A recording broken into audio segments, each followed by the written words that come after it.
Well, good morning, everybody, and welcome to the Doniphan High School gym for the 2024 Ozark Foothills Conference Tournament. And we've got 8 games on tap for you today, and we're about 4 minutes away from the start of our first one. And that's going to be the number 3 Neelyville JV against the number 6 Clearwater JV. The next game will be number 2 East Carter Girls against number 7 Clearwater Girls. The next one will be number 4 Doniphan JV against number 5 Greenville JV. And then we get to our first varsity boys game of the day, number 4 Clearwater, number 5 East Carter. And then back to a girls game, number 3 Neelyville, number 6 Naylor. The next game is a girls game as well, number 4 Twin Rivers, number 5 Greenville. And the last 2 games will be varsity boys, number 2 Neelyville, number 7 Naylor, and number 3 Twin Rivers, and number 6 Donovan. I'm Keith Bowman. Bo Blackwell is alongside here, and we are going to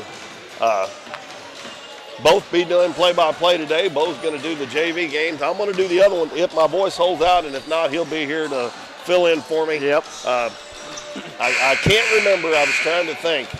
The last time we had the tournament here, if we did the whole tournament, I don't think we did. I believe we just did the Donovan games on YouTube. I'm not positive. Matt can tell me that for sure. But I don't remember doing all the games before, but I think this is our first time of doing that, and we're really looking forward to it. So we'll have 8 today, 3 Monday, 3 Tuesday, 3 Thursday, and then we'll be over at 3 Rivers on Friday to do the finals over there, 3 games. And all those games will be here on Current River Broadcasting. So anyway, I'm Keith Bowman. Bo Blackwell's alongside, and he's going to have this first game for you between Neelyville and Clearwater's JVs. And I'm going to turn it over to him. I think Coach Adam Epps is going to come up and do a little color commentary for him on this game.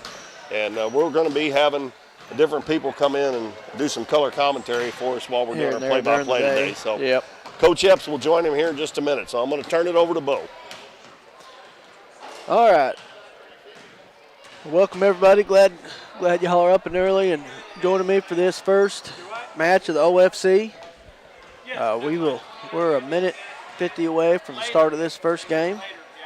Go ahead and go over the starters for you real quick.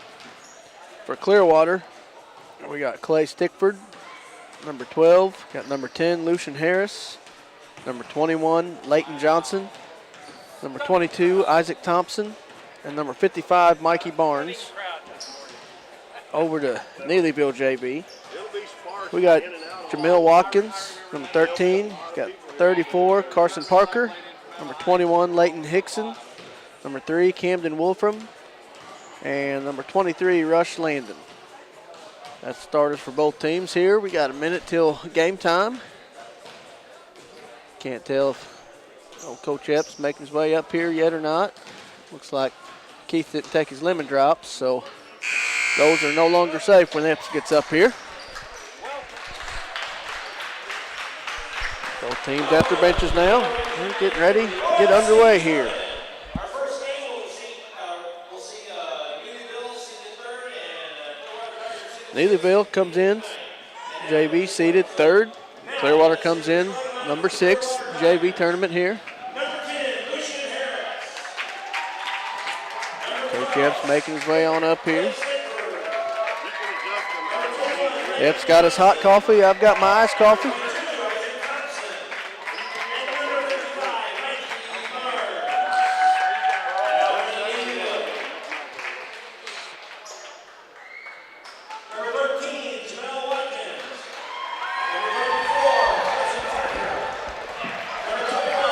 Coach Epps here with me, joining me. Coach, good to see you this morning. Good morning, Bo. It's going to be a good day today. Absolutely. Hope you got a little bit of sleep last night. Actually, not very much, but that's part of the life sometimes. That's part of it. I understand. So, we got a long day of basketball today. And let's see here, we are getting underway here. Our first game, 3 and 6, JV boys. I haven't seen Coach Blackwell make his way yet. I think he's a little bit of a late riser, I believe. Yeah. When he said he'd be here at 8:30, I kind of about roll my eyes. I was like, well, we'll see. I don't think he opens his eyes about 9. No. I think he actually made an appearance over there in the corner. There we are, Mount. He knew it too.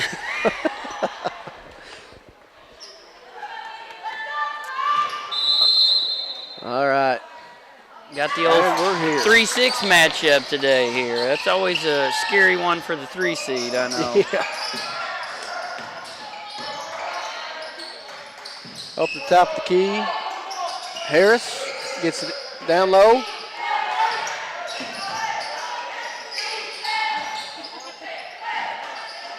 And they're going to say it's going to stay with Clearwater.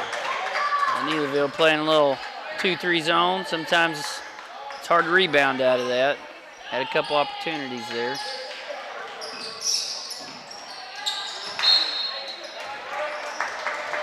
Going to be Neelyville ball here. It'll take me just a couple minutes to get names going here. Like Wolfram's going to bring it up for Neelyville. Over to Hickson, back to Wolfram. Top to Hickson for 3, no good. Comes down for Harris. Clearwater. Thompson brings it up. Passes over to Johnson. Johnson over to Harris. Gets it inside. Barnes, he kicks it back out. 3 is no good by Harris. Rebound.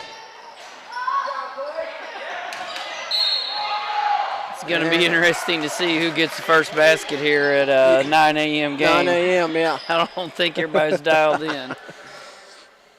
Harris takes it out for Clearwater. Gets it inside to Stickford. Good call. And they're going to say he traveled. Neelyville ball. I did watch 34 from Neelyville the other night to Parker boy, and he's got a nice touch around the rim. I'd look for him to be an impact player this game. I was pretty impressed with this Neelyville JV the other night. Yep. They all look pretty solid. Look at him doing what I told him. How about that? 34 Good for 2. score by Parker.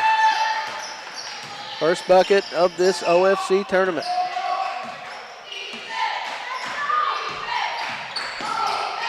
Johnson over to Thompson, over to Harris, down low to Mikey Barnes. He's going to dribble in, have it knocked away. It's going to stay with Clearwater. Another sip here, the iced coffee. I told him you had your hot coffee there. So Yeah, I don't know how you drink that, Bo. I'm not sure how I do coffee at all. Everybody's got their own thing. Yeah.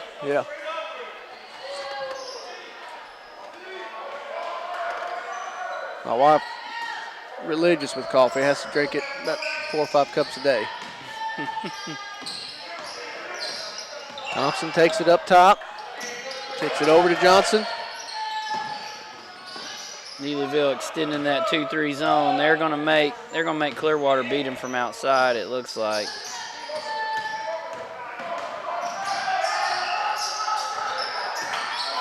Mikey Barnes up top, kicks it over to Johnson. It's going to stay with Clearwater here.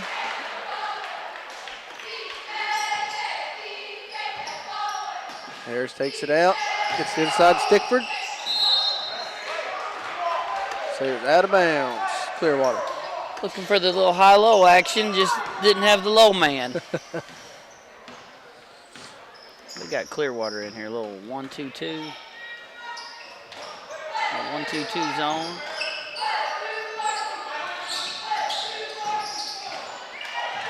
Shot there by Wolfram. No good. Going to stay with Neelyville.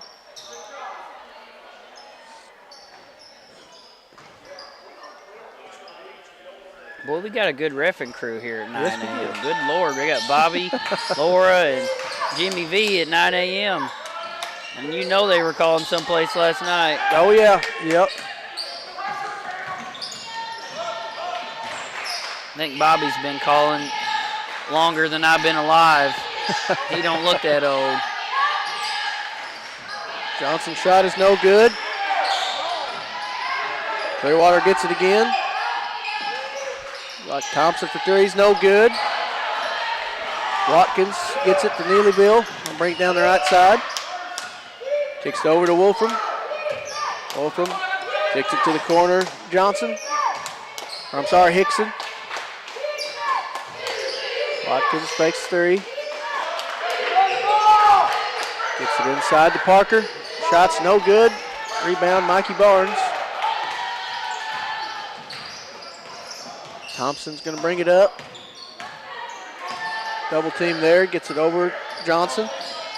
Side to Stickford. Out to Harris. Thompson dribbles in. Gets his lane, goes in. And they're going to call a charge. That's tough, taking a charge at 9 a.m., Bo. Yeah. That's the first foul of the game. And Clearwater's looking. Thompson. They're looking for that high-low action, and Yeah, it's they there. are. They just got to kind of get on the same page because they've got it to the high post several times. Long 3. There by Hickson is no good. I'm going to say it's out of bounds on Clearwater. It's going to stay right here.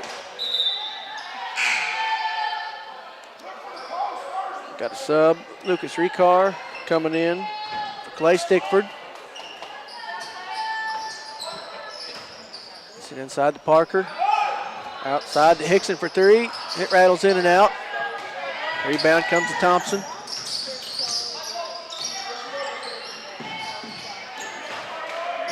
That's the thing, when you extend that 2-3 zone, it does open up the middle. And Clearwater has been there. They're kind of getting it there again. 3 is good by Lucas Ricard. Coming off the bench, scoring there. Both teams scored now. Wolfram on the left side. All the way over to Watkins. Back to Wolfram for 3. And it's good. Starting to open up a little bit out here, Bo. Everybody getting a little bit loose. Getting loose. Getting the 9 a.m. out of him. Got another chart. Oh. Call a block He may have there. slid in there a little late.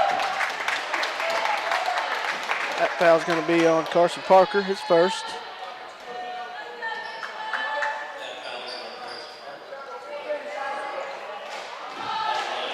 Isaac Thompson get 2 free throws here. Free throws. I thought he got 2 free throws, Bo. Did we miss that first one, or did he just shoot 2? Did he make it? He made it, didn't he? Yeah, he did. It's early. Yeah. Oh, tough move. Good move there by Parker. 4 for Parker.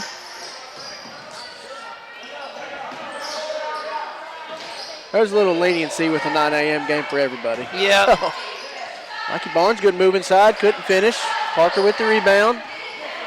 Watkins throws it up to Wolfram on the left side. Loose ball comes to Watkins. Watkins inside to Parker. Takes it out to Wolfram. Over to Hickson in the corner for Watkins for 3, and it's good. Good ball movement. That was good movement there.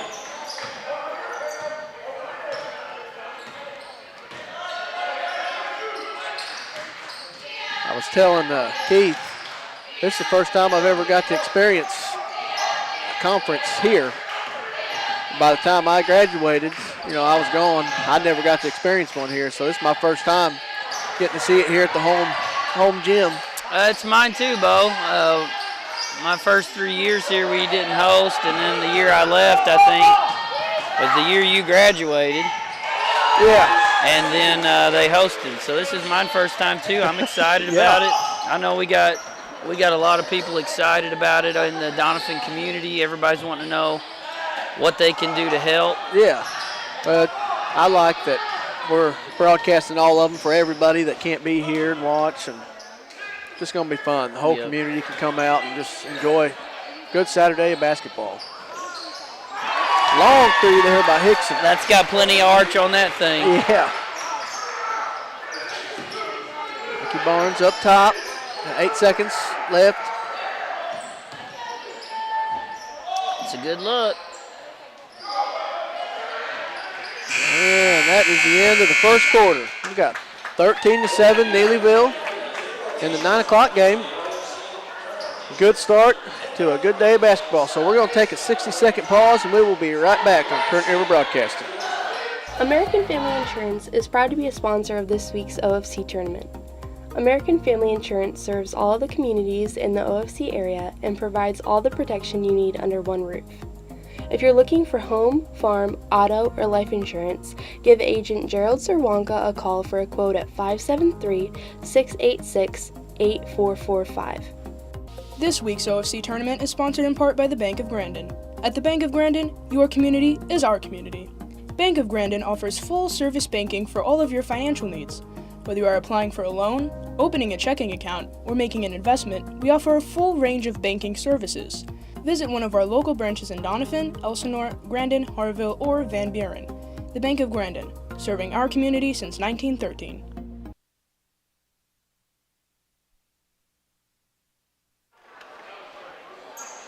All right, welcome back. First quarter, this 3-6 JV game over. Neelyville leads 13-7. Bo Blackwell here with Adam Epps. I do want to give a shout out to a couple people.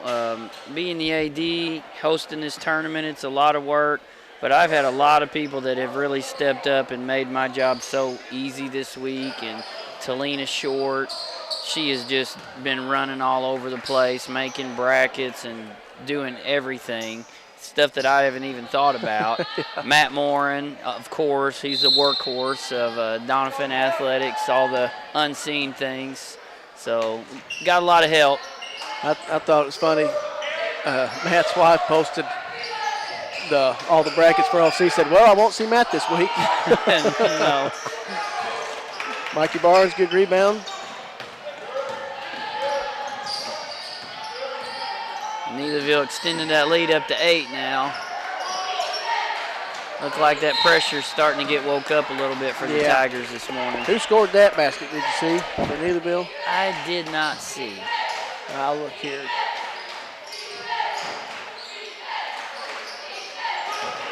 Looked like Neelyville switched it to a little 3-2 zone.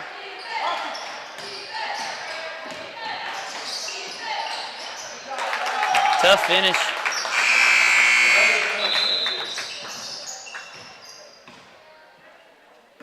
See what happened there.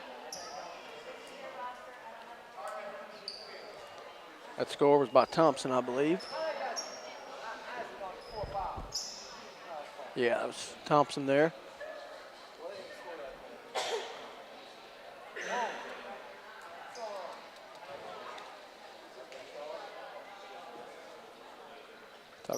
Can't tell what we're talking about. We're talking about a substitution here. It almost kind of looks like they don't think they got him in the roster or on the book.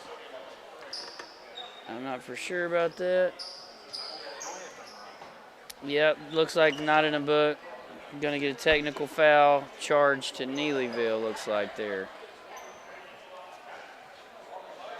I've done that before. It's no fun. Forget to put a kid in the book.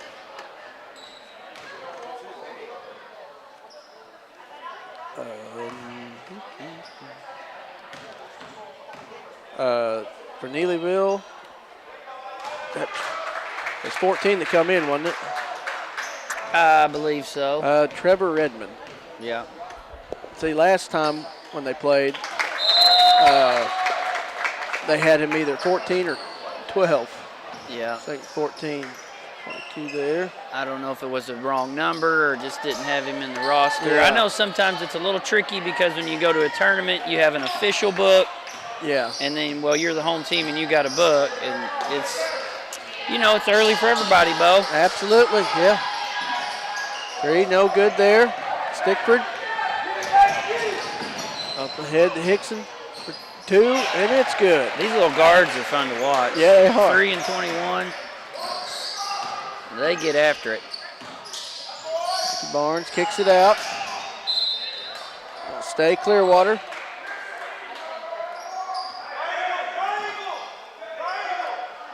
Ricard takes the ball out. Gets inside to Stickford. And I'm going to say we're going to have a foul there on Watkins. It's his first foul. Team foul number 2 for Neelyville. Seen that play before. Picked off there by Hickson, up ahead to Wolfram for 2. Can't get it to go. A little strong. And we're going to have another foul here. Should be on number 3, Wolfram. Neelyville, team foul number 3.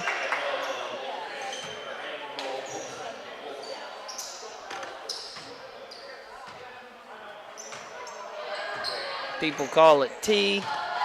We call it Bearcat because we stole it from the Bearcats, and I believe that's a Chad Allen special. Chad Allen special. Yeah. Stickford gets in to Mikey Barnes. He's going to go up. Oh, just no good. Rebound down. Redmond going to have a foul here on Stickford.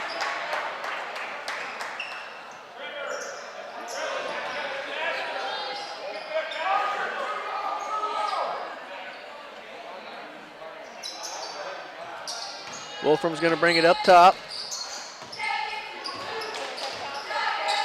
It's over to Watkins on the right side. Back to Wolfram. Over to Hickson. Back to Watkins right side. Yep, that's a good action right there. Get that corner. Make those post players come out, especially in that little 3-2 zone right there. Good pass inside Beautiful to Redmond. pass. Oh, can't get it to finish. Good look there by Watkins. Just couldn't get it to finish. Thompson for Clearwater up the left side. Picks his dribble up. Picked off by Parker. Uh-oh. Big man. Get And you it's some. good. How about that? Post Good play. player jumping out, Absolutely. beating everybody in transition down the floor. That's tough. Good take there by Stickford. 12 catches it there in the middle. He's creating problems. Yeah, a little bit. he's pretty fun to watch. Hickson gets it to Parker, kicks it back out to Watkins for 3, and it's good. And I like to watch a lefty shooter. I don't know what it is. Something about a lefty shooter. Oh, lefty specialist. Oh, yeah. How about that? You know, you're sitting next to I the forgot shooter. about that, Bo. You know, the shooter. Old southpaw up here. Southpaw, yeah. Long 3 by man. Thompson, and Dear it's good. Lord. He ate his Wheaties this morning. He felt that one. He believes in himself. That was pretty, too. Watkins, good little jumper there. Now we started out slow, Bo, but it's picking It's up now. picking up. We're scoring some baskets both Absolutely. sides.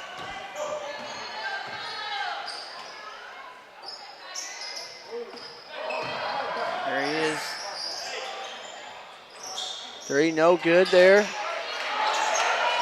By Ricard. Watkins up ahead to Wolfram. Gonna go up. No good, but gonna get a foul here. 12 may have turned his ankle a little bit. He's kind of telling Coach before that play, looked like he wanted to come out. Yeah. He's gonna come out. We're gonna have Harris back in for him. Hopefully he can get some big breaths, get some water, and Yeah. get back in there. Clearwater needs him out there in the middle of that zone. First free throw good by Wolfram. Yeah, they need him back out there for sure. Second free throw no good. Mikey Barnes with the rebound. Thompson up left side. Over to Johnson.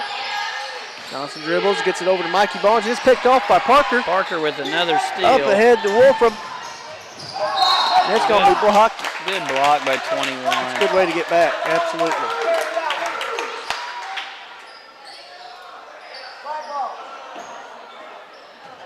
Wolfram takes it out.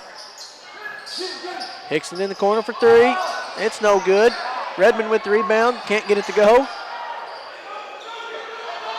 Brought down by Ricard. Thompson on the right side, picked off by Watkins, up ahead to Wolfram again. He's going to go up again, and it's no good again. Good rebound there by Hickson. He can't get a shot to go. Picked off again by Watkins. Loose ball. Great hustle. It's going to be Neelyville basketball. Boy, Neelyville's working hard. It just Working seems like hard, they ain't yeah. getting paid. And work hard, you want to get that paycheck. We just kind of missed some easy ones right there. They could have really extended it. Still up 9, though. Still up 9, yeah. They're starting to get their offense rolling. Watkins picks up his dribble. It's Wolfram over to Hickson. Back to Wolfram. Right side to Watkins. Kicks it inside to Parker. Hickson in the corner to Wolfram. He's going to dribble in, shoot. No, passes inside. Back out to Watkins. He's going to shoot a long 2. It's no good. Mikey Barnes with the rebound. Clearwater needs to get a bucket right here. Let's see if they can get something going. It's been a little bit since they scored. Good pass. Harris, good score. Good pass inside. Good pass, nice cut. And it helps when they finish it, Bo. Absolutely. Hickson long 3. I am telling you, Man. that almost hit the light poles up there. That boy's looking to. He hit 2. I know he's hit 2, at least 2. Yeah. Yep, that's 2 threes for him. We're going to have a foul here. Neelyville 34. That's going to be Parker's second foul. Uh-oh. Team foul that's number 5, so looks like we're going to be shooting.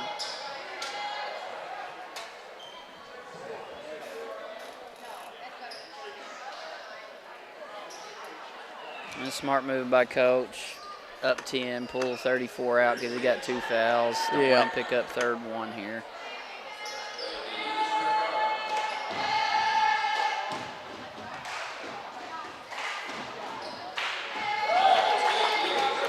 First free throw good by Ricard.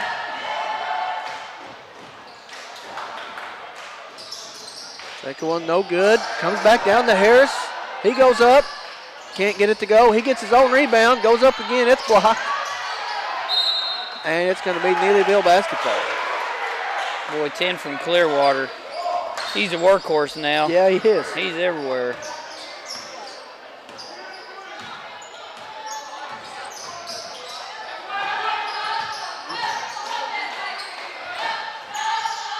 Picked off by Johnson. He's going to go up.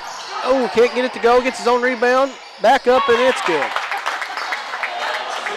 Clearwater's cut it to 7 here. 28-21, 45 seconds left, first half. Loose ball, comes to Clearwater. Johnson up the right side again. His layup's good. And we got it cut to 5, making a little run here. Watkins gonna bring it up. Putting a little bit of pressure out on the front of that zone. Wolfram picks the dribble up, back out to Watkins. 22 seconds left. Hickson up top, kicks it back out to Watkins. Watkins They're probably going over to to go for the Hickson. last shot. Hickson for 3. Can't get it to go. They got time. They got Thompson time. gets it. He's going to dribble in, go all the way. And it's good. Boy. Nice spin move, little Ingles on that ball. And the M1. That foul's going to be on Trevor Redmond, his first. Free throw no good there. Watkins for long 3, it's no good. So it turned into be a good second quarter. Started a little slow, but it picked up real quick. Making shots. 3-point ball game right here. 3-6, Neelyville and Clearwater. Give me just a second, add up some scores. Give you them. Let's see here.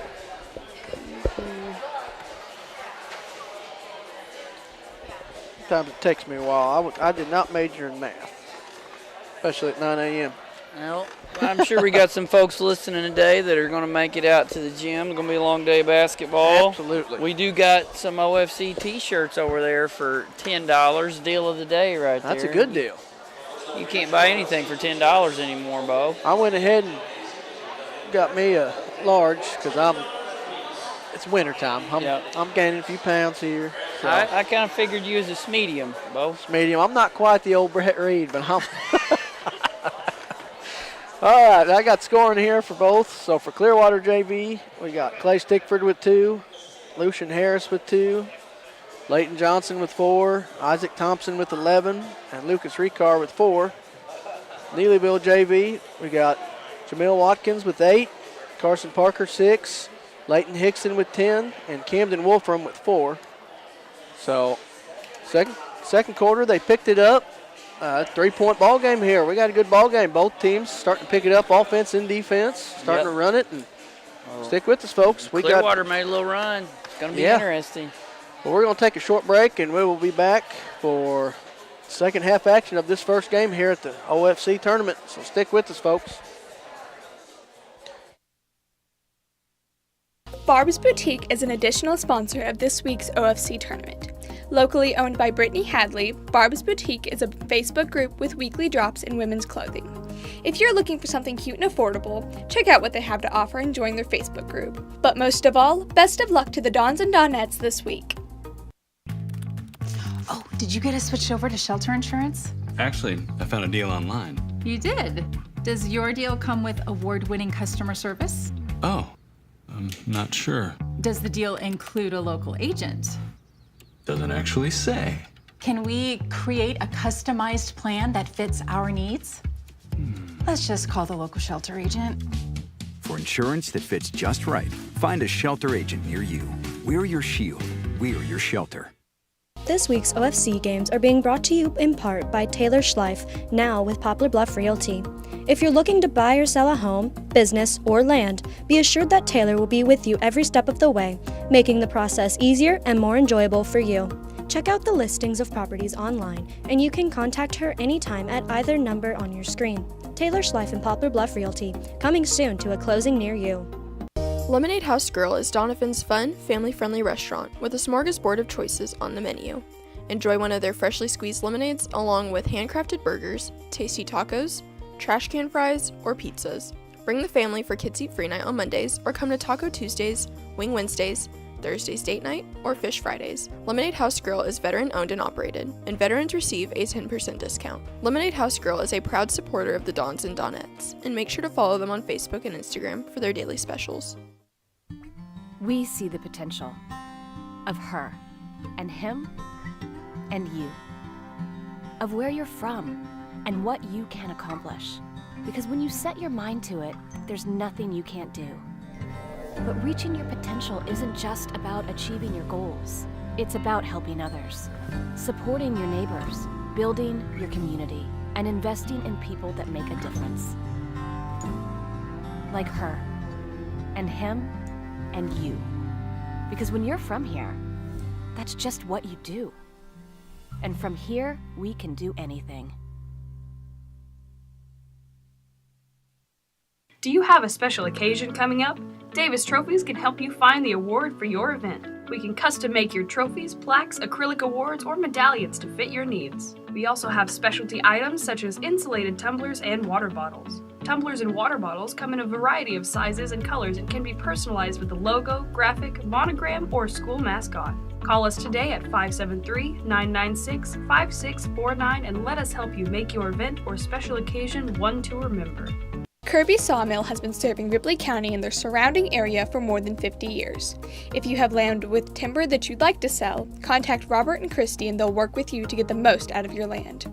They'll pay you a lump sum fee or on percentage if you'd like. The Kirbys would like to wish the best of luck to the Dons and Donettes this week. Contact them at 573-996-5315 for all your timber needs.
All right, welcome back.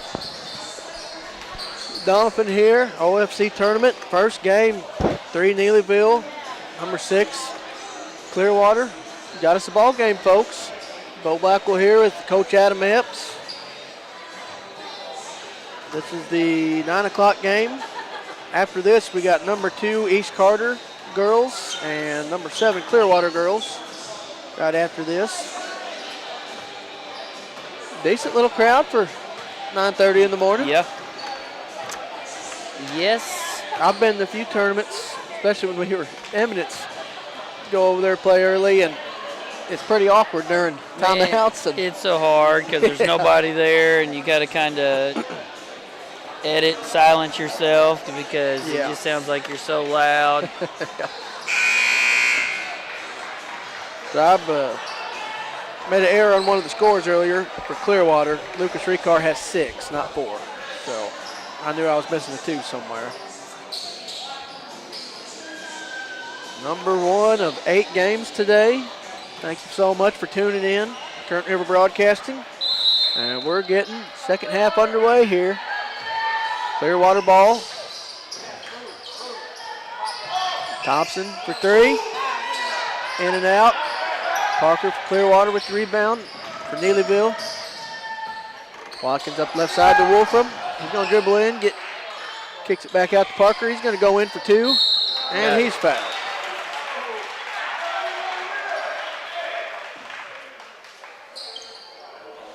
Good possession by Neelyville. Needed a basket. Ended the half kind of bad. Got it into, is it Carson? Parker? Yeah, Parker. Got it into Parker there, and first free throw good. Tough shot in there, got fouled. Getting some points on the board right here. Let's see who they called that foul on. Second free throw good.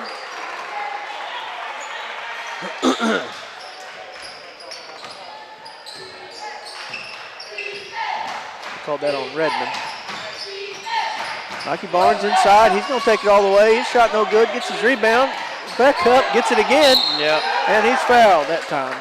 Couldn't block him out. You almost just know it's coming. If you give up a couple offensive rebounds in a row right there, yeah, I just always, this is fixing to be an M1 because we can't get a rebound. And good job by 55 in there. Going hard to the boards. First free throw no good. That foul was on Landon Rush, I'm sorry. And we're going to have a timeout here on Neelyville. It's like 30 seconds. We'll keep it here. So 30-25 Neelyville here early on in the third quarter. Said we've got plenty of games coming up for you today. If you're got nothing to do, either come out to the gym or stay home on the couch with some comfy clothes and tune in. Got Neelyville Clearwater JV boys now. 10:15 is number 2 East Carter and 7 Clearwater girls. 11:30 we got number 4 Doniphan JV boys and number 5 Greenville. I got a couple games picked out that I think we're going to be really good to watch, and that's the 1 o'clock Clearwater versus East Carter boys. Yep. And then on the girls' side, that 3:30 Twin Rivers versus Greenville. I know they had a battle the last time they played. That was a 3-point last time I saw that score. So yeah, both of them should shape up to be good. This one's not bad itself right here. It's a 5-point game right now. Hickson for 2, can't get it to go. Stickford with the rebound. I'd see he come back in. He twisted his ankle. Gonna have a walk on Thompson there.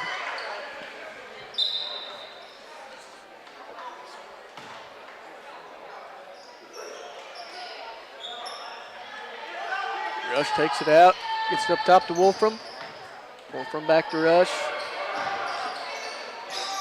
Over to Hickson, up top to Watkins. Gonna dribble right side. Kick it inside to Parker. Good pass to the high post. Over to Rush for 2.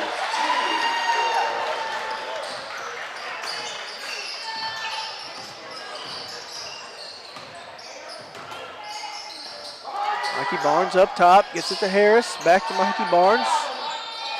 Kicks it back out, Johnson.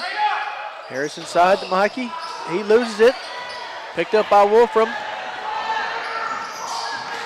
Kicks it over to Watkins for three. It's no good.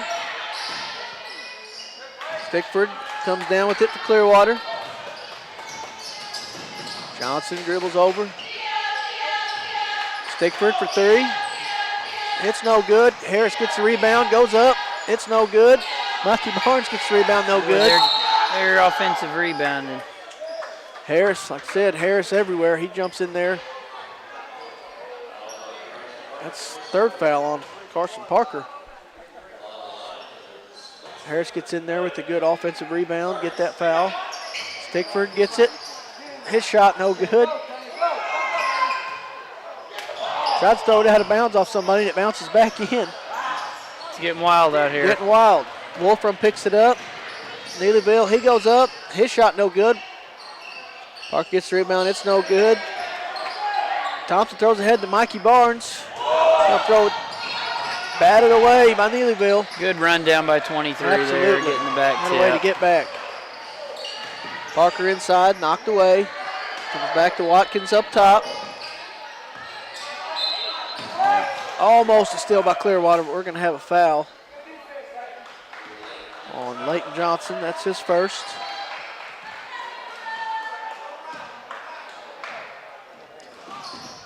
Rush over to Hickson, back to Rush. Watkins thought about the three. Puts it over to Hickson, inside to Parker. He's going to take it. Good rebound Rush by gets 23. a good rebound. 21 is another one that's everywhere, man. He's getting steals. All over. He plays hard. Loose ball there. Going to have a jump ball. Looks like it's going to go to Neelyville. A few sloppy plays here. A lot of diving plays here. Both teams playing hard. 7-point game, 32-25 Neelyville. 4:16 left in the third quarter. Watkins for Neelyville is going to bring it up.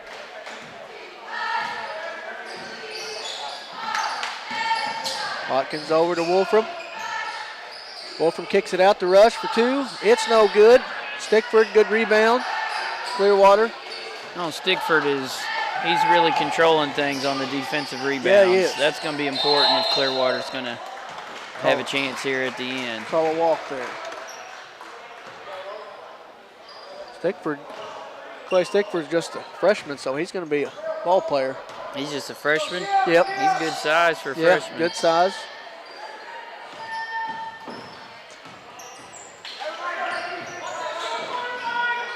Parker goes in for two, and it's good.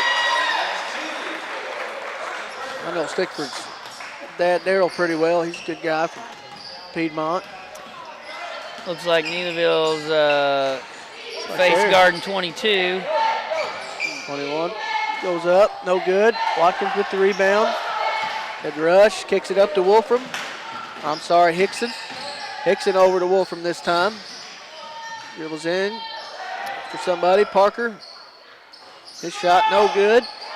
Watkins gets the rebound. Wolfram fakes three, goes for the jumper, and it's good. Neelyville extending it a little bit right now. Up 11. Having a good quarter. Biggest lead of the game here for Neelyville. Have a walk here on Clearwater, back to Neelyville. I can't tell if Neelyville is in a diamond in one or a box in one, but they are definitely trying to get on 22 from Clearwater, who can shoot it. I think he's got 10 for him right now. They're trying to focus on him. He's got 11. Parker inside. Double teamed here. Looks like we have a jump ball. It's going to go to Clearwater. Good defense there by Clearwater. Double teaming down low. Recar up to Harris. He's going to bring it up. And we're going to have a Clearwater timeout. Looks like a short one. Yep, looks like a 30. We will keep it right here for you. 36-25 Neelyville. If y'all are just tuning in, I want to thank you so much for sticking with us today. We got a whole mess of games today. We got 7 more basketball games Last game starting at 6 o'clock tonight. Last game's at 6. It's number 3 Twin Rivers and number 6 Doniphan. And I know Coach Dillback looking forward to that game. That's a good rematch. Yep. That was a really close game at Twin Rivers a few weeks ago. So I know Coach is looking forward to having that one here. Coach, I ain't mentioned it yet, but congratulations on a great week of basketball. Absolutely, you know, like I said before the break, 3 games is rough but in 1 week, but 3 games like you had.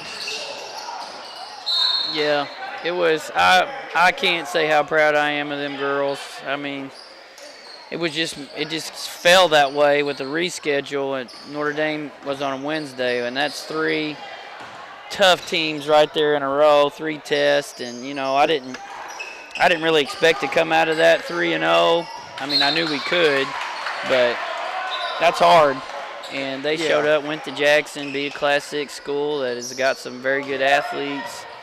Wednesday, probably one for the books at the Bill L. Wright. Knocking off Notre Dame, that was a big one, big district win as well. And then had enough gas last night to take down the Alton Comets in a good one on a Friday night at a packed house. So it was a fun week. They're going to get a couple days off and get back at it on Monday. The nice 3. From 3. I think Neelyville has 3 lefty guards. You know, 3 is left, 21 is left, and Watkins is left. Stickford with the good 2 there. Yeah, me and Keith were talking about that the other day, all lefty. You don't see that very often. And they can all 3 shoot. They all 3 can. Something about that lefty thing, I think.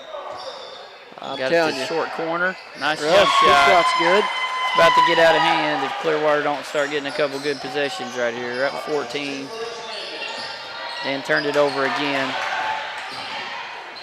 Good chase down, though.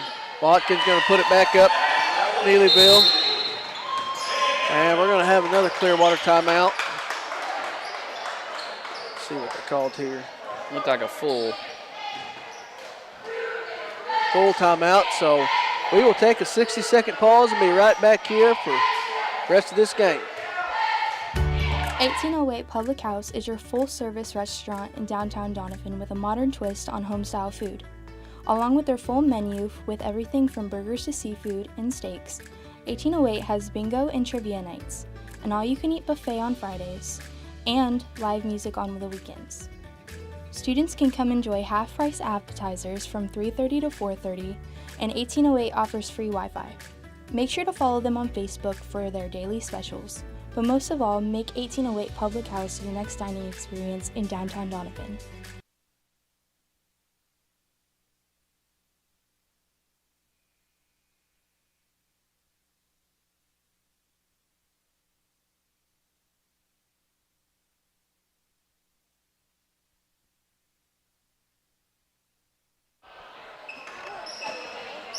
All right, we're back. We got a minute 3 left in the third quarter.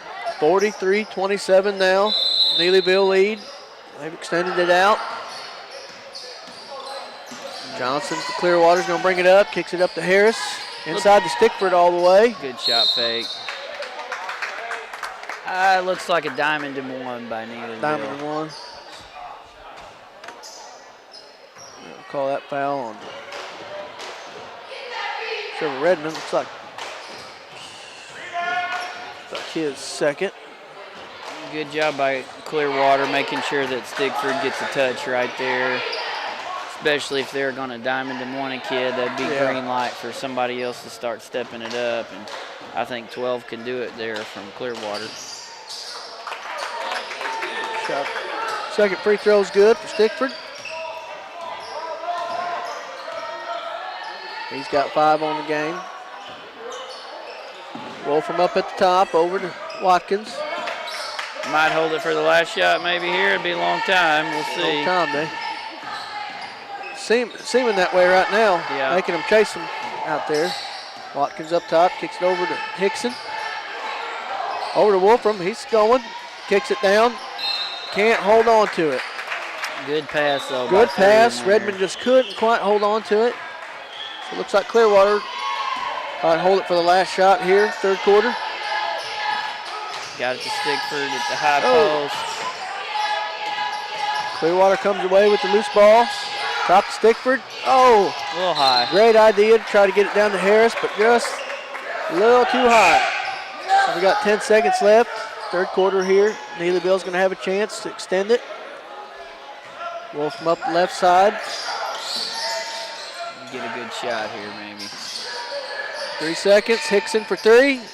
Oh, no good. I'm telling you. He brings the rain on that thing. Brings it. It's pretty. So end of the third quarter, our score is 43-28 Neelyville. So we will take a 60-second pause and be right back for fourth quarter action. Stick with us. This week's OFC games are being brought to you in part by Taylor Schleif, now with Poplar Bluff Realty. If you're looking to buy or sell a home, business, or land, be assured that Taylor will be with you every step of the way, making the process easier and more enjoyable for you. Check out the listings of properties online, and you can contact her anytime at either number on your screen. Taylor Schleif and Poplar Bluff Realty, coming soon to a closing near you. American Family Insurance is proud to be a sponsor of this week's OFC tournament. American Family Insurance serves all of the communities in the OFC area and provides all the protection you need under one roof. If you're looking for home, farm, auto, or life insurance, give agent Gerald Zerwanka a call for a quote at 573-686-8445.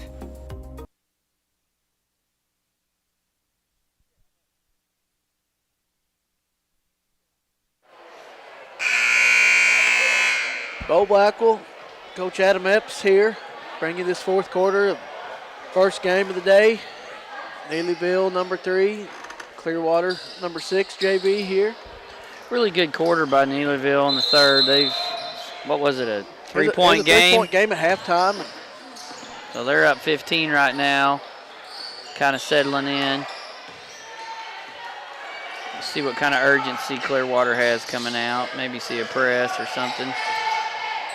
Oh, pass a little too high by Wolf on the Clearwater ball.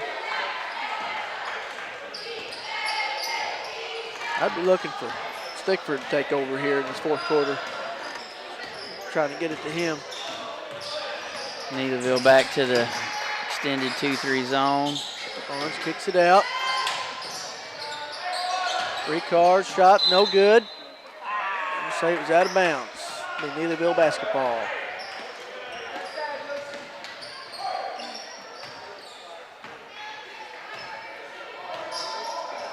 Bringing it out a little bit. Got the 1-2-2 zone going. Watkins on the left side. Kicks it over to Hickson. Wolfram in the corner. He gets it inside. Rush back out. Wolfram. Well, he's got to get out of there. Yep. 3 seconds.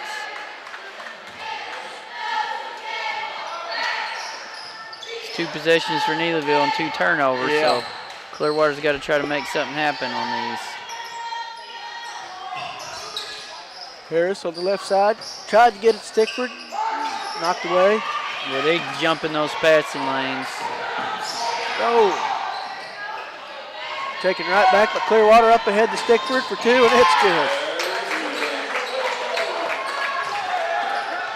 A lot of hard work there for Clearwater, and unfortunate for Neelyville. Clearwater comes up with the basket. 13-point ball game.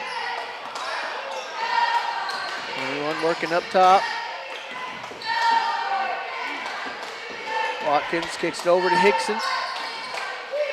Back to Watkins. Wolfram in the corner. He's going to dribble all the way under, kicks it out to Hickson for 3. Rains it, and it's good. It is falling. Falling. That's his third 3 of the game. That's 13 for Hickson. Stickford inside. Kicks it back out. He walked. Ricard, and they're going to call a walk.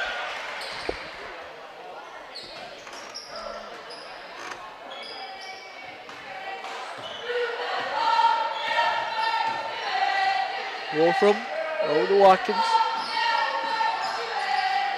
Over to Hickson. Up top. He's going to get inside to Parker. Kicks Corner's it back out. wide open. Watkins thought about the 3. Smart idea. Knocked away by Harris for Clearwater. Tries to throw it out on him, but he misses. That was a fastball too, Bo. Yeah. That was not the changeup. That foul's going to be on 21, Leighton Johnson, his second.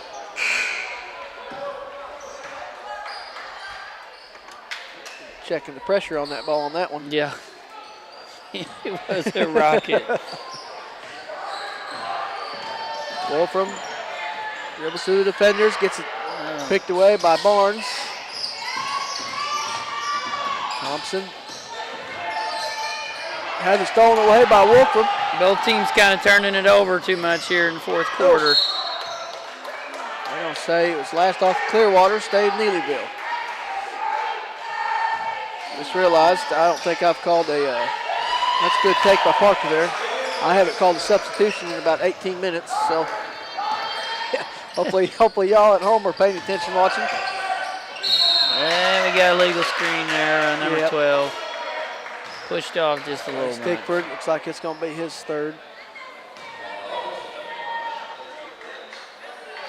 And Parker's got 12. Well, when he gets it inside, you can just He's got a good count move in there. Yep, they tried to get it to him again there. Couldn't quite get it through. Up ahead to Ricard. He has it batted away. He's like it right there for Neelyville. It's going to stay Clearwater ball. Good job by Neelyville to get back on that, but just couldn't quite handle it. 3:52 left, 48-30 here, Neelyville. Tried to get it into Barnes. It's going to be off of Neelyville. Clearwater have it back underneath again. Gets it out to Stickford. He's going to shoot a three, and it's good. He can do it all. He can. Post up, post game. Good rebounder. Step outside and shoot the three, too.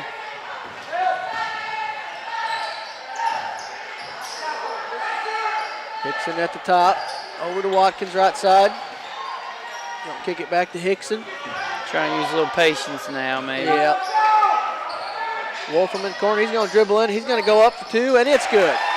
Nice baseline drive and being able to use the backboard right there. Extends that lead out to 17, 50-33. Stickford gets again. He's going to take it for a jumper, and it's good. He up at 12 now. Neelyville still up 15, 3 minutes to go here. See Clearwater maybe try to get a little bit of trap going or something. 3 minutes to go right here.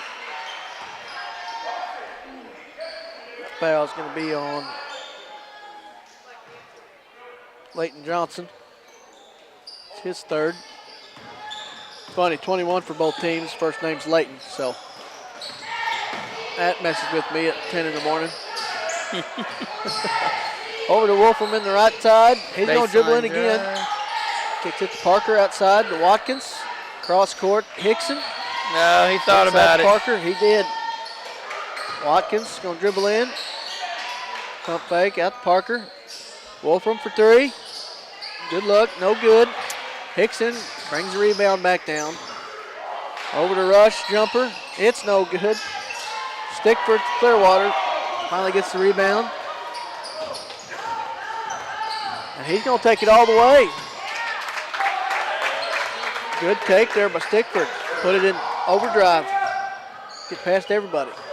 Back to a 13-point ball game with 2 minutes left in the fourth quarter. Now, one thing, Bo, it's early and both of these teams are playing with 6 players. Yeah. They're a little gassed right now. Gassed. We'll have a foul here on 15. Lucas Ricard. Looks like his first team foul, or his first foul. That's the hard thing about this tournament. You got a JV and a varsity, and you're trying to decide who's going to go where. A lot of times the JV ends up with the short end of the deal with players number-wise. Yeah. So can't get in foul trouble. Can't get tired. Foul trouble. That's hard, man, with 6 players. Have to have some players step up. Hickson on the left, up to Watkins. Look like Neelyville's going to milk it out here. 21 passed up, a 3 right there. Wolfram up at the top.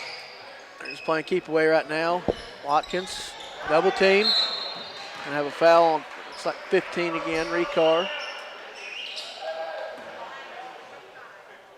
And we should be shooting now. That's a bonus. Watkins at the line. His first free throw is good.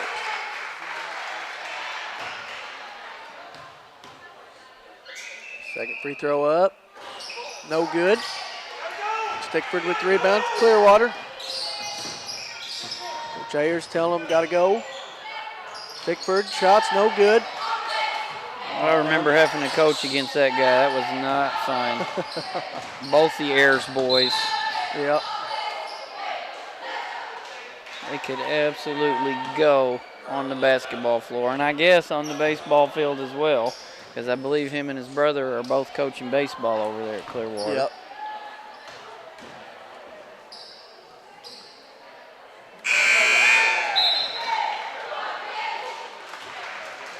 First free throw good by Watkins. Yeah, that was such a, when I was in high school, you know, we played a couple of summers of baseball with the Clearwater boys. You know, we joined teams. Yeah.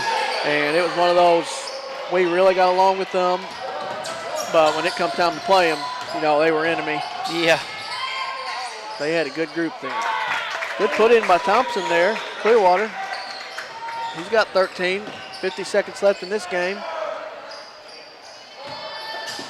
Clearwater still double teaming here and got a foul. That'll be on Leighton Johnson. Looks like his fourth. Well, Watkins both at the line again.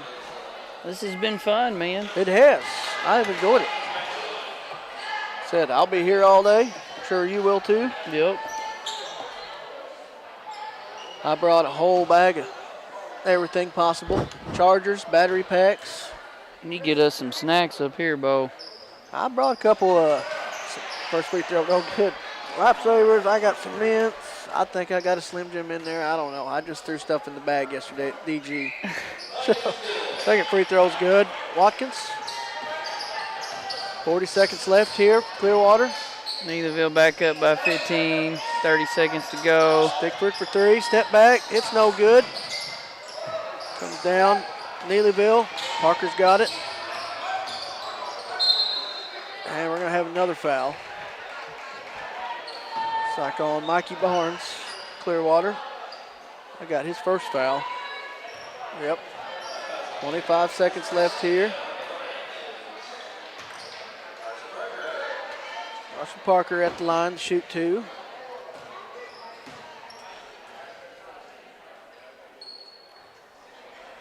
First one's no good.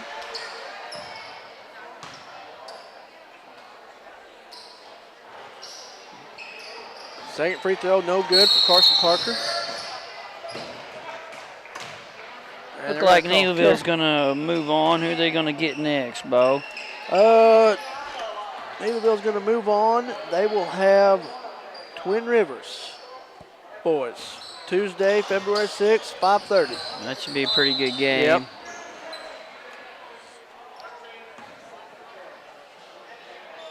Neelyville's got some guys that can play, man. They got those three guards, the three lefty guards. They got a big in the post that finishes well. I think they might make a little run in this. We'll see. Where am I? Right here. Jump the gun on scores here. Watkins' first free throw's good. He's got 15. Second free throw, good. 16 for Watkins tonight.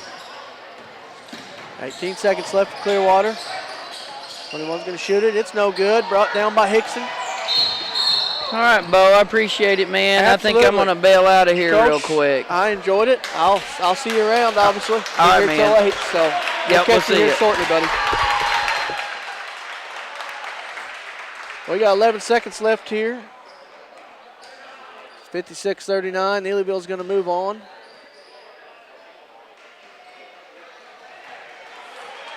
Hickson's going to get a couple free throws here. First one's no good.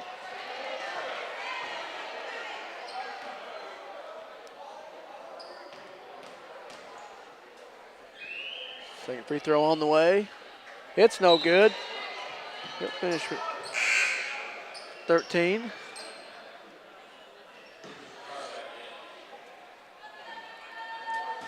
Ricard comes back in for Clearwater. 11 seconds left.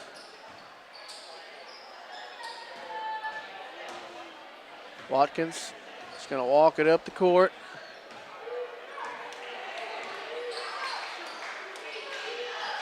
Hickson's going to shoot a three, and it's good. At the buzzer. He's going to finish with 16 on the night.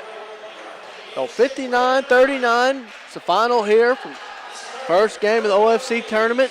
Number 3, Neelyville moves on. Good game by both. Neelyville pulled away late. Great game.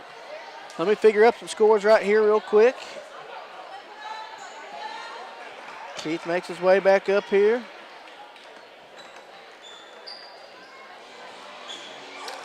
All right, final scoring for Clearwater. Got Clay Stickford finishing with 14. Lucian Harris with 2. Leighton Johnson 4. Isaac Thompson with 13. Lucas Ricard with 6. Over to Neelyville side, Mel Watkins with 16. Carson Parker with 12.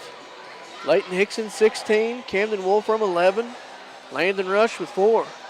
So both teams, a lot of people in scoring column, especially for, like Coach said, a lot of times you'll have people moving up and down for these tournaments because they can only play on the JV or varsity, and that's, I feel like that's a great time for those kids to step up, go through adversity when there's only 6 on the team for these tournaments. So, well,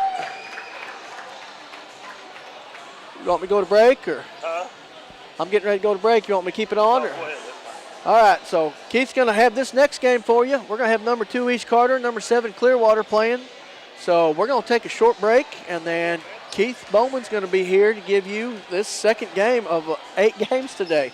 So stick with us here on Curtin River Broadcasting.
Welcome back, everybody, to Current River Broadcasting. This is Keith Bowman.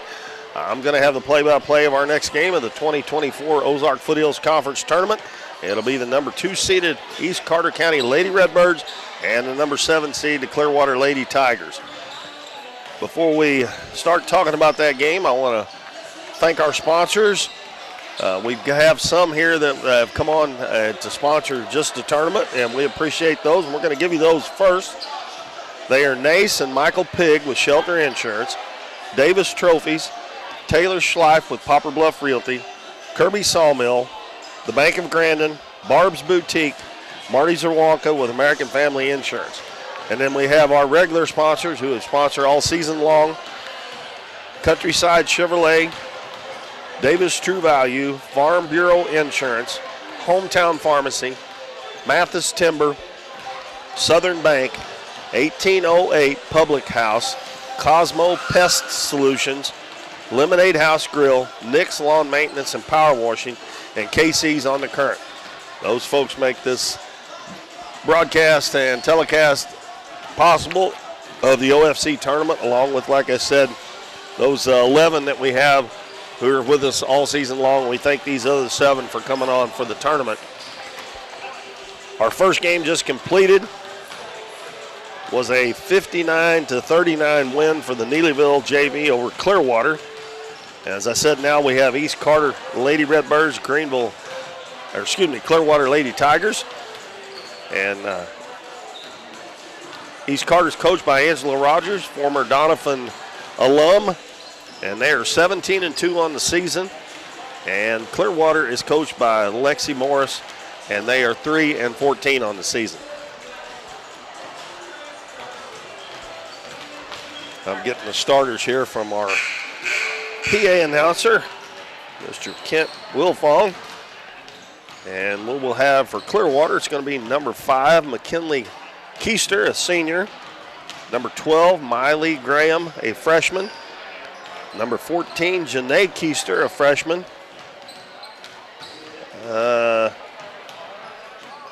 Okay, we have a change on the name here. When Clearwater played the Donettes over here, I believe I called number 23, Maddie Bishop, but he has her name down as Graham. So we'll go with that, and if we're wrong, somebody will let us know, hopefully. Number 23, Maddie Graham, a freshman, and number 44, Kendra Bishop, a freshman. So they have 2 seniors and 7 freshmen on their squad. Now for East Carter, it will be number 1, Parker Golden, a junior. Number 4, Sierra Duckett, a senior. Number 10, Dylan Price, a senior. Number 24, Anna Crowley, a junior. And number 25, Brianna Dolman, a senior. Thank you, Kent. So East Carter starts 3 seniors and 2 juniors. This is our second of 8 games here today, all on Current River Broadcasting. Coming up next, after this one, Bo will be back to bring you another JV game between number 4 Donovan and number 5 Greenville. And then I'll be back, if my voice holds out, to do the rest of them the rest of the day. After the Doniphan Greenville JV game, we'll have Clearwater varsity boys against East Carter varsity boys. That's Clearwater 4 seed, East Carter 5. And then back to the girls for a couple of games. Number 3 Neelyville against number 6 Naylor. Number 4 Twin Rivers and number 5 Greenville. And then the last 2 games of the night are varsity boys games with the Neelyville Tigers, number 2 against number 7 Naylor, and number 3 Twin Rivers and number 6 Donovan will round out this first day of action here at the OFC tournament. East Carter will be the home team on the scoreboard, and they will be wearing white uniforms. And Clearwater's got their black. I always like black and orange combo for colors. And they have black. And for some reason or another, we're introducing the home team first. But anyway, Clearwater has black uniforms with orange numbers, white trim, and Clearwater across the front. And East Carter has white uniforms, black numbers, and red trim, and Lady Redbirds across the front of their jersey. In the first half here, East Carter will be going from right to left and Clearwater from left to right. We're about ready for our second game of 8 here today on Current River Broadcasting. First round of the OFC tournament. By the way, the number 1 seed in the girls division was the Donovan Donettes. Number 1 in the JV was, I have to look here. I forgot who it was. I think it was East Carter. East Carter was number 1 in the JV. And varsity boys, number 1 seed was Greenville. East Carter controls the tip. Clearwater's going to start out in the zone. Price in the corner to duck it. Lobs it in the lane. Golden hits Crowley for a layup, and she missed the shot. She's going to get her own rebound and put it up and in. East Carter in a 1-2-1-1 full court press. Ball throwed up near midcourt. And Keister gets it over to the other Keister. She's going to put up a shot. It's short. And the ball's going to go out of bounds. Last touch by Clearwater. East Carter gets it back with a 2-0 lead. And inside to Dolman, and shoots a little jump hook. And that was fairly easy for Brianna Dolman. Now Graham with the basketball, passes it back to Miley Graham. Gets it up to midcourt. Keister has it thrown away. She hadn't have it thrown away, she throws it away. And East Carter's going to get a layup on a lucky bounce by Anna Crowley. Clearwater throws it up to midcourt. That is Bishop with it. Throws it behind Keister, and then Clearwater's going to kick the ball out of bounds. If they could have come up with that, they would have had somebody wide open underneath the basket. But they turn it over. A little over a minute in. East Carter with a 6-0 lead over Clearwater. Price in the corner, Duckett. She's open for a three-pointer, and it's good.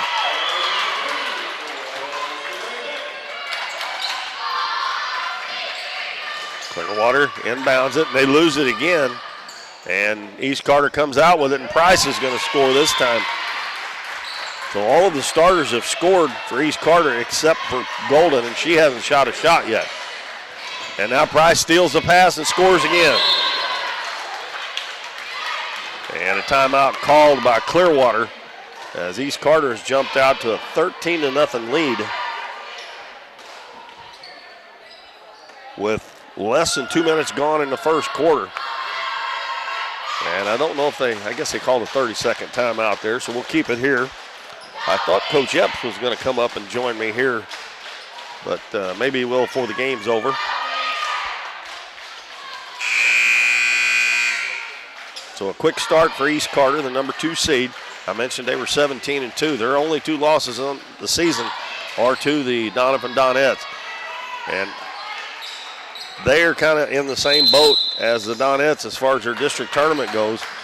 They got 3, including them, have 3 teams that are state ranked in their district.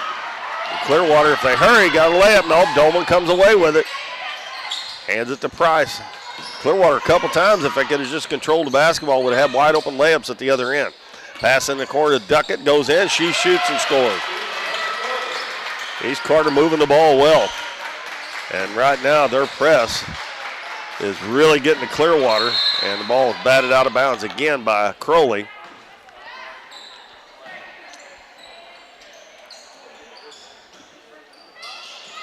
They inbound it to Keister. Keister has it knocked away, stolen again. Now Golden's going to lay it up, and she scores. And now all of East Carter's starters have scored. And it's 17-0, and we've only played 2.5 minutes. Clearwater has only gotten 1 shot off so far. And they get it down the floor this time to Keister in the corner. She's open, going to shoot it. No good. And come flying in for the rebounds, Anna Crowley for East Carter. Dribbles across the half line. Clearwater in the zone. They lob it down low to Golden. Turns, shoots, and she short-armed it. But Dolman's going to get the rebound way out in the corner. Gives it to Price. She's going to set for a three-pointer, and it's good. That's 7 for Dylan Price already.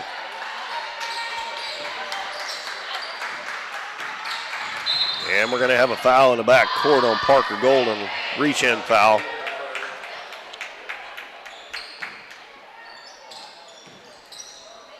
I have 2 Keisters and 2 Grahams out there for Clearwater, so I'm probably just going to go by last name here.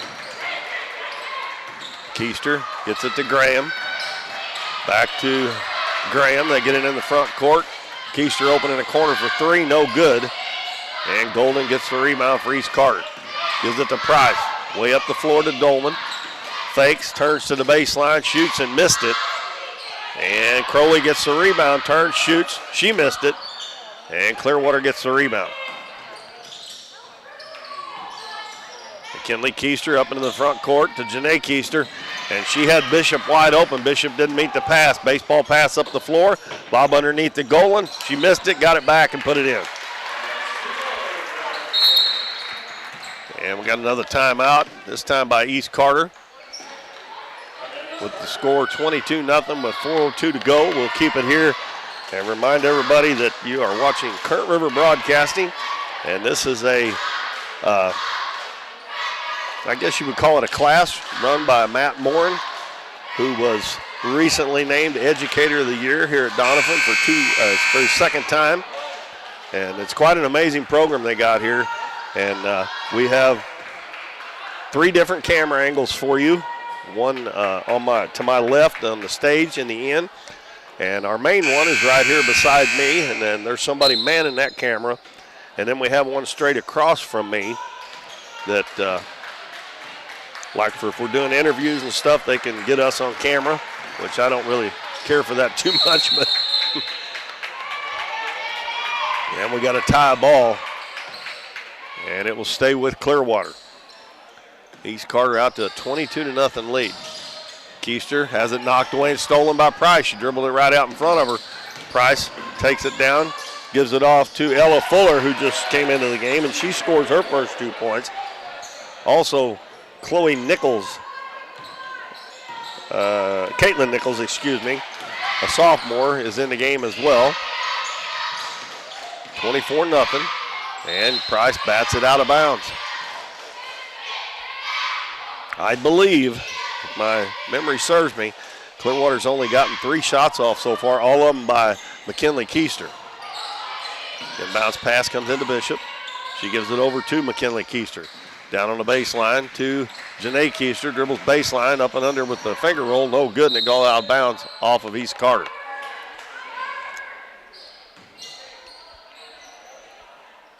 It'll be Graham to throw it in. Lobs it way out front to Keister. Down low to Graham, turns, shoots, no good. And Golden leading the fast break. And she lost it out of bounds. He was getting ready to pass it to Price in the corner. East Carter's pulled off the full court pressure now, playing straight up man to man. Graham hands the ball to the other Graham. In the corner to Keister, it went right through her hands. And Fuller got it, and then Clearwater commits a foul. That one is on Miley Graham, her first. That's the first team foul on the Lady Tigers. 24-0 with 2:54 left in the first quarter. Price back to Crowley, open just past the free throw line. Her shot no good. And we're going to have a jump ball on the rebound. And it will stay with East Carter as Sierra Duckett and Brianna Dolman check back in. Crowley and Golden check out.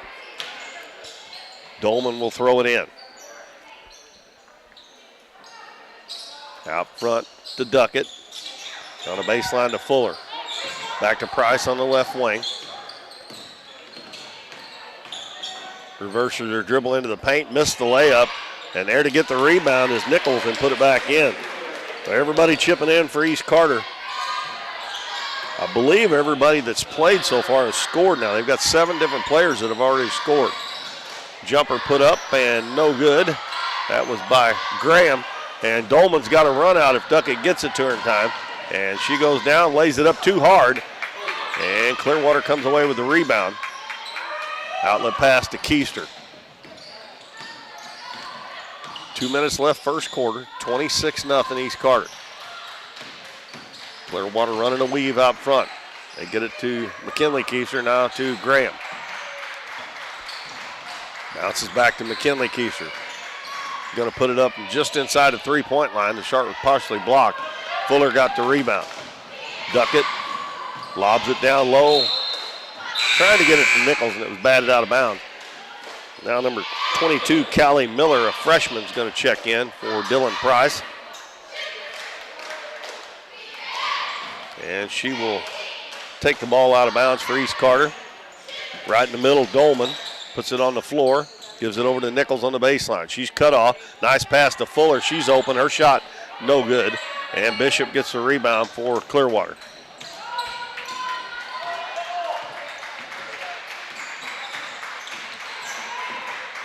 Graham hands the ball to Graham.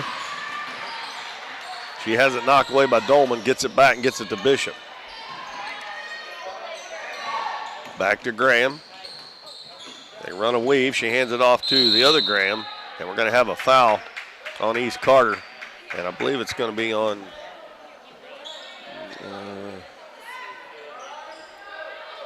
Brianna Dolman. That is East Carter's second foul.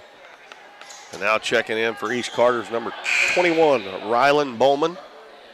And coming in for Clearwater is Haley Esser, a senior, number 11.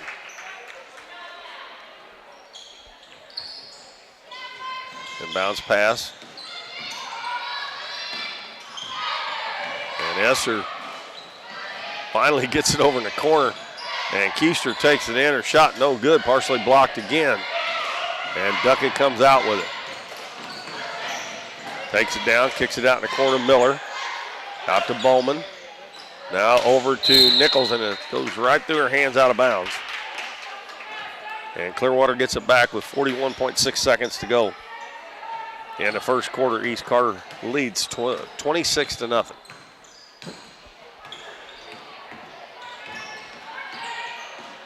Graham will hand it off to Keister. She gets a path to the basket, goes down, lays it up too hard. A nice drive there, but she couldn't convert the shot.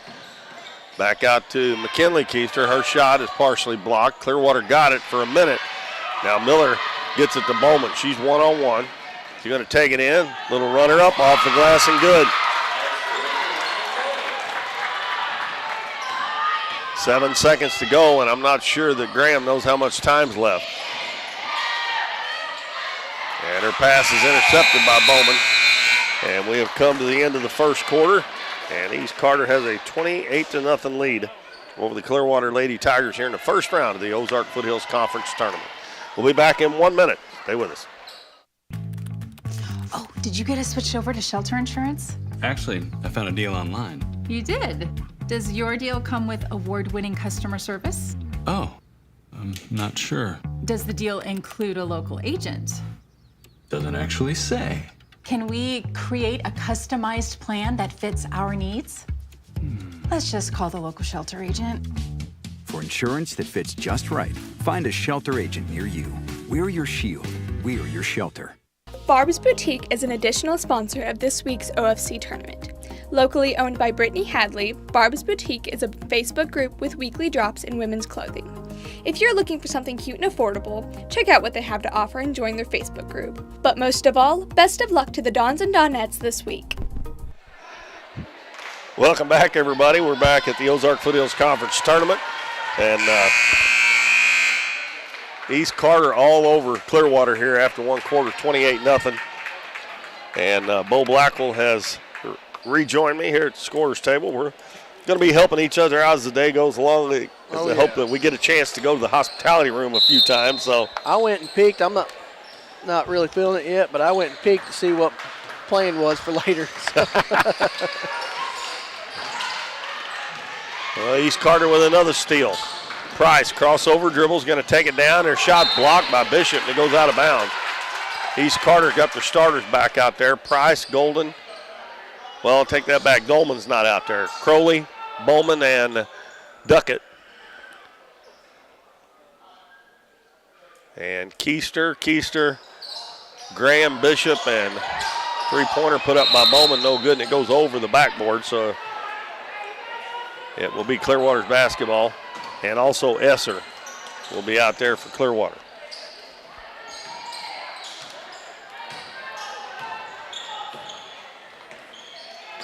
East Carter, little half-court trap, and they get another steal.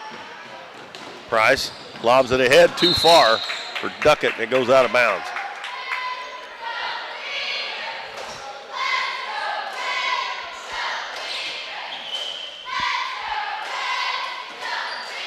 $28-0 lead for East Carter. Boy, Keith, I watch so many games, from up here now. The Clearwater finally gets a bucket from Miley Graham. Watch so many games from up here. I got down there, and you can't really tell athleticism or size down there. Yeah. Up here. But I got down there, I was like, boy, I'm short. Yeah, no kidding. I never got to go down there when Notre Dame was here. I bet it'd been Me scary. and you both, we would have been a head shorter than most of those girls. Bowman checks out, and number 15, Chloe Price, a freshman, checks in. And bounce to Golden. Her shot is short. Anna Crowley gets the rebound, puts it back in. That's 6 points for Crowley. 30-2 with 6:48 left in the first half. Keister's open in the corner for three. It's an air ball, but Bishop's going to get the offensive rebound on the other side, give it to Graham. She's going to shoot a three. It's no good. And Chloe Price gets the rebound. Passes up the floor to Dylan Price on the right wing. Crowley in the corner. Duckett hit one there earlier. This time she overshoots it completely. And a nice play there by Parker Golden. She got the rebound, dropped it off to Dylan Price, who scores her 9th point. Graham gets through that double team, sidesteps the defender, puts it up no good, gets her own rebound, puts it up again no good. Now Price gets it, comes out of there in a hurry. Drives down, stops, shoots from about 12 feet, no good. Clearwater with the rebound. And Bishop's going to meet the call for a travel. And that's where your guard gets in trouble throwing the ball to the big girl in the back court. Yeah. Coming back into the game will be Maddie Graham, number 23 for Clearwater. Crowley to inbound it. Out to Duckett. Over on the right side to Price. In the corner, Crowley, cross court. Dylan Price drives baseline. Gets it to Chloe Price from 12 feet. No good. Ball tipped back out. Anna Crowley had it for a second, lost it, but East Carter still comes away with it, and Crowley's going to put it up and get fouled. That foul's going to be on Kendra Bishop. Clearwater's first. That's her first foul. And we'll have her first free throws by Anna Crowley. First one goes in. She has got 7 points.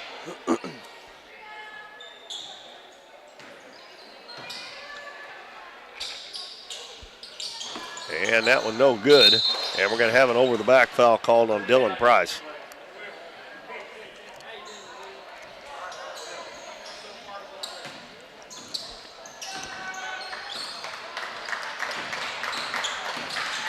Clearwater back at the other end.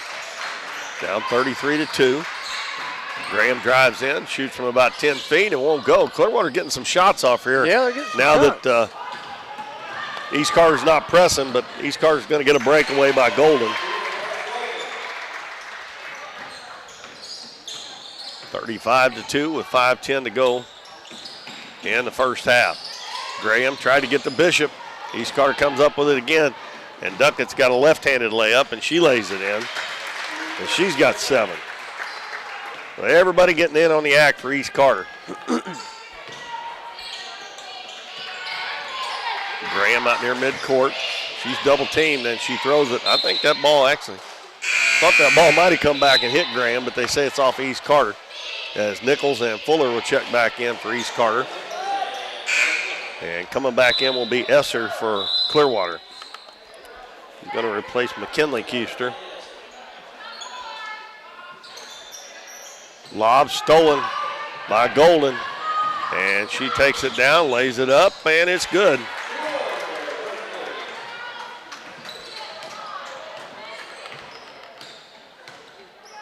East Carter just too much here for Clearwater.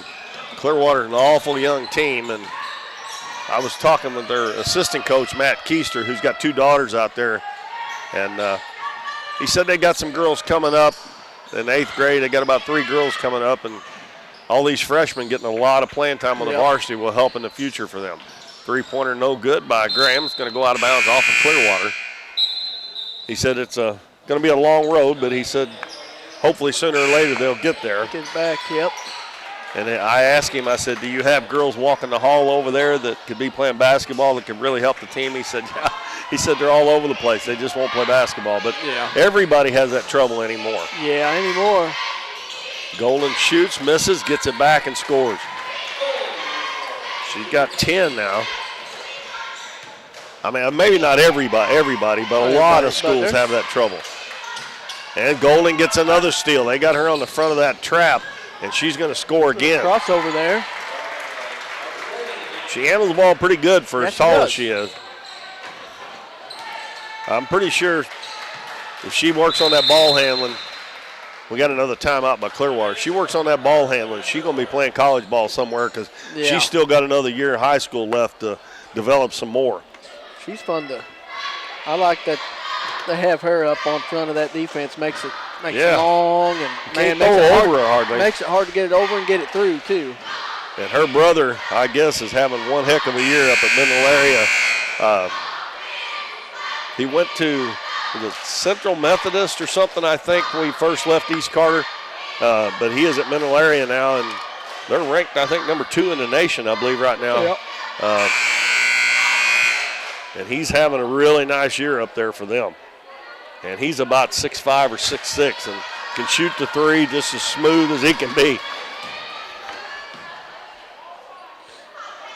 So we got Price checking back in, along with the number 3, Kylan Julian. Fuller back in, along with Crowley and Nichols. Clearwater's only went 1 player deep into their bench so far. Graham hands the ball off to Graham. Now to Bishop. Swings it right side to Keister. In the corner to the other Keister. Dribbles back to the wing. Bounces to Bishop. Got a man wide open. Nice pass. Good feet and underneath. Shot up and good. Nice play as Graham gets the bucket. 43-4 with 3:05 left in the first half. Clearwater in a 1-2-2 zone now. Pass cross court to Fuller. Fakes the shot. Gets behind the backboard, tries it anyway, and hits the side of the backboard. Keister passes it up to Graham. Graham backs out behind the 3-point line. Gives it back to Keister. Her ball batted away, and Crowley comes away with it. She's one-on-one. Goes down, puts it up, missed it. Ball tipped around, loose on the ground. Excuse me, the floor. That's not the ground, is it? We're not playing baseball here. And we're going to have a foul on East Carter on number 33. Ella Fuller. That is her first foul. And now we got a couple of subs coming in for Clearwater. Number 25, Emma Russell, another freshman. And Esser coming back in. And Bishop and Janae Keister check out.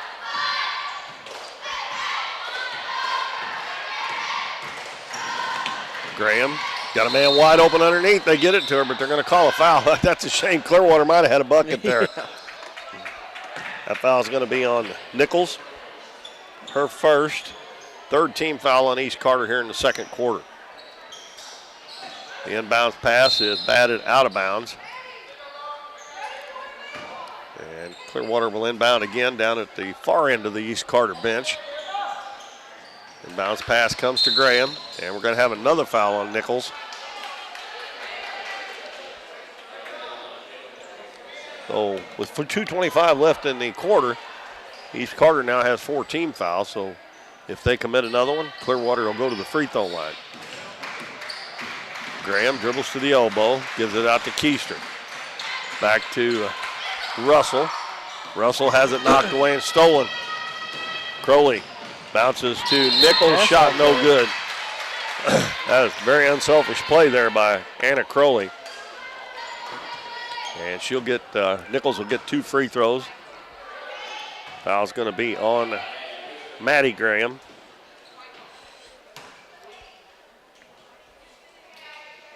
Nichols misses the first one. Now Bailey Decker, number 35, a freshman, is going to check in for Clearwater. And number 23, Journey Scott, a freshman, will check in for East Carter. Nichols' next one, no good. Long rebound, and Nichols comes away with it herself.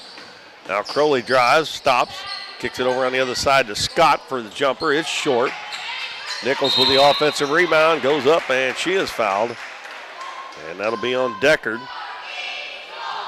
Well, Nichols missed 2, and on the same possession, she ends up getting fouled and going back to the line again. Nichols has 2 points in the first half. Finally, the third time's a charm. She got that third one to go.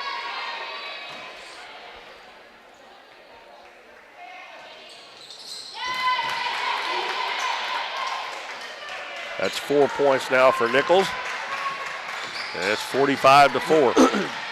They continue that half-court trap. Pass gets to Keister, goes in, and we're going to have a foul, and Clearwater will go to the free throw line. There's Carter bailing them out here. Getting a few fouls. Ella Fuller picks up her second, and they are in the bonus now, so McKinley Keister will step to the free throw line for the Lady Tigers. And she makes the free throw, gets her first point in the game. Bishop back in for Clearwater, replacing Deckard.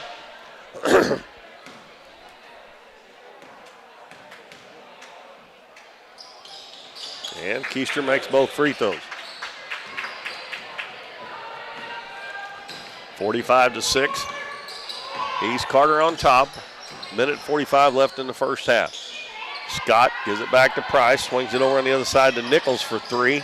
No good. And ball's going to go out of bounds. Last touch by Scott as Miller and Chloe Price check back in. Dylan Price and Anna Crowley will check out.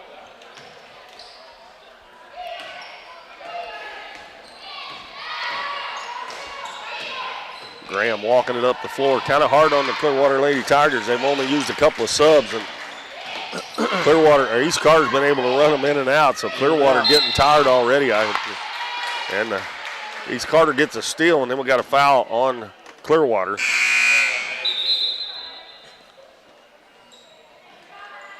I missed who they called that on. 23, Maddie Bishop. And she goes back to the bench. That's her second foul. Scott in the corner. Gives it back out to Price. She swings it left side to Nichols. Nichols trying to throw it to Miller, and Miller was coming to set a screen. It's batted out of bounds by Keister. Miller bounces in the lane to Nichols. Her shot blocked. But East Carter's getting every loose ball. Price running the point, and the ball knocked away from her. And Keister's got a run out, goes down with the left hand, missed the layup. Offensive rebound by Esser. She turns, shoots no good. Ball's going to go out of bounds, kicked out, I believe, by Miller. And Clearwater will keep the ball with 50 seconds left in the first half. Pass comes in to Keister. Over to Esser. Now to McKinley Keister for 3, and it rims out. Pass up to Scott, and she could not handle it. It goes out of bounds.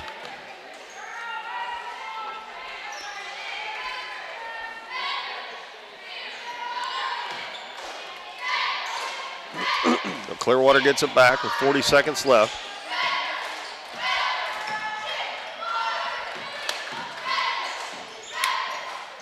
And Clearwater throws it out of bounds. A pass down at the feet of Keister, and she couldn't handle it. At the end of the first half, we'll go ahead and I'll tell you who's playing next, and then I'm going to take a break, and while I'm off on break, I'll figure up the scoring for you and come back and give that to you. Clearwater with a steal. Keister, crossover dribble, knocked away from behind. Clearwater's able to regain it. 8 seconds left. Keister, wide open jumper's good. That is Janae Keister with her first bucket. And East Carter's not able to get a shot off. So that brings our score at 45-8 at halftime. East Carter on top of Clearwater. It was 28-0 at the end of the first quarter. East Carter scores 17. Clearwater gets 8 in that second, and our score is 45-8 at halftime. We'll take a short break. They're only putting 8 minutes on the clock here, so I'll be back in about 3 or 4 minutes and give you the scoring for the first half.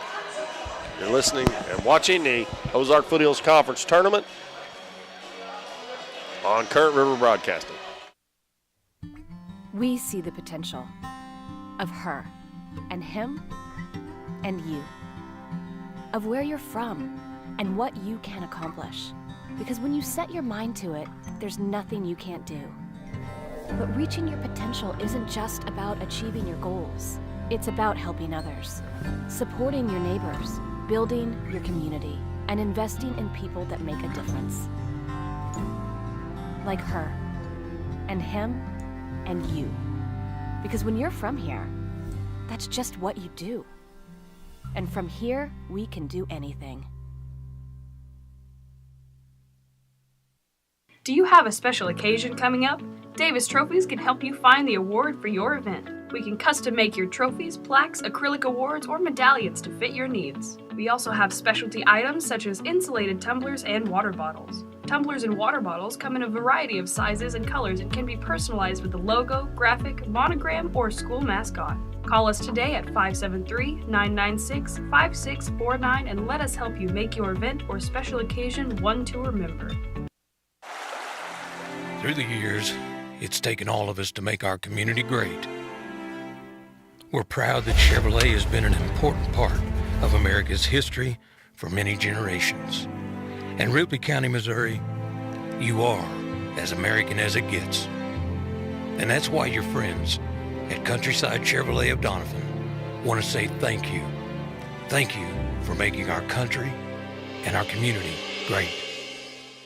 Barb's Boutique is an additional sponsor of this week's OFC tournament. Locally owned by Brittany Hadley, Barb's Boutique is a Facebook group with weekly drops in women's clothing. If you're looking for something cute and affordable, check out what they have to offer and join their Facebook group. But most of all, best of luck to the Dons and Donettes this week. This week's OFC tournament is sponsored in part by the Bank of Grandin. At the Bank of Grandin, your community is our community. Bank of Grandin offers full-service banking for all of your financial needs. Whether you are applying for a loan, opening a checking account, or making an investment, we offer a full range of banking services. Visit one of our local branches in Doniphan, Elsinore, Grandin, Harville, or Van Buren. The Bank of Grandin, serving our community since 1913. We're for road trips. We're for hitting up Arthur Bryant's for lunch and making it to Lambert's for dinner. We're for drop tops, T-tops, classics, cruisers, steel horses, and real horses. Have you ever hit a deer? Yep, we're for you too. We're for getting stuck in traffic and 6-lane freeways that aren't so free. We're for Missouri license plates. No, medals of pride. Like us, no two roads are alike, but we're all connected. We are Missouri Farm Bureau Insurance, and if you're a Missouri driver, we're for you. I am Doug Green, your Missouri Farm Bureau Insurance Agent, and if you're in Ripley County, I've got you covered. Lemonade House Girl is Doniphan's fun, family-friendly restaurant with a smorgasbord of choices on the menu. Enjoy one of their freshly squeezed lemonades along with handcrafted burgers, tasty tacos, trash can fries, or pizzas. Bring the family for Kids Eat Free Night on Mondays or come to Taco Tuesdays, Wing Wednesdays, Thursdays Date Night, or Fish Fridays. Lemonade House Girl is veteran owned and operated, and veterans receive a 10% discount. Lemonade House Girl is a proud supporter of the Dons and Donettes, and make sure to follow them on Facebook and Instagram for their daily specials.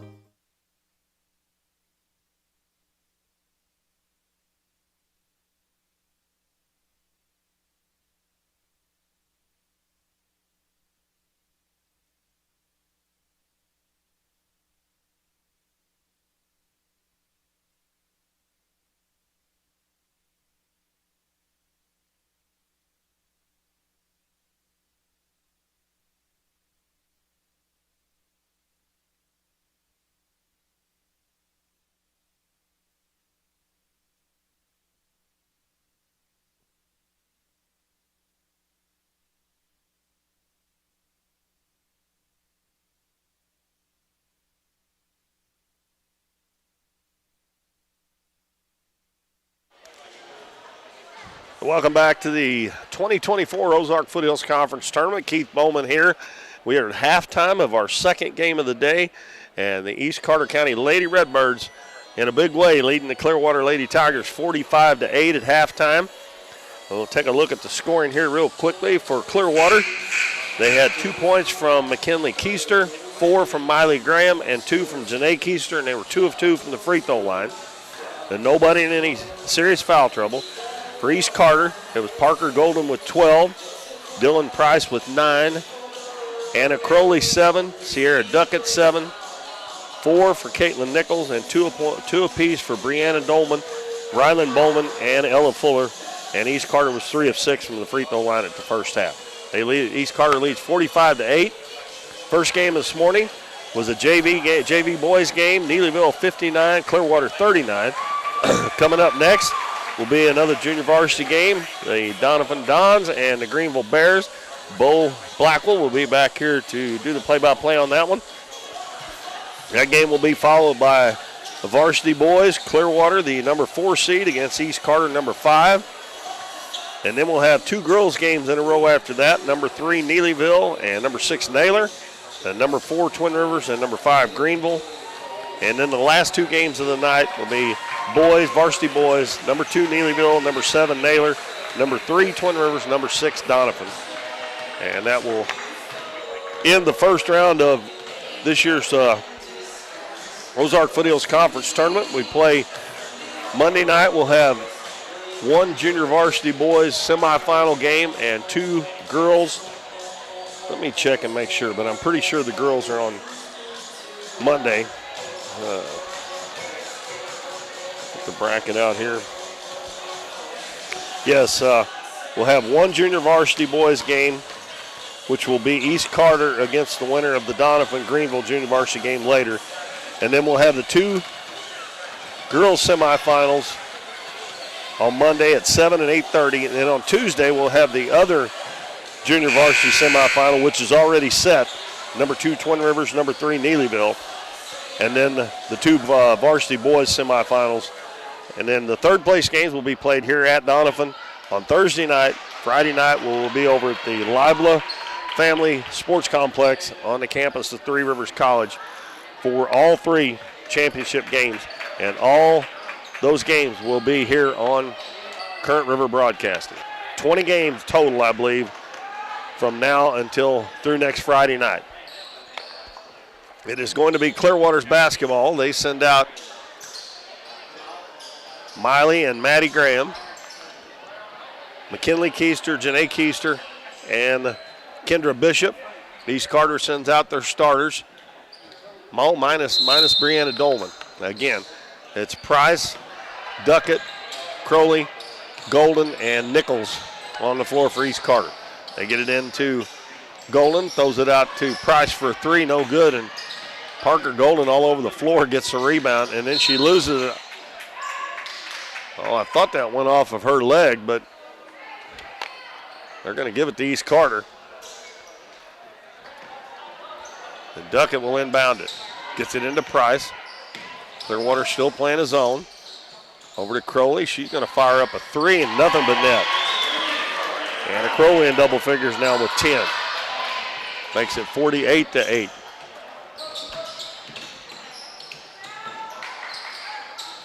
Graham's open for a 3 on the left side, and she banks it in. And right now they'll take it. That's Miley Graham. She has 7 of their 11 points. Pass down low to Golden. Kicks it back out to Nichols. Now to Price. Over to Crowley, left elbow. In the corner to Duckett for 3. And that one's no good. Price gets the offensive rebound, and she scored. Now Price in double figures with 11. That's 2 girls for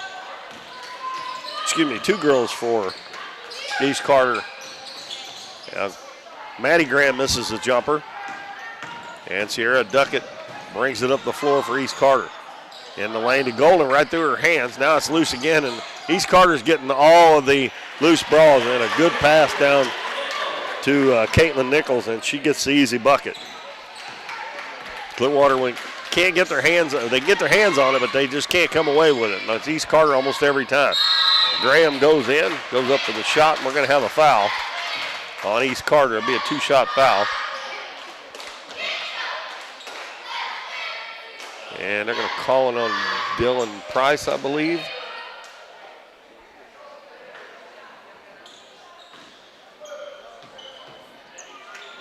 And Graham puts the first free throw up, and it's good.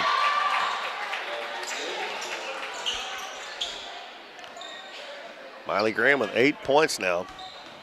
And they did call that foul on Dylan Price. That free throw no good, and Price gets the rebound.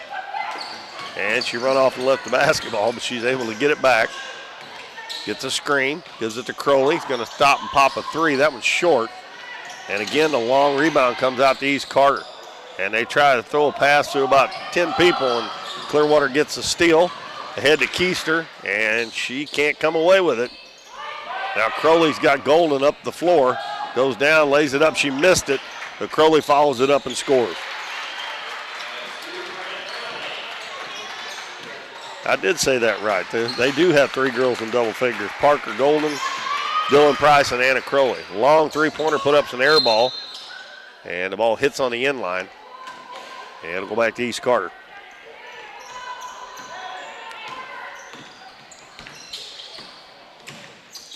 Price gives it in the corner to Nichols. Lobs underneath to Golden. Nice catch. And Clearwater just doesn't have anybody that is tall enough to contend with her or Dolman.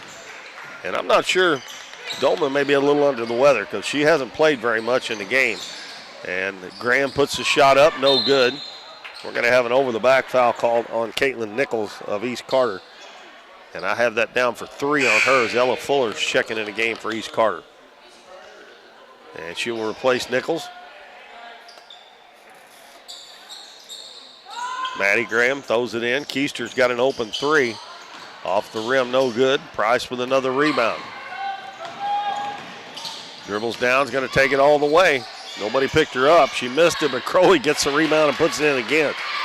She has got a lot of trash buckets on putbacks. 58-12. East Carter up. We're down to 3:50 left in the third quarter. And Clearwater with the basketball. And now Duckett bats one out of bounds. And by the way, I guess Clearwater agreed to have a run in the clock here because the clock was running unless they just forgot to turn it off. And another steal by Golden. Bishop goes right along with her, goes down and doesn't foul her. Golden's got 16 now. Keister gets a clear path to the basket, but she can't make the layup. And we got a tie ball on the rebound. And it will be Clearwater's basketball this time. Esser's coming back in. And let's see. Nichols came back in for Crowley for East Carter. And bounce pass comes to Esser, and she traveled with it. 60-12 is our score. Now we have Emma Russell, number 25, checking back in for Clearwater, replacing Bishop.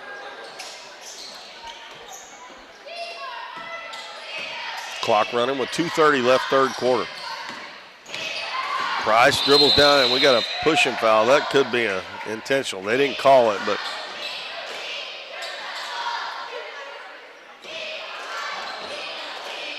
kind of surprised they didn't call an intentional on that. That was kind of, I think, a frustration foul on Maddie Graham. That's her third. And it's going to be East Carter's ball under their own basket. That was only the second team foul. Fuller's open in the corner. Her shot no good. Price with the rebound, puts it in, and she's fouled.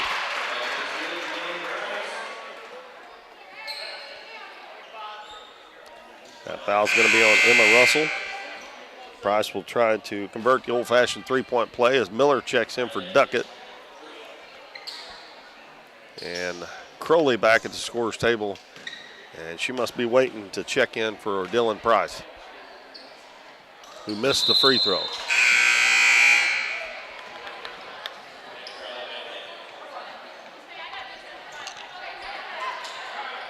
A 50-point lead for East Carter, 62-12.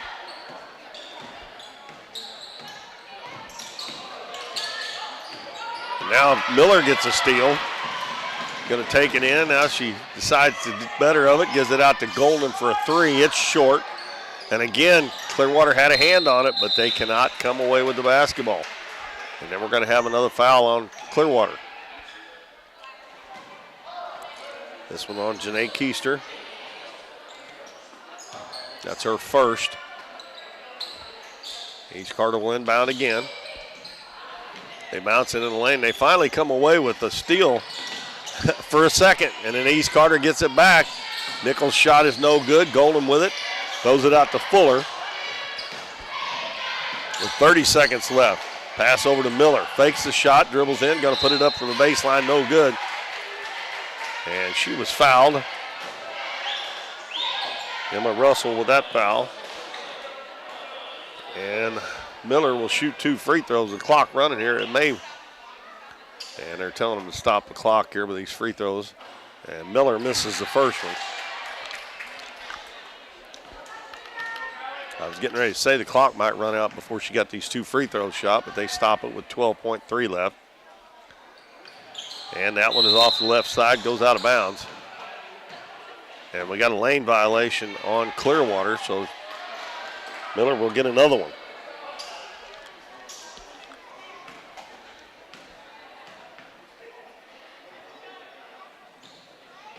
And she connects on that one after getting the extra one from the lane violation.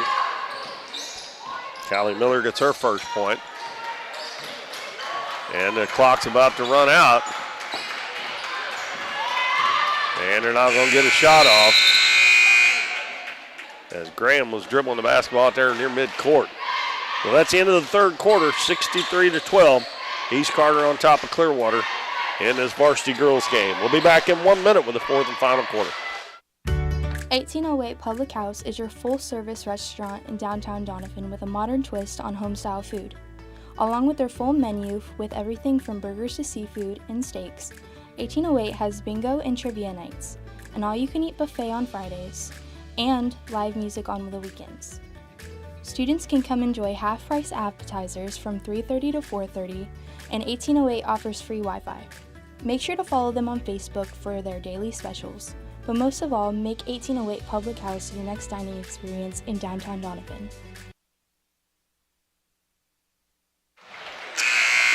Keith Bowman back at the Ozark Foothills Conference Tournament. 1 quarter to play. We'll have a running clock at 63-12. East Carter over Clearwater. And East Carter has the ball. They've got Duckett, Chloe Price, Dylan Price, Miller, and Bowman. And we'll get you Clearwater's players in just a second. Bowman pass is deflected out of bounds by Esser. Esser's out there. Bishop. Number 24, Riley Atnip, a freshman. Emma Russell. And nice pass underneath to Dylan Price, and she scores.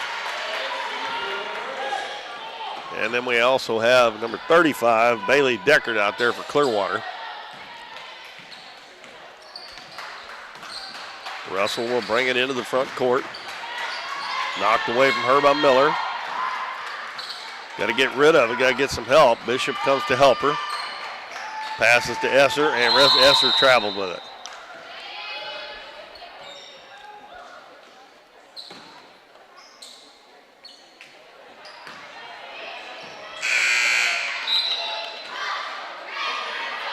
Maddie Graham coming back in for Clearwater. She replaces Atnip.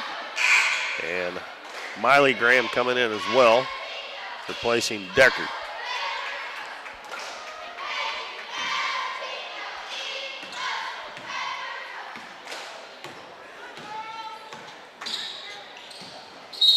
And Price is going to be fouled by Bishop. Second foul on Bishop, first foul here in the fourth quarter. And now Janae Keister coming back in for Clearwater.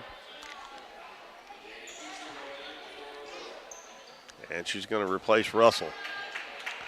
Our next game will be a junior varsity contest between the Donovan Dons and the Greenville Bears. Bo Black will have the play-by-play on that one for you. Duckett open at the head of the key for 3, and it's an air ball. Goes out of bounds. Nope, they say it was tipped. They said it was tipped. Not real sure about that, but East Carter will take it. Miller bounces into Bowman. Out to Duckett. Throws it in the corner to Price. Price out front. Price for 3 points, and it's good. Dylan Price with the 3. She's got 18. She'll check out of the game, as will Callie Miller and Sierra Duckett, as we have Parker Golden, Caitlin Nichols, and Anna Crowley back in. Chloe Price and Rylan Bowman stay on the floor.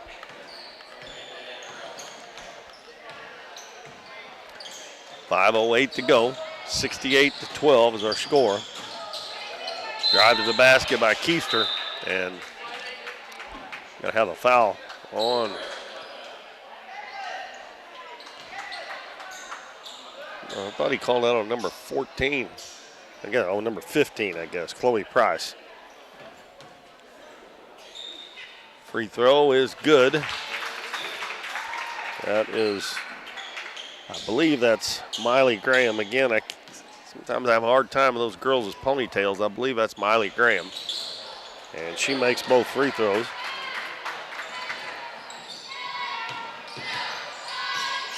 No, actually that was Janae Keister, I believe.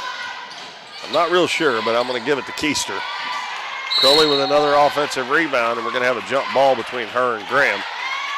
And it's going to go to Clearwater this time with 4:05 left in the ball game.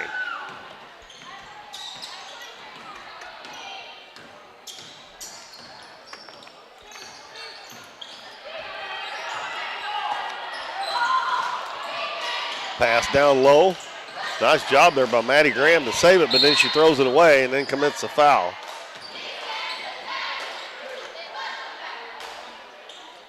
And I have that for 4 on my Maddie Graham, excuse me.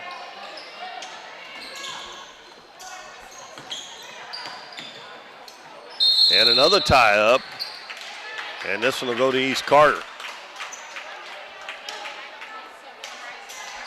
3 minutes and 20 seconds to go. It's 68-14 in favor of East Carter. Bowman ahead to Nichols in the paint, and a beautiful pass to Crowley, and she lays it in from Golden. Crowley's got 16 now.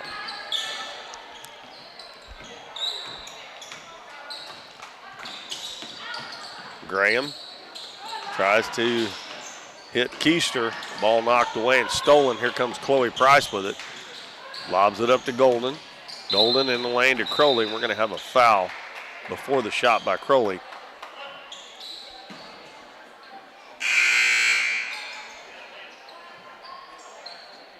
Foul's going to be on Esser. 2:25 to go. And we have, let's see, Scott back in, Fuller. And the shot put up. Who made that, Kent? Okay. I was shaking hands with a buddy of mine here. Chloe Price scores for East Carter. And then Clearwater loses it out of bounds. Our score is 73. Was that a three-pointer? It was a three-pointer for Price. And Miller checking back in for Nichols with 1:40 to go. It's 73-14 East Carter. Well, East Carter's going to advance on, and they will play the winner of Twin Rivers and, Neelyville and Naylor, who plays later today on Monday night at 8:30.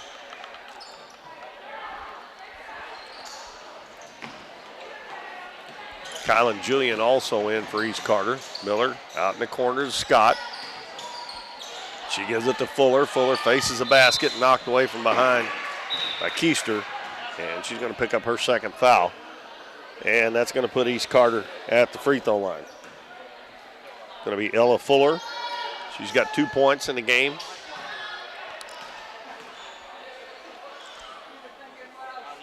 Puts the first one up, and it is good. Bailey Deckard coming back in for Clearwater.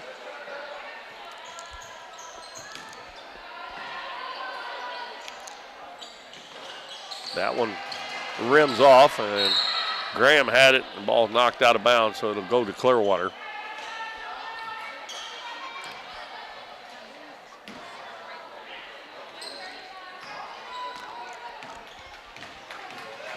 .15 seconds to go. Graham dribbles down, going to put it up. Shot is blocked. And we're going to have a jump ball, and that's just about going to do it with 5, 4, 3, 2, 1. That's going to do it.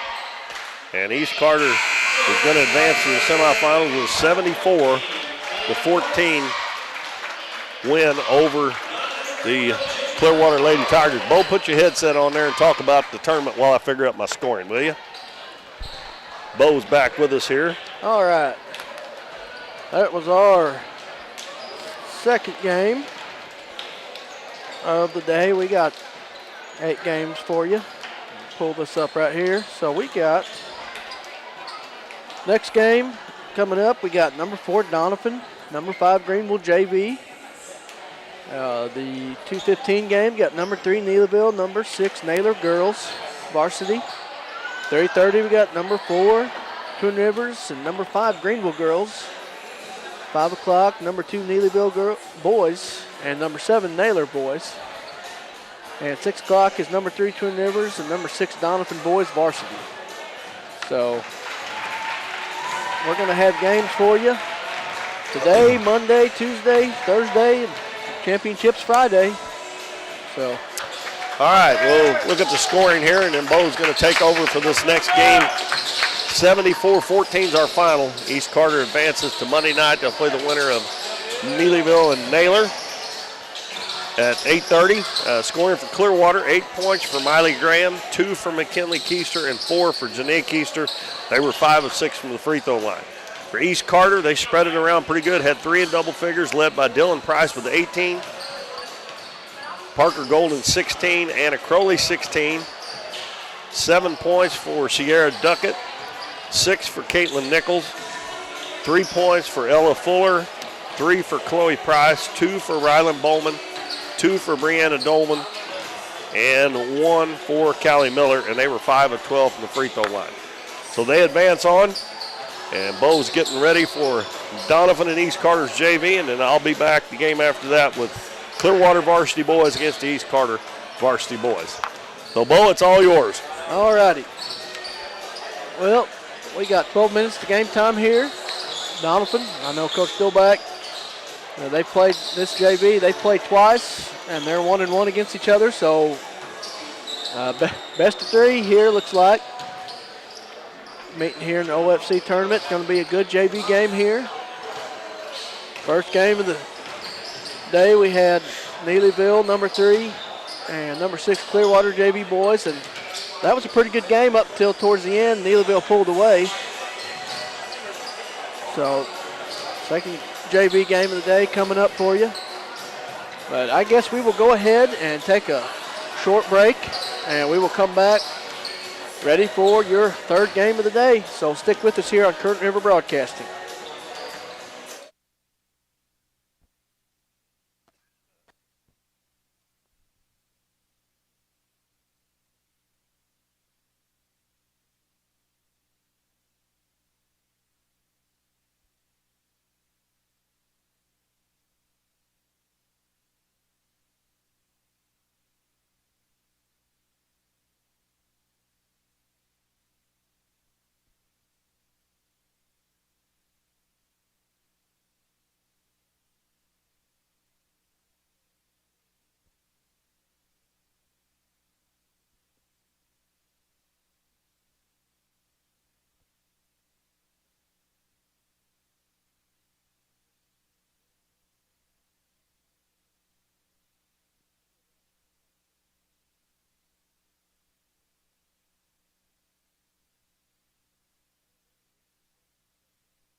Welcome back to Current River Broadcasting here at Doniphan High School.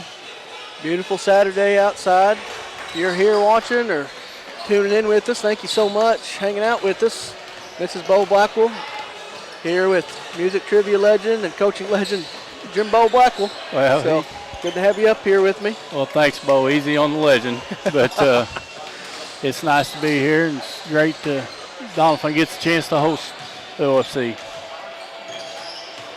Yeah, I was telling Keith Ineps earlier, I never got to see it when I was in high school, and I was gone after that. This is my first OFC actually having it at Doniphan that I remember. So, well, we have it every 7 years, I guess. Yeah. And I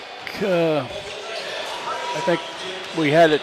I can't remember the last year we had it, but it's good for the school and it's good for the community. And they can come down and watch a lot of great basketball this week. Good turnout, gives the community something good to do.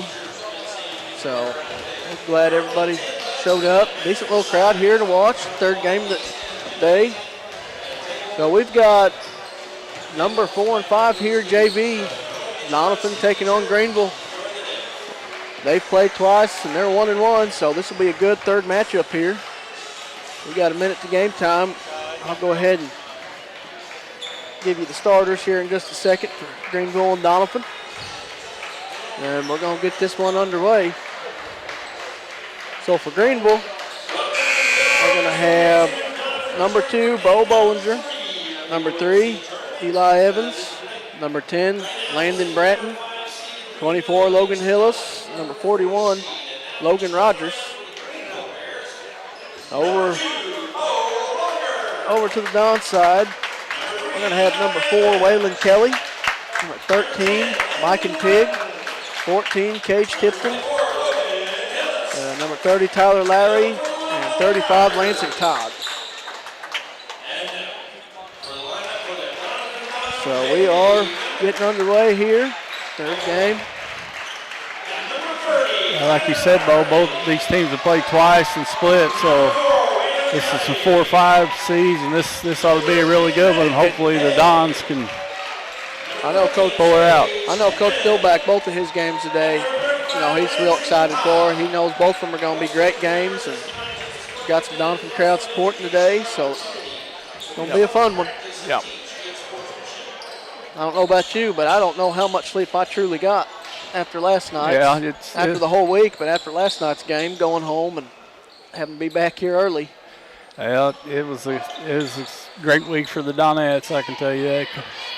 Coach Epps, boy, he really had them. He had them ready this week. Yes, he did. And they passed 3 big tests. That's one thing to have 3 games in 1 week, but when you have 3 like y'all had, that's quite a week. Cage Tipton gets it for Donovan, and he's going to walk.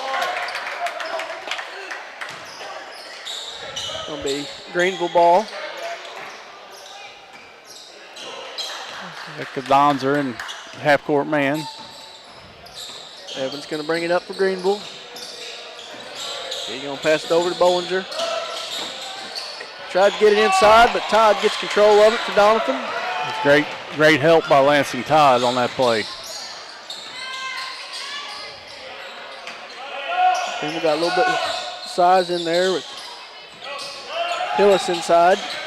Waylon Kelly's going to go up. Cage Tipton flies in for the rebound. Can't hold on to it. It'll be Greenville ball here.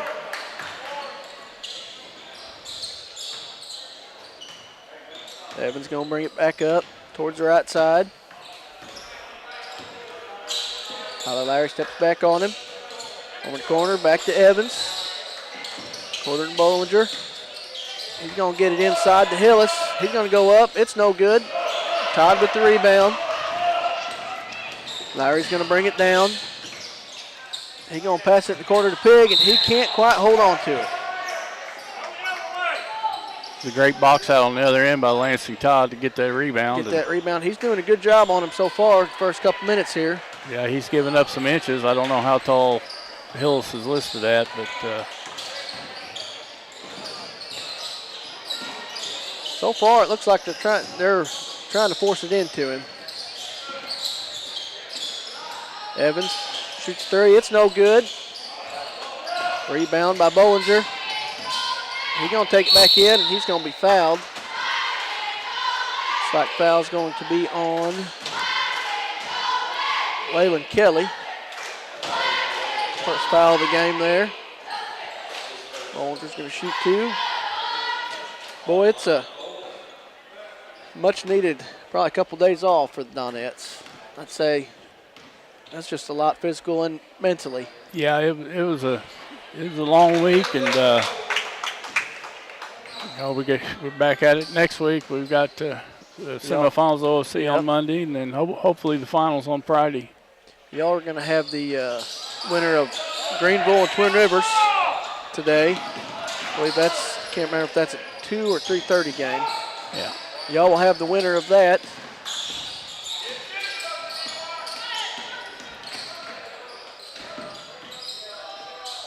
Don's playing really good defense right now. Bollinger inside, goes for two, no good, but he's going to get fouled. Get a couple free throws. That foul's on Kelly again. It's his second. It's like Dons are going to have a sub here. Say Alfonso is going to come in for Kelly. First free throw is good. Bollinger.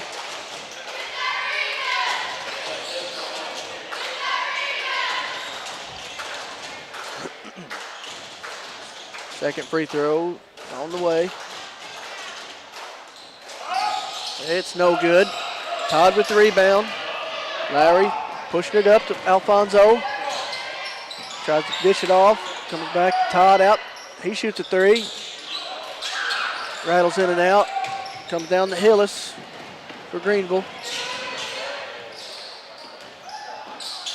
25 goes up. It's no good. And we're going to have a jump ball. It's going to go to Donovan. Brandon couldn't quite get it to go. Don's really undersized a little bit in this one. Greenville's bigger than them about every spot. You know, the first time they played was in that tournament. Can't remember which one it was, but I think Greenville won pretty big. And then next day, Donovan turned around and beat him by Yes. Yeah, so. Greenville's in a little 1-2-2 press here. Donegal throws it away and then commits the foul.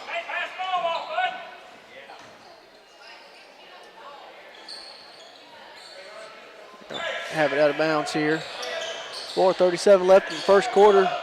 Greenville leads 2-0.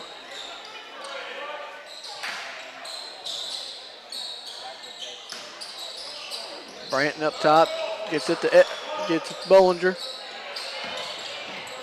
Bollinger over to Womble. Womble gets it over Branton. He tries to get it inside to Hillis. He shoots. It's no good. It's like Womble gets it, no good. Hillis shoots, gets his rebound, no good. Gets his own rebound again. He shoots again. It's no good. And they're going to say it was last touch by Greenville.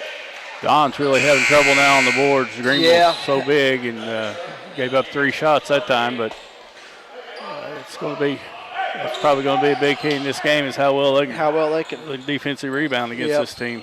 Meyer and Burchard come in for Greenville. Triangle passes to Tipton up the head. Pushing the subject over to Lansing Todd in the corner for 3. It's no good. Cage Tipton there to get the rebound. Kicks it out to Larry. Kicks it over to Alfonso. He's going to drive in. We're going to have a foul on the floor. It's going to be on Bollinger. Don's got it underneath the basket. Decent little crowd here for 11:30 game. Yeah, yes it is. I was telling Keith earlier that, see who this foul's on. It's on Meyer first. That when we were coaching, been in a couple tournaments early, and it's an awkward silence. Yeah. If it's not game, if game ain't going on. Yeah, it's different, having played at this time, and it's hard to get. It's hard to get going sometimes. Get going, and it was a whole gym effort that first game. All of us getting going. I was slow on it. Everybody. Evans gets it down to Hillis. He's going to shoot a jumper. It's no good. Gonagle gets it. Kicks it out to Lowry. Lowry brings it up. Over to Alfonso. He's going to drive in, kick it out. Lowry's going to try a three. It's short. Hillis with the rebound for Greenville.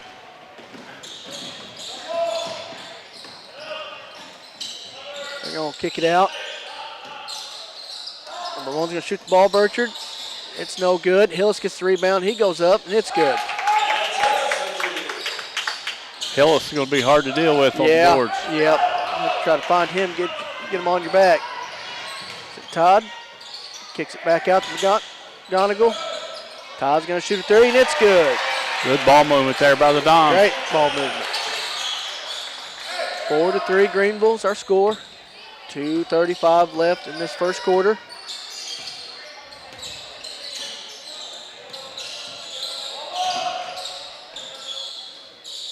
Yeah, it's Hillis again. Hillis again.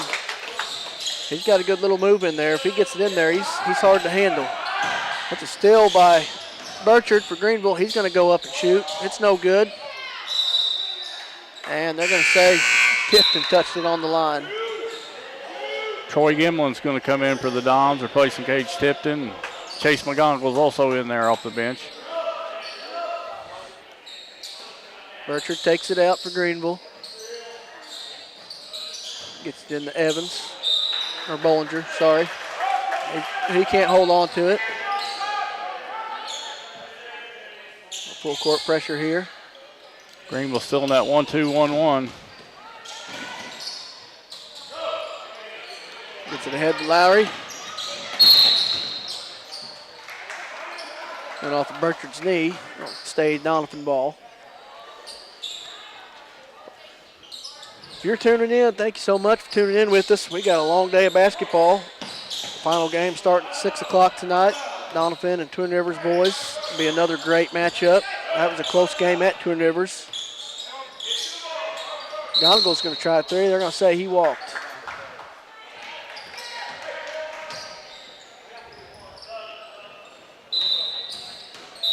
Mike and Pig back in for the Dons. He's going to replace Chase McGonagall.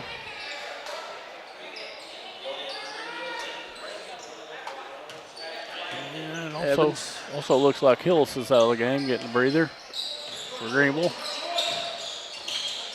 41, Rogers comes in for Greenville. He's got a little bit of size too. What I was telling Keith, you were talking about, it's a whole different ball game watching from up here and down there. Yeah, it's athleticism and size. It's hard. Yeah, it's hard to gauge that from up here, but you can really tell it. Really tell if you're down there at floor level. Yeah, Lowry couldn't get his layup connected. 10 goes up, little spin move there. Brenton for two. 8-3 now, Greenville. Batted out by Brenton. Don's having a little trouble right now with Greenville's full court pressure. They were in a 1-2-1-1. They just went back full court man. Bolger comes in for Evans. Dons need a basket here. Mike and Pig's going to shoot a three. It looks good. Good three by Mike and Pig. Great pass, great dish and pass from Tyler Lowry to set up that three.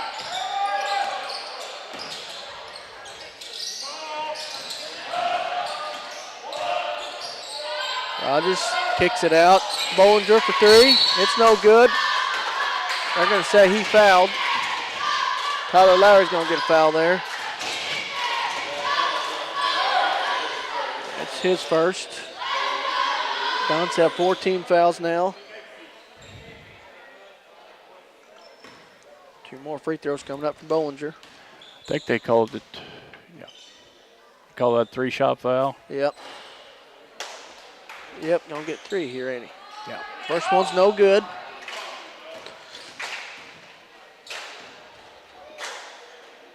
Second one on the way. It's no good. One more coming. 59.6 seconds left, first quarter. 8-6, Greenville. Boy, we got a long week. Next week ahead of us too. We got today, Monday, Tuesday, Thursday, and Friday. Yeah. So it's a lot of broadcasting coming for you. Bollinger, last free throw is good, 9-6. Lowry brings it up. Alfonso gets it at the top of the key. They'll say he's fouled. I'll call that on Bollinger. That's going to be his second. 46 seconds left. Don's just down 3 here, 9-6. Evans going to come in for Branton.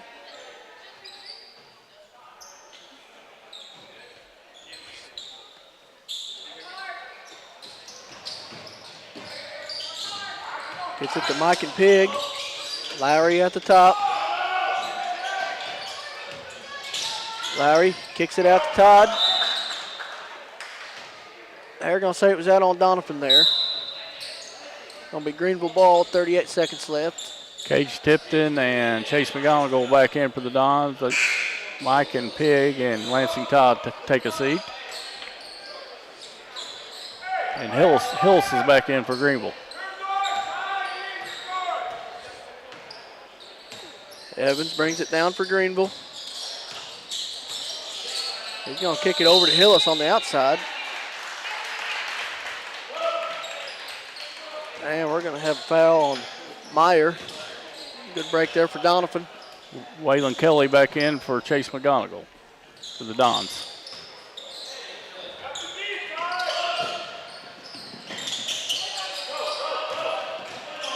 Waylon Kelly gets it up to Alfonso, and it's stripped away by Meyer. He's going to take it all the way. And we're going to have a charge. That's a good take there by Kelly. Great take by Waylon Kelly. Greenville was a little out of control there, and Waylon Kelly just stuck in there and drew the charge, especially with 2 fouls. That's a really good play. That's 3 on Meyer, so he comes out. They brought Branton back in. 17 seconds left. Lansing's got it at the top. Lowry gets it. He's going to take it all the way. Get it and score. Good move by Peyton. Good move. Tyler Lowry. 9-8 Greenville. Good quarter there. Good start to this JV game. 9-8 Greenville. So we're going to take a 60-second pause, and we'll be right back on Current River Broadcasting. Nick's Lawn Maintenance and Power Washing is locally owned and operated and a proud supporter of the Dons and Donettes this season. Nick serves Ripley County, the surrounding area, with lawn services from mowing, weed eating, and trimming, and they can trim and maintain your shrubs, bushes, flower beds, mulch, and more. They also clean roofs, gutters, downspouts, and can install gutter screens as well. Quality power washing services to buildings, driveways, sidewalks, fencing, and vehicles is no problem at all. No matter how big or small the job is, give Nick's Lawn Maintenance and Power Washing a call at 208-8659. Barb's Boutique is an additional sponsor of this week's OFC tournament. Locally owned by Brittany Hadley, Barb's Boutique is a Facebook group with weekly drops in women's clothing.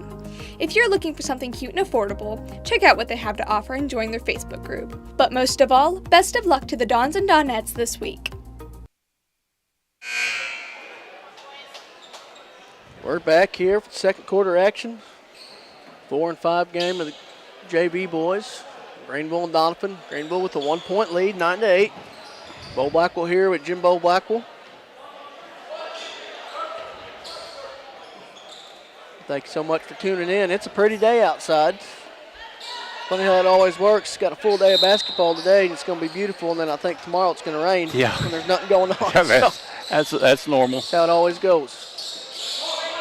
Bollinger gets it inside to Hillis. He's going to move. He's going to shoot it, and it's good. Well, he's a handful when he catches it in there. He's going to be a handful for sure. Don's going to have to find an answer for him. Todd gets over just a little too high for Lowry. It's going to be Greenville ball. Well, I think first time ever. I did this a long time ago, Colm. First time I ever got the call with you. Well, so mark that one off. It's my honor to be up here with you, Bo. Well, we've honor's all mine. Well, we've been You know, we've been a few places, and it's just great to, I've said it 100 times, it's just great to be home. It is great to be. You know, the atmosphere here is just, you know, even not a Friday night, it's just every night. Crowds here. Yeah, you're right. It's absolutely great to be back home. How great was the atmosphere Wednesday night and last night? It about put you in tears if you were a Doniphan fan. It was pretty awesome. Last night was great too. Alton brought a good group as well. Lansing's Todd's shot's no good. Hillis takes it down. He spin moves. He's going to shoot it, and it's good. That's 8 for Hillis. Dons get it ahead to Lowry. He's going to try to kick it up ahead, a little too high. Going to be Greenville ball here. 13-8 Greenville. Don's having a little pressure with having a little problem with Greenville's full court pressure. Getting a little ahead of themselves. Need to calm down. 45. Womble gets it. They're going to say he carried it.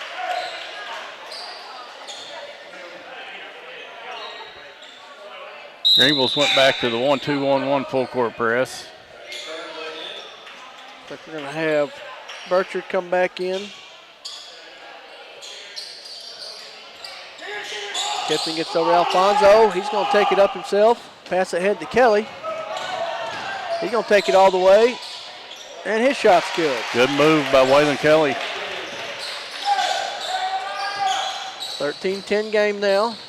Greenville lead. Bollinger takes it all the way. It's no good. Alfonso with the rebound. He's going to take it all the way. And it's blocked by Burchard. Going to stay Doniphan. 5-minute mark here, second quarter. Up top to Kelly. Over to Tipton.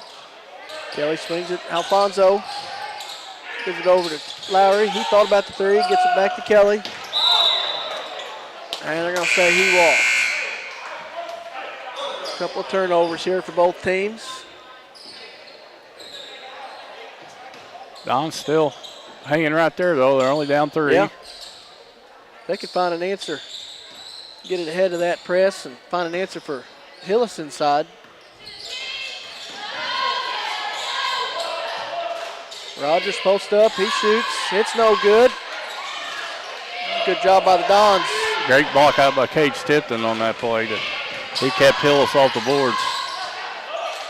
Lowry over to Tipton. Up top to Kelly. Over to Alfonso. His three's up. It's no good. Bollinger gets it. He takes it, kicks it out. It's going to go out of bounds. Yeah, it's kind of funny. It kind of feels like Greenville's dominated this game, but you look at the scoreboard and it's 13-10. So the Dons are still in it, and they're doing a good job of guarding and a good job of rebounding. To the Dons' credit, absolutely. Folks, if you plan on coming today, got a lot of basketball for you. Todd's three's no good. Got down by Burchard. Got OFC shirts over there for $10. Project Graduation has the booth set up next to him. That's going to be an over the back. Let's see who they call that on. They're going to call that on Lowry. That's going to be his second foul. Chase McGonigal and Troy Gimlin back in for the Dons.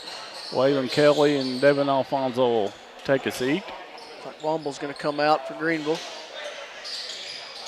Richard takes it out, gets to Hillis. He's going to spin move, shoot. And they're going to have a foul. 2 shots.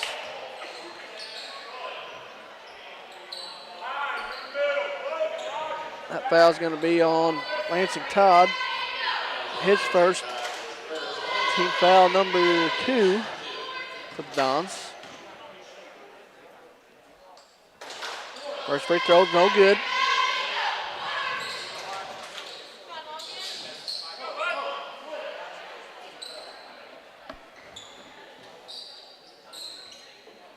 Second free throw on the way. It's no good. And they're going to say it's Doniphan ball. Good hustle both ways. Well, it's funny how it feels like it takes a while to get to the Christmas break, and then once Christmas gets here, it just rolls. Yeah, they always say high school basketball season is a marathon, not a sprint, but it's sprint time right now. Yeah. It's looking at the schedules, like goodness, you're on the last 3 or 4 marks on the schedule. That's conference. So we got 3 weeks left before the district tournament, so it's coming to a close. All teams got 3 weeks to get as good as they can get for playoff time. Absolutely. Lowry's three is no good. They're going to say it was tipped, so it's going to be Doniphan ball again. Lowry's going to bring it up. He's going to get it inside the Todd. Over to McGonigal for three. I think his shot was partially blocked. Burchard picks it up. Tries to pass ahead to Hillis, but can't quite get there.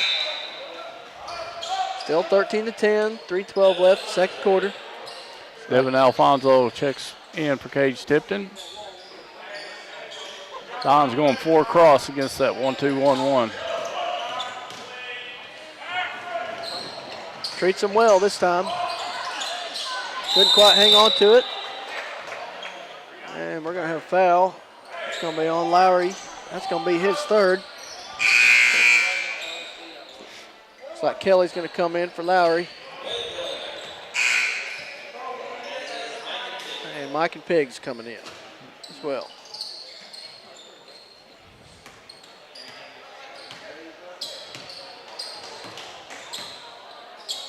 Don's still just down 3. 2 minutes, 50 seconds to go. Burchard's three's no good. Donegal gets the rebound. They're going to have a jump ball, and it's going to go Don's way. They must have, I don't know how they got that light working. The Notre Dame game, of all games, the left possession wasn't working. Oh, I didn't know that. Yeah. Really? So if the light wasn't on, you would know that it would go that way. Oh, okay. Yeah. It's working today, though. So somebody must have gave it a good smack this morning. Probably all it needed. So Keith, that's probably one of those things you got to buy the whole possession thing. They don't just sell the line. Yeah. Oh yeah. Oh yeah. Todd comes in for Gimlin.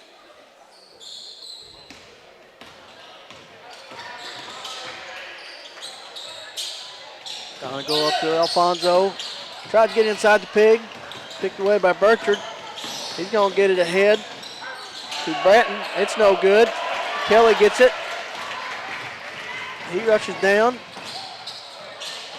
Kicks it back out to Todd into McGonigal, and he's going to go. Oh. And it's good. Good way to get that shot off. Chase McGonigal gave up about 6 inches on that matchup, but still got that shot to go and got fouled. Great play by Chase McGonigal. Absolutely. That's Rogers' first foul. Going to have Morris coming in for Bollinger. McGonigal's got a chance to make it a three-point play. And he does. Bank is open today, I guess. Bank is open till noon, for sure. So we have us a tie ball game here, folks. Both sides playing pretty well. 2:16 left in this match, first half. Burchard brings it up. Kicks it over to Morris. Don's doing a good job of fronting Hillis. Yeah, they've made the adjustments they needed on him. Burchard back up top. Started by McGonigal. Back over. They get it inside to Rogers. He's going to shoot a jumper, and it's good. And we're going to have a timeout here by Greenville. Let's see what we got. Looks like probably a 30. It's a 30, so we will keep it here. So, Seth, if you're just tuning in, we got lots of basketball for you. Pull my schedule up here. This is game number 3. Number 4, Doniphan. Number 5, Greenville JV. Next game is number 4, Clearwater. And number 5, East Carter boys. 2:15, number 3, Neelyville girls. Number 6, Naylor girls. 3:30 is number 4, Twin Rivers. And number 5, Greenville girls. And that's who y'all will have next. Yes, the winner of that the game. winner of that game. 5 o'clock, number 2, Neelyville. And number 7, that's boys, varsity. And then in the night, 6 o'clock, number 3, Twin Rivers. And number 6, Doniphan boys. That'll be a great game, too. So lots of good basketball today. Larry brings it up for Donovan. It's over Alfonso. Has it batted away. We got a loose ball. And it's going to go Greenville way. You're trying to get it in there and kind of lost it. Chase McGonigal checks in for Tyler Lowry. Looks like they're going a little offense-defense since Tyler has 3 fouls. They get him out of there on the defensive end. Pretty smart there. Minute 30 left. You don't want to pick up the fourth here. Minute 30 left. Burchard for 3. Just out. We'll have it over the back. I think that's going to put the Dons. 41. Yeah, that puts the Dons in the bonus. So Dons in the bonus. So a couple free throws, they can tie it up here. I think Lansing Todd's going to go to the line. Todd's going to shoot 2 here. 15-13 Greenville, minute 26 left, first half. First free throw, no good. Going to have Womble coming in for Rogers for Greenville. And looks like Gimlin's going to come in for Mike and Pig.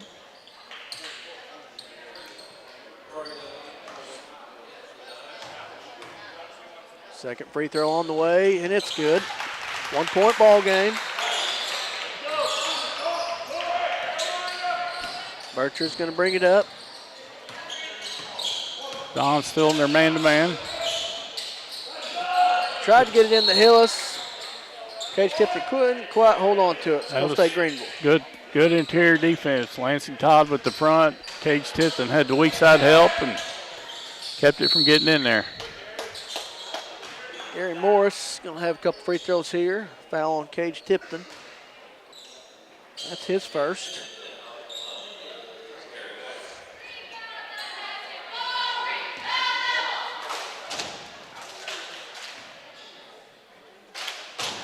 Looks like we've talked about before, first free throw hit.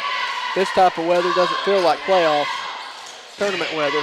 It what? Doesn't feel like tournament weather. You don't expect to. Does? Yep. Yeah, it's one of my favorite times of year when you get this little warm spell like this. That's the first thing that comes to my mind is you're getting ready to play for some championships, and this is what you work all year for. Todd on the right side. Lowry's 3, no good. Bonzo gets it. He goes up, it's no good. 47 seconds left. 16-14 Greenville. Try to get it in the Hillis.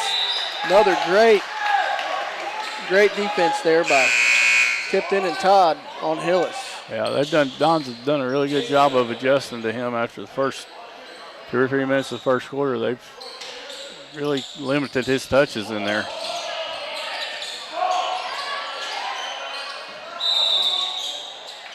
They're going to say he walked.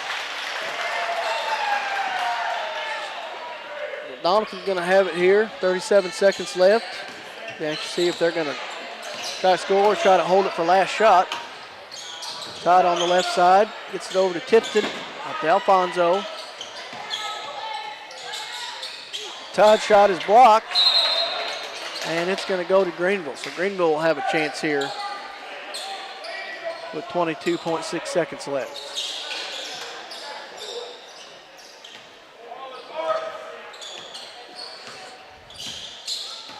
Greenville look like they're going to run a little pick and roll here, but Hillis, there he goes. Bratton got it. He gets it to Hillis. Hillis going to try to go up. It's no good. In the Todd, 1 second left. And there's going to be a foul with 0.1 seconds left. That's going to be on Bratton, his first. And Lansing Todd's going to get a chance to tie this ball game with 0.1 seconds left. That was a big foul. Don's had it under 2 seconds ago, about 60 feet away from the basket, and Greenville fouled. Don's can tie it up here.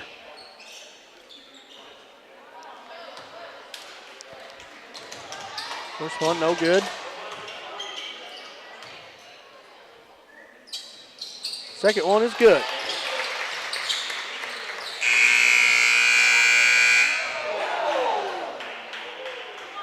So we're going to end 16-15 Greenville here, first half. I'm going to hurry up and count up the first half scores.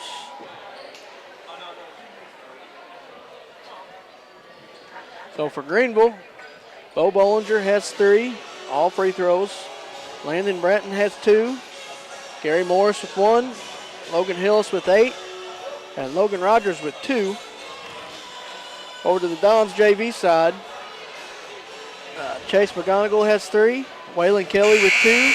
Mike and Pig with 3. Tyler Lowry with 2. And Lansing Todd with 5.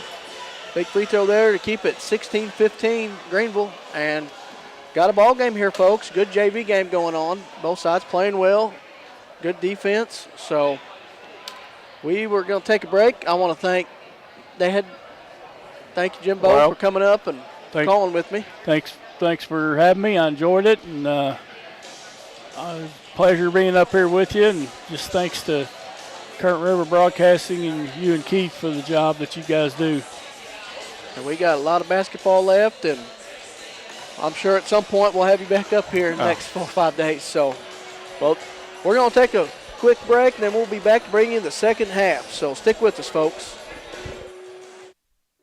At Mathis Timber, our goal is to provide our landowners with the greatest possible financial return on their timber lands, while not damaging young timber or leaving your property in a mess. We have served Ripley County and the surrounding areas since 1939. We will buy your timber on lump sum total or percentage. We have several references upon request. Contact Craig Mathis at 573-429-0996 and see how Mathis Timber can assist you with all your timber harvesting needs. Cosmo Pest Solutions is your hometown pest and termite control provider. With 20 years experience in Southeast Missouri, Cosmo Pest Solutions is here to help your home or business with all pest, termite, and bedbug control needs. For fast, friendly, dependable service, give Cosmo Pest Solutions a call at 573-996-ANTS. Casey's on the Current in Donovan is the place to float this summer.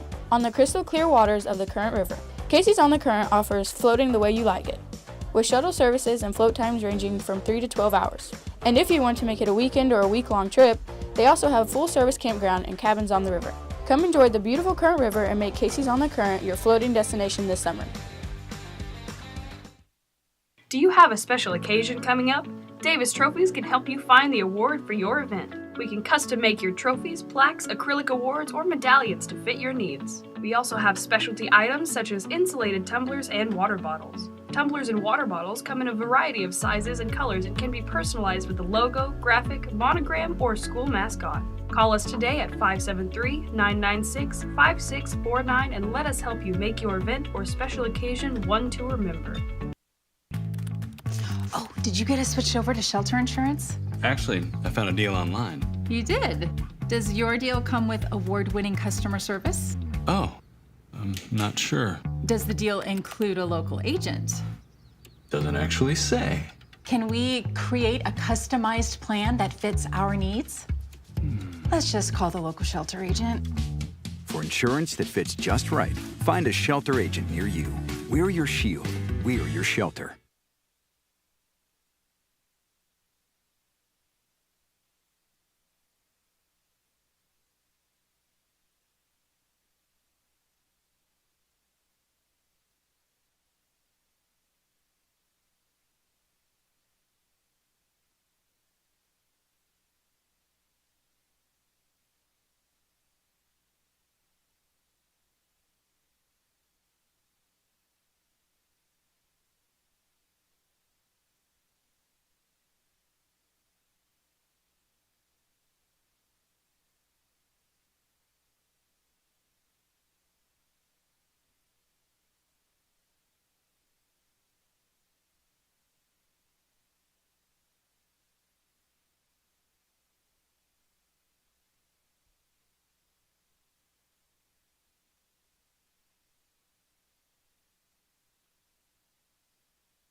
Welcome back, Bill L. Wright Gymnasium. Bo Blackwell here.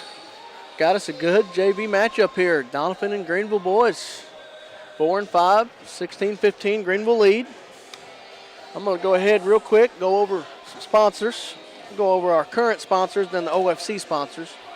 So current sponsors, we've got Countryside Chevy, Davis True Value, Farm Bureau Insurance, Hometown Pharmacy, Mathis Timber, Southern Bank, 1808 Public House, Cosmo Pest Solutions, Lemonade House and Grill, Nick's Lawn Maintenance and Power Washing, Casey's on the Current. For the OFC sponsors sponsoring this tournament, we've got Nace and Michael Pig with Shelter Insurance, Davis Trophies, Taylor Schleif with Poplar Bluff Realty, Kirby Sawmill, Bank of Grandin, Barb's Boutique, and Marty Swanko with American Family Insurance. Please, folks, go out and support these businesses, because without them, this would not be possible without them supporting us, supporting this community, and being able to bring all these games to you. I think it's great that we're able to do all the games today for everybody to watch, for all the teams coming from a ways that can't make it out today or feel like getting out in the sun and watching it somewhere at a park or whatever. So we appreciate you tuning in with us today. And if you're here, it's a good crowd, good atmosphere. Got some good food today. Got OFC shirts over there for $10.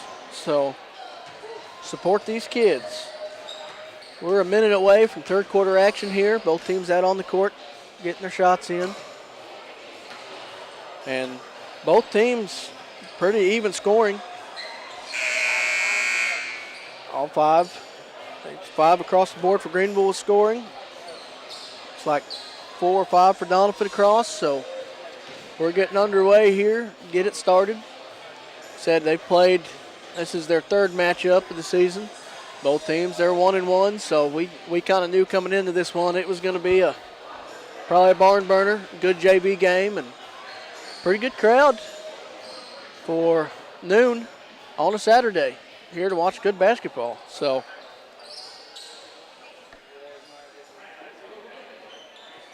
Don's Greenville on the court. It's going to be Doniphan basketball. See if Doniphan can continue to have that defense inside. Greenville's got a little bit of size in there. Kelly up at the top. Over to Todd for 3. And it's no good. Burchard's going to come down with it for Greenville. Kicks it out to Bollinger. Bollinger over to Burchard. Slightly batted away. Back to Burchard. Get it to Bollinger in the middle. He's going to go up, and it's no good. He's going to get his own rebound there. Kicks it out to Rogers. Tries to get it inside, but you got Todd's going to pick it up and get a foul there. Going to have a foul on Womble. That's going to be his first foul. Looks like Chase McGonigal's going to come in for Cage Tipton. Looked like he might have got poked or hit in the eye. He'll come out for a break. Lowry's got it, bringing it down. Kicks it over to Alfonso. He gets it inside to Kelly. Kicks it over to Lowry. Thought about it. Back to McGonigal. Over to Kelly. He's going to shoot a 3. It's no good. Rogers rebound, but throws it away. And we're going to have a good timeout call by Coach Deckard for Doniphan. Keep that ball. And looks like, what are we going to have here? It's like a 30-second timeout. We will keep it right here for you. Still 16-15 our score. About a minute into this game, or into the third quarter. Don so far still doing a good job defending and keeping it out from underneath. Greenville's got some size down there that they're having to do a little bit extra stuff to try to keep it from being an easy basket underneath. Don's doing a good job rebounding. Greenville does a pretty good job of moving the ball. Doniphan's going to have it out left side. Back there by McGonigal. Get to Kelly. Up top to Lowry. Over to Alfonso. Alfonso up top to Kelly. Swings it to Lowry. He thought about the 3. He drives in. Kicks it out to Kelly. Over to Alfonso. He's going to take it all the way. Shoot. And it's no good. Hillis brings it down for Greenville. Bollinger's going to bring it down and pass it down to Womble. Gets it into Hillis. He kicks it back out to Womble, over to Bollinger. Bollinger dribbles up top. Hillis on the outside. Gets it inside to Womble. He gets his own rebound, puts it up, and it's good. First 2 points for Womble. Lowry brings it down to Alfonso. Lowry's going to try a three, and it's good.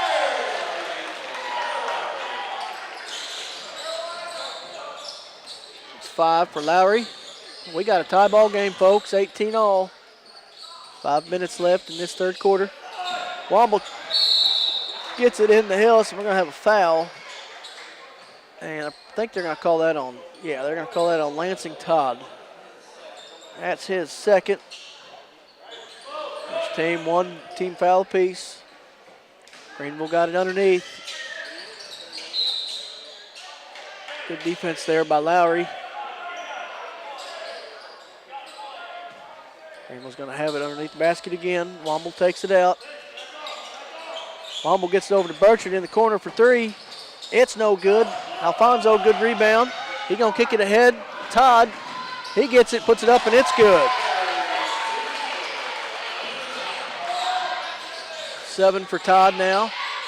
Dons take the lead here, 20-18. I think the first lead of the game. Burchard gets it at the top. He kicks it to Hillis down low. He makes a move, shoots. It's no good. Alfonso with the rebound. Gonagall's going to run it up the left side. He's going to try to take it all the way.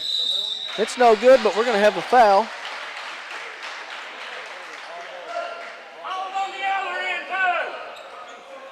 That foul is going to be on Hillis. That's going to be his first foul.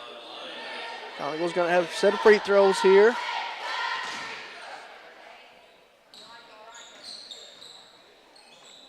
On the way. It's good. It's after 12, but the bank is still open on this Saturday. It looks like Brenton and Meyer come in, and Mike and Pig comes back in for Donovan and Gimlin. Second free throw is on the way.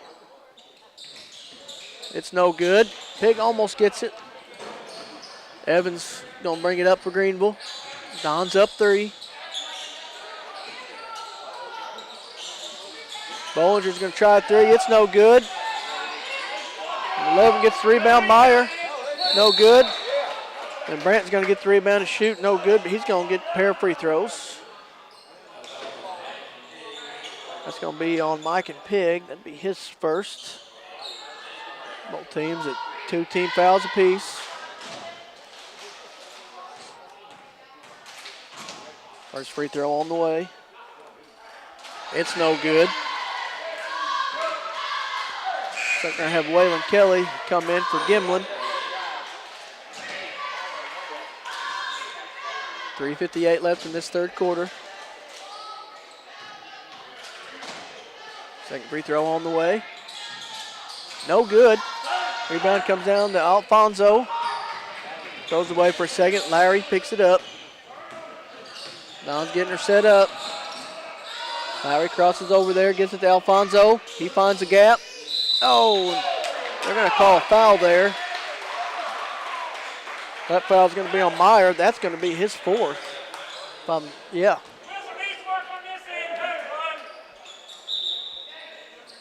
Don's going to have it underneath. Looks like we're going to have Lansing Todd come in for Alfonso, give him a break. And Burchard is going to come in for Meyer. Yep, with his 4, he's going to sit. Lowry takes it out for Donovan. Kicks out to Todd, up to Pig. Pig gets it over to Lowry in the corner. He thought about the 3. Dribbles it out. Over to Pig at the top. Back to Lowry on the right side. Guarded well by Branton. Todd thought about it. He's going to take it in. Lowry's got it. Right side. Kicks it to Kelly. Good pass over to Todd for 3. It's no good, and it touches the rope there, and it's going to be Greenville ball. Don's still holding on to that 3-point lead. 3:15 left in this third quarter. Evans brings it up for Greenville. Kicks it over. Bratton. Burchard at the top. Back over to Evans. Don's doing a good job on Hillis inside. He finally gets it. He shoots. It's no good. Tyler Lowry gets it. And he's going to be fouled in the backcourt. That's going to be on Bratton.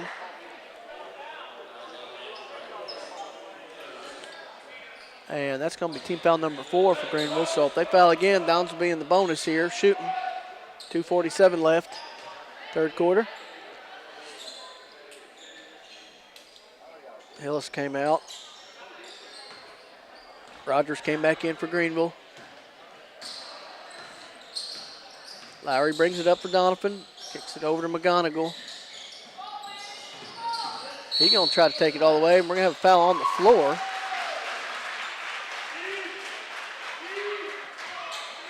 Foul's going to be on Evans. That's his first.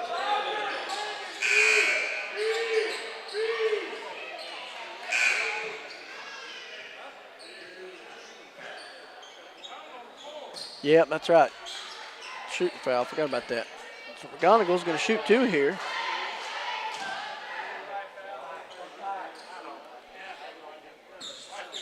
First free throw is on the way. No good. Like Alfonso's going to come back in for Pig.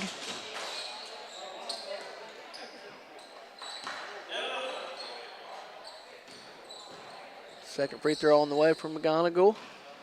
No good. Waylon Kelly with the rebound there. Back to McGonigal. Oh, he's going to throw it out of bounds towards the Dons bench. Greenville ball.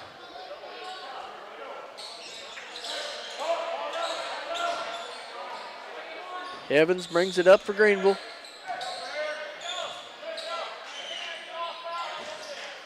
It was up top.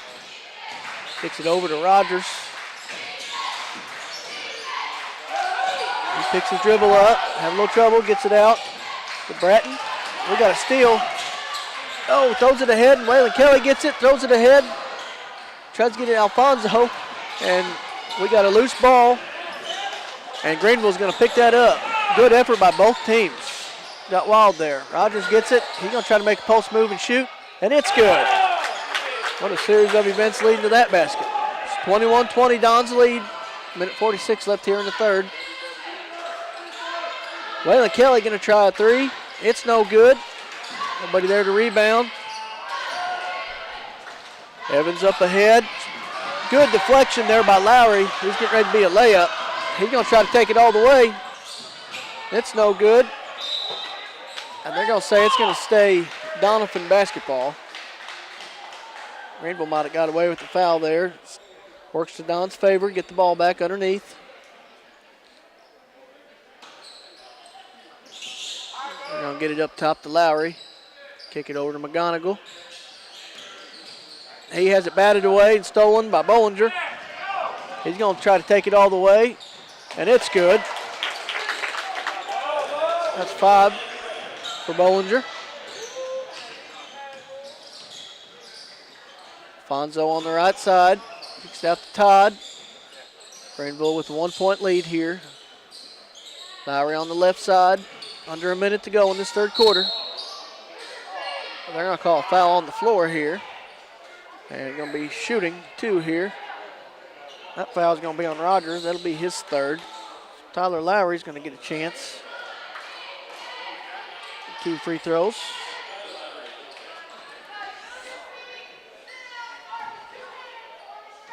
It took me 3 cups of coffee, folks, but I'm finally fully awake and here. So, first free throw was good by Lowry. Tie ball game again, 22-all, 55 seconds left. Third quarter.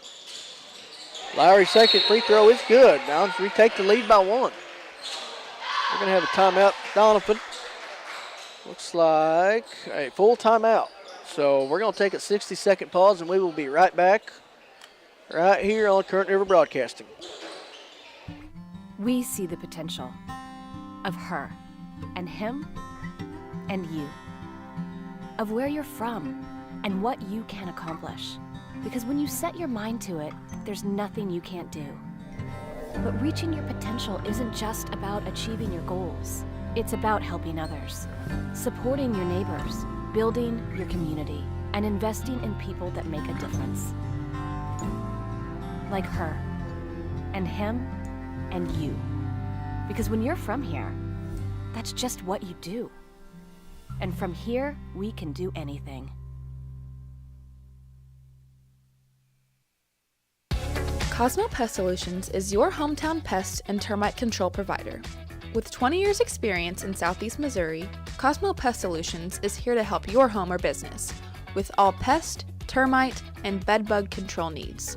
For fast, friendly, dependable service, give Cosmo Pest Solutions a call at 573-996-ANTS. We're back, 55.3 seconds left in this third quarter. Dons have a 1-point lead, 23-22. Winner of this game will have number 1 East Carter on Monday at 5:30. Burchard up at the top for Greenville. It's in to Rogers, he spins, and we're going to have a foul. I call that on Alfonso. His first foul. Rogers to shoot 2.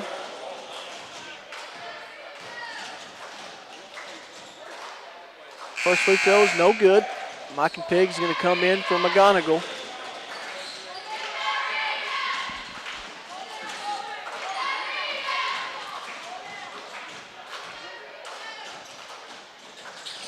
Second free throw up, no good. Alfonso with the rebound. Lowry up the left side. Tries to kick it out to Alfonso and just throws it a little too far in front. Greenville's going to have a chance here. We'll see if they'll hold it for last shot. Or looks like Kelly and McGonigal come back in for Lowry and Pig. Evans going to bring it up for Greenville. 28 seconds left.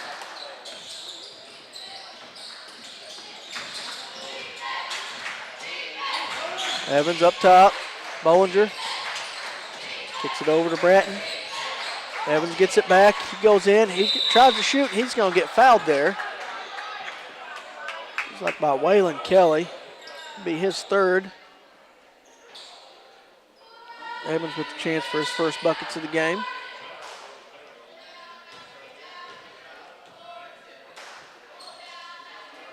First free throw is good.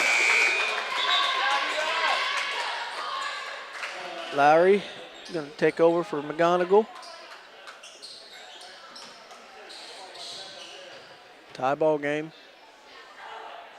Second free throw up and good. Greenville with the 1-point lead with 12 seconds to go here. 7 seconds. Todd's got it. He's going to have to shoot. Lowry with the desperation 3. Almost. So Greenville still a 1-point lead, 24-23 at the end of the third here. We're going to take a 60-second pause and be right back for fourth quarter action. Stick around, folks. Nick's Lawn Maintenance and Power Washing is locally owned and operated and a proud supporter of the Dons and Donettes this season. Nick serves Ripley County, the surrounding area, with lawn services from mowing, weed eating, and trimming, and they can trim and maintain your shrubs, bushes, flower beds, mulch, and more. They also clean roofs, gutters, downspouts, and can install gutter screens as well. Quality power washing services to buildings, driveways, sidewalks, fencing, and vehicles is no problem at all. No matter how big or small the job is, give Nick's Lawn Maintenance and Power Washing a call at 208-8659. American Family Insurance is proud to be a sponsor of this week's OFC tournament. American Family Insurance serves all the communities in the OFC area and provides all the protection you need under one roof. If you're looking for home, farm, auto, or life insurance, give agent Gerald Zerwanka a call for a quote at 573-686-8445.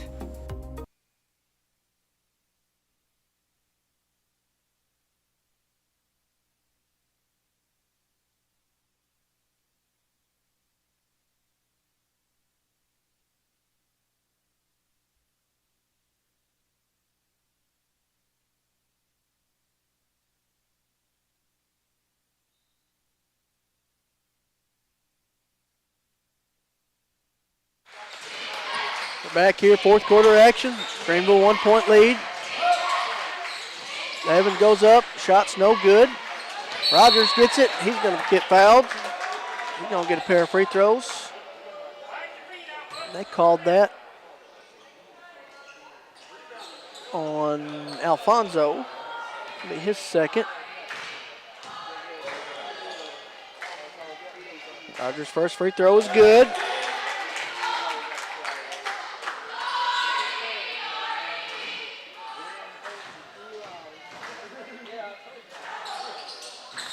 Second free throw, no good. Kelly gets it. Kicks it out to Lowry. Lowry's taking it all the way. It's no good. Kelly gets it back. Lowry for three in the corner. It's no good. Alfonso gets the rebound. Goes up, and he's fouled. Good rebounding there by the Dons. That foul's going to be on Hillis, his second. Said we got 5 more basketball games for you here today, folks. Next game should be a great game. Number 4, Clearwater boys, and 5, East Carter boys. First 2 matchups, I think they played twice, have been great games, so should be nothing less here. Keith will have that game for you. Second free throw goes for Alfonso. Back to a 1 point game for Greenville. Evans up at the top. Picks his dribble up. Kicks it out to Womble. Back up to Evans up top. Gets it to Bollinger. He's going to drive in, try to dish it down. It's going to be stripped by Alfonso. Going to get it to Lowry. Good defense there by the Dons. Kicks it out to Todd for 3. Oh, in and out. Almost went.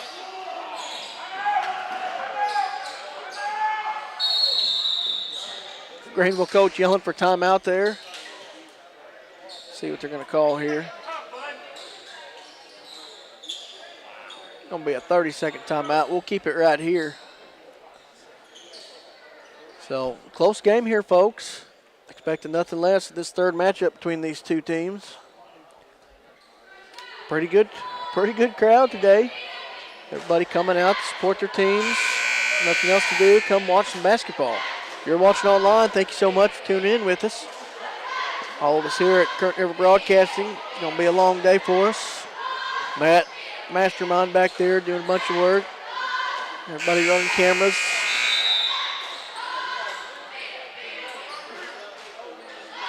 Everybody back on the court here. Greenville's basketball, opposite end of the court.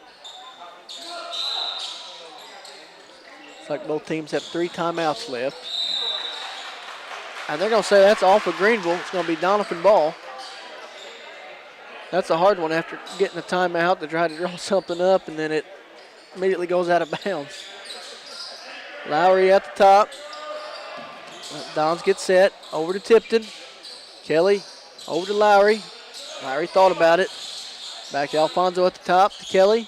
Left side, he dribbles in, kicks it out to Alfonso for 3. Ooh, no good.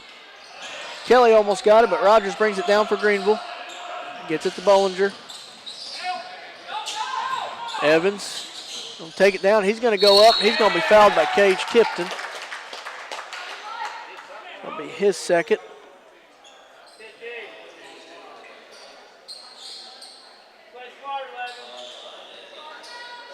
Evans has 2 on a pair of free throws. He's going to try to add to it.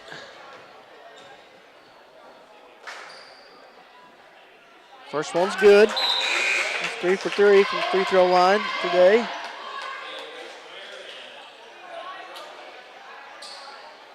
Looks like Meyer and Bertrand come back in for Greenville.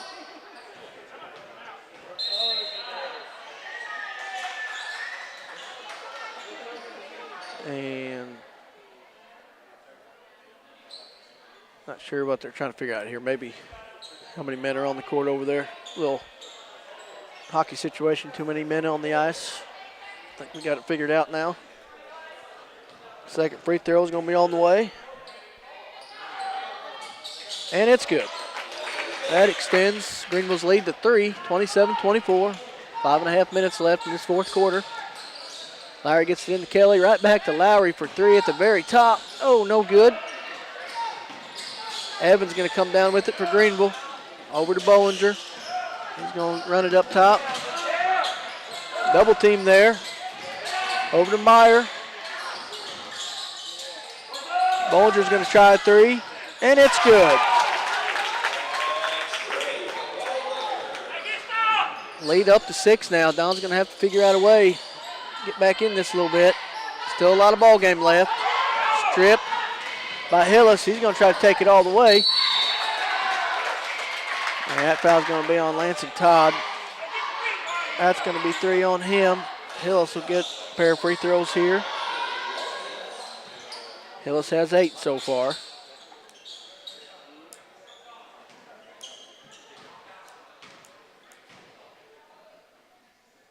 First free throw, no good. Hillis, a little bit of size advantage in there. He's got a good post move. If he gets it inside, he's kind of hard to handle. Don so far done a pretty good job with him. Second free throw is good. Lead up to 7. 4:40 left in this ball game. Over to Kelly, back to Alfonso. Waylon Kelly. Lowry over to Tipton. He's going to attempt a three. It's no good. Well, the Dons just cannot get the three to fall for them tonight. We're going to have a foul on Waylon Kelly. That's going to be his 4th. That's already 4 team fouls on Donovan. So one more and Greenville will be in bonus. So McGonigal's going to check in for Kelly. 31-24.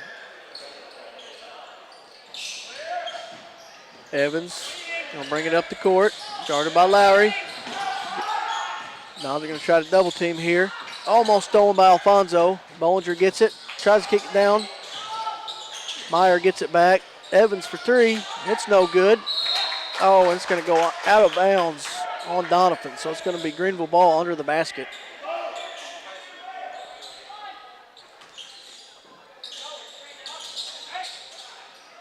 Gets it to Bollinger in the corner. He's going to dribble in. Spin move. He's going to kick it out. And Alfonso comes up with it for Donovan. He goes all the way. And they're going to call him for a walk. That's unfortunate. Dons needed that basket.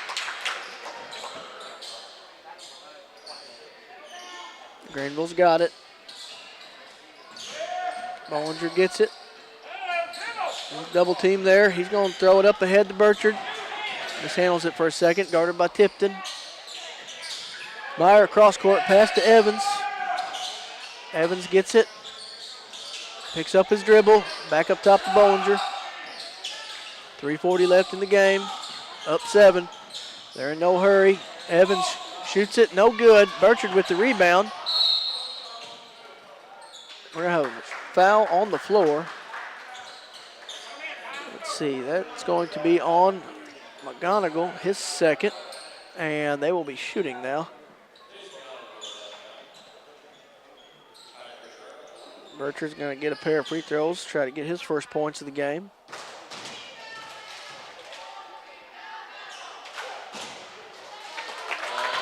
Free throw's good. That's his first point. He's one of those players, you know, he hasn't scored a lot this game, but he's been a big part of it. He's been a big help for Greenville today. Second free throw's no good. Todd with the rebound. Lowry down to Alfonso. Drive in, it's stripped. Gonna have a jump ball. It'll stay with Donovan. Dons are down 8 here. Gonna have to need a basket. Kelly's gonna come in for Alfonso.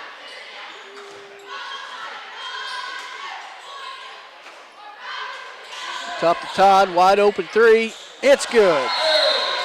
Big 3 by Lansing Todd. Dons needed that. Back to a 5-point game. Timeout by Donovan. Looks like they're going to take a full timeout. So we're going to take a 60-second pause, and we will be right back here in a 5-point ball game, folks. Stick with us.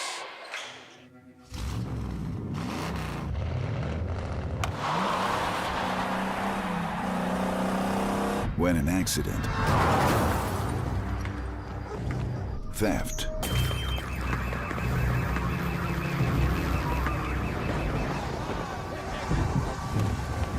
or severe weather knock you down. Shelter Insurance is there to help pick you up. We're your shield. We're your shelter. This week's OFC games are being brought to you in part by Taylor Schleif, now with Poplar Bluff Realty. If you're looking to buy or sell a home, business, or land, be assured that Taylor will be with you every step of the way, making the process easier and more enjoyable for you. Check out the listings of properties online, and you can contact her anytime at either number on your screen. Taylor Schleif and Poplar Bluff Realty, coming soon to a closing near you. We're back here, Greenville ball. 3:15 to go in this game. We're going to have a carry. Don's going to get a chance here to cut it under 5. 32-27, Greenville lead. Gets it to Lowry. He's going to bring it up. Over to McGonigal. Cage Tipton over to Lowry. Lowry thought about the 3. Over to Tipton. Kelly back to Lowry. Cross court to Tipton. Tipton gets McGonigal at the top. He dribbles right. Back to Tipton. Over to Todd. Over to Kelly at the top. He dribbles in, kicks it to Tipton. Back to Lowry. Lowry thought about the 3. Lowry for 3 here, and it's good. Big 3 for Lowry. Back to a 2-point ball game. Thompson, a couple 3s there. Bring it back close. We're going to have a foul on Chase McGonigal. That's going to be his 3rd. Bollinger's going to have a couple free throws here.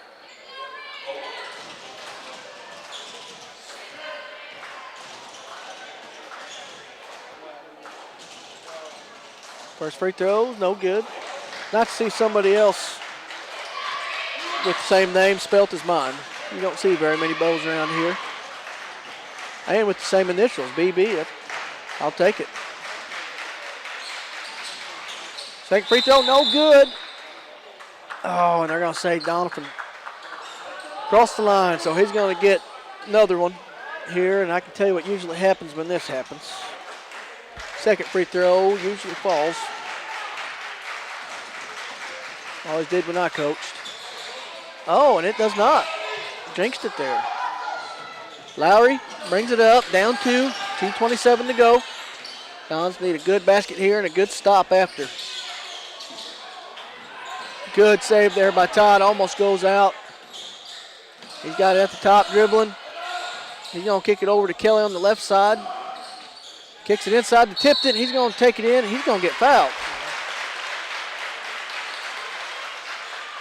Tipton's going to shoot 2 here. Foul's going to be on Meyer, and my calculations are right. That's going to be 5 on Meyer. Rogers going to check in for Myers. Good game for Myers. Didn't score, but he was a good part out there today. Tipton. First free throw, no good. Looks like Alfonso's going to come in for Kelly. Or McGonigal, sorry. Tipton, second free throw is on the way.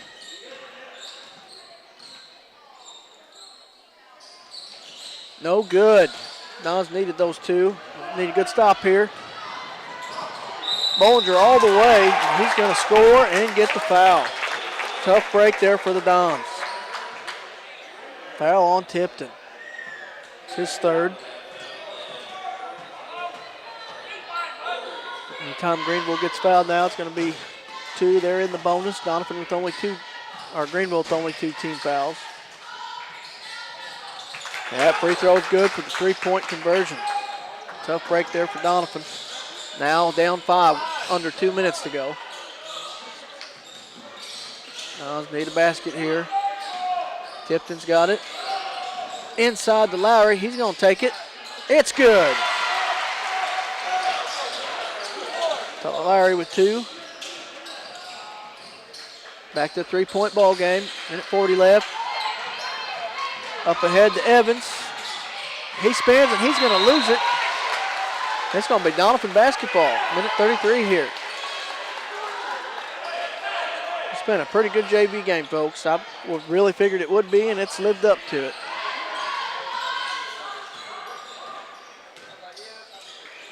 Todd on the right side, up to Tipton, over to Lowry. Then to Todd. Todd's going to shoot it. It's no good. Hillis gets it. He breaks away. He's going to take it all the way, and he's going to be fouled. He's going to be fouled by Lansing Todd. That's going to be 4 on Todd.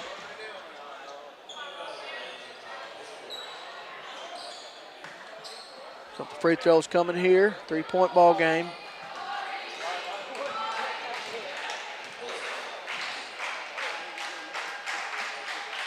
First free throw is good.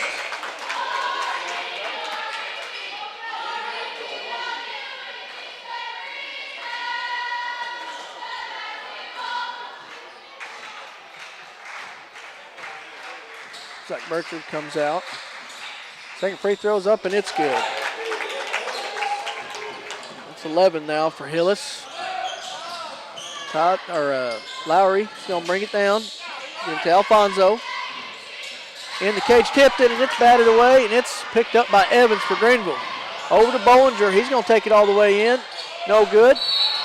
We have an over-the-back call on Rogers. That's going to be his 4th foul. Good break there for the Dons. 58.3 seconds left. Dons down 5. Dons need to get it down quick and get a basket here. Lowry brings it up. Over to Todd. Over to Alfonso up at the top. He's going to take it in. It's stripped away by Bratton. He's going to get a double dribble called there. 45 seconds left. Still a 5-point ball game. Greenville lead. A couple, 2 or 3 turnovers there for both sides. McGonigal gets Alfonso.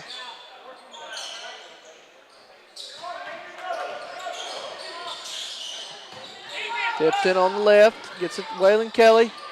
Don's going to have to score here. Good basket by Waylon Kelly and timeout.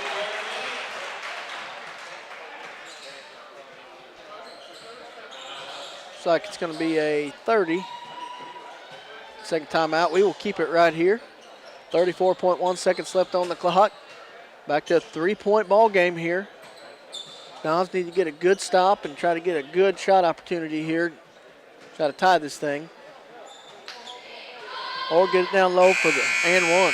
Why not? If you're tuning in, you're watching a great JV matchup here. 4 and 5 JV boys. Good crowd here. Supporting these kids and this school and this tournament. Like I said, next game you're going to have a great matchup between Clearwater and East Carter boys. 4 and 5 varsity. Keith will bring you that game.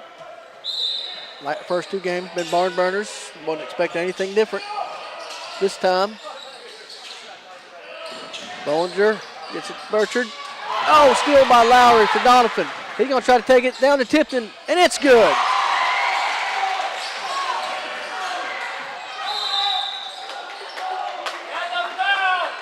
Oh, they're going to be bailed out there on a foul call by Kelly. That's going to be 5 on Kelly. That's unfortunate for the Dons right there. Cut it to 1 with 19 seconds to go. Evans going to be shooting 2. He's 4 for 4. Free throw line right now. Waylon checks out. Great game by Waylon. He's going to finish with 4. First free throw's good by Evans. 5 for 5.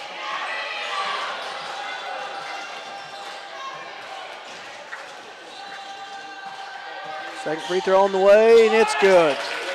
Good time free throws there by Evans. Puts him back up 3. 16 seconds. Lowry's got it. Alfonso. Cage Tipton gets the rebound. And we're going to have a jump ball that's going to go to Greenville. Greenville might have got away there. It's a bad break for the Dons. Womble's going to come in for Bratton. 9.1 left. Dons down 3.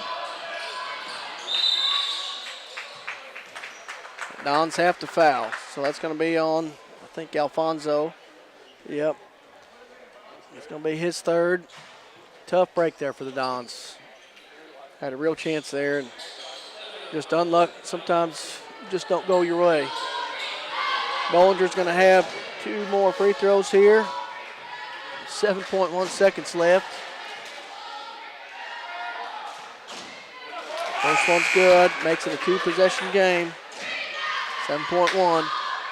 Goodness. It's heartbreaking for the Dons here. They played a great game. Second free throw on the way. It's no good. Lowry gets it. He's going to shoot a 3. It's no good. Tipton gets it. It's no good. Dons are going to lose this one by 4, 40-36. Greenville's going to squeak away here. Man, what a great game. Both teams played well. Dons just came up short. Let me figure up some scoring here.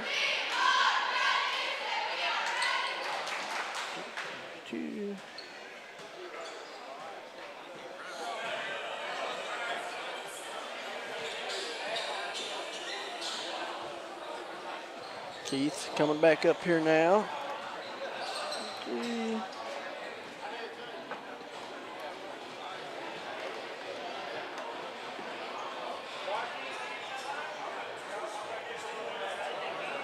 All right, I'm ready for scoring here. So we got Greenville.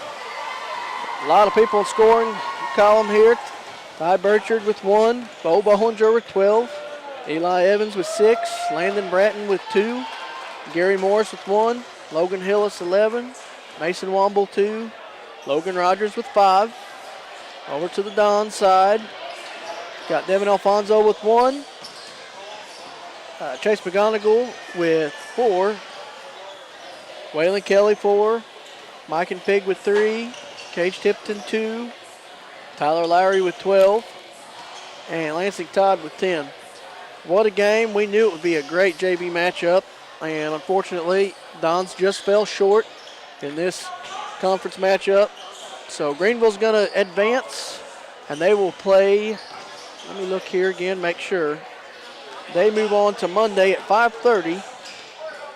And I don't have my bracket in front of me. Here it is. They are going to play number 1 East Carter on Monday at 5:30. So, well, we're going to take a short break here. Keith Bowman's going to have this next game for you. It's going to be a pretty good game, 4-5, Clearwater and East Carter. Wouldn't expect nothing less. So stick with us, folks, here on Current River Broadcasting.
Welcome back, everybody, to the 2024 Ozark Foothills Conference Tournament here at Doniphan High School, Doniphan, Missouri. I'm Keith Bowman, back with you to bring you the play-by-play of the next few games if my voice holds out. And so far, we have had 3. So this is, after this game, we'll be halfway through the day. First 3 games, first one this morning was junior varsity boys, Neelyville over Clearwater, 59-39. And the next game was girls, East Carter 74, Clearwater 14. And what we've had, the best game of the day so far was number 5 Greenville Junior Varsity Boys over number 4 Donovan, 40-36. Now we have the varsity boys again. It's the Clearwater Tigers seated number 4 against East Carter County seated number 5. Following that, we'll have 2 girls games. Number 3, Neelyville, number 6, Naylor, number 4, Twin Rivers, number 5, Greenville. And then the last 2 games will be varsity boys, number 2, Neelyville, number 7, Naylor, number 3, Twin Rivers, and number 6, Donovan. Clearwater comes in with a record of 8-13, and hang on just a second here. I believe East Carter was 6-13 on the season. And these 2 teams have played twice, with one team winning each time. East Carter won the regular season game, and then Clearwater won in the Black River League tournament. So Clearwater,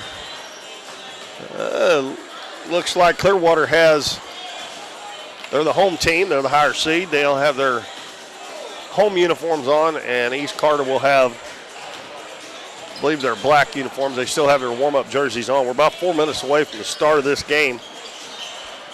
And Clearwater is coached by Zach Moore, and East Carter is coached by Kirk Penn. Want to thank our sponsors again. These first ones that I will name came on board just for the OFC tournament. Nace and Michael Pigg with Shelter Insurance. Marty Zerwanka with American Family Insurance. Barb's Boutique. Davis Trophies. Taylor Schleif with Poplar Bluff Realty. Bank of Grandin, and Kirby Sawmill. The next 11, I believe, that I mentioned they are our full season sponsors here for Doniphan basketball. Casey's on the Current, Countryside Chevrolet, Davis True Value, Nick's Lawn Maintenance and Power Washing, Lemonade House Grill, Farm Bureau Insurance, Hometown Pharmacy, Cosmo Pet Solution, Pest. I want to say pets every time. It's Pest. Cosmo Pest Solutions, 1808 Public House, Southern Bank, Mathis Timber, and I think I already said Hometown Pharmacy. So we want to thank those folks for bringing you the games here from the tournament. As I said, those first 7 came on board just for the tournament. We appreciate them helping chip in with some of the cost. And, of course, the 11 that's been with us all year are just amazing people. All right.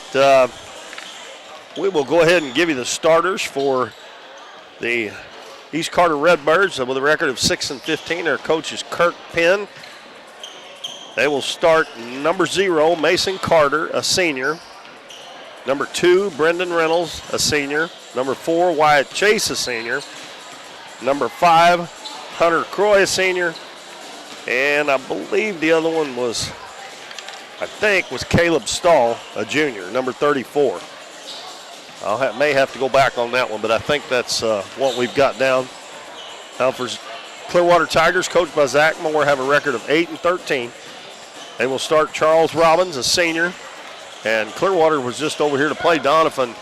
I think it was not this past week, the week before, and Robbins had a whale of a game. I think he scored about 35 or 37 points, something like that.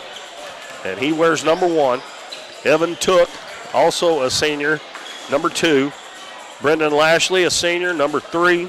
Number 4, Landon Tao, a senior. Number 4, and also number 11, Braden Wilson, And Clearwater starts 5 seniors. And Clearwater does have white uniform, black numbers, and orange trim.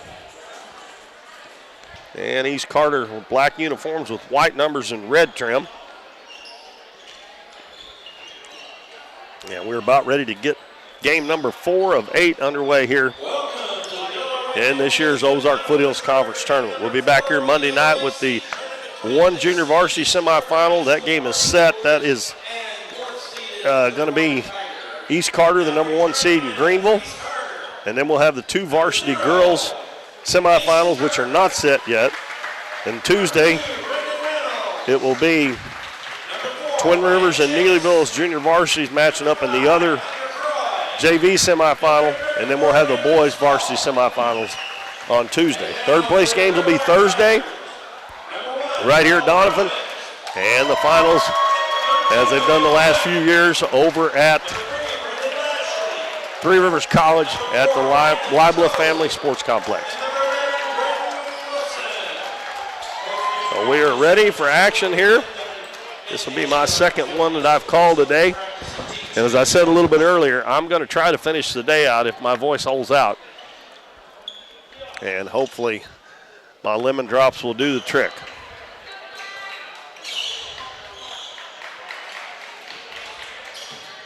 And it's going to be Charles Robbins jumping against Wyatt Chase. Ready to get our first varsity boys game underway today, and the Redbirds control the tip. Brendan Reynolds gives it right wing to Carter. Carter back to Reynolds. Clearwater in a zone. They're spreading it out. And we got a left-handed three-pointer put up by Carter. No good, but the ball comes all the way back out to him. Drives into the paint, puts it up, his shot blocked. And East Carter gets it again. Now Croy shot it from the baseline and knocks it in. He was actually behind the backboard. Good shot there. Now back at the other end. It looks like East Carter is kind of in a matchup zone. Robbins has it out front. Over on the right wing to Lashley. Into the paint. Good pass in there to Wilson. And we're going to have a foul on the Redbirds. Going to be on Brendan Reynolds. First foul of the game. And Clearwater will inbound underneath their own basket. Over in the right corner. Ball goes to Lashley. In the paint, trying to get it in there to Wilson, and it's knocked away and stolen by the Redbirds. Reynolds. Oh, he slipped right in front of the Clearwater bench. They're going to call a foul. And boy, he went down hard there.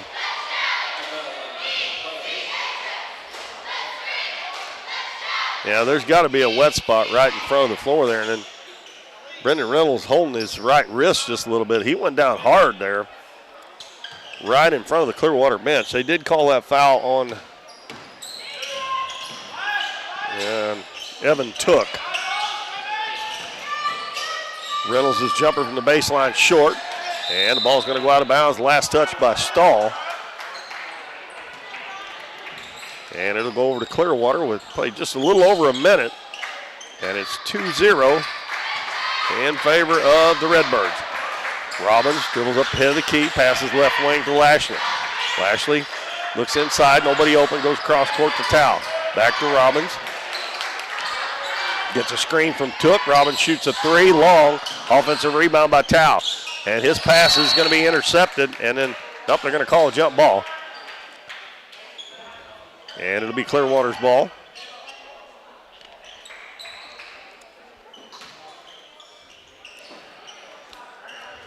And Robbins will throw it in. Over in the corner, Lashley drives to the elbow, back to Robbins. Fakes, drives to the baseline, and we're going to have, we got one referee called a charge, the other called a block, and they're going to get together, and we'll see what they call here. An official that called the block started to call the charge. And Coach Penn is right there by the officials, so they must be leaning towards giving a block call on the Redbirds.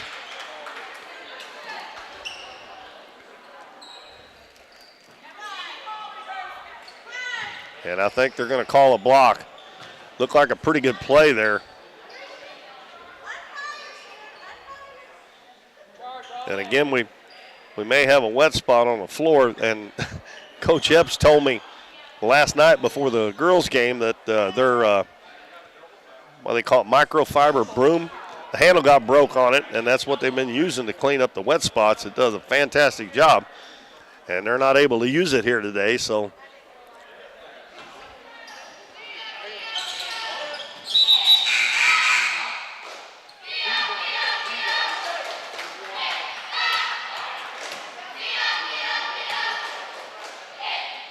I think since they both called a foul, they're going to call a foul on both players, I believe. They're going to call one on Brendan Reynolds of the Redbirds and also one on Charles Robbins of Clearwater. Lashley drops it off through the hands of Wilson, picked up by Croy of the Redbirds.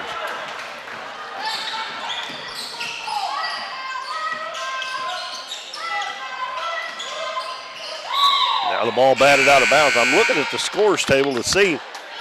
They have a foul on Wyatt Chase up there that I did not have down, and they don't have any on the board for Clearwater.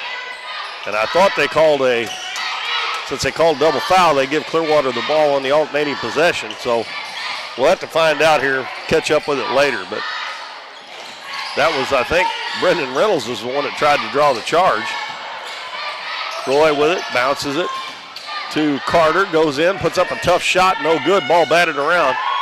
And the rebound comes down to Lance Dillport, number 23, who just checked in for Clearwater. Cross-court pass, wide open for three, and it's good.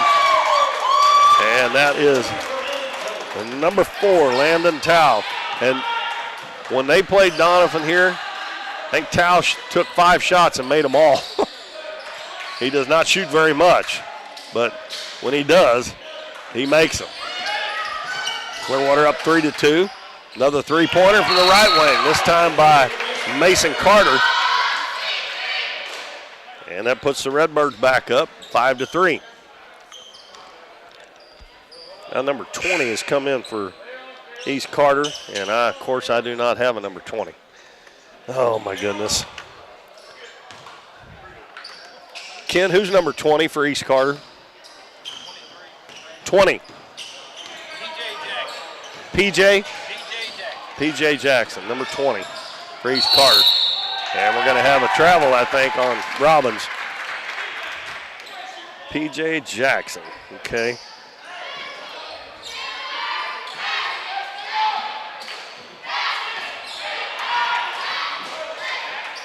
Redbirds with the ball. We're down to 5:05 left first quarter. They lead Clearwater 5-3. And also number 45 is checked into the game, and I don't have a number 45 either. Oh, is that? I believe that's Colton Harvey, but they had him down as number 32. Well, I tell you what, I hate when this happens, especially in these tournaments. I think it's Colton Harvey. We'll check and make sure. Robbins stops and pops from about 8 feet and knocks it down. That's his first 2. And he is really good at that. Clearwater going to put on some 2-2-1 full court pressure. Carter has it knocked away, and we're going to have a foul, and that's going to be the second one on Robbins. And that's not a good deal. I said that's the second one.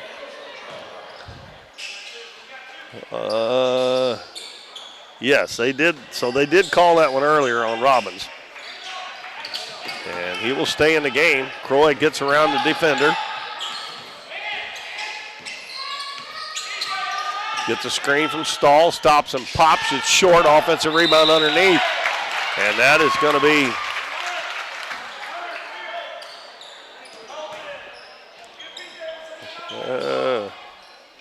PJ Jackson got the rebound and got fouled.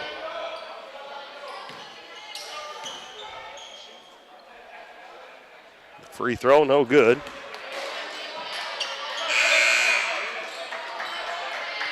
Wyatt Chase back in the game for Stahl.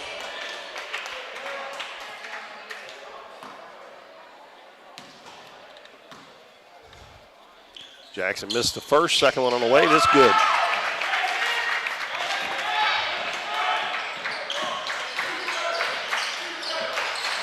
He's Carter down 6-5, and there goes Landon Tao again. He's got 6 on 2 3-pointers. Clearwater leads 8-6. He's Carter gets it into the front court. Croy kicks it out to Harvey. Harvey's going to try a 3. Right on line, but no good. Offensive rebound by Wyatt Chase. Goes up and under with a shot, and no good. The ball hit the cable up above the basket. And it'll go over to Clearwater. They lead 8-6 with 3:52 to go in the first quarter. This is our first varsity game of the OFC tournament this year. Tao open again. Another 3. Missed that one. And Jackson gets the rebound for East Carter. Gives it to Wyatt Chase. Chase being hounded out front in that zone. Gives it over to Carter. Carter bounces it back out front to Croy. Now to Harvey. Bobs it down on the baseline. Chase is going to take it in. A little jumper up and good. Wyatt Chase with his first bucket. And that makes it 8-8 now. This is the 4 and 5 seed, so you would expect a pretty close game here. Tao bounces it baseline to Dillport. Got inside, he scored, and he's fouled. Lance Dillport with his first basket. And he'll have a chance for the extra point on the 3-point play. They call that foul on Wyatt Chase. That is the 3rd team foul on Clearwater. On East Carter. 4th team foul on East Carter. 3 on Clearwater. Dillport misses the free throw. Brendan Reynolds back in the game, gets the rebound. Throws it up in the front court to Croy. He's wide open in the corner for 3 off the back of the rim. Robbins with the rebound for Clearwater. 1-on-4. Going to take it all the way and lays it in. That's what he done so well against Donovan. Just weaving in and out of traffic. He was the only Clearwater player against 4 defenders that still got the layup. East Carter gets it to Chase. And that probably should have been back court. Croy fakes the 3-pointer. Over to Reynolds. He's going to try a 3 in the corner. It's no good. He's Carter living and dying by the 3-pointer now. We're going to have a foul called on Colton Harvey. I still said that backwards a while ago. That is the 4th team foul against East Carter. So both teams, if we have any more fouls, will shoot free throws. With 2:20 to go in the first quarter, it's 12-8 Clearwater. Robbins gives it in the paint to Took. Back to Robbins. Robbins is going to fire a 3. It's good. You let him get hot, you're in trouble, folks. Chase gives it back to Reynolds behind him, and 2 players go to the floor. No call there. Dillport and Chase. Reynolds out in the corner to Carter. Another 3-pointer. It's no good. And Clearwater can't buy, or East Carter can't buy one now. Landon Tao gives it to Dillport, drives to the basket and scores. East Carter's defense is getting shredded right now with him driving to the basket. And a foul called on Evan Took, and I think that's 2 on him now. And Robbins has got 2, now Took has 2.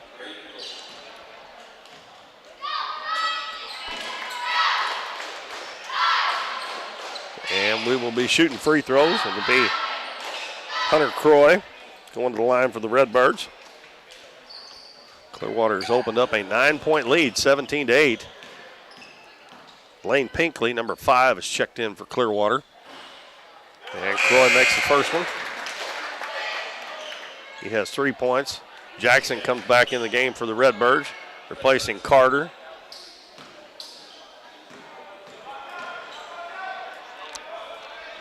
Croy's second one is good. Makes it 17-10 Clearwater. Redbirds, I guess it's a matchup zone. Tao. Back to Robbins. Down low, wide open. I want to tell you. Wilson scored that one, and Robbins is just one heck of a player, folks. He is. And Brendan Reynolds loses the ball. Wilson gives it to Robbins. Robbins lost it on the way up. The ball's tipped out to Tao. Going to take it in. Cross-court pass intercepted by Brendan Reynolds. 50 seconds to go as Reynolds finally gets it across the half line. Gives it to Wyatt Chase. Back to Reynolds, over on the left side to Croy. In the corner, Jackson. Back to Croy. Now on the right side, Chase stops and pops on the baseline, and it goes. 19-12 as Robbins takes it down, stops, hangs in the air, and the Redbirds foul him. Shot doesn't go. That's going to be on Harvey. That's his second foul. And Robbins will shoot 2. He has 7 points already here in the first quarter with 22.7 seconds to go.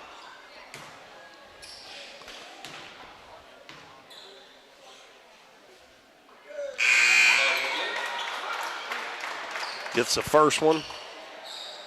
And Clearwater leads 20-12. Evan Took back in the game for Clearwater, replacing Dillport.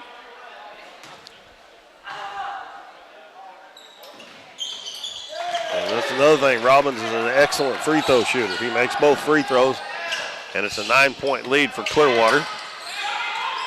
Redbirds get it into the front court. Down on the baseline to Stahl, back to Croy. Shoots the 3, no good. And the ball's going to go out of bounds. Last touch by the Redbirds.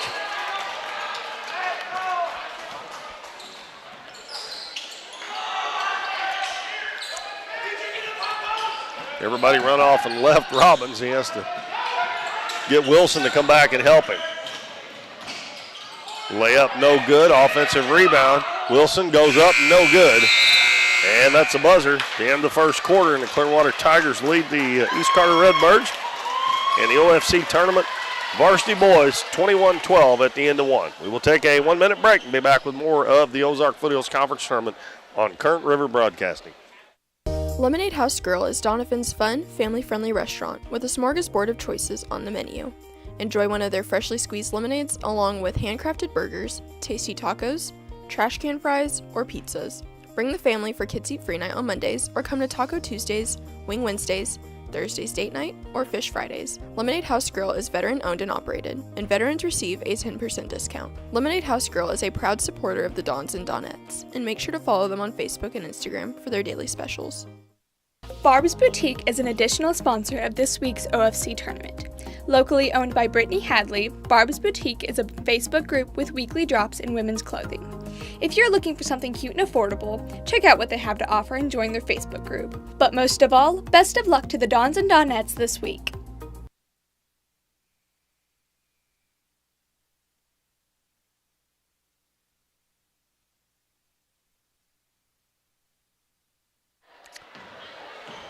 Keith Bowman back at the OFC tournament, and we are starting the second quarter. East Carter trails Clearwater 21-12. It's Reynolds, Stahl, Croy, Chase, and Jackson on the floor for East Carter. And Brendan Reynolds tries to drive into the paint, and he's going to be tied up. And the ball will go over to Clearwater. Clearwater has Tao, Wilson. Jackson checks out. Mason Carter back in for the Redbirds. Pinkley, Robbins, and Evan Took. Clearwater with a 9-point lead and the ball. It looks like East Carter might have gone straight man-to-man here. Robbins calling out directions. Drives to the baseline, stops and pops it short, but he gets his own rebound. He goes into the lane, and he turns, shoots, misses again. And no black shirts leaving the floor. Finally, they do get it after the third shot by Clearwater. Reynolds hands it in the corner, and Carter traveled with it.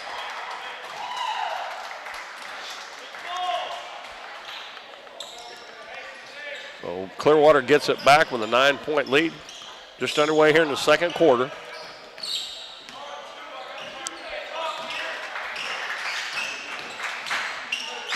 Chase does a nice job on Robbins, and they whistle for a travel. I'll tell you what, he is so good at getting around his defender and knifing his way in and out of traffic in that lane. And the Redbirds get it into the front court. Carter with it, gives the ball to Chase. Chase dribbles to the right side. Now gives it right wing to Reynolds. Reynolds dribbles baseline. Throws it in the other corner. Carter, three-pointer, no good. And Pinkley will pick up the rebound for Clearwater off the floor. He'll bring it across the half line. Now he's got to get some help. Backdoor pass, Robbins, and then he hits. That was Took, and he missed a wide open layup. And again, Robbins with a beautiful pass there as he drew the defender. Chase into the lane, goes up, his shot partially blocked, and Robbins gets the rebound. You better hurry back, here he comes. He's gonna do it again all the way to the left. Well, I tell you what, he is really fast with the ball in his hand.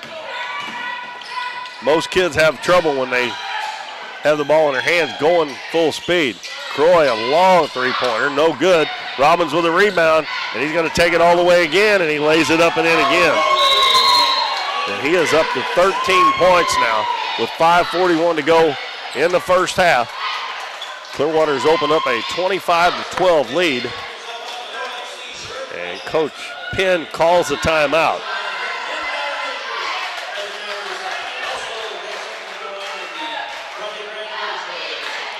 Our next game will be the Neelyville Lady Tigers and the Naylor Lady Eagles. We'll have a couple of varsity girls games in a row, and that will be followed. The last two games of the night will be varsity boys games. We've had the two JV games, and Neelyville and Greenville won those, and they will square off in the, Greenville will play East Carter's JV Monday in the semifinals, and Neelyville will play Twin Rivers on Tuesday at our first game at 5:30. Clearwater still pressing, and East Carter throws it over the top, almost lost it. Croy he got it right forward. Nice pass into the middle of Wyatt Chase, and he gets a wide open layup. Jackson all back in the game with Croy. Robbins throws cross court. Lashley into the paint, shot put up and no good by Took, and he gets his own rebound. He missed it again. East Carter, man, mistimed his jump, and then Evan Took went up and got it, but he couldn't hit the shot. Hunter Croy dribbles over the left side, ball knocked away from behind by Robbins. Robbins taking a chance there. He's playing with two fouls. Croy bounces in the middle, and we're going to have a reach-in foul on Brendan Lashley. That is his first foul, and that is team foul number 1 in the second quarter. We got Dillport checking back in, and he replaces Evan Took. Redbirds inbound it, and Dillport kicks it. They'll do it again. Croy to throw it in. Way out front. Carter tries to get it back to Croy on the baseline. That's knocked out of bounds. So now the Redbirds will inbound it on the sideline.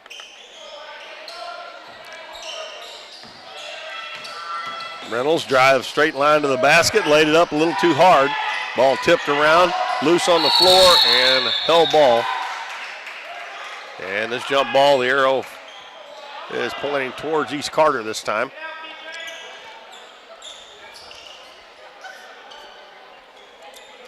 Four minutes and 40 seconds left in the first half. Clearwater with an 11-point lead. This time Jackson will throw it in. Gets it into Reynolds. Reynolds lost it, and Robbins dives to the floor and gets it. And we're going to have a foul on Brendan Reynolds, I think. That's going to be 3 on him. They both dove for the ball, but Reynolds was a little late diving for it, and he landed on top, which Coach Penn can't believe it. But, I mean, Robbins was on the bottom, and he ended up on top of him, so I think you got to call that. And Reynolds stays in the game with 3 fouls. Lashley gets a screen, kicks it out in the corner. That is Tao.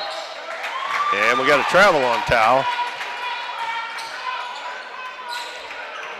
Clearwater continues to press. Redbirds hadn't had too much trouble getting it up the floor. They throw over the top, down low, catching it in the air, tipping it is Croy, and he missed it. Dillport got the rebound, and outlet pass to Tao, and he'll give it to Lashley. Lashley into the paint, all the way in, shot up, and a travel on Brendan Lashley. Colton Harvey comes back in the game. He replaces Mason Carter.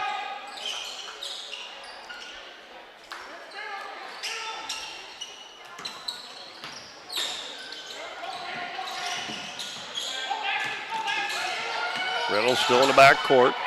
Up in the front court to Croy. Kicks it in the corner. Jackson open for a three.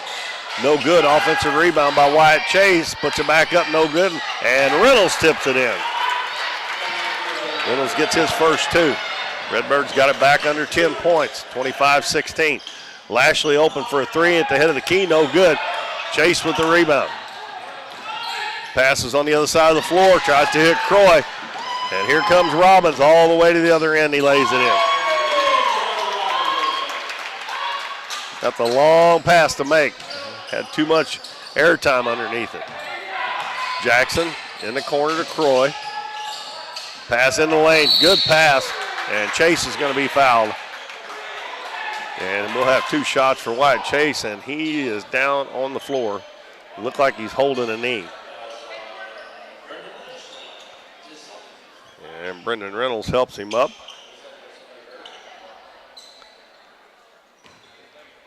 And he's limping pretty good there.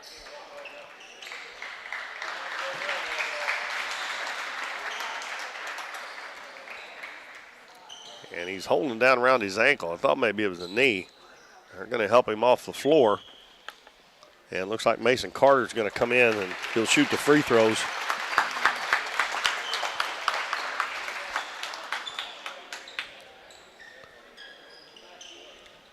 They call that foul on Lashley, I believe. And he has two fouls. And Carter makes the free throw. He has 4 points. Back to a 10-point game, 27-17.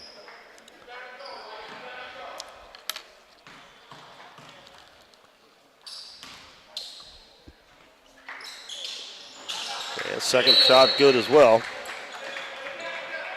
And Coach Kurt Penn calls a timeout.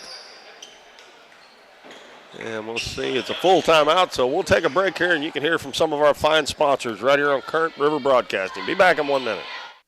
This week's OFC tournament is sponsored in part by the Bank of Grandin. At the Bank of Grandin, your community is our community. Bank of Grandin offers full-service banking for all of your financial needs. Whether you are applying for a loan, opening a checking account, or making an investment, we offer a full range of banking services. Visit one of our local branches in Doniphan, Elsinore, Grandin, Harville, or Van Buren. The Bank of Grandin, serving our community since 1913. Davis True Value is proud to sponsor the Dons and Donettes for another exciting ball season. Just like the Dons and Donettes, Davis True Value knows hard work wins the game. They are your selection, service, and savings destination hardware store, serving the area with paint, plumbing, electrical, lawn and garden, and housewares. Your local True Value hardware with so much more. From window repair to chainsaw sharpening, we are the store of first choice. Behind every project is a True Value.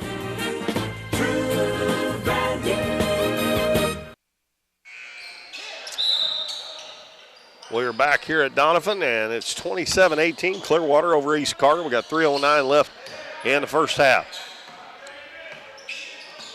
East Carter man-to-man, Clearwater with the basketball. Lashley hands it off to Robbins, who already has 15 points for Clearwater, and he traveled there.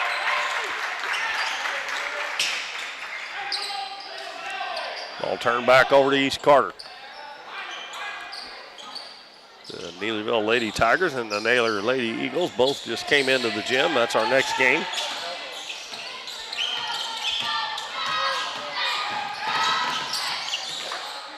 Reynolds drives to the basket. Nice shot up high off the glass. And quickly back the other way. Lashley gives it in the corner to Wilson. And they go back to Charles Robbins. He has the ball in his hands most of the time, and he throws it away. Harvey picks it off for the Redbirds. Pass in the corner to Jackson. Back to Reynolds. Reynolds gets a screen. That's going to be an illegal screen on Mason Carter.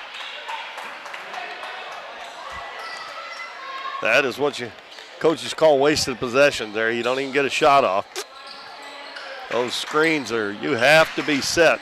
And a lot of times it's the player with the ball's fault. And now Robbins is going to be fouled from behind by Carter, and that's going to be his second. So he picked up 2 in about 5 seconds. And he fouled the wrong guy here, Charles Robbins.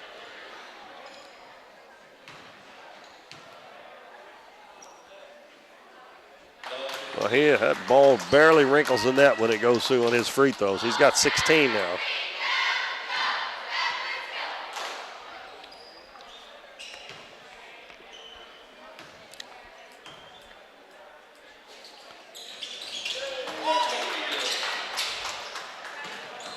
The lead back to 9, 29-20.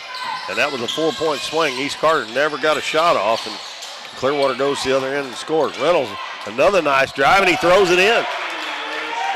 6 points for Brendan Reynolds, and he's got all of those here just in the last couple of minutes.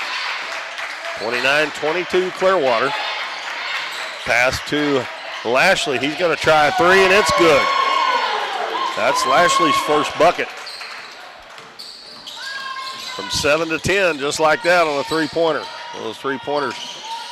Now, Reynolds tried to go behind the back and lost his balance, and they ended up tying it up with Charles Robbins, and it'll be Clearwater's basketball with 1:33 to go first half.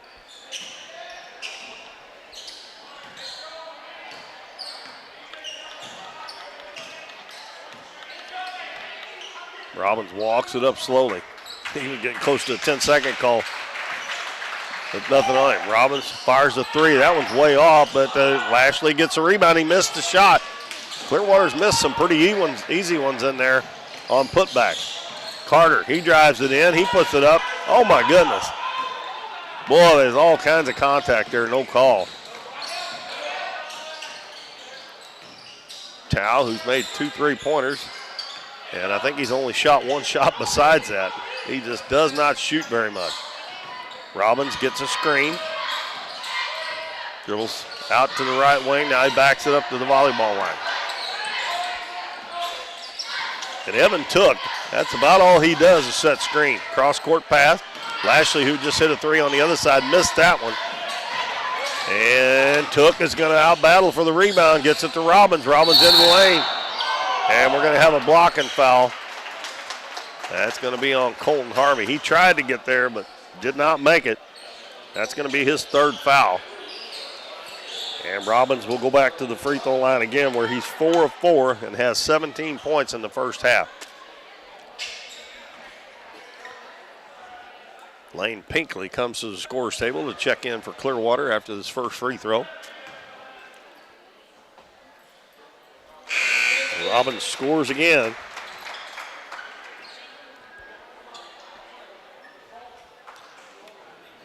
And Caleb Stahl comes in for Harvey.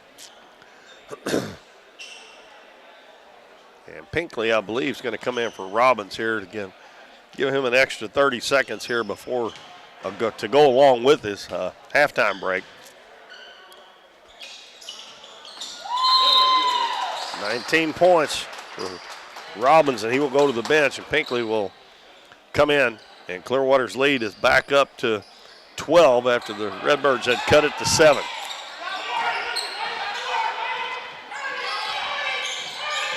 Carter gets around Pinkley, drives into the paint, out in the corner to Jackson, 3-pointer up, no good, long rebound, and the ball tipped around, comes back to Croy.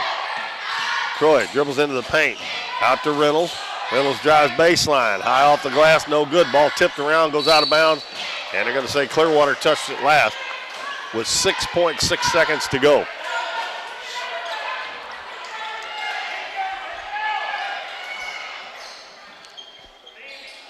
Redbirds got plenty of time to get a shot off here.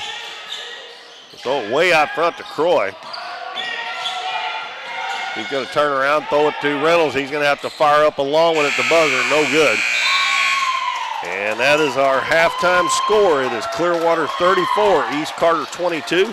Varsity boys of the Ozark Foothills Conference Tournament. Clearwater scored 21 in the first quarter, 13 in the second, and have 34 total. And the Redbirds scored 12 in the first, 10 in the second, trail by 12. The winner of this game, let's see. The winner of this game will take on number 1 Greenville at 7 o'clock on Tuesday. Right now, Clearwater has the upper hand. Still got a half of basketball to go. We'll see what happens. We'll be back shortly here, and I'll get back in time to give you the scoring for the first half for the Clearwater Tigers and the East Carter Redbirds. 34-22 Clearwater at half. We're for worrying less about the what-ifs and more about the why-nots. We're for checking off your bucket list and then making a new one. We're for starting a family, a business, a tradition. And if you find yourself starting over, we're here for that too. We're for doing as much as you possibly can on a Saturday and absolutely nothing on a Sunday. We're for building a life in Missouri and going out and living it. And when it comes to making sure everything you build is protected, we're here for you. We are Missouri Farm Bureau Insurance, and we are Missouri for life. I'm Lindsay Turner, your Missouri Farm Bureau insurance agent, and if you're in Ripley County, I've got you covered. Hometown Pharmacy is your one-stop pharmacy for all of your medical needs. Our pharmacists provide shots for flu, pneumonia, and shingles all in this pharmacy with no appointment necessary. Refills can be requested online or through our app, and delivery is available if you live within the city limits. Transferring prescriptions is easy, so come by or give us a call, and our friendly staff will take care of everything. Come experience the difference a hometown pharmacy can make on LaRue Street in Donovan. 1808 Public House is your full-service restaurant in downtown Donovan with a modern twist on home-style food. Along with their full menu with everything from burgers to seafood and steaks, 1808 has bingo and trivia nights, an all-you-can-eat buffet on Fridays, and live music on the weekends. Students can come enjoy half-price appetizers from 3:30 to 4:30, and 1808 offers free Wi-Fi. Make sure to follow them on Facebook for their daily specials. But most of all, make 1808 Public House your next dining experience in downtown Donovan. Cosmo Pest Solutions is your hometown pest and termite control provider. With 20 years experience in Southeast Missouri, Cosmo Pest Solutions is here to help your home or business with all pest, termite, and bedbug control needs. For fast, friendly, dependable service, give Cosmo Pest Solutions a call at 573-996-ANTS.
Back at the Ozark Foothills Conference Tournament, we're at halftime of our fourth game of the day. It's our first varsity boys game, and the Clearwater Tigers lead the East Carter Redbirds 34-22. I'm Keith Bowman, and after this game, we're still only halfway there. Still a lot of basketball left to be played here, so if you're in the area, or even if you're not, and not very far away, you got plenty of time to get here and watch some good basketball. Scoring in the first half for the Clearwater Tigers, Charles Robbins has 19 of their 34 points here in the first half. Landon Tao hit 2 3-pointers for 6 points. And then Lance Dillport added 4. Brendan Lashley hit a 3 for 3 points, and Braden Wilson had 2. And Clearwater hit a total of 4 3-pointers in the first half. Robbins also had 1. And they were 6 of 7 from the free throw line, and the 6 made free throws were all by Charles Robbins. For East Carter, their scoring been spread out a little bit more. Brendan Reynolds has 6. Wyatt Chase has 6. 5 for Mason Carter. 4 for Hunter Croy, and 1 for P.J. Jackson. And the Redbirds have Brendan Reynolds and Colton Harvey both with 3 fouls, a little bit of foul trouble, 2 for Mason Carter. And Clearwater has Robbins, Took, and Lashley all with 2 fouls.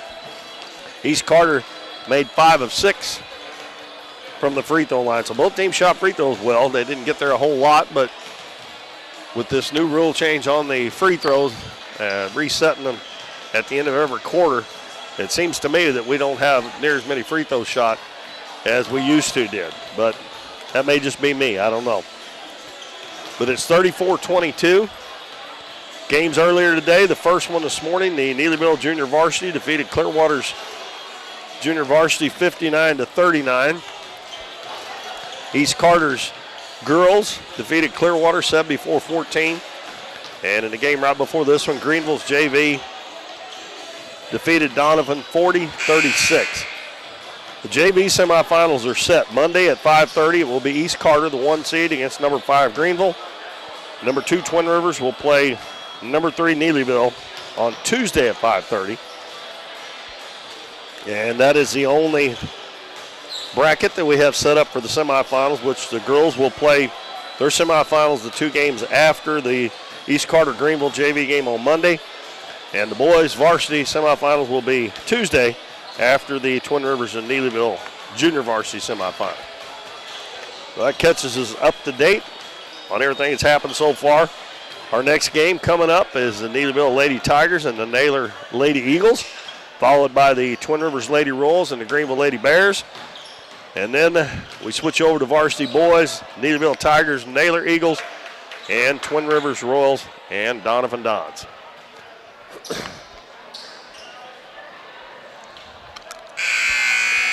And we'll see what happens here in the second half. Clearwater sends out Robbins, Took, Lashley, Tao, and Wilson. Redbirds send out Reynolds, Chase, Croy, Stahl, and Carter. Both teams goes back to the starting 5 at the start of the game. East Carter has the first possession here in the third quarter. Trailing by 12. Reynolds over to Croy. Baseline Carter. Going to take it into the paint. He's cut off out on the baseline. Chase is wide open from 12, and he knocks it in. That's 8 points for Chase. Nice ball movement by the Redbirds that time to get back within 10. Tao bounces on the baseline to Robbins. Cross court way over to Lashley. Thought about the 3. Decides not to take it. Bounces in the lane. And the shot put up, no good. That was by Took. And the Redbirds come out of there with it after a little scramble. And Wyatt Chase went out in the first half, and he is limping pretty bad out there, but he's gutting it out. Croy for 3. It's no good. And Lashley with a rebound for the Tigers. Up the floor to Tao. Back to Lashley at the head of the key. Now to Tao. He's wide open. He knocks it in again. It's his third one, and he is 3 of 4 from behind the three-point line. Like I said, he doesn't shoot it much, but he makes them when he does. Lead back to 13. Croy dribbles to the baseline. Now he loses his dribble. Gives it to Chase. Out to Reynolds for three, and it's good. So the Redbirds answer back with a three of their own. Back to a 10-point game with 6.5 minutes left in the third quarter. Robbins catches on the baseline. Takes one dribble. Back out front to Tao. They throw it in the middle. Now Robbins gets it back. And again, Carter goes to the floor, and I think he's hurt too. And they blow the whistle. And he is the second player for the Redbirds that has got hurt. And when he and Robbins were there together, I think when Robbins faked, he stepped on Robbins' foot and probably turned his ankle or his knee, one or the other. And earlier in the game, it was Wyatt Chase that went down. He is back in the game, but Carter's still on the floor. And I think that was a bad break for East Carter because they missed the three-pointer, and the whistle blew while they were the ball was in the air, I thought, and East Carter got the rebound, so Clearwater's going to get the ball back. Carter gets up, walks off under his own power. And let's see, Colton Harvey comes back in the game. Again, they bounce it in the corner to Robbins. Cross court to Lashley. Lashley bounces into the lane, and the ball stolen away by Wyatt Chase.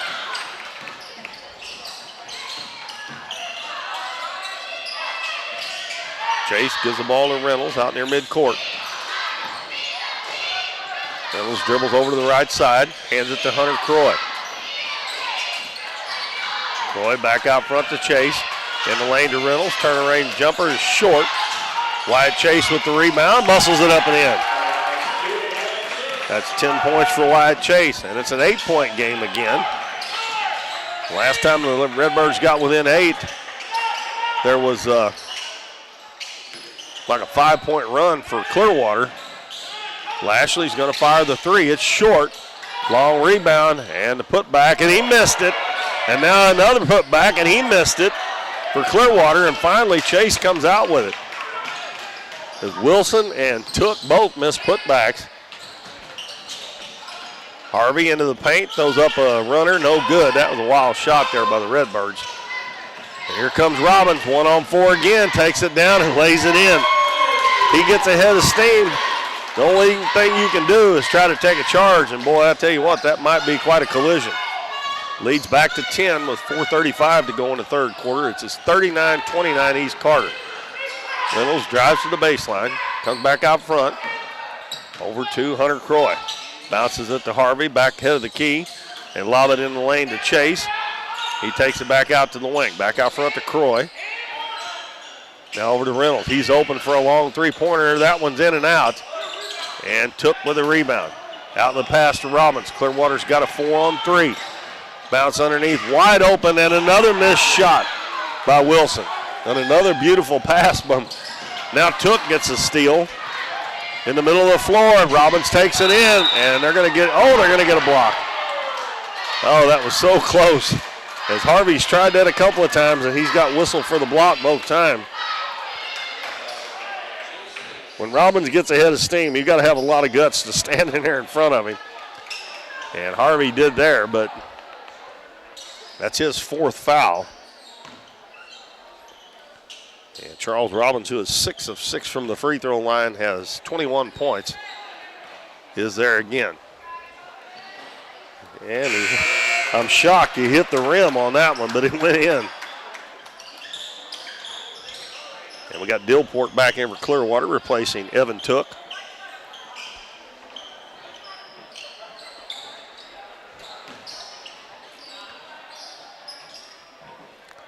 Just under 4 minutes to go in the third quarter. It's 40-29 Clearwater. One more free throw for Charles Robbins, and he missed that one. He come up a little short.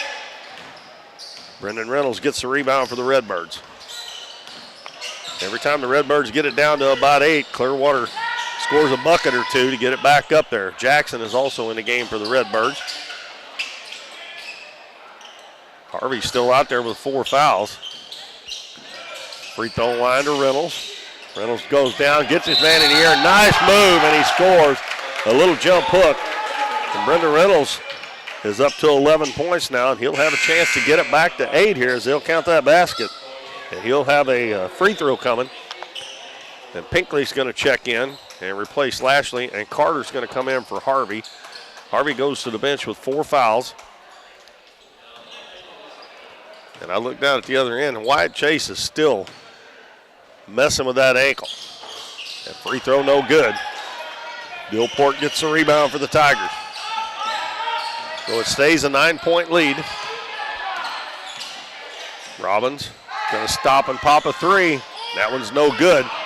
And Dillport runs down the rebound out on the sideline. Pinkley into the lane, back to Dillport. He's open for a 3-pointer, and it's good. Lance Dillport got 7. And as I said, every time Clearwater or East Carter gets it under 10, Clearwater will score a couple. And Carter holds that ball up above his head, and Robbins ties him up. And the ball will go over to Clearwater on the alternating possession.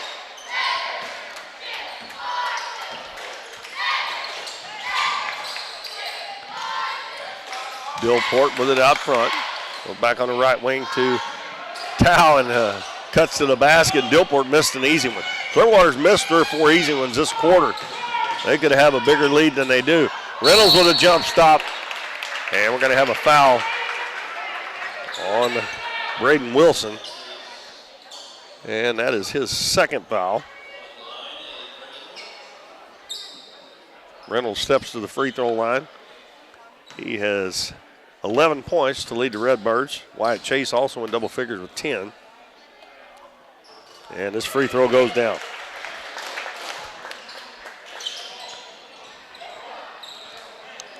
Trying to get it down to 10 and once again.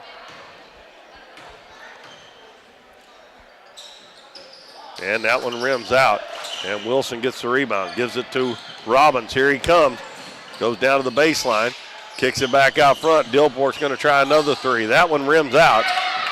And Reynolds gets the rebound.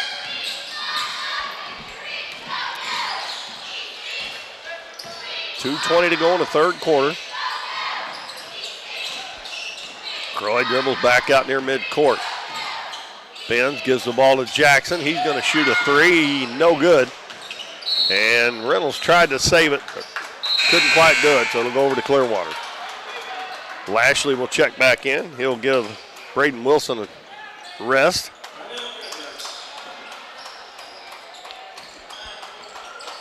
And we're going to have a timeout. And it's a full one, so we'll take a 60-second break and be back with more of the OFC tournament on Current River Broadcasting. Do you have a special occasion coming up? Davis Trophies can help you find the award for your event. We can custom make your trophies, plaques, acrylic awards, or medallions to fit your needs. We also have specialty items such as insulated tumblers and water bottles. Tumblers and water bottles come in a variety of sizes and colors and can be personalized with the logo, graphic, monogram, or school mascot. Call us today at 573-996-5649 and let us help you make your event or special occasion one to remember.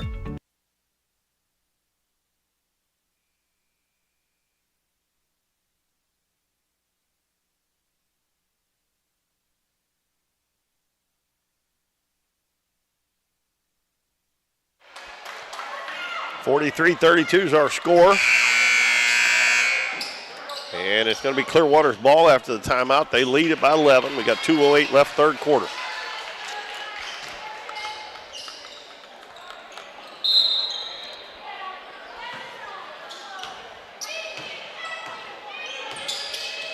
Landon Tao brings it across half line to Pinkley.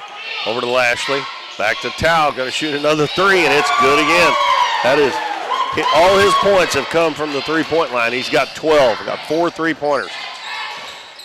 And you just cannot leave him alone. Carter for 3 in the corner. It's no good. Chase gets the offensive rebound. Turns to the baseline. Missed the shot. He couldn't get it to go, but he got fouled. You cannot leave Landon Tao open. That foul is on Lashley, and I believe that's 3 on him now.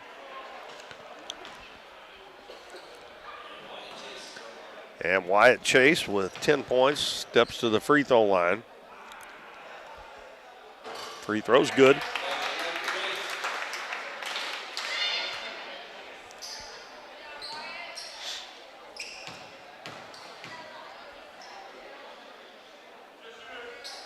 Next one is short.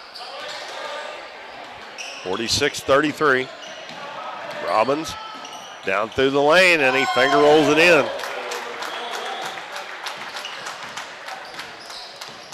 Lead is 15. I think that's the biggest lead of the game for Clearwater. Croy with a fall-away jumper, no good. Ball is going to be knocked out of bounds, but we're going to have a foul whistle on Brendan Reynolds, and that's 4. And Harvey will come back into the game. And he comes back in with 4 fouls himself.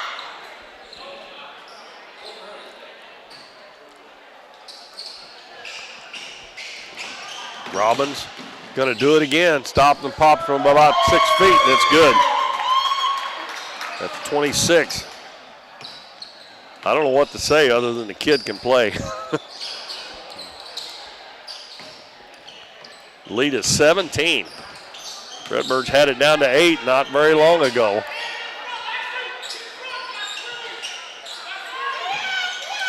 Carter bounces in the lane. He gets it right back. He's going to shoot a 3, and it's good.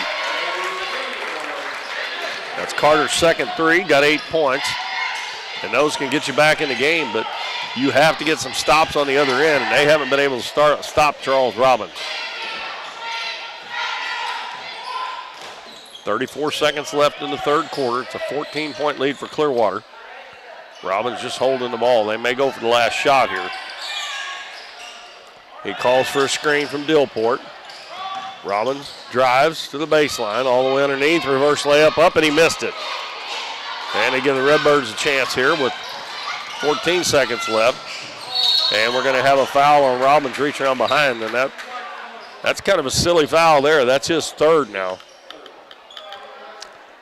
As Evan Took gets up off the bench to come back in. And he's going to replace Robbins. He acts like he is not too happy he's coming out, but you don't want to pick up a foul like that to give it your third foul. Croy is going to be, well, I guess the pass went out of bounds. I guess they said it got tipped by Clearwater. Jackson will inbound it with 6 seconds to go. Chase gives it to Harvey.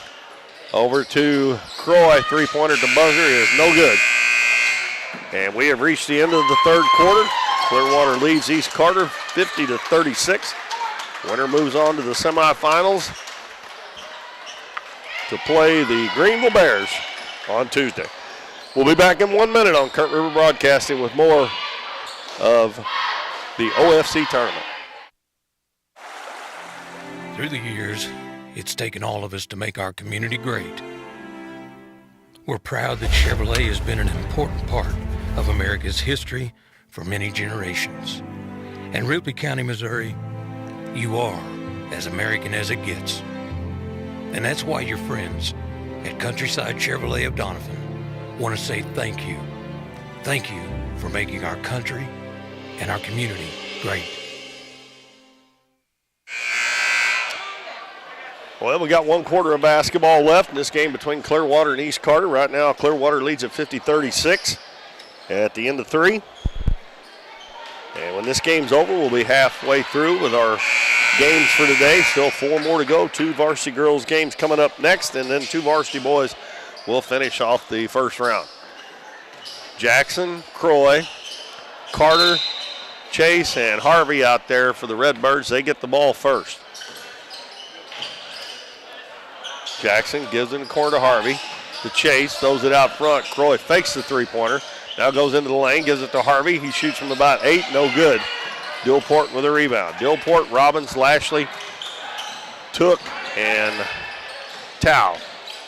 And Dillport drives to the basket all the way. The Redbirds didn't cut him off. He's come in off the bench and scored 9 points for the Tigers. And the lead back to 16 points.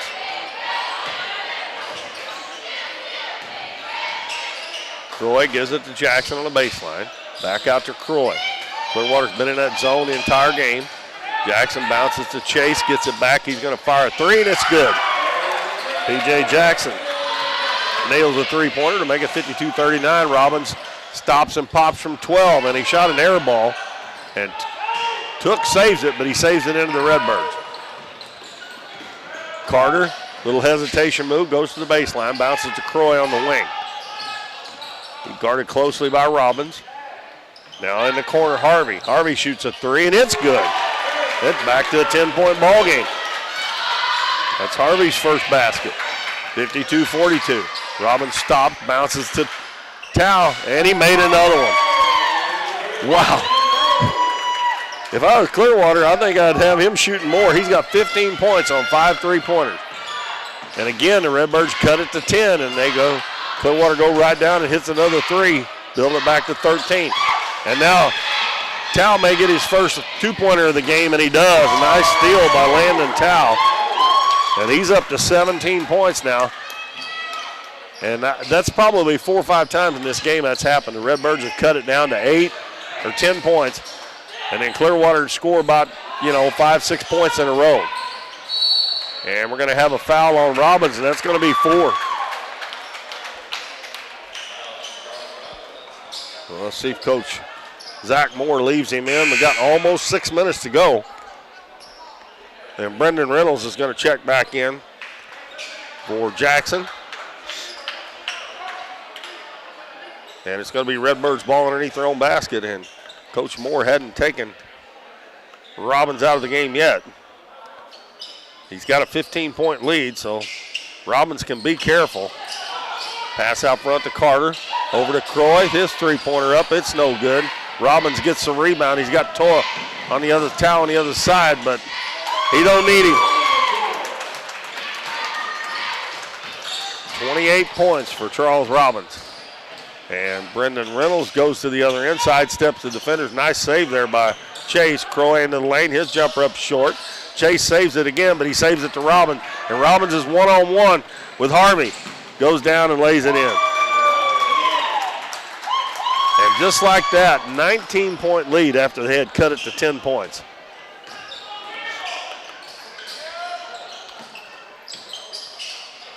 So Robbins doesn't have to worry about if they get the ball in there around him. All he's got to do is let him shoot it with this big lead. Reynolds takes to the hole. Nice move, and he scores again. And he also got fouled. That foul on Evan took his third. Jackson checks in for Croy. For East Carter. And Brendan Reynolds will try to cap off a 3-point play. And his free throw's long. And Lashley got the rebound. He brings it up, going to take it to the hole again, and the Redbirds they don't stop the basketball. Lashley has 5 now. Pass in the lane to Chase, goes up, and he's stripped on the way up. Ball kicked out to Carter for 3, and it's good. Mason Carter has a strange side spin on that ball, but he shoots it pretty well. He's got 11, and it's 63-47 now. With 4:43 to go, got a timeout by East Carter as they trail it by 16. Next game coming up will be the Neelyville Lady Tigers and the Naylor Lady Eagles. Charles Robbins having quite a game. He has 30 of their 63 points, and Evan Took has 17. So that's 47 of their 63 points from those two players.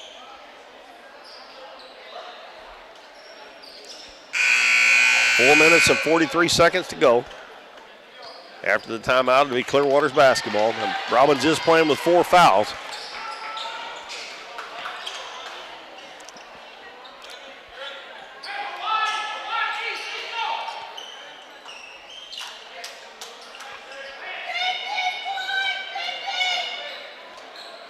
And the Naylor Lady Eagles are walking across the end of the floor there, so the referee's going to wait until they all get across there.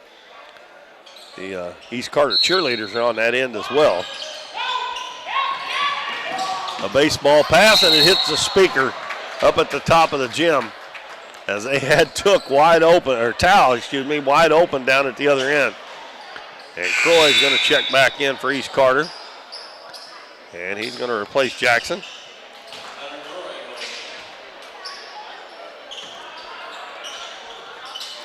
East Carter inbounds to Reynolds. He's wide open. Three-pointer up, no good. Long rebound comes out to Harvey. Takes it in, is going to shoot from 12. It rims out. And the ball is tipped right back to, I believe that was Wyatt Chase. 13 points for Chase, and it's a 14-point game with 4:20 to go. Robbins hands it off to Lashley. Now right wing to Tao. In the corner, Dilport fakes. Back to Tao. Now over to Lashley on the left wing. They're going to try to get it to Robbins in the corner. Baseball pass across to Lashley. The Redbirds do a pretty good job. And the Redbirds are almost going to get a steal. It's going to go out of bounds off of Robbins.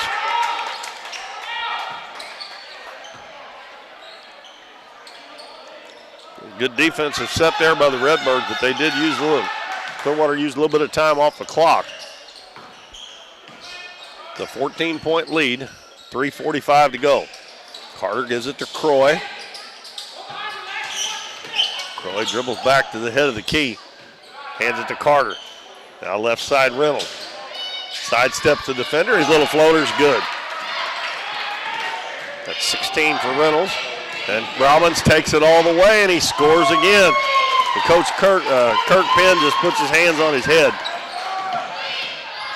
I have no idea how he does that. I mean, he just beats him to the other end, and he doesn't ever get any charges. Harvey with a nice little move. Or very seldom gets a charge. Here he comes again. And he passes it off, and that time Wyatt Chase read the pass. Pass over to Chase, goes up, and he is fouled by Dilport. That'll send Wyatt Chase to the free throw line to shoot 2.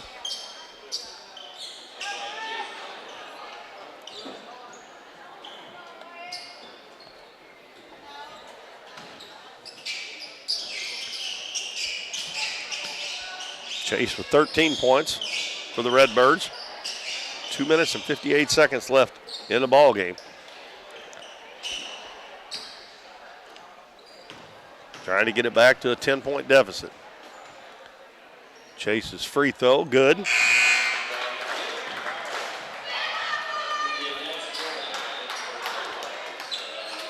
And we got Braden Wilson checking back in, and Lane Pinkley from Clearwater, as Lashley and Took will go out. Jackson checked back in for the Redbirds as well. And Chase makes both free throws, back to a 10-point game. Robbins over in the left corner for Dilport. Bounces down low. Back over to Took, wide open three. Oh, he missed one. And Chase gets the rebound, and he's going to be fouled. That's only the 4th team foul, so East Carter will bring it in bounds. I can't believe Landon Tao missed a three-pointer.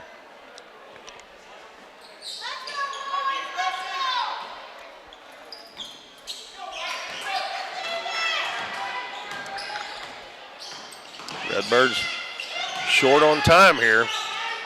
Gonna have to get some shots up in a hurry. Carter gives it to Croy on the left wing. Back to Carter. Carter almost lost it there. Back over to Croy, but he's deep on the left wing. Down to 2:19. Redbirds have used about 19, 20 seconds here. And they got to get some shots up in a hurry. Reynolds kicks it out to Carter. Another three in the corner. Rims out. Reynolds with the rebound. He goes up, and we're going to have a foul. And the Redbirds will have a chance to score with the clock stopped.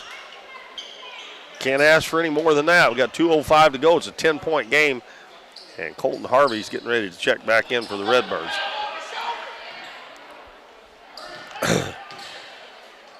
Brendan Reynolds with 16 points. Makes the free throw. Redbirds have missed several here in the second half. It could have them a little closer. They are 5 of 9 so far after going 5 of 6 in the first half. They've got it under 10 again. It's 65-56. 2 minutes and 5 seconds left in the ball game. Next one is short, and the ball is tipped out. And Tao does a nice job there. He tipped it, and then he got the pass. And they almost throw it away there. Harvey got a hand on it. They give it to Robbins. He's triple teamed. And he lost it out of bounds trying to get to the basket. I don't understand a lot of times why these teams, when they've got a 9-point lead with a minute or two to go, they get in such a hurry to shoot the basketball. East Carter has not committed a foul. Now they have an offensive foul on Reynolds, and that's 5. I have that for 5 for Reynolds. And it is, and he's going to foul out of the game with 17 points. Well, the Redbirds are going to miss him, and now he's hurt. He's the 3rd player today that have gone down for the Redbirds. Now the other 2 have come back and played, but he is fouled out of the game.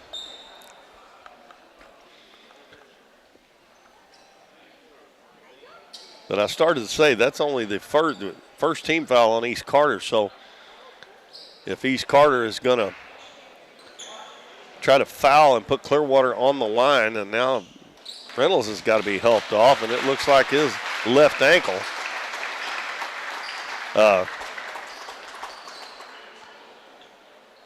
But if East Carter's going to foul to put Clearwater at the free throw line, they're going to have to foul 4 more times before they put him at the free throw line. Well, sometimes not having very many fouls doesn't pay off for you. And right now is one of those times for East Carter. It's going to be Clearwater's ball. That was an offensive foul. The Redbirds picking up full court. Down by 9 with 1:45 to go. Ball comes inbounds to Robbins. Throws it up to Wilson. Ball knocked away, but he gets it back. All game long, most of those loose balls, Clearwater's been able to come up with them. Robbins drives into the paint, double teamed, and he's going to be fouled. They're going to call it on the floor. That'll be team foul number 2.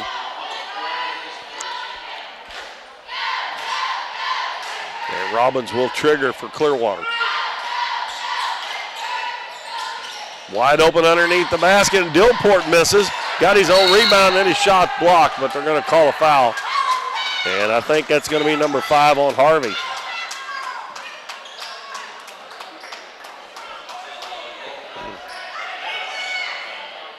It's going to be Dillport shooting this time. And that is 5 on Colton Harvey. And they have not taken him off the floor yet, even though Dillport misses the first free throw. Caleb Stahl is going to check back in.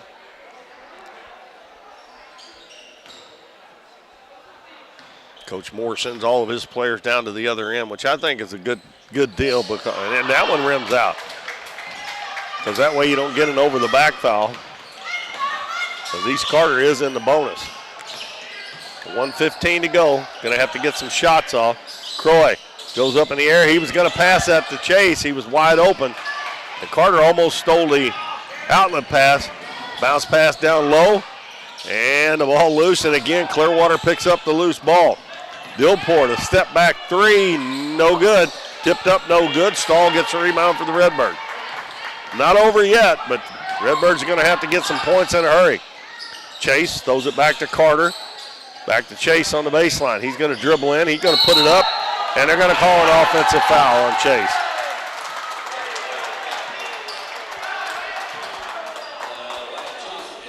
Wipe the basket off. That would have made it a 7-point game.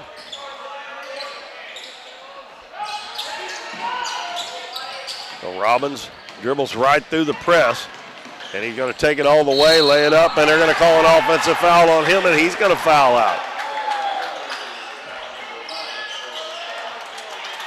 And he's going to foul out with 32 points in the basketball game. And Lashley will come in to replace him. Again, I don't know why you're even taking the ball to the hole right there unless you're trying to pad your offensive stats, because you're trying to win the game. You just make them foul you. Nice drive by Chase, and he scores. That's 17 for Wyatt Chase, and it's a 7-point game, but only 23 and a half seconds left going to be hard for the Redbirds here with only 23 and a half seconds, down by 7. They've made a gallant effort here. They were down by 19 not too long ago, and they've cut it down to 7. We got a timeout. We'll take a 30-second break, and we'll be back after this message. At Mathis Timber, our goal is to provide our landowners with the greatest possible financial return on their timber lands, while not damaging young timber or leaving your property in a mess. We have served Ripley County and the surrounding areas since 1939. We will buy your timber on lump sum total or percentage. We have several references upon request. Contact Craig Mathis at 573-429-0996 and see how Mathis Timber can assist you with all your timber harvesting needs. The lead has been cut to 7 by the Redbirds, and Charles Robbins is fouled out of the game, but Clearwater only has to eat up 23 and a half seconds to secure this win and move on to the semifinals. The Redbirds are going to apply full court pressure, and it's going to be Braden Wilson to throw it in. And they're going to run a couple people long and throw a baseball pass to Pinkley. And the ball knocked away from him by Jackson, and Jackson's going to pick up a foul. You don't have any choice right there. You gotta put them at the free throw line and hope that they miss. Only 2.5 seconds to come off the clock.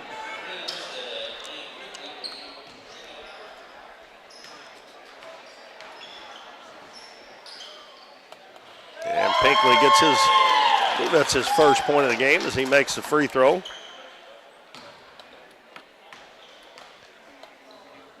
Next one on the way, and this one's no good.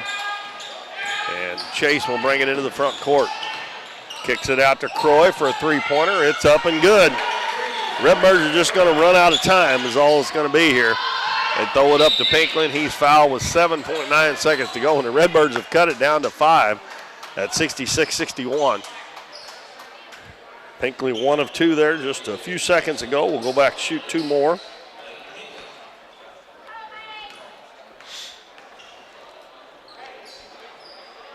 Missed that one.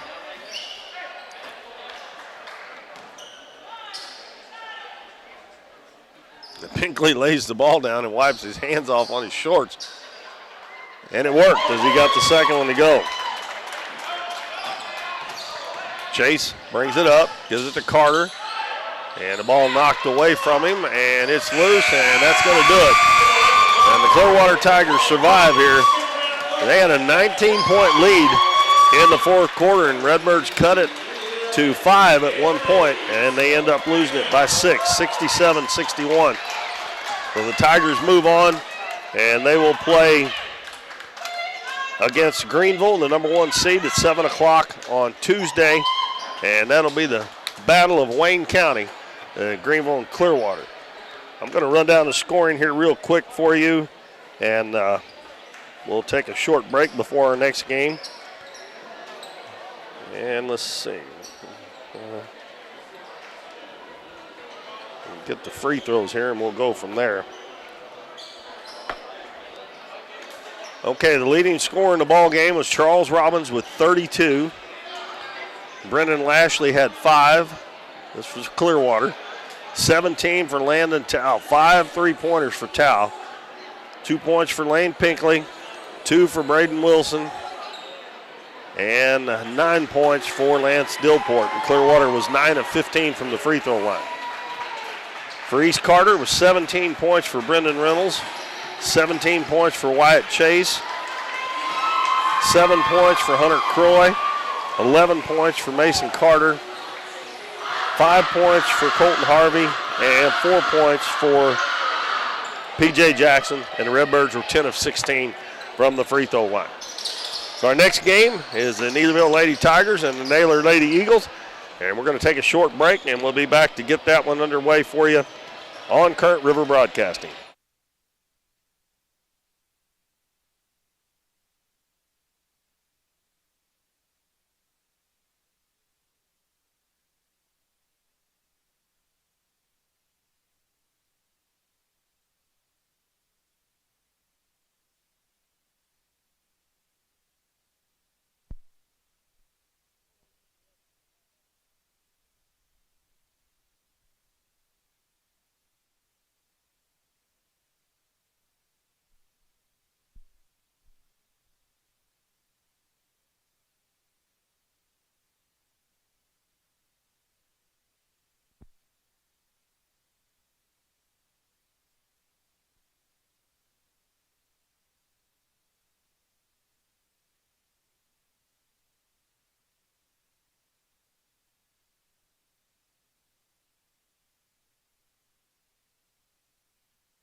Welcome back, everybody. The Kurt River Broadcasting's coverage of the Ozark Foothills Conference Tournament.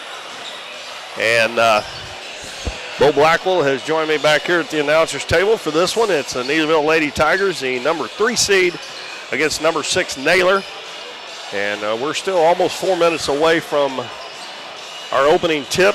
Neelyville is 11-8 on the season. Naylor is 2-15. I'll get it straight here in a minute to all the ends. I get mixed up on them when they got a lot of letters with the same name. Once again, I want to go over our sponsors. Those that have joined us here for the just for the tournament. Marty Zerwanka with American Family Insurance, Barb's Boutique, the Bank of Grandin, Kirby Sawmill, Taylor Schleif with Poplar Bluff Realty, Davis Trophies, and Nace and Michael Pigg with Shelter Insurance.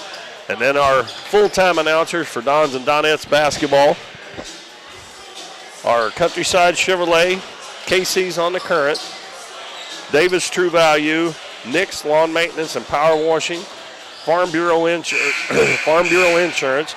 Lemonade House Grill, Hometown Pharmacy, Cosmo Pest Solutions, Mathis Timber, 1808 Public House, and Southern Bank. The folks that are making this tournament possible, as well as full coverage of the Dons and Donettes home games all season long here on Current River Broadcasting.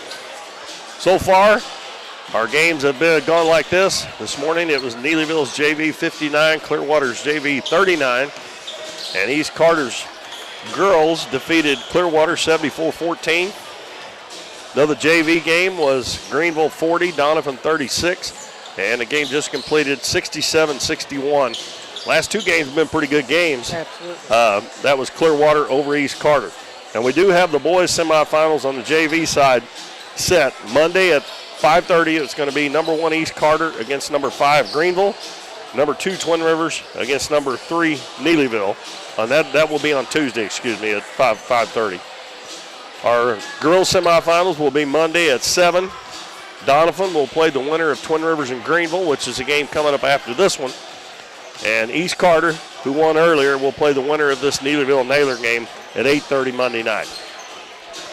The varsity boys, we have one semifinal set as Greenville, the number 1 seed, will play Clearwater. And then we'll have to wait on the other one. That will be Tuesday at 7. And then the other one will be the winner of Neelyville and Naylor, Twin Rivers Donovan, at 8:30 on Tuesday. We're getting set for the starting lineups, and we'll give those to you here in just a second. I'll fill out my bracket here.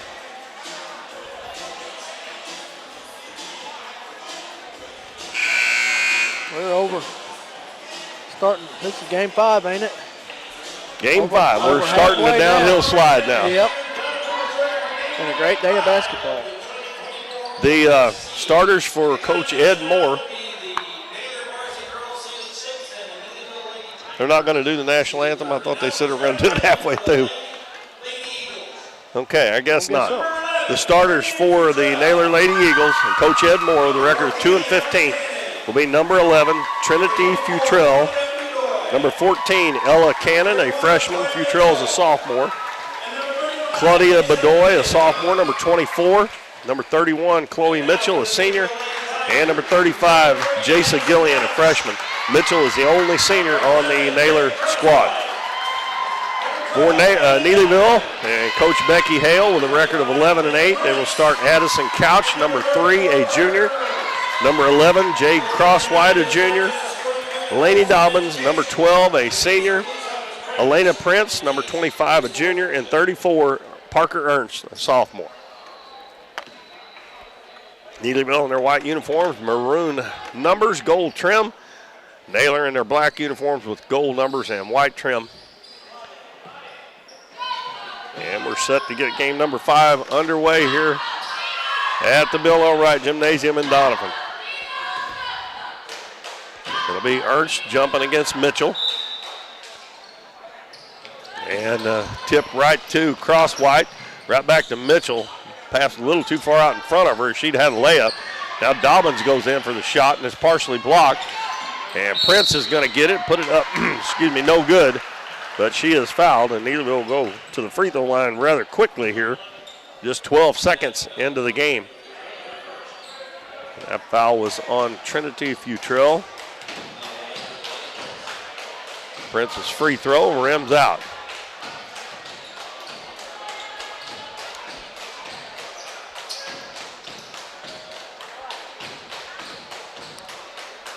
Eyes up the second one, gets it to go. And Neelyville jumps on top. And Naylor throws it away against Neelyville's press. One thing you will definitely see, Neelyville will press. And bounce pass across White. In the lane to Ernst. And she's going to score. That is awful easy. And Naylor, I don't think, has anybody that can match up with her out on the floor. Inbounds pass comes into Futrell. Up to Cannon. She throws it up the floor, and Addison Couch intercepts it. Heads back the other way. Over to Cross White. Nice pass to Ernst, and she lays it in. Ball never touched the floor once it got past half court. And Naylor throws it up the floor, and the ball picked up there by Bedoy. Over on the left side, or excuse me, right side, Futrell. Boy, she's wide open, didn't shoot it. Over to Mitchell. Back out front to Gillian, and they try to get into the lane. Couch picks it off. Pass up the floor. Dobbins goes in one-on-one, and she is fouled by Gillian. Another free throws coming for Neelyville. This time it'll be Laney Dobbins.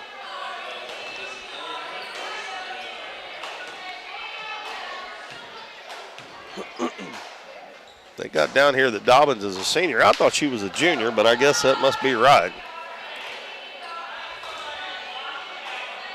She misses the first one.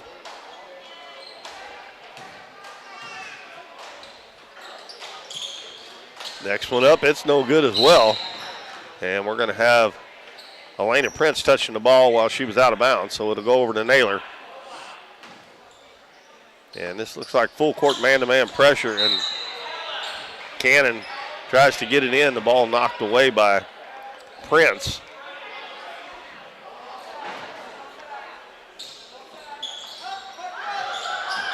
And they throw it in at a bad spot, and Prince is going to get the steal. Dobbin bounces over to Cross White, and she can't handle it. It goes out of bounds.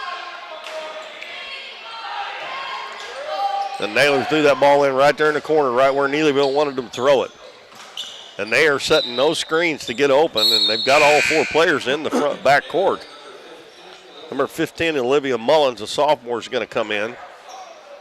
And she is going to replace Claudia Bedoy. And bounce pass comes into Mitchell. She double team, throws it. It's intercepted by Couch. Dobbins back to Couch, open at the head of the key for three, and it's good. Addison Couch makes it 8-0, and we've only played a minute. And now another steal by Couch. Dobbins back to Couch. She's open for another three, and it's good again. And she's hit two in a row. Yeah. And it is 11-0. They put that on the wrong side.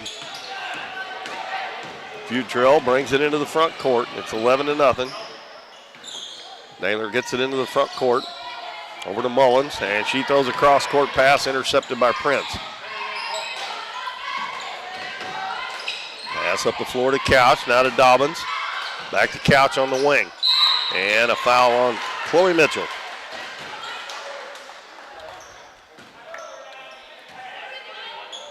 That is team foul number 3 on Naylor already. Sitting here, just watch the end of Notre Dame girls and Thayer. Ooh. Notre Dame pulled that out by one. Thayer missed a shot to win it. That was at Notre Dame too, wasn't it? Yep. Long three put up by Couch. She's made 3 in a row. Couch has been a part of the steals and shooting. And again, they put the score on the wrong side of the ledger there. It's 14-0. I don't think Naylor's even attempted a shot yet. I think so. He got her set now. And another steal, this time by Ernst. And Naylor can't get the ball down the floor. And they're going to say that Futrell stepped on the baseline. Boy, Neelyville's putting a lot of pressure on that front court. We knew that was coming before this game started. Yep. And Naylor so far hasn't handled it very well. Now it's pass into Prince. She turns, shoots, and scores. That's 3 points for Prince. And Neelyville has jumped out here about like East Carter did on Clearwater earlier. And we're going to have a foul in the back court on Elena Prince. That's her first foul, first team foul on the Lady Tigers.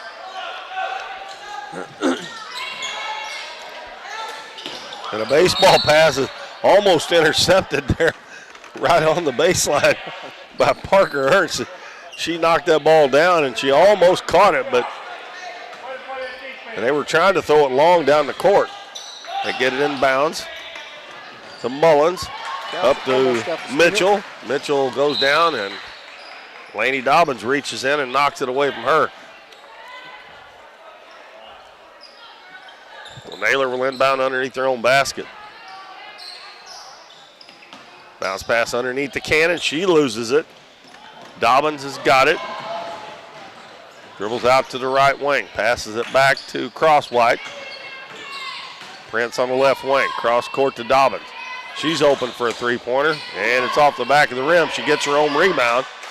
Out to Couch. She's already hit three, and she missed that one.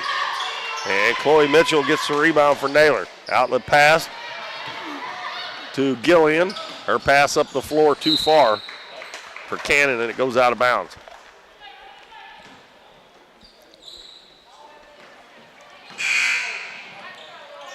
Oh, we had a inadvertent buzzer, I assume. It went off while they were playing.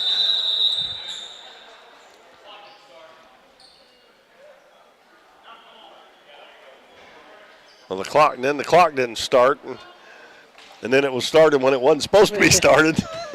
And now the official says that's good right where it's at. So 16-0 Neelyville. Prince in the corner.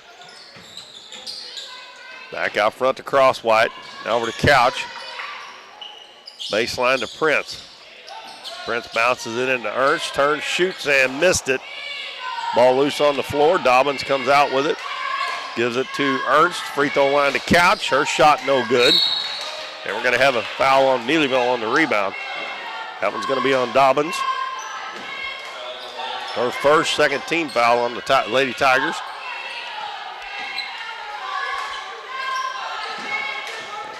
They get it inbounds to Mullins. In the middle of the floor to number 12, Alexis Holcomb, who just checked in. Mitchell tries to go up. The ball stripped away from her. Now it's loose on the floor. And Naylor gets a timeout. As number 5, Jalen Winder, sophomore, getting ready to check in. Coach Moore trying to find something that will work out there. And so far, he hadn't been able to come up with anything. 16-0 Neelyville here in the first quarter. The winner of this game will play the East Carter Lady Redbirds on Monday night at 8:30. We do want to remind everybody that all of the games of the Ozark Foothills Conference Tournament will be right here on Current River Broadcasting. After we finish up today, we've got 3 more after this one. We'll have 3 on Monday, 3 on Tuesday, 3 on Thursday, and 3 on Friday. Oh, yeah.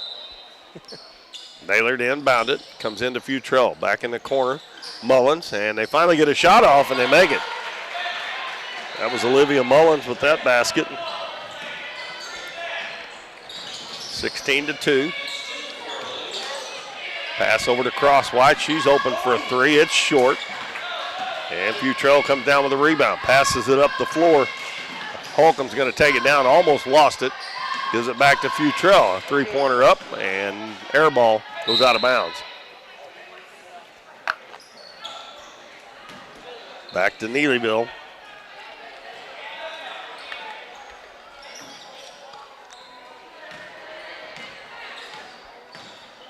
Couch brings it across the half line. Over right wing to Dobbins. They get it down low to Ernst. He's going to put it up, and she'll score. 6 points for Parker Ernst. Good-looking sophomore for the Neelyville Lady Tigers.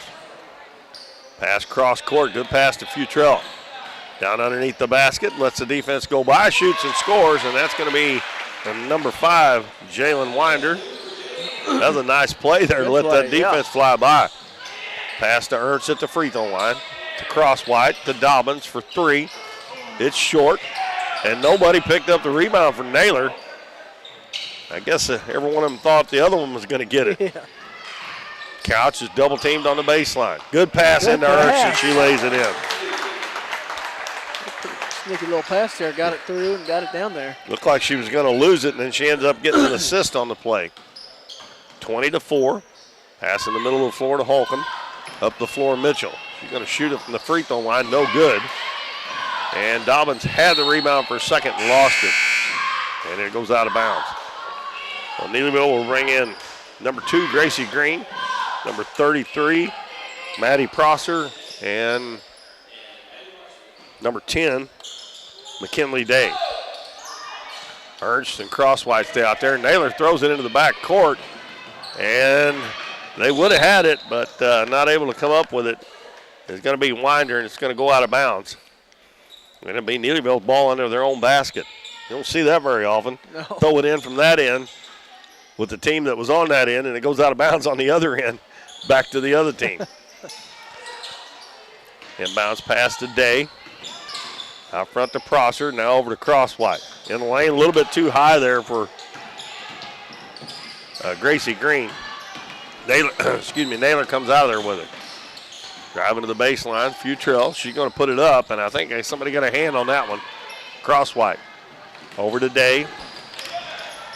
Day with a crossover, hands to her. She's open from the free throw line, and she buries it.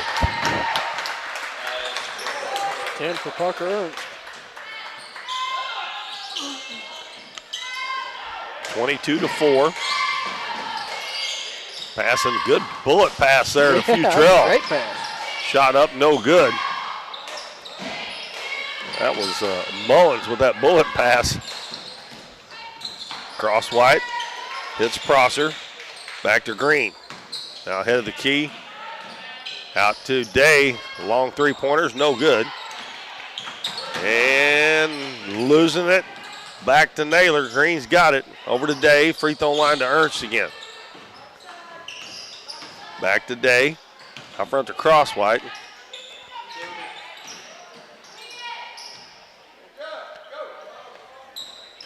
Alexis Holcomb having a hard time staying on her feet out there.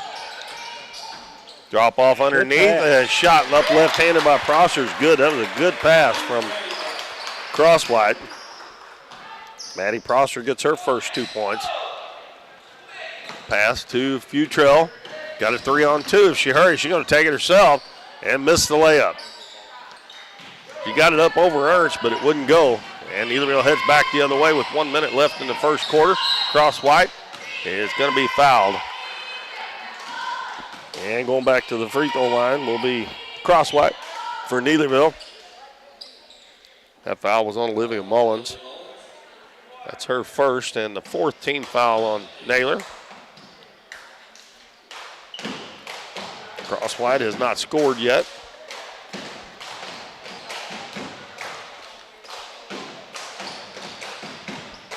And she misses the free throw a little short. Now Cannon coming back in along with Faith Stull, number 20. And Holcomb and Winder check out.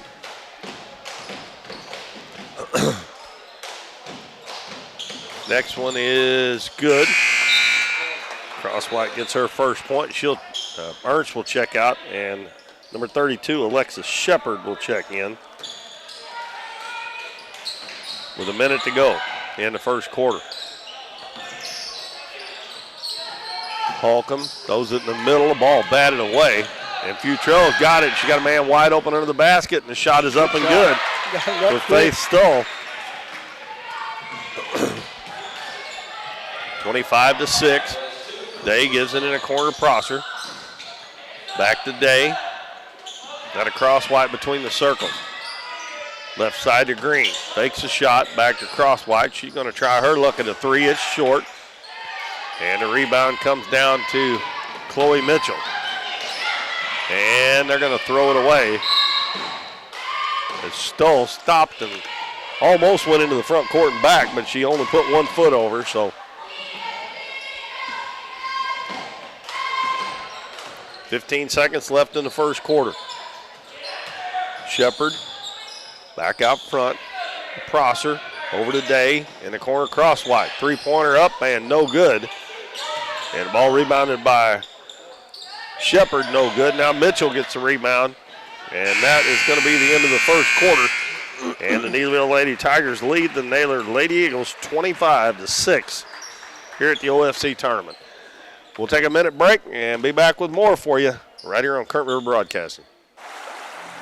Through the years, it's taken all of us to make our community great. We're proud that Chevrolet has been an important part of America's history for many generations. And Ripley County, Missouri, you are as American as it gets. And that's why your friends at Countryside Chevrolet of Donovan want to say thank you. Thank you for making our country and our community great. American Family Insurance is proud to be a sponsor of this week's OFC tournament. American Family Insurance serves all of the communities in the OFC area and provides all the protection you need under one roof. If you're looking for home, farm, auto, or life insurance, give agent Gerald Serwanka a call for a quote at 573-686-8445.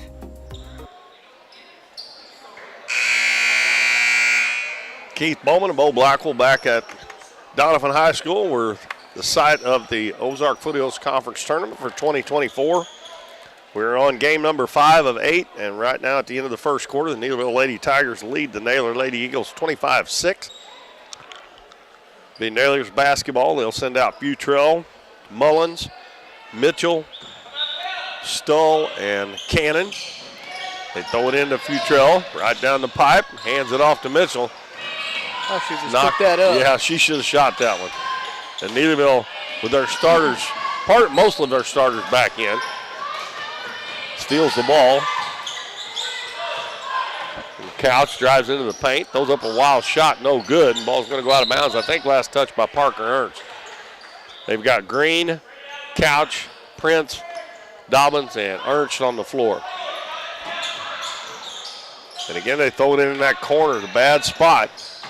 They get it to Futrell. They're going to have to hurry and get it up the floor here. They're way back there. And Coach Moore's going to call a timeout to save the 10-second call.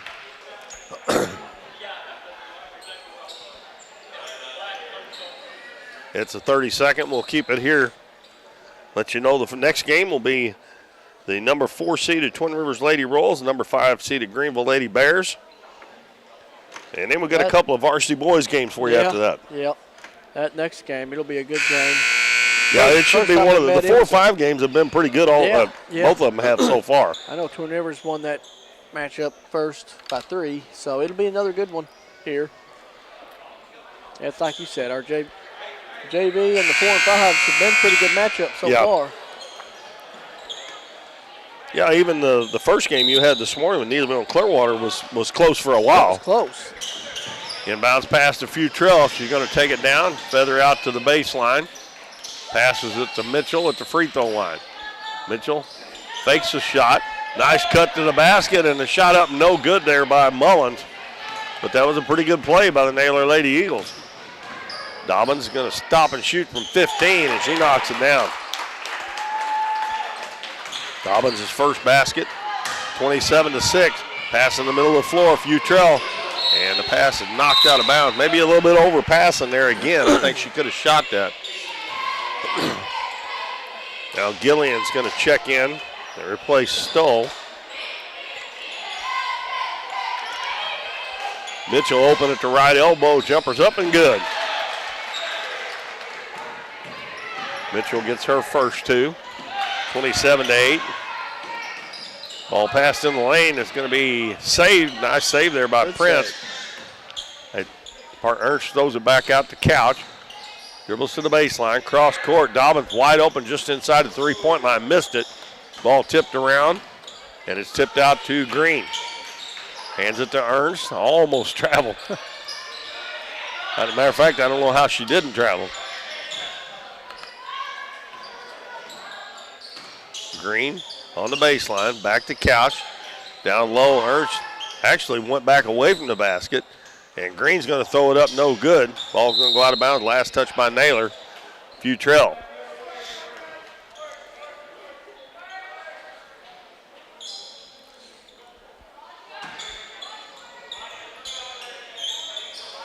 Wide open underneath the basket is Prince. You're not going to get an easier one than that one. And Naylor's going to lose it again. It's Gillian this time. She was pressured by Gracie Green. Jade Cross-White, McKinley Davis back in. Couch and Green check out.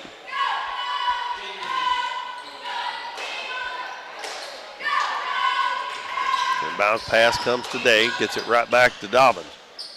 Over on the left wing to Cross-White, cross court. Day, long time to look at a three, and she buries it.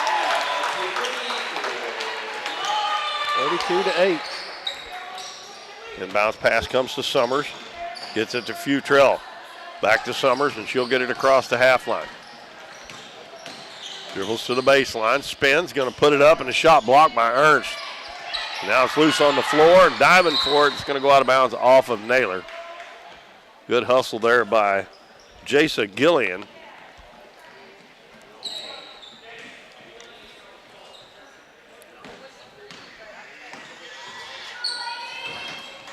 .5:25 to go in the first half. Dobbins into the paint, kicks it out to Day. And Prince is wide open. A little late getting it to her. She hands it to Ernst, and Ernst has got about a 6-footer. And she's got 12 points now. Pass up the floor, intercepted by Parker Ernst. Takes it down, shot up a little too hard. Prince had it for a minute, lost it. Now Futrell heads the other way. Over to Prince, only it's knocked away by Cross-White, and she's going to be fouled by Futrell. They had the right idea there, she just didn't get it over. Checking back in the game will be 24, Claudia Bedoy, and Jayla Winder, number 5 for Naylor.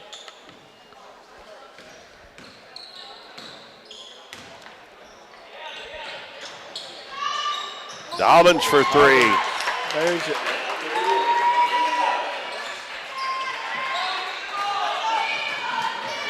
Pass up the floor, caught by Gillian. And she has it knocked away, runs it down. Oh, and she stepped on the out of bounds line. Oh, man. Almost had it there. And got another substitution, number 12, Alexis Holcomb back in for Naylor.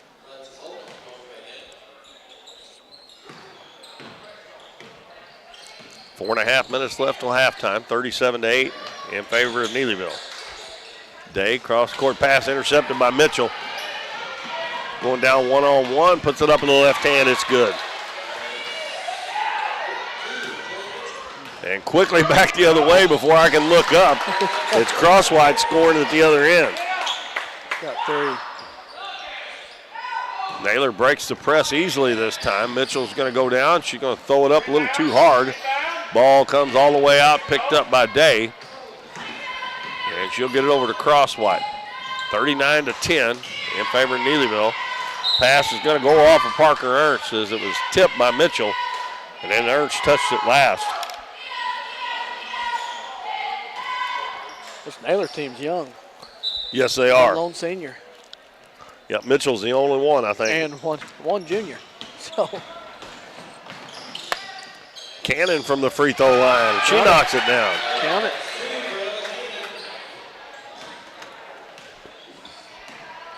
(39-12). You see the Greenville Lady Bears coming in. Mitchell with another steal. And she lost it, and they're going to say it was last touch by Laney Dobbins. So it will stay with Naylor. Mitchell's got 3 or 4 steals here in the first half. She acts like she's tired right now. Shepard and Prosser come back in for Neelyville. Dobbins and Day will check out. Pass in the lane, and Mitchell shot is blocked. And Neelyville comes out of there with it. Prosser dribbles to the baseline, hands it to Shepard. Back out to Ernst, swings it over to Cross-White for 3, and it's good. 6 for Crosswhite now. 3, 4, 5, 6 3-pointers for Neelyville here in the first half. Addison Couch hit 3 in a row a little while ago. Pass up the floor. Nice catch by Cannon, but her shot's blocked by Couch. Picked up by Prosser. Ball loose on the floor. It goes back to Prosser. Got a 30-point lead, 42-12 with 2:40 left. And a beautiful pass underneath to Shepard. And she scores her first basket.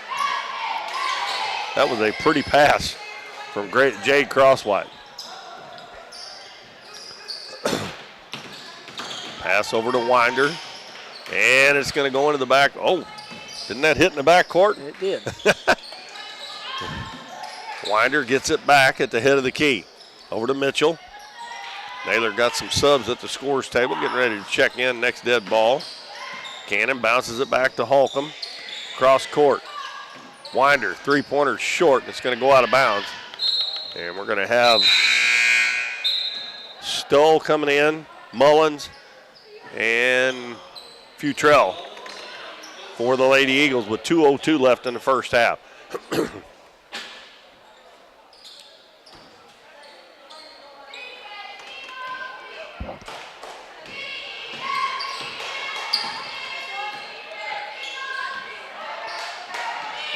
Crosswhite, head of the key to Prosser. And a pass deflected out of bounds there by Faith Stoll. Neelyville will keep the basketball. Well, Keith, I've had 3 cups of coffee. I may have to get another one. Do what? I've had 3 cups of coffee today. I may need another one. Keep you on it. I don't know if they sell coffee here or not. And a nice job there by Chloe Mitchell to draw the charge on Parker Ernst. Do they sell coffee in the concession stand? I don't think so. I think that's the one item they don't. That's not something people really want at a basketball game too often. No. Unless they're doing got 8 games they got to sit through, then maybe. Lob up the floor to Mitchell. Gets it across the half line. Going to give it to Futrell. Prosser knocks it away from her for a minute. Got to get some help. And it will be Mullins who comes out. And then Naylor throws it away. Pass out of bounds by Holcomb. Well, she's got some colorful shoes, don't she? Oh, yeah. Pink and I guess that's blue with a white Nike swoosh on them. Yeah. Prosser in the corner to Ernst. Gives it to Shepard. Back to Ernst. They'll take it back out to Crosswhite. In the lane. Prosser out to Shepard. Jumper from the baseline's good.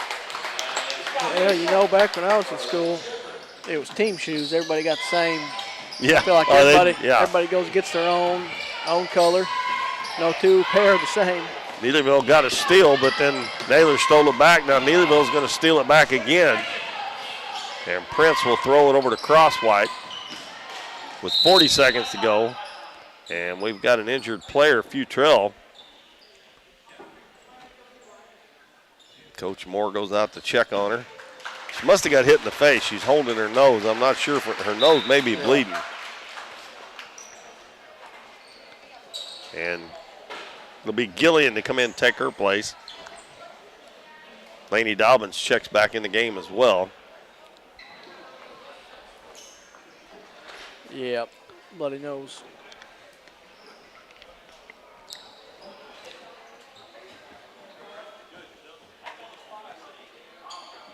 Yeah, she's sitting down at the end of the bench. I don't know. I didn't see her get hit. Probably when they were going after that basketball there.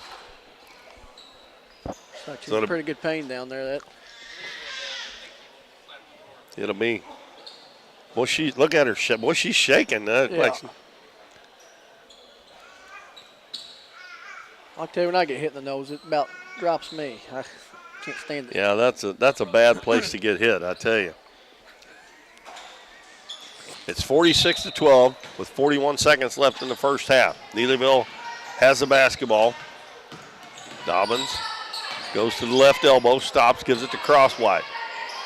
Back to Dobbins on the left wing. Now on the baseline to Ernst. Dribbles in, gets a screen from Prince, and she missed the shot. It's going to go out of bounds off of Parker Ernst. Well, you don't see her miss very many like that.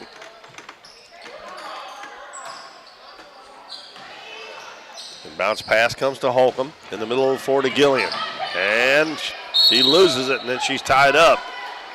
And it will be Neelyville's ball.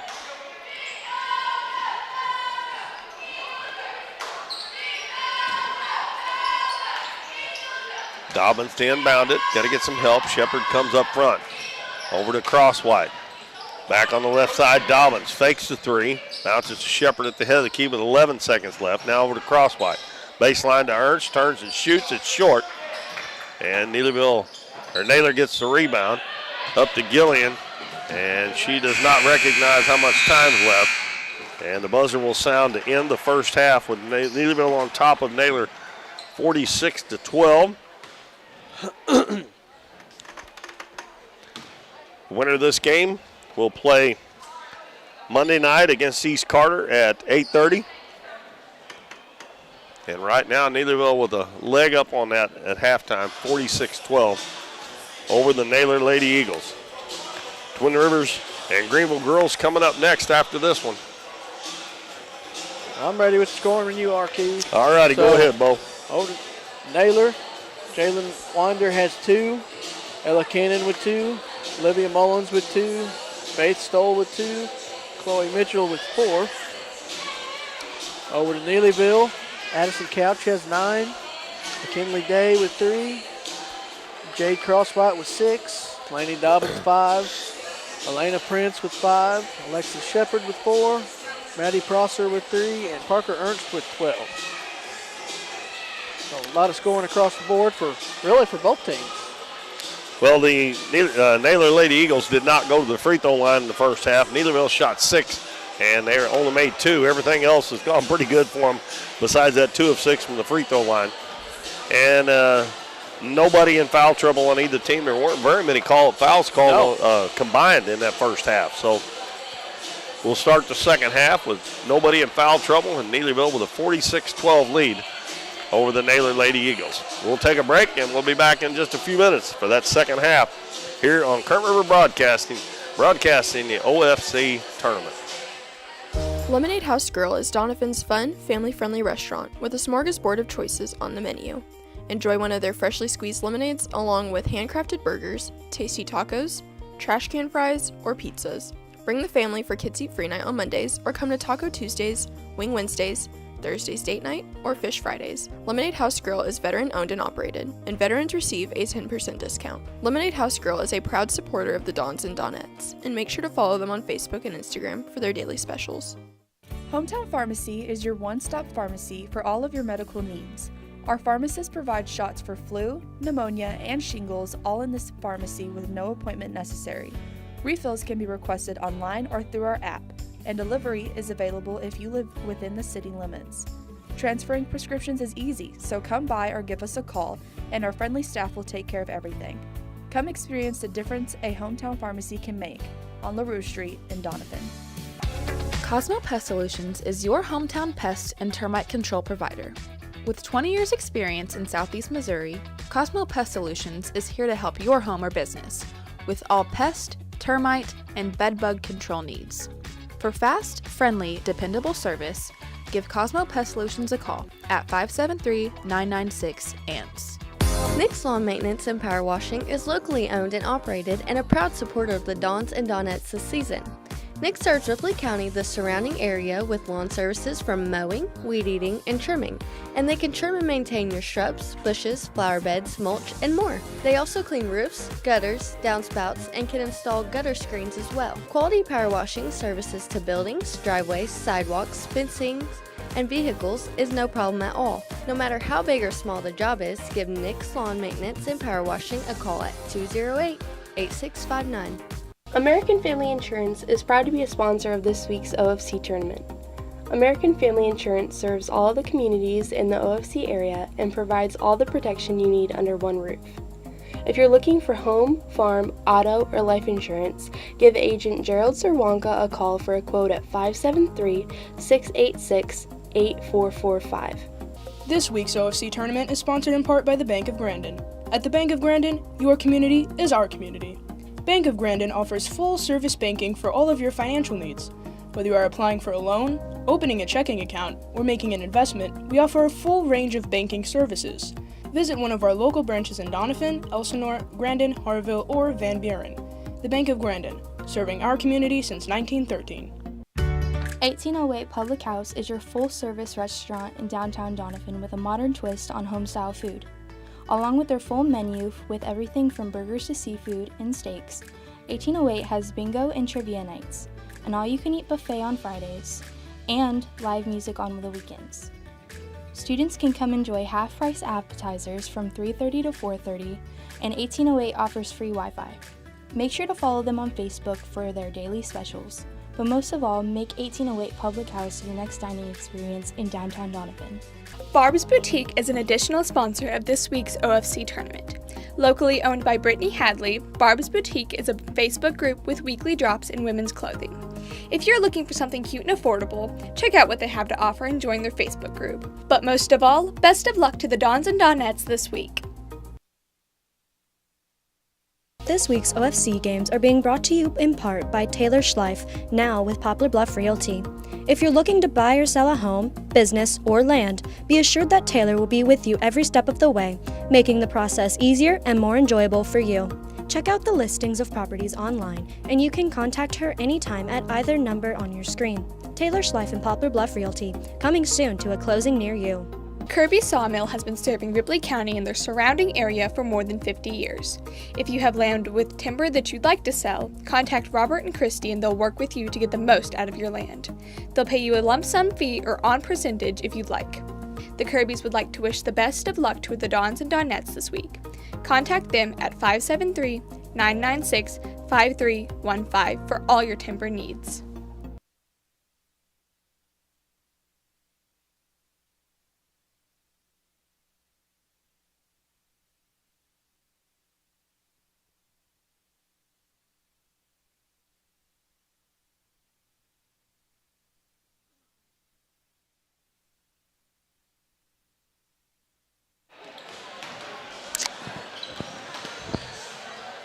Keith Bowman and Bo Blackwell back at the Ozark Foothills Conference Tournament.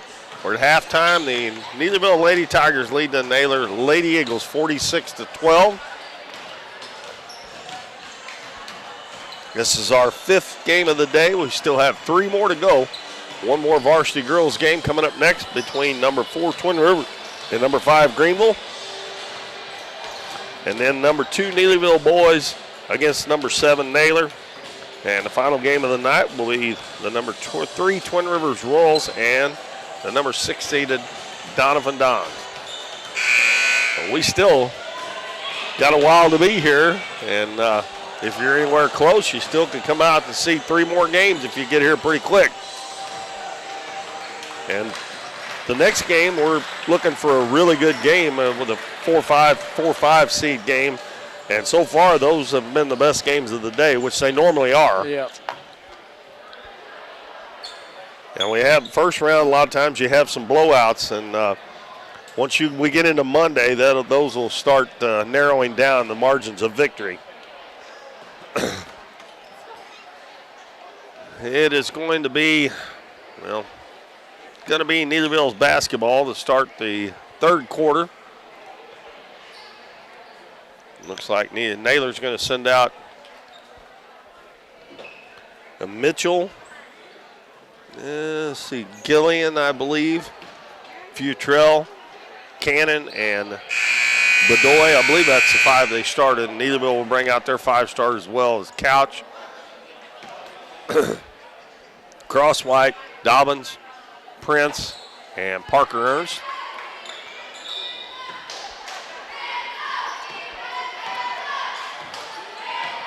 Naylor in a 2-1-2 zone. Crosswhite has it on the right wing. They swing it back on the left side to Dobbin. Baseline to Ernst. Gets it in the lane to Prince. Turns to the baseline. Goes up, her shot blocked. But it's picked up in the other corner by Crosswhite, and she nails the three-pointer. That's her second of the game. She got 9 points. And the pass stolen by Laney Dobbins, and she's got a run out. And she lays it in. That is 7 points for Dobbins. They're doing a little half-court trap here. And Naylor had trouble with it the first time. This time they get it down, and Mitchell shoots a shot. And she comes up a little bit short. It's an air ball. And they're going to say it's Neelyville's basketball.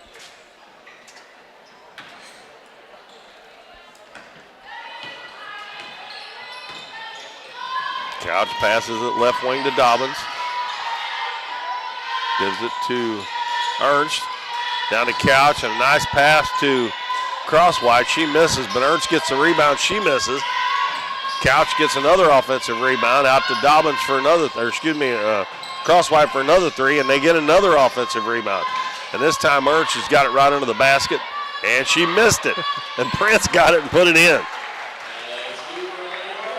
I've seen Parker Ernst miss more of those short shots under the basket in this game than I have every time I've ever seen her play. Yeah. Mitchell drives to the baseline, throws up the runner, no good. She gets her own rebound, puts it up, no good. Going to go out of bounds, and they're going to say it was last touch by the Lady Eagles.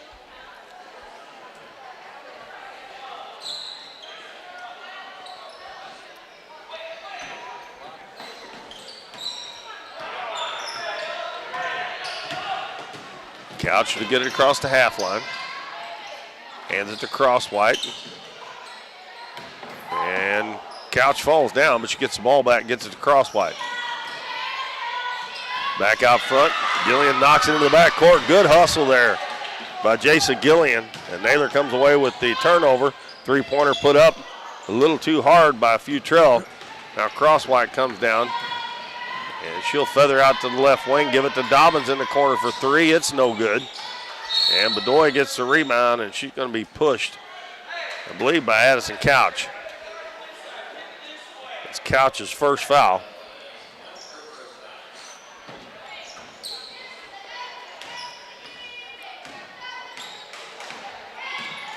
Futrell bounces it over to Gillian. Now to Mitchell, down low to Bedoya.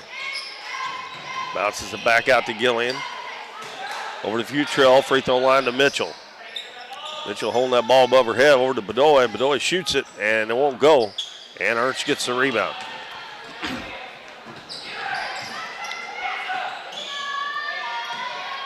.5:15 to go in the third quarter. 53 to 12. And Dobbins is open from about 12, missed it, and Mitchell got the rebound for Naylor.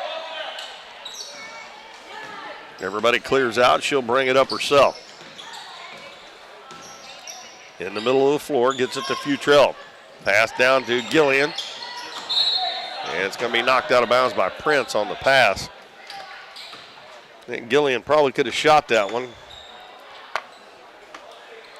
There is such a thing as being a little too unselfish, and I think that happened right there. Bounce into Bedoya. Out to Futrell. To Mitchell, and it goes right through her hands. Addison Couch, one-on-one. Decides to go out, and then the ball taken away by Cannon. Cannon going down 1-on-2, lays it up, no good, and we're going to have a foul.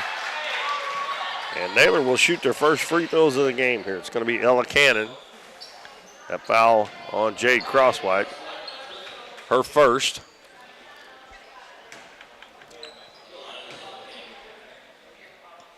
Cannon puts the first one up. It's good.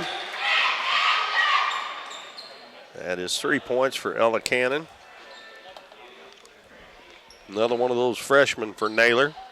They have several of them, freshmen and sophomores mostly. Next one is no good. Ernst grabs the rebound for Neelyville. Up to Couch. Couch waits on her teammates, gives it to Prince.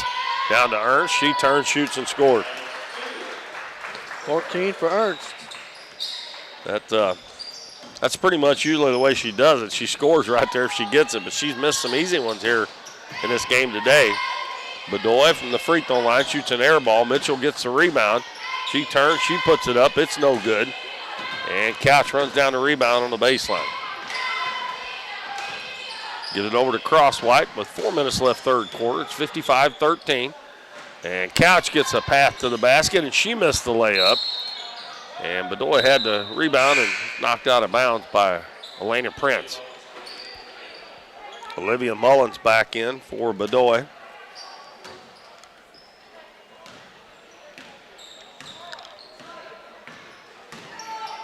Pass in the middle of the floor to Mitchell. Tries to get it low to Mullins. It's knocked out of bounds by Crosswhite.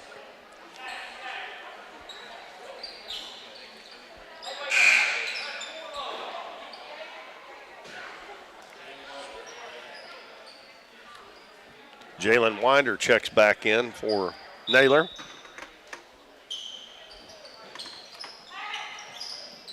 Mullins got to get it in. Finally gets it in the corner to Winder. Out to Futrell. And we got a line change coming in for Neelyville. Prince from Mitchell from the free throw line, no good. Almost, there's 4 coming in. Pass to Ernst, puts it up, no good. Got her own rebound and put it back in. 16 for Parker Ernst. Bounce again in the middle to Mitchell. Nice pass, good catch down to Ella Cannon, and she tried to go to the left hand. She probably could have shot that right-handed. And we have a tie ball. And we have Shepard, Green, Day, Prosser coming in. And everybody goes out except for Elena Prince. Pass into Mitchell. Shots blocked by Prince. And then Neelyville, they'll get the ball back. They say the ball was tipped when it went out of bounds.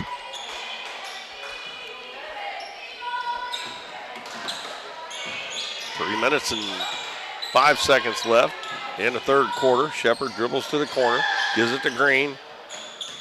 Back to Shepard. Picks up her dribble. Out front to Day. She swings it left side to Prosser. In the paint to Prince. Turns, shoots. The ball partially blocked.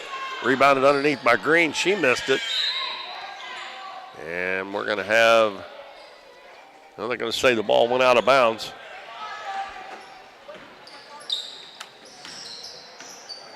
Off of Neelyville.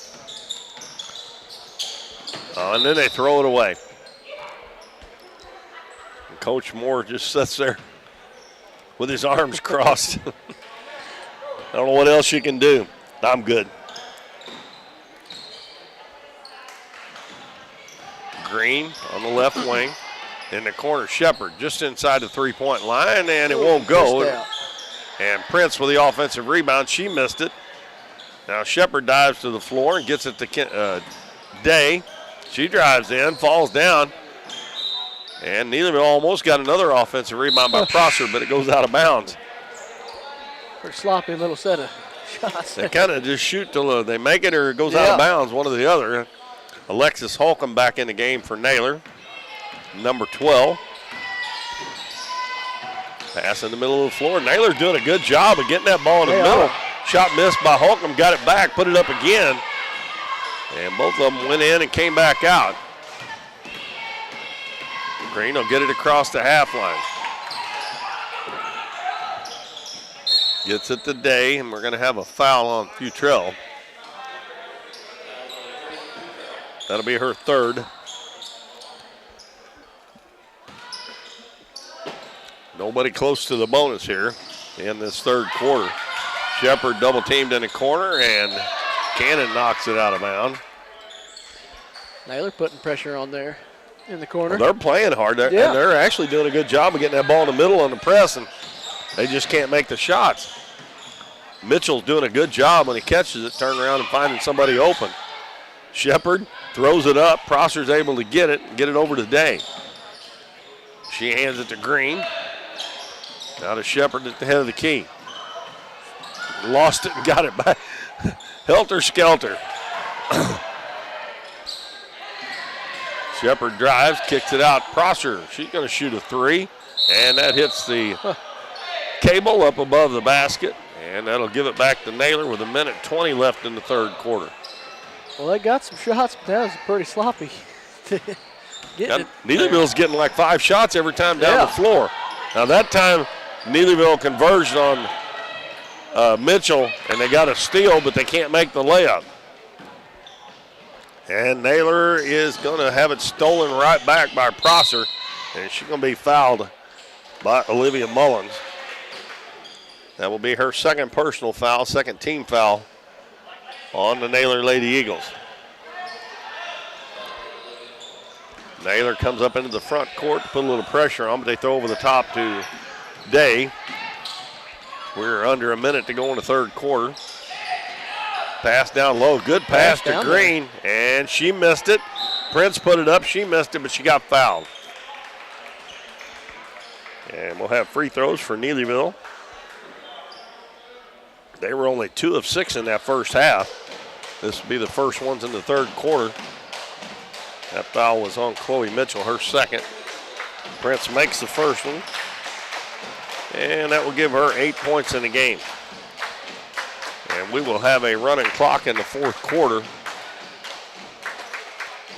As long as the lead stays above 30. And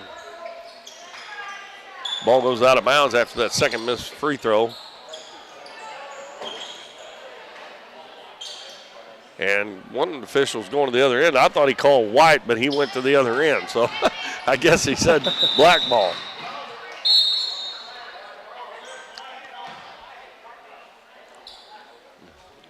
And they are going to give it to Neelyville. I think he just forgot which way Neelyville was going. So it will be Neelyville's basketball. I thought he said white. Yeah. He didn't point like they do sometimes. He just said white and kind of confused everybody. Shepard hands it back to Day. Dribbles to the baseline. Shot no good. Mitchell with another rebound. She's got several rebounds for the Lady Eagles. Gives the ball over to Mullins. Up ahead to Futrell. Hits Mullins. Mullins goes in. Shot up, no good, but she's fouled. Going to be on Prince. Her second. And Olivia Mullins, who has 2 points in the game, steps to the free throw line. And it's good.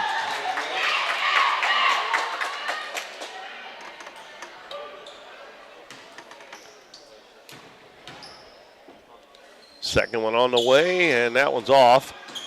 And the ball goes out of bounds last. Well, it looked like that went off of Prince, but they call it out of Naylor. 58-14 is our score, Neelyville. And now Prosser has to save it, and she gets it right to Day. And the ball knocked away again. And every time there's a loose ball, Neelyville seems to come away with it. Down to 8 seconds. Prosser drives baseline. Nice drive, but she missed the layup. And Naylor's got it, but they're going to have a hard time getting the shot off, and they won't. And our score is 58-14 at the end of 3 quarters. The Neelyville Lady Tigers on top of the Naylor Lady Eagles. We'll take a minute break and be back with more OFC tournament coverage on Current River Broadcasting. Do you have a special occasion coming up? Davis Trophies can help you find the award for your event. We can custom make your trophies, plaques, acrylic awards, or medallions to fit your needs. We also have specialty items such as insulated tumblers and water bottles. Tumblers and water bottles come in a variety of sizes and colors and can be personalized with a logo, graphic, monogram, or school mascot. Call us today at 573-996-5649 and let us help you make your event or special occasion one to remember. Cosmo Pest Solutions is your hometown pest and termite control provider. With 20 years experience in Southeast Missouri, Cosmo Pest Solutions is here to help your home or business with all pest, termite, and bedbug control needs.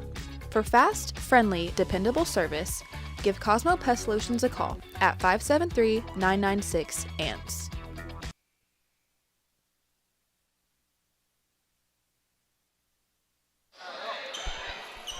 All right, we're headed to the fourth quarter. We'll have a running clock here as long as the lead stays above 30 points, and right now it's at 44.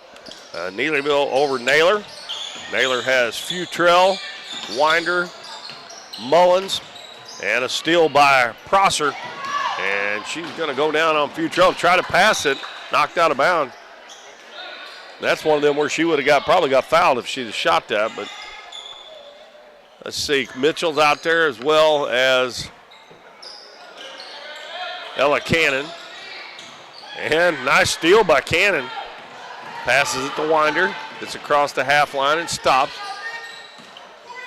Throws it to Mitchell, and Mitchell's pass is intercepted by Prosser. It's Prosser, Shepard, Green, Day, and Prince. And Day's wide open. Three-pointer looks good, but it's a little long, but Prince gets the offensive rebound. And her pass is stolen away by Futrell. 7 minutes to go. Now Mitchell loses it. And we're going to have a tie ball. And the arrow is going towards the Neelyville Lady Tigers.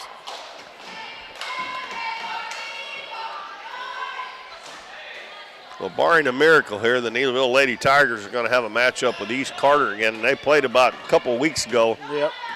And that was a high-scoring affair. I believe it was 78-74. East Carter won that game. Three-pointer by Prosser, way long, but Gracie Green gets the rebound. Tries to hit Shepard in the corner, and she can't handle the pass, goes out of bounds. So with the clock running here with that big lead for Neelyville, it's 58-14. 6 minutes and 14 seconds to go as Naylor throws it away again.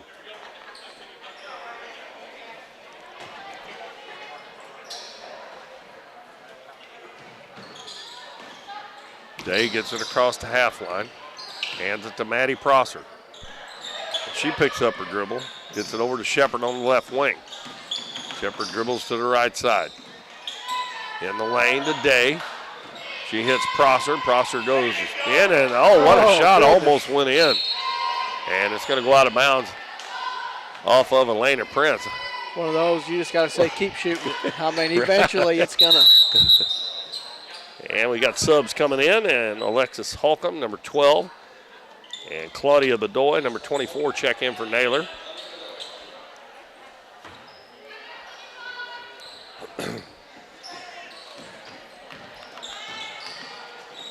Neelyville putting on a little pressure, and Naylor throws it away again. Prince comes up with it. Pass up the floor to Green. Got a man wide open underneath, and that is put up and in by number 32, Alexis Shepard. She got 6 points in the game. Makes it 60-14. Over to Mitchell. Passes to Cannon. Over to Holcomb, and she missed the shot. And we got a held ball again, and this one will go to Naylor. Naylor actually a few times has really moved the ball really well, but they have not been able to put the ball in the basket. Cannon to throw it in. Gets it into Bedoy. Her shot's an air ball over the top of the basket. And here comes Prosser. 1-on-1. Takes it down. Shot left-handed layup. Missed it. And Mitchell's got Bedoy up ahead, but she doesn't see her. She's going to try to take it all the way herself. She does, and she scores. And she is fouled. Mitchell got down the floor pretty quick there.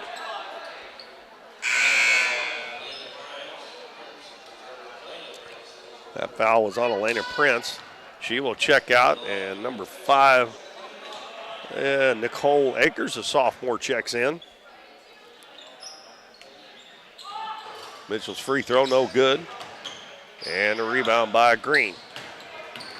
Akers brings it up, hands it to Green. Green cuts to the basket, shot up, no good. I think they could have called 2 or 3 fouls there. Yeah. And now we got girls all over the floor out there. Coach Hale up. I don't really blame her. That was a pretty hard foul that they did not call there. Yeah.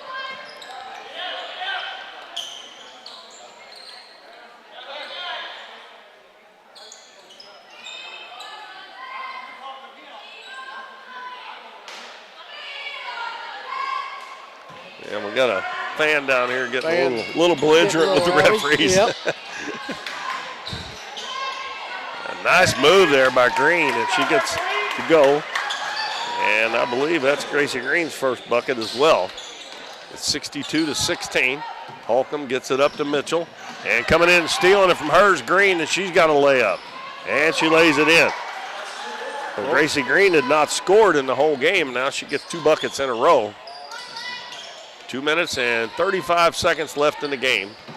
The pass is going to go out of bounds off of Futrell's head. And we have Mullins, Stull, Winder and Gillian back in the game. Bedoy stays on the floor for Naylor. It'll be inbounded by Akers. Bounces into Prosser. Prosser comes up the right side, and we got a foul on Winder.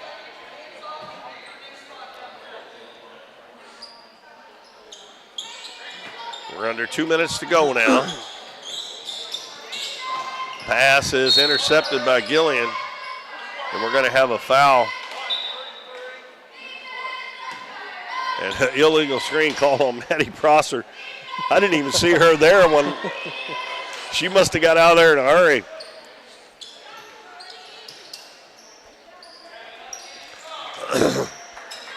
We got Tyler Emerson and Maya French coming in.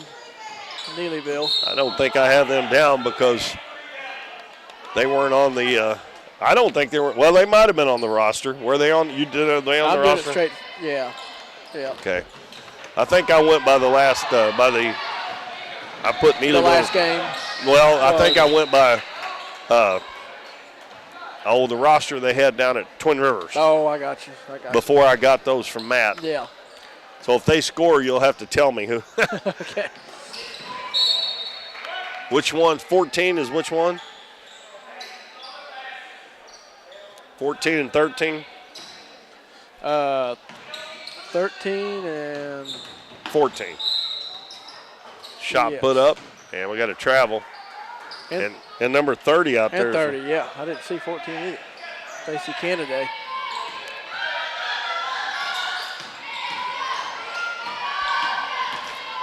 .28 seconds to go. Neelyville with the ball in a 64-16 lead. So they're going to win this game. Just a matter of what the final score is. Now we've got to travel on Neelyville. Coach Moore still coaching his girls. Got down 10 seconds now. Inbounds pass comes in to Stull. Gives it to Mullins. Mullins takes it down, throws it up, and it goes out of bounds, and that is it, folks. The Neelyville Lady Tigers move on to the semifinals against East Carter on Monday night at 8:30 as they win this one 64-16 over the Naylor Lady Eagles. And Bo, are you ready? Or? I'm ready. All right, we'll go ahead and we'll do the scoring here, and then we'll get ready for the next one. For Naylor girls, we got Jalen Wander with 2. Ella Cannon with 3, Olivia Mullins with 3, Faith Stoll 2, Chloe Mitchell 6. Over to Neelyville side, bunch in the scoring column. We got Gracie Green with 4, Addison Couch with 9, McKinley Day with 3, Jade Crosswhite with 9, Lainey Dobbins 7, Elena Prince 8, Alexis Shepard 6, Maddie Prosser 3, and Parker Ernst finishes with 16 points. Excuse me.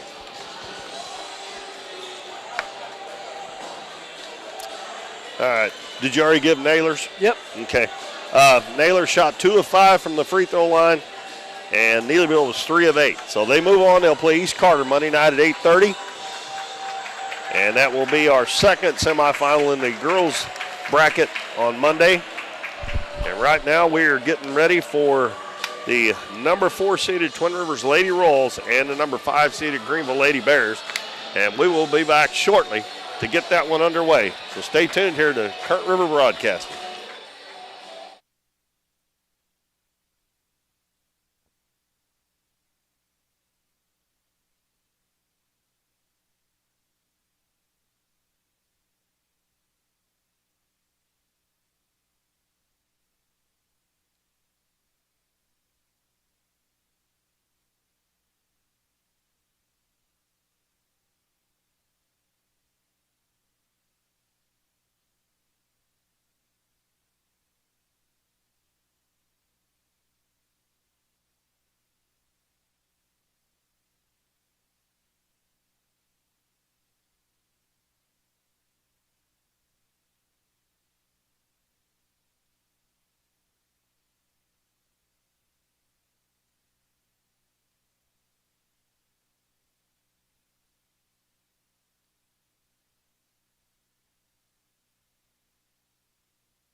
We are back at the 2024 Ozark Foothills Conference Tournament, day one, game number 6 of 8.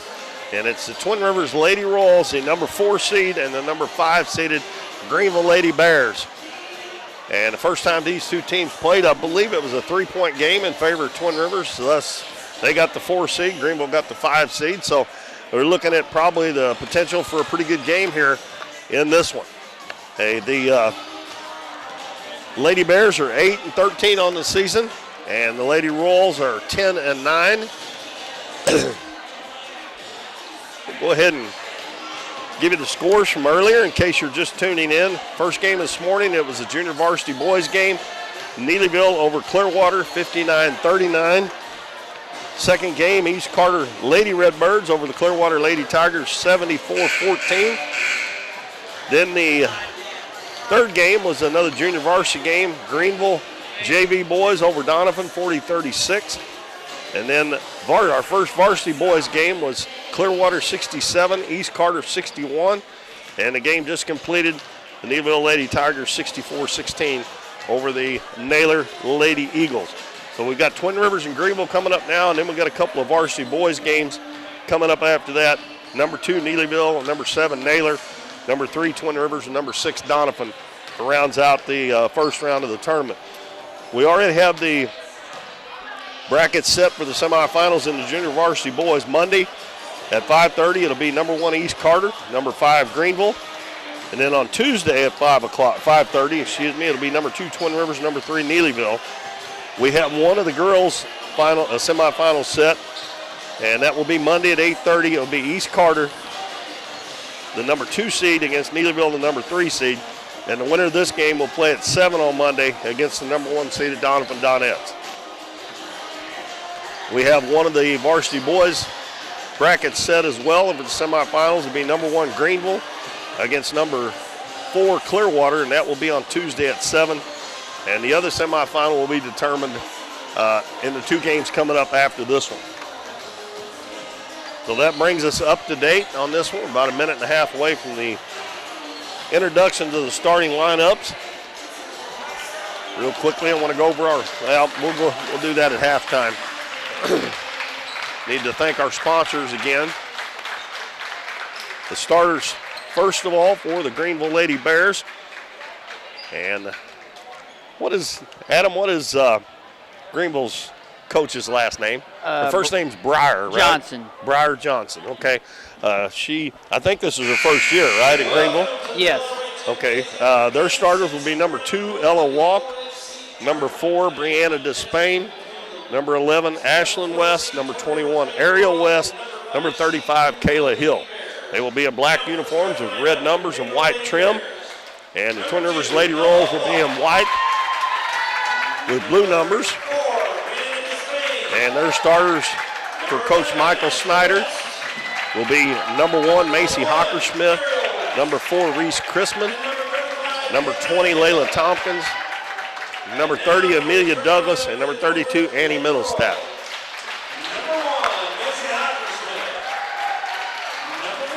We haven't had a lot of people in the gym at any one time today, but there's been a lot of people come through those doors.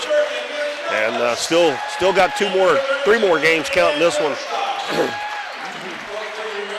And by the way, Coach Epps has joined me for this one. He has an interest in this one as his team will play the winner of this game on Monday night in the first girls semifinal. Should be a good game, Keith. Last time they played, I think, is a 3-point game. Came down right to the wire.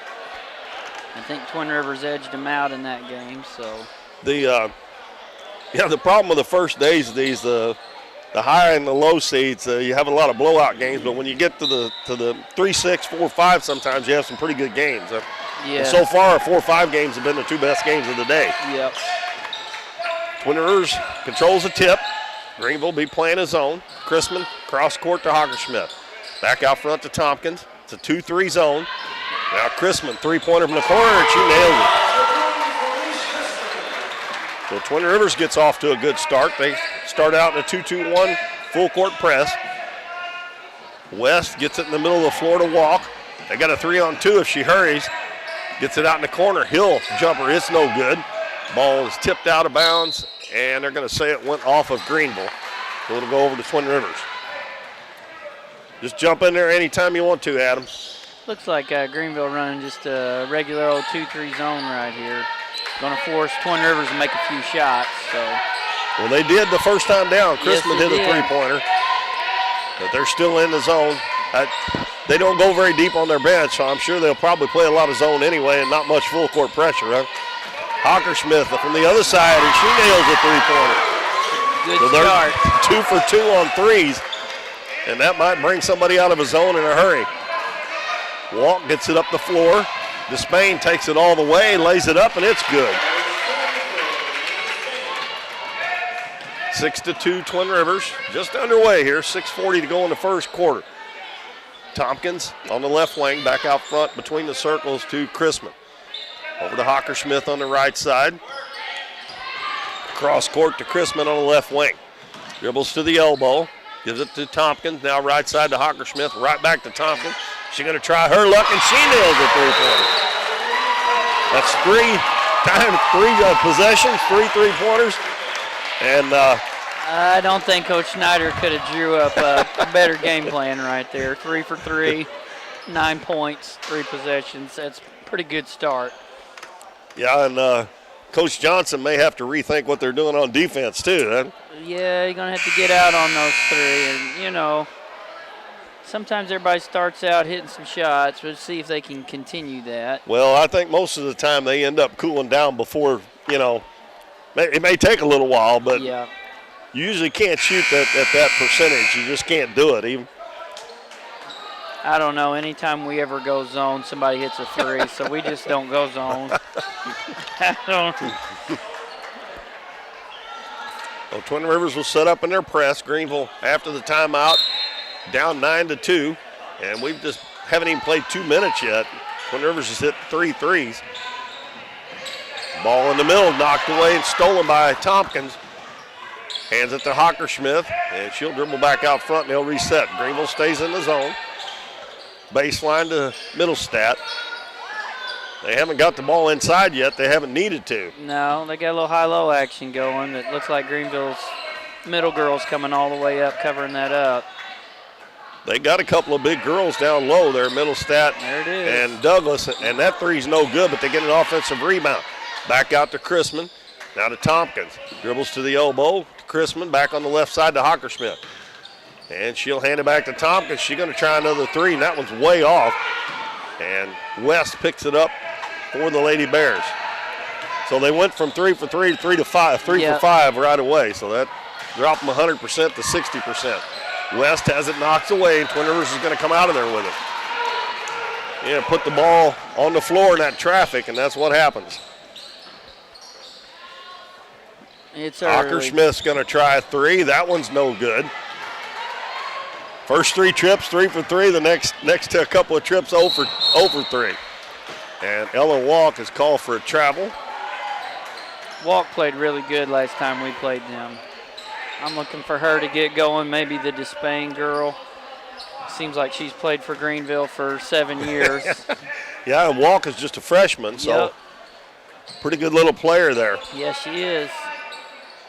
Hockersmith's going to try it again, and no good again. So they have not attempted a 2-point shot yet. They're 3 for 7 from the 3-point line. Greenville's getting some stops. Let's see if they can get a good shot right here. They got one in transition. There's Despain. Despain's open for a 3. It's no good. And the ball's going to go out of bounds. Last touch by Ariel West. And now we're going to have Presley Walk checking in, number 50. And she's going to replace Ashlyn West. As the Neelyville Tigers check into the gymnasium for their game coming up next against Naylor. Lob down low. They finally get it inside and going to put up the shot. And no good, but we're going to have a foul as Amelia Douglas draws that one on number 35, Kayla Hill. Twin Rivers they got good size in there. They got 2 that can play. Amelia Douglas, I've seen her step out and hit 3s as well. She misses that one off the heel of the rim. But we went almost halfway through the first quarter before we had a foul called on either team. Next one, as she takes a little off, that one missed it, and Presley Walk gets the rebound. She gives it to Despain. Half-court trap going right here. And Walk has it knocked away, but they're going to whistle Chrisman for the foul.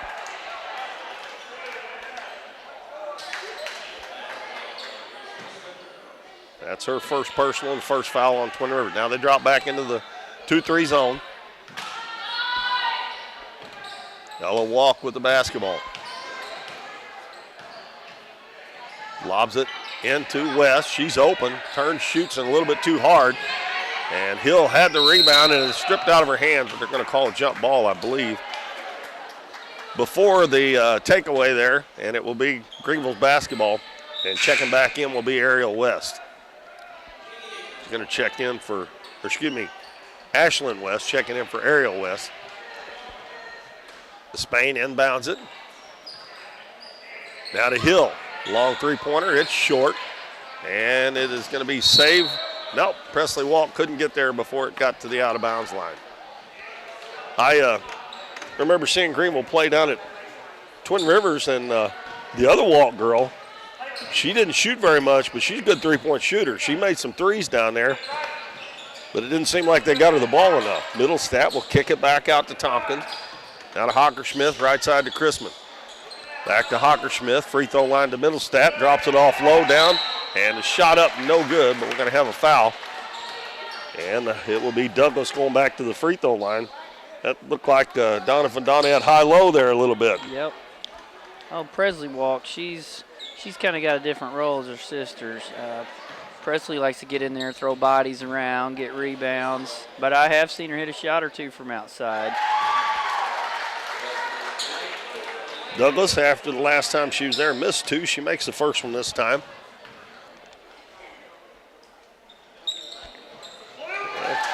She was 2 for 4 now from the free throw line. And Twin Rivers' lead is 11-2. And Walk is going to be fouled by Middlestat. This really seems like Twin Rivers has really come to play today. Like everybody's focused, engaged. They know what they're doing offensively, defensively.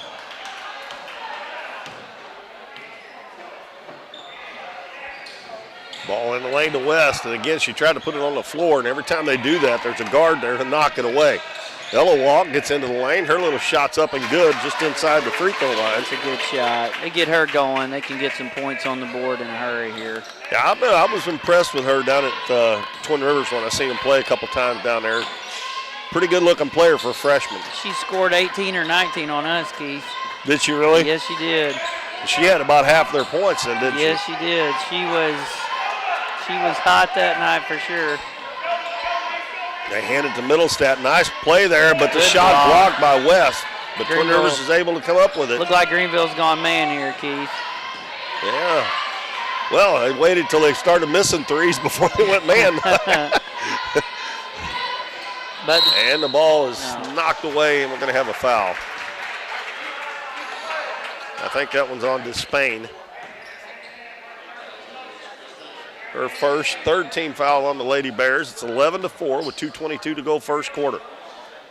We are at Donovan High School, the OFC Tournament 2024. Chrisman jumper no good, and nothing but black shirts there to get the rebound at Hill. I don't think Hill was playing when they played at Twin Rivers, was she? I do not remember. She played when we played him, I know that. I don't think she was playing. I don't remember her. The shot was missed, and Middlestat got the rebound, but she was standing on the end line. So Greenville will inbound underneath their own basket. Throw way out front to Walk. Walk into the lane again. Is going to put it up, man. It won't go. Ball tipped out. Picked up by Presley Walk. Out to Despain. Now back to Presley. Three-pointer up is short. Oh, we got a hurt player. Well, I'll tell you what, that East Carter game a while ago, East Carter had 3 of them go down in that game. I think 2 of them came back in, but Reynolds at the end, it was close to the end of the game. He didn't come back in. And we have Ariel West coming back in for Ella Walk. It's going to be Greenville's basketball. They just called a timeout there because she was hurt, I guess, huh? Yeah. And now we got a walk on Ariel West. That'll be big because that's one of their main guards for Twin Rivers, Macy Hockersmith. Let's see, number 3, Reagan Null checked in to replace her. Out front to Tompkins, open again for 3. This one bounces around, no good. Ball tipped out, and Twin Rivers is going to save it. Tompkins comes away with it. Dribbles back to the center of the floor between the circles. Back to Chrisman. Well, Middlestat was wide open there. They're not really looking inside enough, I don't think, with those big girls in there. Looks like Greenville went back to 2-3. And a 3 by Chrisman. It's good, her second one. And it's half-court trap coming, maybe. Nope, they're backing it off. Pass in the lane, out to Walk. She's open again for another 3. That one's no good. And a rebound by Tompkins, and she's going to be fouled by Walk. It's going to be 2 fouls on Presley Walk. Gym's slowly starting to fill up, Keith. Looks like Naylor's coming in. Neelyville's already here. It's been a good day. That's what I said a while ago. There's been a lot of people come through the doors, that just not a lot of people here at one given time. We got Journey West, number 33, in for Greenville, and now Chrisman takes it to the hole and scores again. She's off to a great start, got 8 points here in the first quarter. Yeah. Looked like my cousin came to play today. She your cousin? She's my cousin. Well, I had 3 cousins, long-distance cousins, but playing in the East Carter game, so. It's a small world, man. It's a small world. Well, I'm from there, so there's still some family up there, a lot of it. So Twin Rivers got the basketball, got a 12-point lead. I'll be looking to go for the last shot here. Down to 14 seconds. Tompkins over to Chrisman. Loses her dribble, throws across to Null. She's open, shot no good. And the ball's going to go out of bounds with 1.6 to go, and Twin Rivers has got another shot at it. As Ella Walk checks back in, and Brianna Despain and Hill and Lily Oliver for Twin Rivers, freshman coming in. Yes. Well, she played good in the JV game against you guys. I remember her shot no good. They lobbed it into her, but it was partially blocked. So we have reached the end of the first quarter, and Twin Rivers has a good one. They lead Greenville 16-4. I wasn't actually expecting this much of a spread here, but that's what we got. 12-point lead for Greenville. We'll be back in 1 minute on Current River Broadcasting. Oh, did you get us switched over to shelter insurance? Actually, I found a deal online. You did. Does your deal come with award-winning customer service? Oh, I'm not sure. Does the deal include a local agent? Doesn't actually say. Can we create a customized plan that fits our needs? Let's just call the local shelter agent. For insurance that fits just right, find a shelter agent near you. We're your shield. We're your shelter. Barb's Boutique is an additional sponsor of this week's OFC tournament. Locally owned by Brittany Hadley, Barb's Boutique is a Facebook group with weekly drops in women's clothing. If you're looking for something cute and affordable, check out what they have to offer and join their Facebook group. But most of all, best of luck to the Dons and Donettes this week.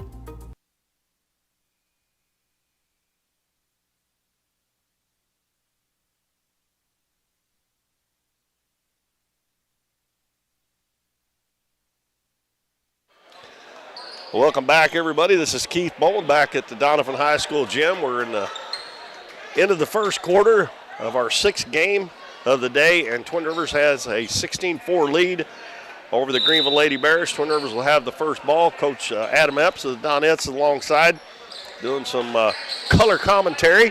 Uh-oh, a little high-low action. Got it knocked away. They did get it in there, though, Keith. Oliver is going to, I believe they call a foul on Oliver. West come up with the ball, and then they called a foul. Now they call it on Amelia Douglas. But Twin Rivers back to the trap again. A little 2-2-1. Walker throws it all the way to left wing to Despain in the lane to West. She's going to turn, shoot it, no good. Hill with the rebound. She missed it. And the ball's loose on the floor, picked up by Ella Walk. Back out front. Jumper from the free throw line, no good. Ball tipped out in the corner. And West runs it down. Puts it on the floor. Out front to Ella Walk. Backs it back out. Over to Despain. She's going to try a 3. It's no good. And good block out there by Reagan Noel, but she didn't get the rebound, and it went out of bounds off her hands. Despain will throw it in. Bounces it into West. Kicks it out to Walk. She's open, fakes the shot, goes to the elbow, shot up too hard. Greenville's crashing the offensive board. I'm telling you, the Hill girl has touched every offensive rebound this possession. She is getting in there. She misses the shot. Walk takes it away. Nope, they're going to whistle for a foul. We really preach. That's one of the stats that you don't really, it's not categorized, but offensive rebound tips. If you can't get it, can you get your hands on it? And she got like 3 of them right there in one possession, so. Greenville just needs a basket, man. Yeah, they need to get a little momentum going here because it's been all Twin Rivers so far. And they got about 3 shots that time down the floor. They just couldn't get one to fall. High-low again, ball knocked away. Maybe getting transition, maybe not. Despain waits on everybody to clear. They try to get that ball to Ella Walk and let her run the offense. She passes it to Hill. Lobs it in the lane, and they converge on West. And hustling after the ball is Hockersmith. Goes down, lays it up. It's good, and she's fouled. That was a nice job by Hockersmith as she out-hustled. I think that was Hill to the basketball. Looks like her ankle is doing better. Yeah. That was the second foul on Kayla Hill. She goes to the bench. Presley Walk comes back in. She's got 2 fouls as well. Hockersmith trying to convert the old-fashioned 3-point play. Free throw is long, and it's going to be saved there. Despain had a chance to get that, and she didn't get it.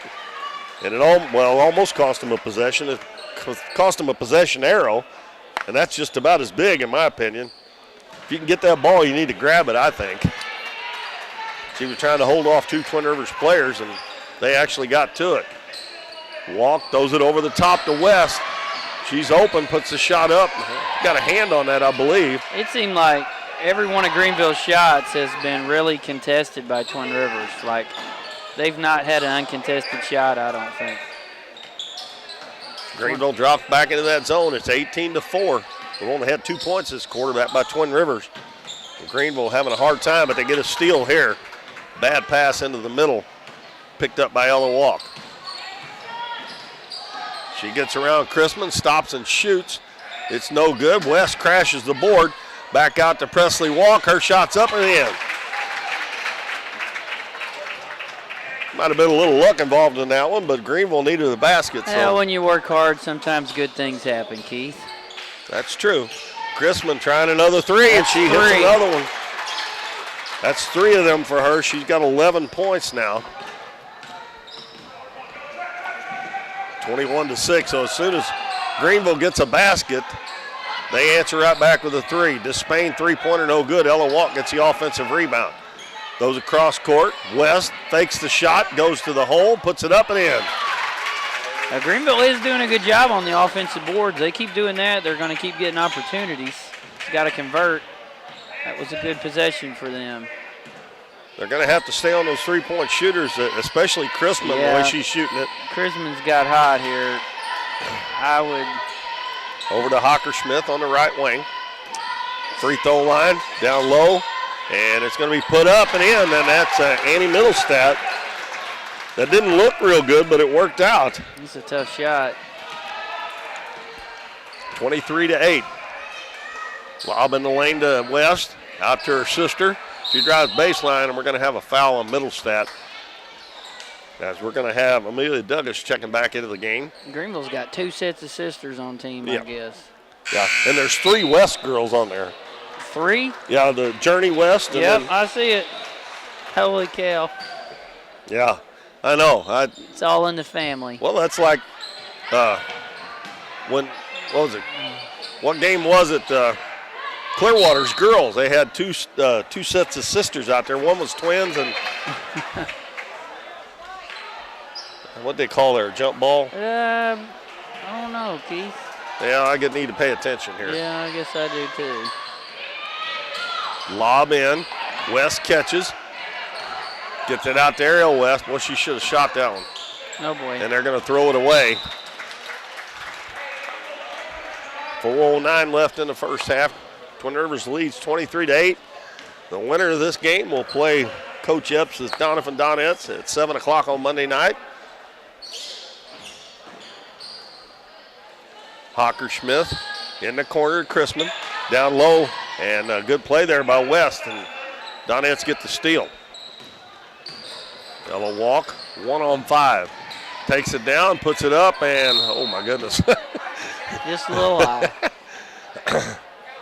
Well, I'll tell you what, she's fearless, though. I will say that. I've seen that down at Twin Rivers in the Christmas tournament.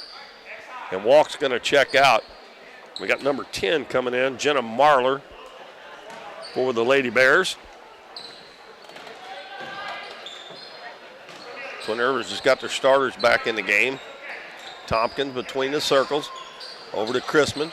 Dribbles in, lobs it down, and it's going to be knocked out of bounds by Presley Walk. Ball stay with the Lady Royals underneath their own basket. I'm really trying to get it inside, looks like. Lob in, tipped right back, shot up, and good by Amelia Douglas. Nice play. And that was from Oliver. Oliver checked back in. I did not see her come back in. They got some size on the floor right now, Twin Rivers does. I think Oliver's like 6'2". I remember them trying that against you when they played here, but it didn't work very good. Good pass. Nice play. From Ariel West to Ashlyn West, and she gets her first 2 points. Greenville just... Looks like they're back to playing man now, trying to do something a little different. Yeah, and Ashlyn West was fronting Amelia Douglas there at the free throw line. Now they drop back down to the blocks. Now they both come up to the elbow. And a screen for Chrisman. She's open from the free throw line. It's short. And West gets the rebound. Comes out of there with it. And she is going to take it all the way. I can see it when it's coming. I would too. I don't blame her. That reminds me of Charles Robbins for the Clearwater Tigers. My goodness, that kid can play now. I have no idea how he weaved in and out of traffic like he didn't get to the basket. Well, he's got an old man game too. He fakes. Yeah, he does. You don't see high school kids like that very often.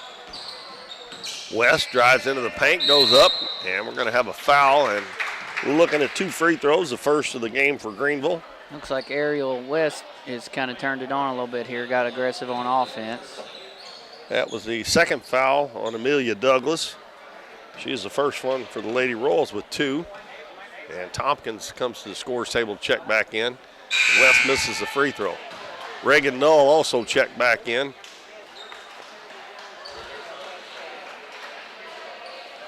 And Douglas goes to the bench for those 2 personal fouls. West's second free throw up, and it's no good. And Null gets the rebound. Hawker Smith will bring it up. Down to 2:20 left in the first half. Lob down low. Ball is on the floor, and Twin Rivers is getting the loose balls. Null puts it up, no good. And Ariel West gets the rebound, and she's going to be fouled. And that will be team foul number 4 on Twin Rivers. So the next one, if we have one before the half, Greenville will shoot the bonus. Got 2 minutes in the half here. Let's see if Greenville can kind of cut this lead down a little bit before getting in halftime. Well, I'm sure Coach Johnson would like to have more than 10 points at halftime, huh? Presley Walk gives it in the corner to Marler. She's going to try a 3, and it's good. Well, Marler, who hadn't been in the game very long, hits a 3-pointer. She came in hot. Look like they're going a little man. Hawker Smith gives it to Tompkins. Now to Chrisman. They get it down low to Oliver, kicks it out to Null, fakes the shot, dribbles to the baseline, cut off there. And she throws it away. Oh, I think we got a timeout called by Coach Snyder before the ball went out of bounds. It's a 30, so we'll keep it here. And our next game will be the Neelyville Varsity Boys against Naylor. And the final game of the night, Twin Rivers and Donovan Varsity Boys. I think that was a pretty close game last time, wasn't it, Keith? Twin Rivers and our boys. Yeah, Donovan, I remember, only scored 34 points, but they only lost by 6 down there at Twin Rivers. It was 40-34, I think. I remember, I think old McBroom had the old triangle and 2 going a little bit. Yeah. Yeah. Master of the junk. And Emmett's over here running the camera for us this game, and I asked him if they were ready to upset Twin Rivers, and he said, well, we're going to try. But they got to get some more offense out of somebody besides him and Haygood, and that game down there, if I remember right, I don't think Haygood did too well. So, but they, the other teams are concentrating on him and then Haygood. So, well, hopefully playing it here will help out a little bit. Get to shoot on the same goals. I think Oliver was in there for about 10 seconds and they didn't call it. Twin Rivers with it, and a 12-point lead as the clock winds down to 1:18 left in the first half. Twin Rivers being patient this time until Hockersmith gets a three. It's no good. Ball's going to go out of bounds, and they're going to say Greenville touched it last. Ella walked back in, and she replaces Despain. Greenville got a basket, and let's see if they can get a stop and a rebound. Sometimes hard to rebound out of that zone. Ball lobbed into Tompkins, right back in the corner, Chrisman. Back to Tompkins. And Greenville is back in the zone this time. And a long three-pointer up, no good, and another offensive rebound on that long rebound. So you live with that shot, but you just can't live with not getting that rebound right there. Well, those missed three-pointers are hard to rebound anyway. Yeah. And they're going to try another one. Tompkins misses that one, and they get another offensive rebound as the ball bounces way back out. Cross court, Tompkins got another one, but she's going to give it inside to Douglas, hands it to Knoll, and Knoll puts it in. Reagan Knoll with her first two. Well, you give them enough cracks at it, they're going to score. I think they had the ball there for a minute and a half and still scored. So. Oh, good pass there by Ashlyn West. Ariel West might have had a little bit too much mustard on it. It's the right look. Well, you can live with some of those mistakes when the kids are trying to do the right thing. Right now they trail by 14. Let's see if Twin Rivers takes the last shot. They get it down low. Oliver, fall away shot, and it goes in. Lily Oliver with her first two. Walk takes it to the other end, loses the ball. Now she's got to throw it up towards the basket, and it's no good.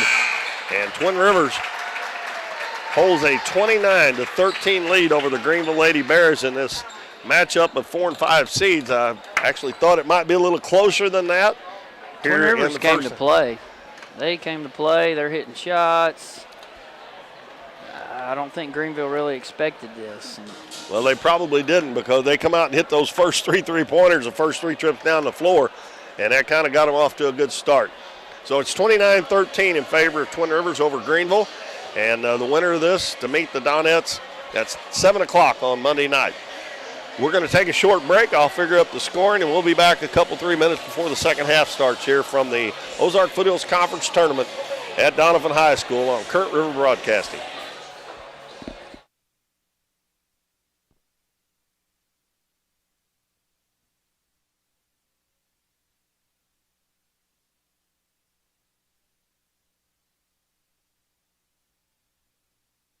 This week's OFC tournament is sponsored in part by the Bank of Grandin.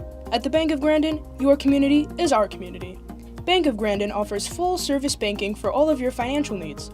Whether you are applying for a loan, opening a checking account, or making an investment, we offer a full range of banking services. Visit one of our local branches in Doniphan, Elsinore, Grandin, Harville, or Van Buren. The Bank of Grandin, serving our community since 1913. Oh, did you get us switched over to shelter insurance? Actually, I found a deal online. You did? Does your deal come with award-winning customer service? Oh, I'm not sure. Does the deal include a local agent? Doesn't actually say. Can we create a customized plan that fits our needs? Let's just call the local shelter agent. For insurance that fits just right, find a shelter agent near you. We're your shield. We're your shelter. We see the potential of her and him and you, of where you're from and what you can accomplish. Because when you set your mind to it, there's nothing you can't do. But reaching your potential isn't just about achieving your goals. It's about helping others, supporting your neighbors, building your community. and investing in people that make a difference.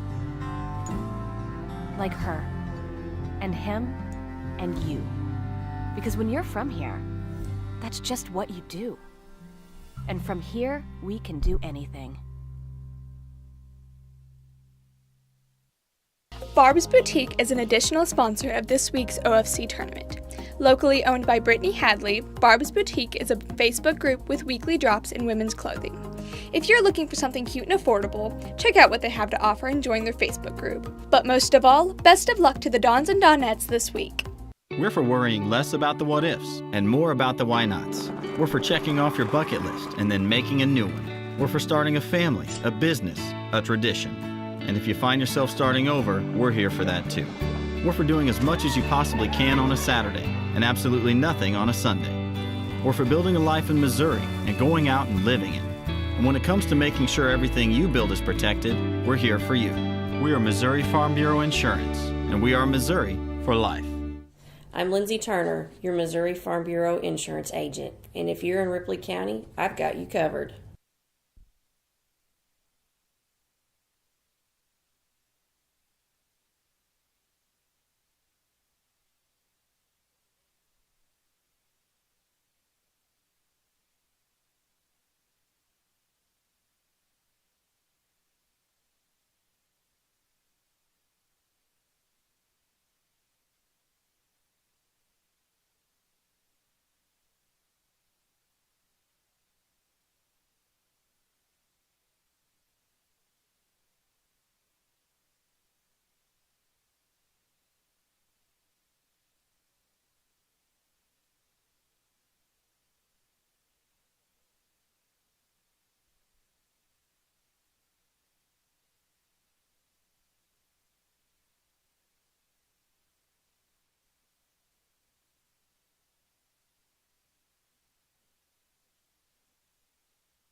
We are back here. It's 29-13 at halftime. The Lady Royals lead the Lady Bears from Greenville. The scoring in the first half for Greenville, they had 6 players score, but their leading scorer is Jenna Marler with 3 points off the bench. And then 2 points apiece for Ella Walk, Brianna Despain, Ashlyn West, Ariel West, and Presley Walk. And they were 0 of 2 from the free throw line. Over on the Twin Rivers side, they also had, they had 7 girls score, but Reese Chrisman had a big first half. She hit 3 3-pointers and a 2. She got 11. 5 points for Macy Hockersmith, 4 for Amelia Douglas, 3 for Layla Tompkins. That was a 3-point basket. 2 for Annie Middlestat, Reagan Null, and Lily Oliver, and they were 2 of 5 from the free throw line in the first half. And we have nobody with more than 2 fouls for either team. Not a lot of fouls called in that first half. And Twin Rivers leads at 29-13. Winner of this game will take on the Donettes. As Twin Rivers just now getting back out of the locker room. We're down to 1:35 left on the clock before the second half starts. Yeah, Greenville, they need to get something going here. Maybe change something up. Try to go a little quicker. They got to try to find a way to get some easy baskets. It seems like everything's just been a fight. All our shots have been contested. I start to say somebody's going to have to get the basketballs off the court out there now. Those are my wonderful managers that showed up for free today. Well, can't beat that. No, can't be. I did give them a T-shirt, so they got a T-shirt. Well, this is game number 6 of 8 today, so we got a couple of varsity boys games coming your way after this. It'll be Neelyville and Naylor in the next game, and Twin Rivers and Donovan in the last game. And we're not too far behind schedule, I don't believe. We had a couple of running clocks in the varsity girls games before, the 2 varsity girls games before this, so that kind of kept us close to being on time. And it looks like it's 4:23. The next one's supposed to start at 5, so it should be fairly close to getting started on time. It'll be Twin Rivers ball with Hockersmith, Chrisman, Tompkins, Middlestadt, and Douglas. Greenville stays in that zone. Chrisman on the left wing, back in the corner to Douglas, back to Chrisman, to Hockersmith out front, now right side to Tompkins. Free throw line to Middlestadt. She kicks it right back to Tompkins. Tries to throw it down low, and it's knocked out of bounds by Hill. And Greenville has Walk, Ashlyn and Ariel West, Kayla Hill, and Brianna Despain on the floor. Long pass out front to Tompkins. Swings it over to the left side in the corner, Chrisman. Middlestadt fighting for position there. Had it pretty good, but they didn't get it inside to her. Greenville trying to pack it in to keep it from getting to Middlestadt or Douglas. And she's posted up again. And she should have hit her, boy. She'd have hit that left hand shell. She'd have to turn around and shot it. Cross court pass to Chrisman. Nope. And again, a little bit late with it. They play catch around the perimeter. Now free throw line to Douglas. She reverses it to the right side. Cross court, Tompkins. Dribbles into the paint. Tries to drop it off low, and her pass is intercepted by Ariel West. Up ahead to Ella Walk. So they had the ball for about a minute and ended up not getting the shot off. But they did run some time off the clock with a 16-point lead. Hill throws it out to Ella Walk. She lost her dribble, so she's going to have to get it over to Hill. In the lane, and a steal by Hockersmith. She slows it down, lets the traffic clear, gives it to Chrisman in the corner. Dribbles baseline, goes in and shot blocked. Good and Ella defense Walk. by West there. Way to go straight up. I'm glad this year there's a lot of block shots, because if they don't come down on them, they don't call the fouls, and you'll see the referees stick their hand straight up to let the. Well, it's that rule of verticality. You're supposed to be. You can even jump as long as you stay up. As long as those hands don't come down, and now if they come down in the least little bit, they're probably going to whistle you. But yeah. And Tompkins having trouble over there against Ella Walker, and then they're going to call a foul. No, they call a timeout. I don't know if she called that or Coach Schneider called it. I believe she called it. No, they said the coach called it. So neither team has scored here in the first minute or so of the third quarter. And Greenville needs to figure something out quickly here. They're going to run out of time. This is actually so far the closest girls game we've had. And which we kind of figured that with a 4 and 5 seed and them playing so close to the last time.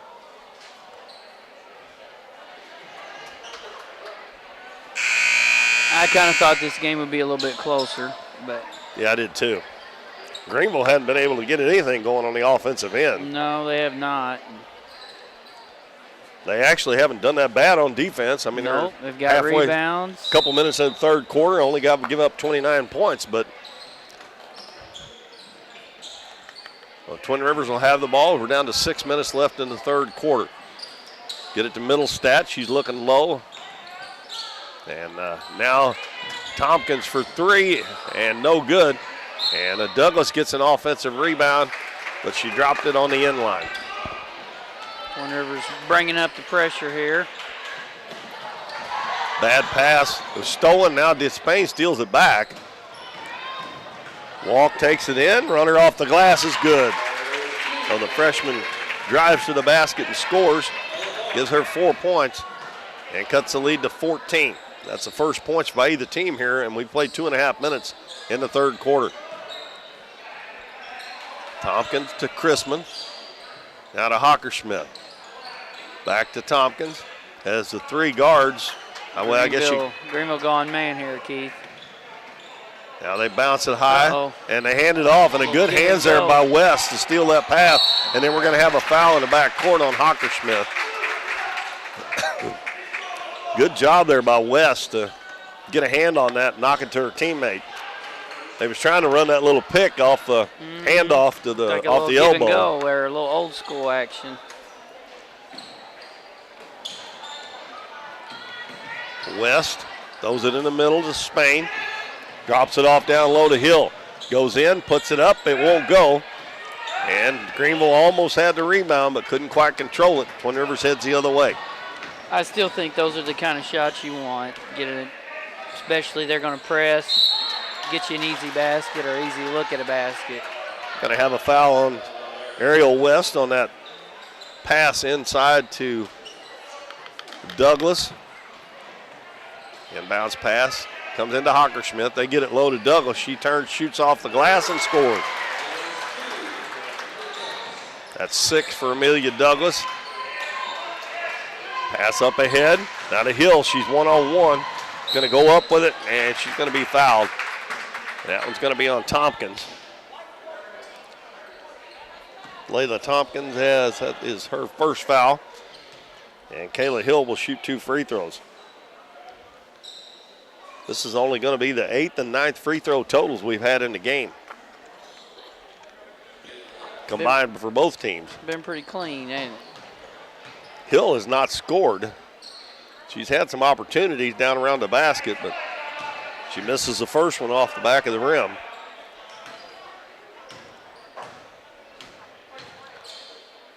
Next one is up, and that one's good. And she gets her first point from the free throw line, makes it 31-16, Twin Rivers. We're nearing the midway point of the third quarter, and the clock is not running. Come on, Danny. Twin Rivers almost loses the ball. And we got to tie a ball.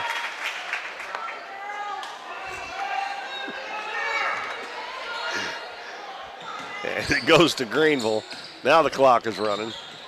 Pass up the floor to West. Oh, missed her. And she waited too long, and it's picked off by Hockersmith. Hockersmith going to take it down. Ella Walk takes it away from her. Walk, 1-on-3. Going to take it down, stop and pop, and it's good. Nice play by the freshman. I tell you. I think the Twin Rivers press has kind of helped Greenville get going a little bit offensively. Yeah, because they've got the ball down and had some 2-on-1s. If that would have been a really good pass there, then Walt comes in from the offside and knocks the ball out of bounds as Reagan Knowles checking back in the game. And she's going to replace Tompkins. Chrisman will trigger for the Lady Royals. Throws it in on the far baseline to Hockersmith. Out to Knoll. Three-pointer on the way by Knoll is short. Offensive rebound underneath, shot no good. That was Douglas. Now Chrisman's shot is blocked, but Knoll gets the rebound. She turns and shoots, it's no good. And she gets it back again and puts it up and in. Boy, you can't give them that many opportunities, especially when you're trying to come back. Pass up to Hill over the top. She's going to take it down, stop, shoots. It won't go. Ball tipped around, and Walt comes out with it. And then Hockersmith takes it away from her, and then we're going to have a block and foul on Despain. That's probably a good foul because Chrisman was wide open up ahead of the pack. Looked like Despain took a pretty hard hit right there. That is her second foul. 2 team fouls as Presley Walk and Journey West check back in for the 2 West sisters. Well, that makes Greenville a lot smaller when they go out. 3 minutes and 5 seconds left, third quarter. It's a 15-point lead in the lane, and the shot put up by Douglas is no good. The ball tipped out to Ella Walk, and we have a tie ball, and it'll go to Twin Rivers.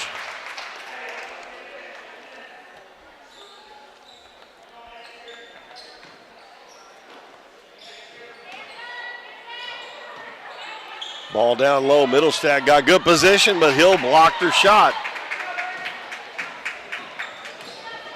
Boy, I tell you, they just, not very many kids, girls or boys, who use a head fake anymore, are they? No. You draw a foul about every time if you would. A lot of times it's hard for them to slow down in their head, especially when they catch in there. Walk dribbles down on the baseline, gets it to Hill, and she puts it in. Good pass by Walk. That little penetration there freed up Hill for about an 8-footer, and it's 33-20 Twin Rivers. Greenville's got a little bit of momentum going right here. If they can get a stop or two and actually get the rebound, they could.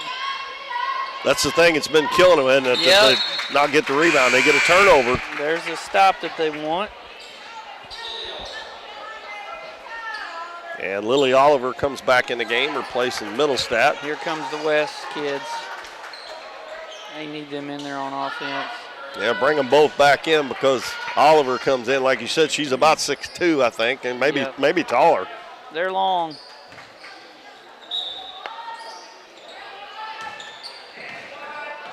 Greenville trying to cut into a 13-point lead of the Lady Royals. Walk over the Hill on the left side, down low. Nice catch there by West, and she puts it up high.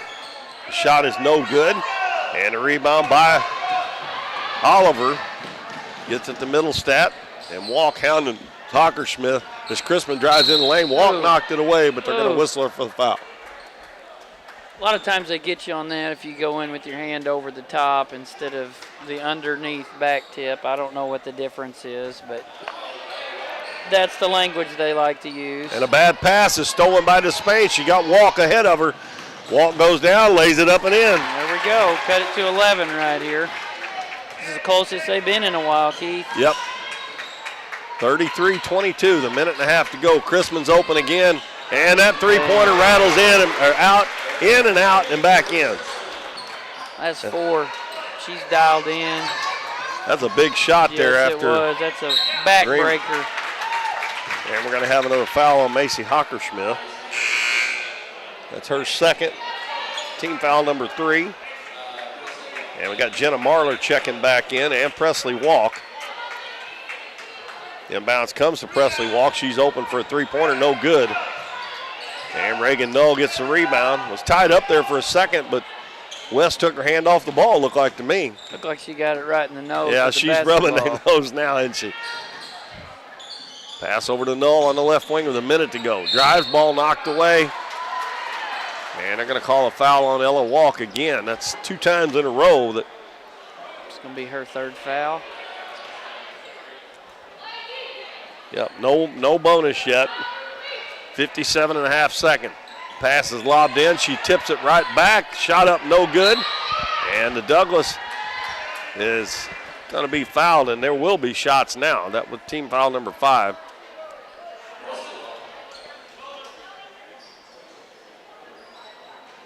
Who did he call that foul? Oh, number 50. Presley Walk. That's her 3rd. And Douglas will go to the free throw line to shoot for the Lady Royals. They're 2 of 5 from the free throw line so far, and that one's off the heel. And we have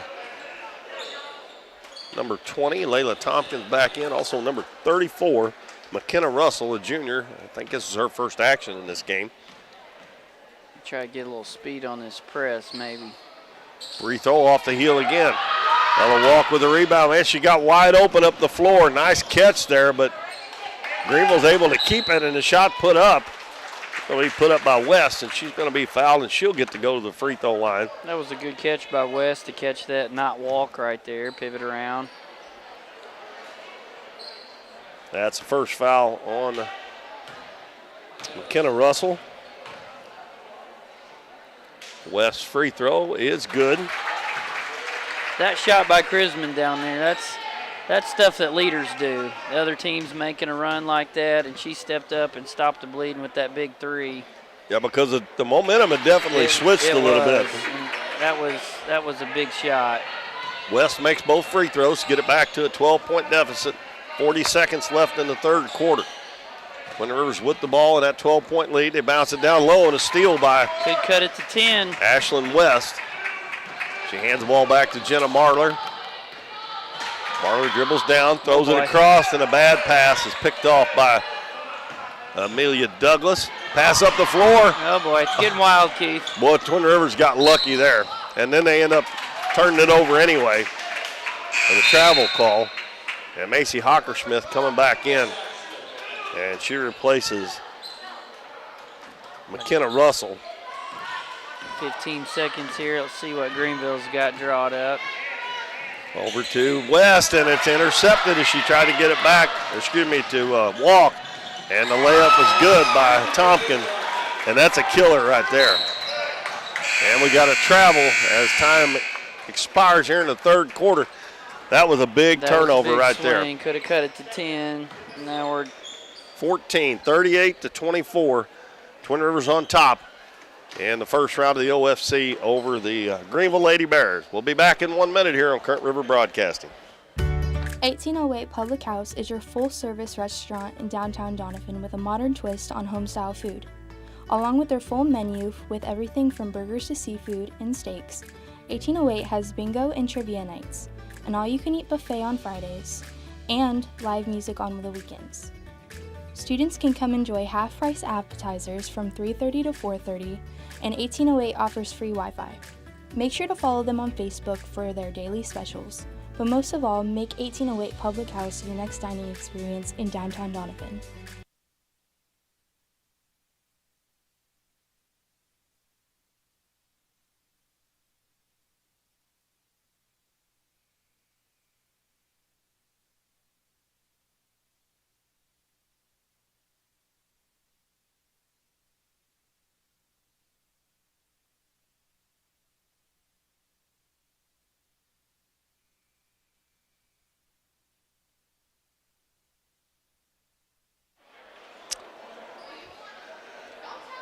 We will start the fourth quarter with Twin Rivers leading Greenville 30.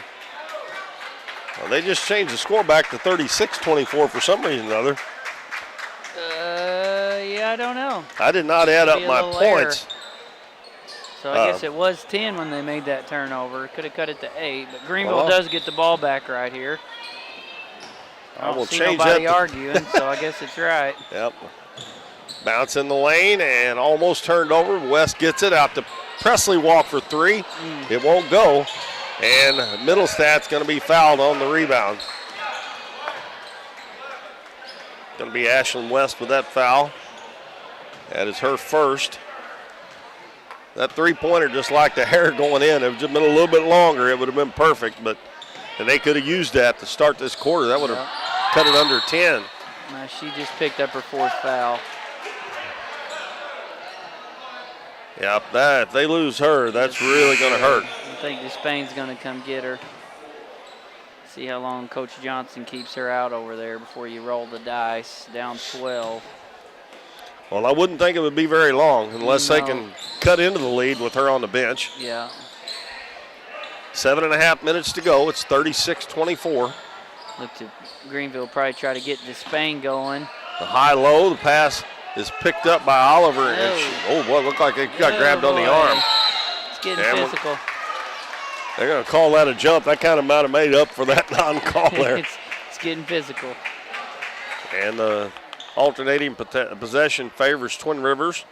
Hockersmith wide open in the corner.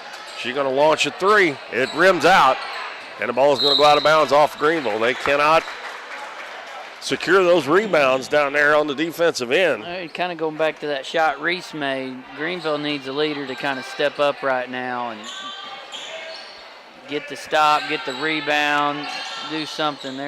They need something to happen right here. Well, it's a bad thing to say, but I believe Ella Walk is probably their leader, even though she's a freshman, you know. Yeah. I've seen Despain do some stuff out there before. And there's a nice play. It's going to be a tie-up, and that was by Ariel West as she tied up Lily Oliver. And Greenville gets it back. They're down 12. Twin Rivers is going to go back to the 2-2-1 press. I think they just gave it to him. I think Junior may not changed it because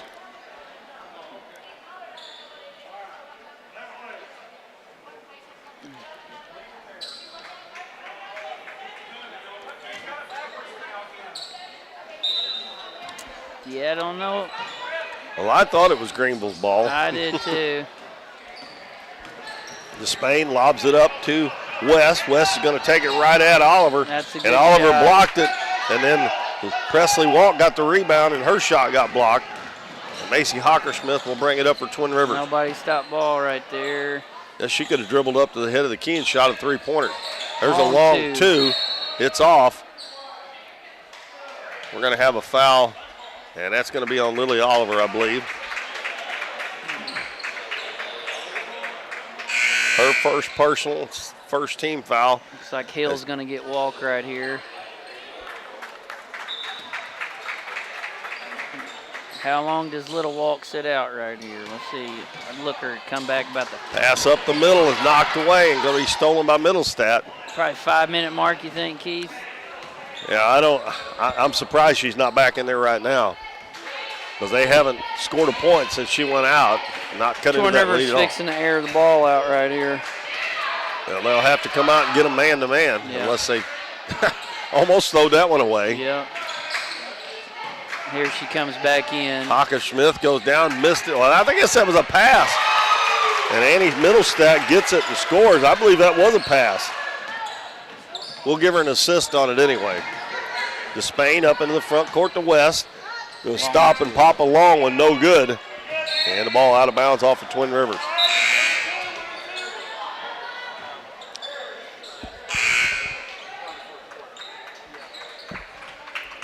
.5:53 to go in the game. And Ella Walk is back in the game. Pass out to Walk. Crossover dribble, goes in, shoots a little runner, a little too hard. Ball tipped right back to her. And she is going to be tied up, and this time it will go to Twin Rivers.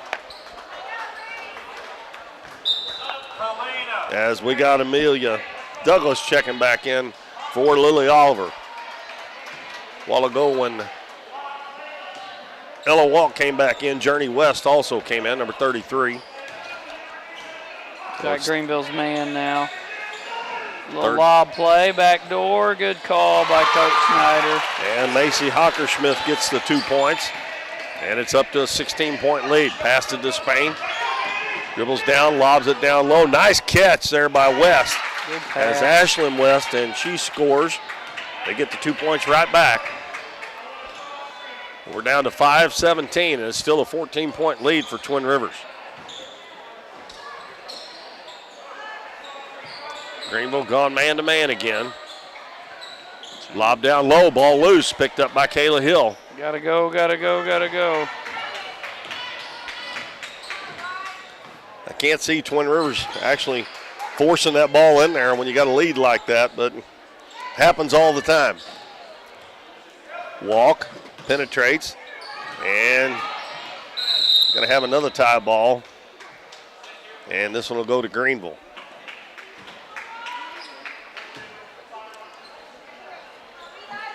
.443 left. It's a 14-point lead for Twin Rivers. The winner will play the Donettes Monday night at 7 o'clock. Pass in the middle to Hill, and Middlestat went over the top there and picked up the foul. That's so tempting to do that, isn't it? Yes, it is. It's like hanging the bait out in front of a fish. Inbounds pass to Walk, and we're going to have a foul on Hockersmith. And one thing you got to watch out now is next foul is Greenville's going to the free throw line. Clock stops, they get to shoot free throws. That's not what you want if you're Twin Rivers right now. Spain's got to get it in. Walk comes right in front of her and gets the pass. Hockersmith knocks it out of bounds. I think Twin Rivers has 4 fouls right here. I don't think they put that last one up, or maybe they snuck it in there quicker before. They do that to me all the time here at our home games. They put, as soon as they blow the whistle, they put the team foul up there before they put the foul on the player. I got it. And I think that's what happened. Okay. Hill misses the turnaround. And the rebound comes down to Amelia Douglas. Twin Rivers heads the other way. Still with a 14-point lead and 4:15 to go. Hockersmith comes and gets the ball. Gives it to Scissors action. there's that play they tried to run earlier that got stolen. And Hockersmith gets the layup. That's like Patrick Mahomes handing the ball off to the running back. And now a steal by Tompkins. Gives it to Chrisman. Chrisman on the baseline. Good pass underneath. And that is going to be number 5, I think, I'll walk. It is, isn't it? Yes, it is. That's going to really hurt Greenville. I mean, they're down 16 anyway. Ella Walk's going to foul out with 8 points. And Reagan Null's going to check back in for Hockersmith. And Jenna Marler came in for Walk. She fouls out with 8 points on the game.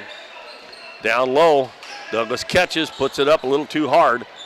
And Despain gets the rebound for Greenville. They're going to have to go and get some shots up in a hurry if they want any chance of getting back in the game. Twin Rivers being 2-3 zone here, so it's going to make it tough to get a quick shot. They're going to have to go quicker than this. Yeah. You know, hats off to Twin Rivers today. They really came out to play. Turnaround jumper by West is no good. Ball's going to go out of bounds. Last touch by Greenville. I think they were a little frustrated that that last game was so close, and they wanted to come out and send a message today, and so far they've done that.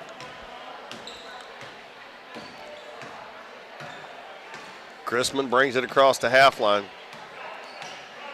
Greenville back to 2-3 zone here. Yeah, that they hand it off to Tompkins, and she travels with it. Yeah, that not going to put a lot of pressure on that zone. Twin Rivers just really probably shouldn't even have messed with that. And now Despain throws it away. I'd air it out. Looks like that's what he's going to do too. You know, they maybe gone man. They went back man here. Pass down low, stolen by West.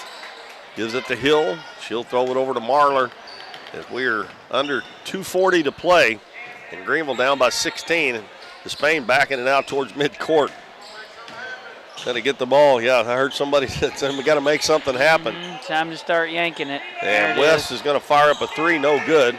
Marler tries to save it, but she didn't get there in time. It'll be Took late. the custodian out. Don't And be doing shout that. out to the custodial staff today. Showed up on Saturday, sweeping the floor at halftime, cleaning locker rooms out. It takes a whole team, and we've had a bunch of people here today that have really gone above and beyond to make this a successful day so far. Well, the clock running out on Greenville. No, three-pointer. It's no good. That hit the wire up there, but I don't think. They didn't see it, did they? Greenville with another opportunity to cut into it, but you can't do it out there by the half-court line. Hill in the lane. Nice job there by West, and she lays it in and gets fouled. I don't know how she hung on to that, going through that traffic like that.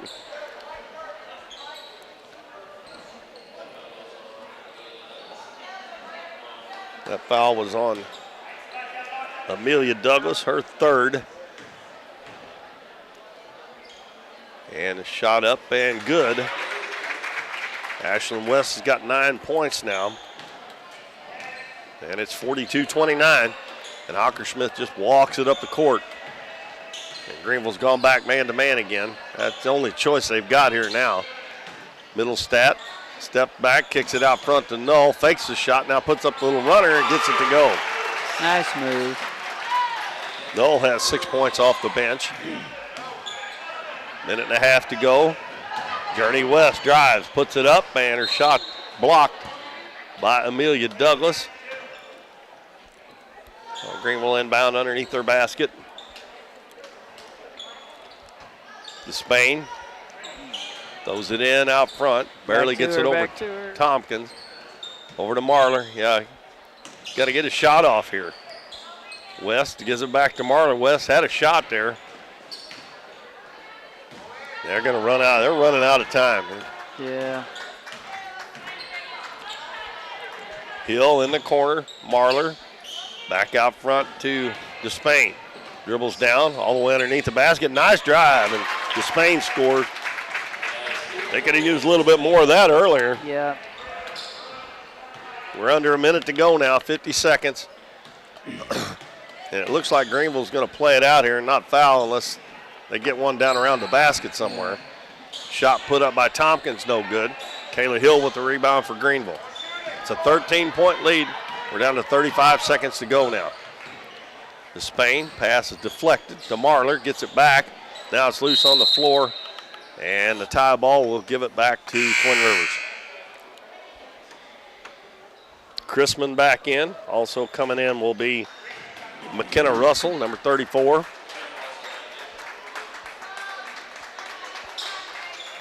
.29.5 seconds to go. Adam, looks like you're going to be playing Twin Rivers on Monday night. Yep. It's about 2 weeks ago you played them, I guess? Yep. Same place, too. Yep. But they came ready to play today, so tip of the cap to those guys. I've seen Greenville play a lot better than what they've played today, too. And now West knocks it into the backcourt. And going to the floor is Chrisman, still loose on the floor, and we're going to say that Twin Rivers kicked the basketball with 7.7 seconds to go.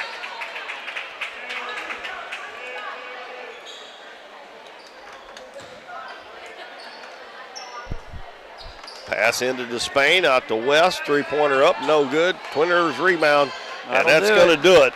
And our final score is Twin Rivers 44 and Greenville 31. So Twin Rivers will play at 7 o'clock on Monday night against the Donovan Donettes as they win this one fairly handily. We'll quickly run down the scoring. Ella Walk had 8 points for Greenville. Despain had 4. Jenna Marler 3. 9 for Ashlyn West, 2 for Ariel West, 3 for Kayla Hill, and 2 for Presley Walk. And they were 4 of 7 from the free throw line in the game, and 4 or 5 in that second half. And free throws for Twin Rivers, they were only 2 of 7. And scoring for Twin Rivers, it was Macy Hockersmith with 9 points. Reese Chrisman had a big game, hit 4 threes, had 14. 5 for Layla Tompkins, 6 for Amelia Douglas, 4 for Annie Middlestat, 6 for Reagan Null, and 2 for Lily Oliver. And Twin Rivers wins at 44-31. So that will bring us to our next game. It'll be the Neelyville Tigers and Naylor Varsity Boys. And that game will be coming up here in about 12 minutes. We'll take a break, and we'll be back shortly before that one to get set up and get ready to go for our second Varsity Boys game of the Ozark Foothills Conference Tournament.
Welcome back, Bill Allwright Gymnasium. Bo Blackwell here with Keith Bowman. We are 3 minutes, 20 seconds away from the 2-7 varsity boys. Number 2, Neelyville, and number 7, Naylor. Been a great day of basketball. This is number 7 coming up out of 8 games tonight. Thank y'all so much for tuning in with us. Y'all watching at home, everybody that's come out. Been pretty good in the stands about all day. It's getting more packed and packed by the second. So good day of basketball. A lot of people in and out today. It was a pretty day today. I don't have the starters. I'll let Keith when it's time. But before this game was Twin Rivers and Greenville girls. And Twin Rivers ended up winning by about 16-14. Let's see here. After this, we are going to have a rematch of Doniphan and Twin Rivers boys varsity. I know Coach Bill Back will be excited for that one, as long as Twin Rivers. We're going to go ahead and go real quick over the sponsors. So for the OFC sponsors, we got Nason Michael Pig with Shelter Insurance, Davis Trophies, Taylor Schleif with Poplar Bluff Realty, Kirby Sawmill, Bank of Grandin, Barb's Boutique, and Marty Sherwanka with American Family Insurance. And our standing current sponsors, we got Countryside Chevy, Davis True Value, Farm Bureau Insurance, Hometown Pharmacy, Mathis Timber, Southern Bank, 1808 Public House, Cosmo Pest Solutions, Lemonade House and Grill, Nick's Lawn Maintenance and Power Washing, and Casey's on the Current. I want to thank them so much, and please support these businesses, because without them, what we do would not be possible. I want to thank them so much for supporting the school system and supporting these kids throughout the seasons. So we're 1:15 away from game time here. Keith's getting ready to come on, and we will go over starters and get this game number 7 on the way. Gym's pretty packed. Both teams head to their benches. Yep, this is the most people we've had in here at one time all day long. Yeah, pretty good crowd now. Of course, Donovan plays the next game after this, so it'll probably fill up a little bit more. We're going to have the national anthem. We'll take a 90-second break. Be back to get this one underway. Lemonade House Grill is Doniphan's fun, family-friendly restaurant with a smorgasbord of choices on the menu. Enjoy one of their freshly squeezed lemonades along with handcrafted burgers, tasty tacos, trash can fries, or pizzas. Bring the family for Kids Eat Free Night on Mondays, or come to Taco Tuesdays, Wing Wednesdays, Thursdays Date Night, or Fish Fridays. Lemonade House Grill is veteran owned and operated, and veterans receive a 10% discount. Lemonade House Grill is a proud supporter of the Dons and Donettes, and make sure to follow them on Facebook and Instagram for their daily specials. American Family Insurance is proud to be a sponsor of this week's OFC tournament. American Family Insurance serves all of the communities in the OFC area and provides all the protection you need under one roof. If you're looking for home, farm, auto, or life insurance, give agent Gerald Serwanka a call for a quote at 573-686-8445.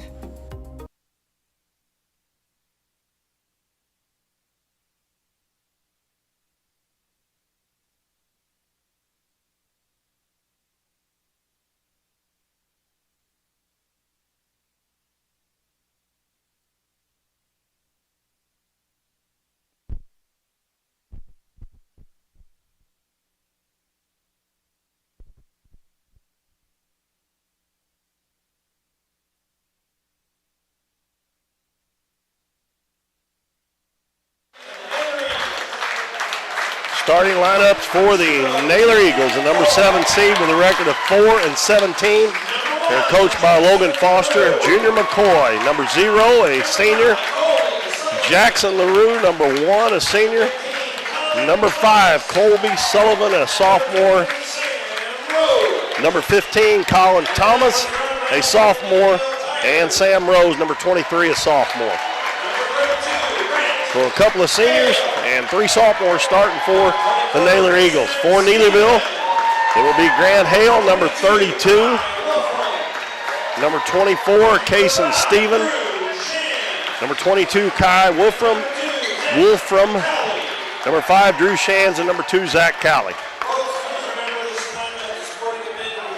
Well, we're down to game number 7. Number 7 of 8. It's been a great day of basketball. The 4-5 games have been good. The rest of them have been kind of wide margins of victory, Yeah. but the other ones haven't been too bad. But they will definitely get better on Monday night, and Monday and Tuesday.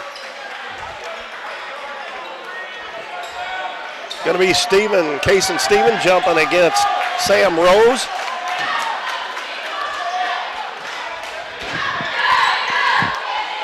And we're ready to get our second varsity game underway. And the ball is tipped, and Naylor will control it. Neelyville will start out in a 2-3 zone. Bounce to Sullivan. Out to LaRue. Now back out front to McCoy. McCoy got a couple of guys on him. They bounce it down low to Thomas. And called a travel there, but it didn't look like he did anything there, but the referee a little closer than we are. So Shands right wing against the Naylor zone. Gives it to Cowley, to Steven, back out to Shands. Dribbles baseline, gives it to Grant Hale. Jumper up, no good. And a good block out there by Colin Thomas, and we got an over-the-back foul called on Wolfram.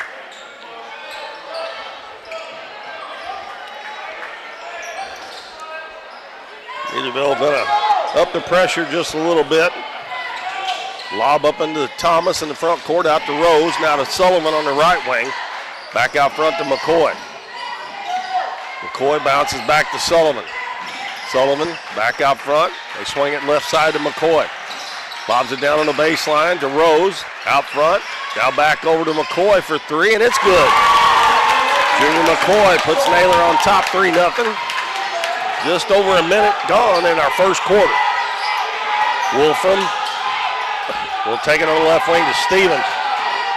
And we just had Neelyville and Donovan here earlier this week, and that Steven boy, man, he can shoot some long threes. Yeah, he can.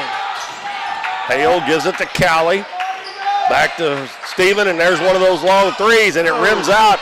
But there to get the rebound is Hale, and he's going to be fouled. And we'll have our first free throws. That foul's on McCoy. And Grant Hale will toe the line for the Neelyville Tigers. And he comes up short on the first one.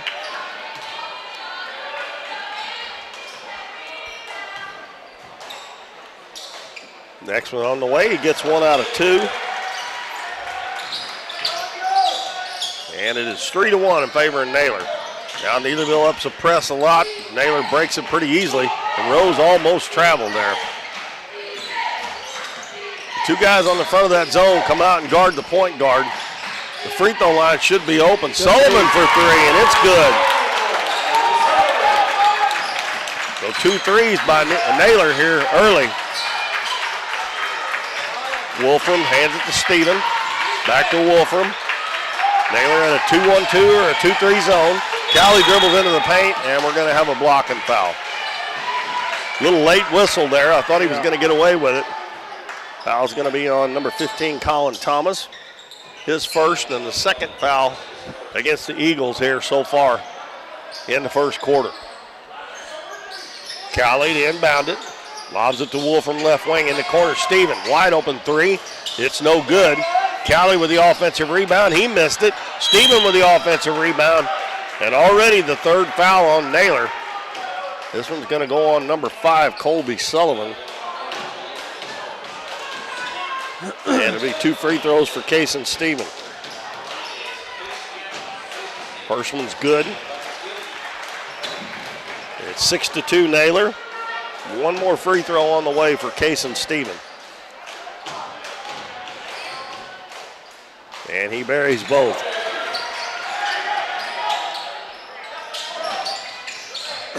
Ball comes into Rose. Gets it back to McCoy. Splits through the defense. Sidesteps the defender. And they're going to say the ball was knocked out by Neelyville.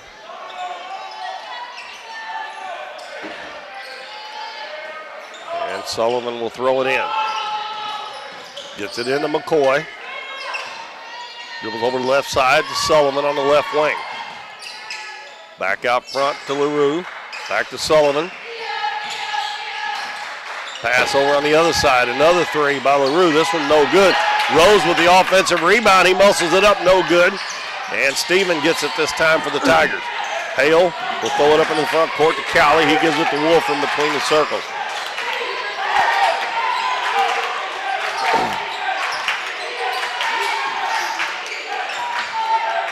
Wolfram waits on the players to get set, and he gives it to Steven in the left corner.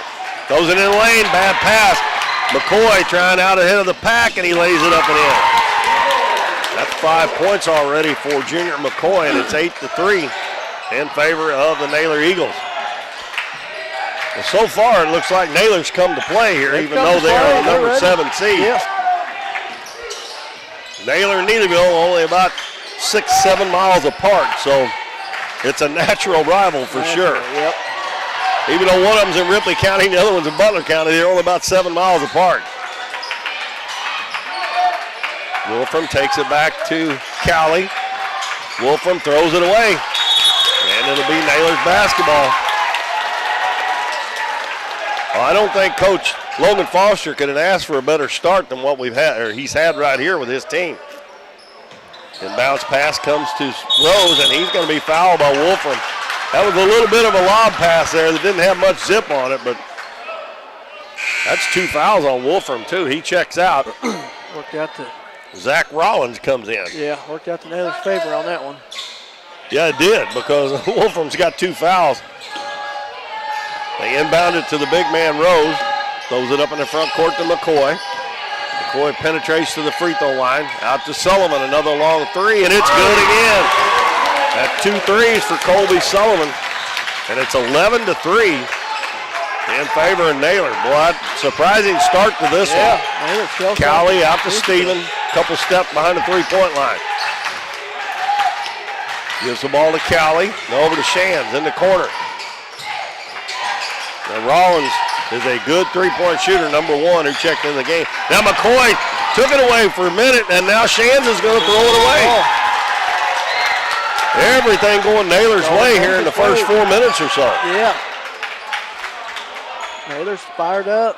They should be. See how long they can keep it going here, because this would definitely be a major upset if they pull this off. Well, this is a really talented Neelyville team. So. Yeah, and Naylor has got some talented young guys. Yeah. I mean, they got 3 sophomores out there right now, and their JV was pretty good. And they decided not to put a JV in and play these kids up on the varsity, so the shot put up no good. Steven gets the rebound, and we're going to have a foul. I think that'll be on Rose.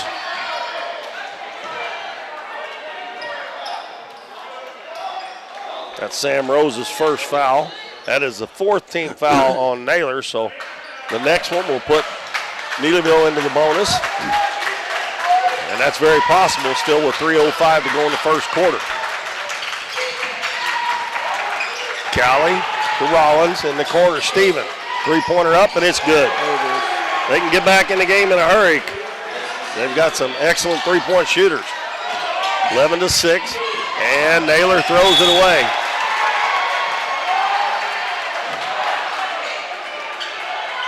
That back to Neelyville. 2 minutes and 47 seconds left first quarter. Naylor with a 5-point lead, 11-6. Rollins, right wing to Hale, cross court. Steven again, 3-pointer, and it's good. So he's hit 2 in a row now, and the lead is down to 2. And McCoy dribbles down. Oh, and Rollins didn't look that one into his hands. It goes out of bounds, and we got a substitution. Chase Dillinger, a freshman, is going to check in for Naylor. And he's going to replace Colin Thomas. We'll see if they run another play to get Steven another shot here, because he's made 2 in a row. Over to Shands. Steven cuts to that other corner. and almost stolen, but Hale comes away with it. He's got 3 guys on him, and Naylor's going to come out with it. And McCoy does a good job of grabbing that round 3 Neelyville players. And now the ball taken away from him. Rollins to Shands. Shands goes in, and he lays it in. And just like that, it's 11-11. 7-0 run here by Neelyville. LaRue, 3-pointer in the corner, hits the backboard. And McCoy does a nice job to get that ball back for the Eagles. Over to Rose. He's a pretty good 3-point shooter himself, but he misses that one, and Steven gets a rebound for the Tigers. Rollins up ahead. Hale fakes the shot, going to drive in the middle of the lane to Callie, and he knocks it down.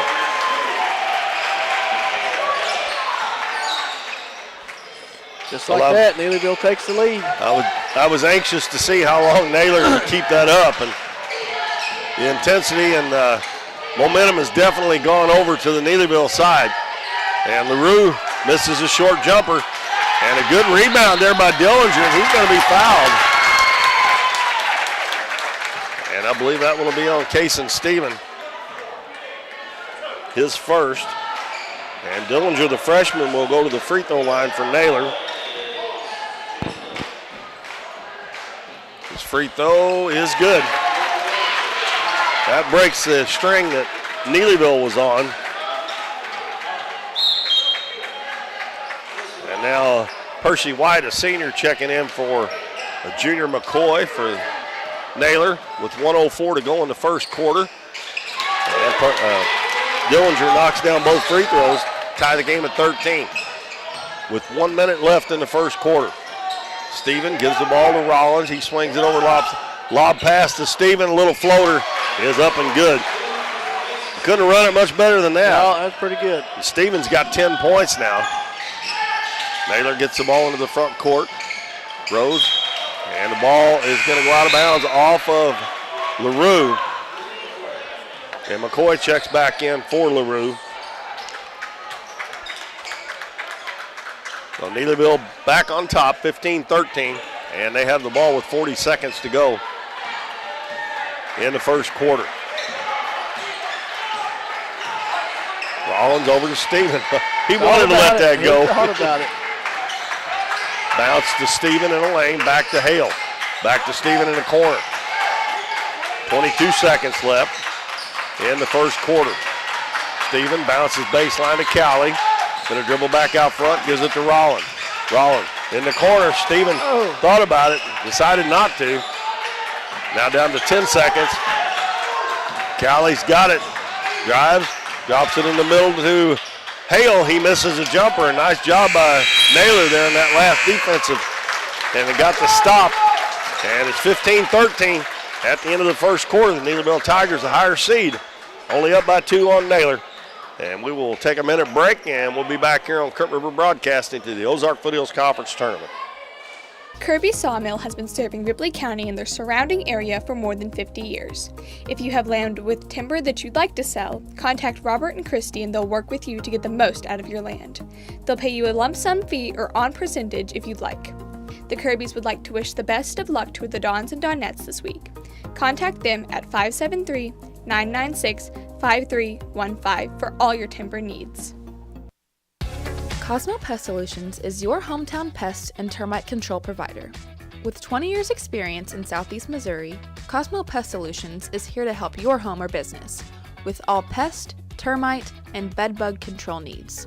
For fast, friendly, dependable service, give Cosmo Pest Solutions a call at 573-996-ANT. A good first quarter here, Bo, as Naylor come out smoking there, and Neelyville was able to get hot there a little bit about midway through the quarter and come back and take the lead.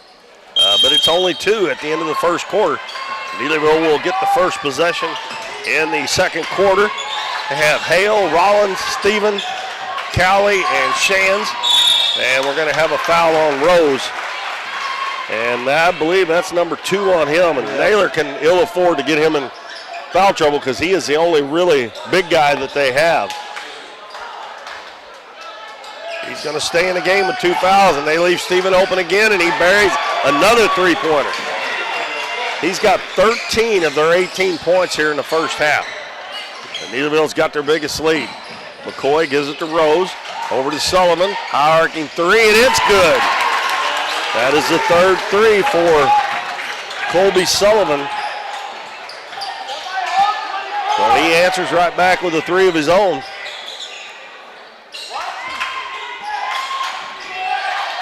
Neelyville slows it down a little bit. Steven on the right wing, gives it to Callie, drops it off to Hale on the baseline. Gives it to Steven, fakes the three. Back in the corner to Hale for three. It's no good. Ball tipped around, loose on the floor. And we got a tie ball. Good hustle there by Thomas to go to the floor. And the arrow favors the Naylor Eagles. Neelyville going to apply some full court man-to-man pressure. Inbounds pass. They use Rose as an outlet to get that ball in bounds every time. Gives it to Thomas. And Thomas throws it right to Steven. And he is going to be fouled as Thomas picked that up. He looked like he was throwing out to Steven on purpose. That's one of those like an interception in a football game. Like, how in the world can you do that? Second team foul on Naylor here quickly in the second quarter. Callie inbounds it way out front to Shands. Over to Rollins. Steven gives it back to Shands. Dribbles to the free throw line. His jumper, no good. And Rose with the rebound. Pass up ahead to McCoy. Goes around Steven, and we're going to have a blocking foul on Steven, and that's going to be two on him.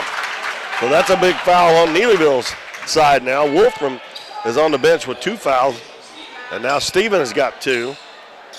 And it looks like he's going to stay in the game. Can't afford to have him out. Well, he's got 13 of the 18 points. I Yeah. mean, they got other guys that can score. Sullivan's going to try it again. That one's short, and now Rose has got his third one. And that is a killer there. That's not good for Naylor. Gonna get him out. We're gonna have Dillinger checking back in, Chase Dillinger.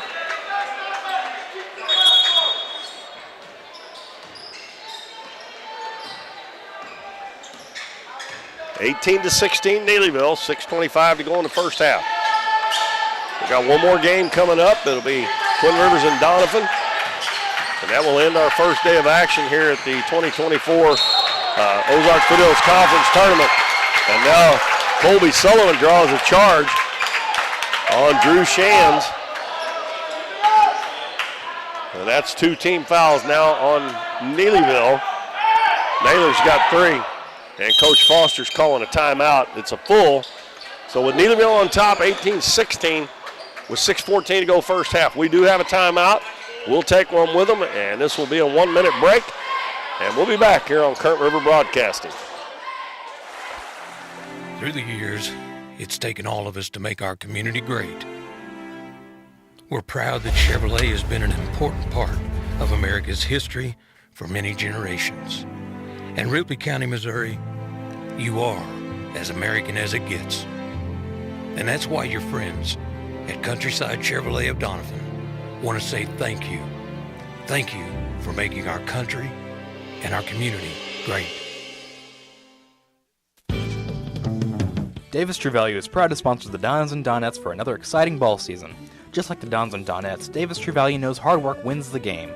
They are your selection, service, and savings destination hardware store, serving the area with paint, plumbing, electrical, lawn and garden, and housewares.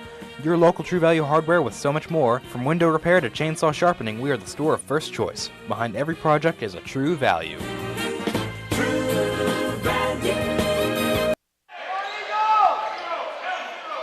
Yeah, that's what I figured. Yeah. We are back here at the Ozark Foothills Conference Tournament. McCoy over to LaRue, who just checked back into the game for Naylor during that timeout. Colby Sullivan, who's hit 3 threes. And Neelyville's gone man-to-man. Sullivan gets his man in the air, passes down low, shot up, no good, but he's fouled. Beautiful pass from Sullivan. And that's going to be Dillinger going to the free throw line. He hit a couple free throws back in the first half. And now Drew Shands has 2 fouls. So they have 3 players, 3 starters with 2 fouls. We still got 6 minutes left almost. Oh, Dillinger missed that one. That one rimmed out on him. Almost 6 minutes left in the first half, and they've got 3 players with 2 fouls. And he missed that one, but an offensive rebound. LaRue Passes it to McCoy. Back over to LaRue. He hands it to McCoy. McCoy guarded by Rollins. Into the paint is LaRue. He tried to drop it off, and the pass was blocked. Ball loose, and Callie is on the ground, and Neelyville is going to get a timeout. And I'm sure this will probably be a 30. They don't usually waste a full timeout on a play like that. 30 minutes are usually the last ones to be used. Well, stands are quickly filling, Keith. Yes, they are. Neelyville brought a good crowd. Naylor brought a good crowd. Like I said, it's not like it's 15 minutes to hear for both of them. So. Yeah. Yeah. Well, Naylor got off to a quick start, and then all of a sudden, Casey Stephen went off, and he has 13 of Neelyville's 18 points, and Neelyville's got a 2-point lead. But Naylor has really played them tough here in this first half so far. We still got a long way to go. Neelyville's done a great job of weathering the storm and settling down and playing their basketball. And actually, Naylor's done a good job of keeping it close after the Neelyville got so hot there for a little bit. Lob to Steven, catches, reverse layup is good. They've run that play twice, and it's worked both times. Yeah. And Hale was online both times with those passes. Type of play you expect him to just slam it home. Alley-oop. LaRue will hand it back to McCoy with 5:08 to go in the first half. Neelyville up by 4. Sullivan, elbow jumper, rims out. And another offensive rebound underneath by Dillinger. Tell you what, he's doing yeoman's work in there. He's not all that big. Ball went out of bounds off of Neelyville. Then bounce pass comes into LaRue. Hands it to McCoy. McCoy almost lost it, got it back. He's guarded closely by Rollins. Hands it off to LaRue as they run a weave. Now the ball knocked away, and it's loose on the floor, and it's still loose, and great job by the Naylor Eagles, and that should have been a foul there, and the shot's put up and in by Colin Thomas. Great hustle by both teams there. Both sides there, absolutely. Steven out at the volleyball line. They better pick him up. Over to Shands. Out of Steven in the paint. That's it. That's too easy. They let him step in there. Yeah, he's smooth inside. 17. He's smooth from the inside and the outside. Huh? Didn't realize that kid was that good until he played Donovan here last week. Got soft hands when he's inside. He can shoot about anywhere past the 3-point line. Sullivan spins, turns, shoots. It's short. Steven gets the rebound, hands it to Shand. 1-on-3. He's going to take it all the way, and that's another charge. Yep. And it's Sullivan who picks up the charge, and that's foul number 3 on Drew Shands. And Neelyville getting in a little bit of foul trouble here. And now we're going to have Elijah Dollins, number 33, check in the game. That's team foul number 4, so Naylor will be in the bonus for the next foul. And now Coach Epps is saying, I wish we had our microfiber broom. Did you know they broke it? I heard that discussion yesterday. Yeah, somebody broke it, and he said that broom cost $200. Oh, boy. He's just ordering the bottom part because he thinks he can put the handle back on a new one, but it's still $100 just for the bottom part. So I guess the handle's $100 too. About a handle. 22-18. Neelyville with a 4-point lead, and we're going to have a travel on Thomas.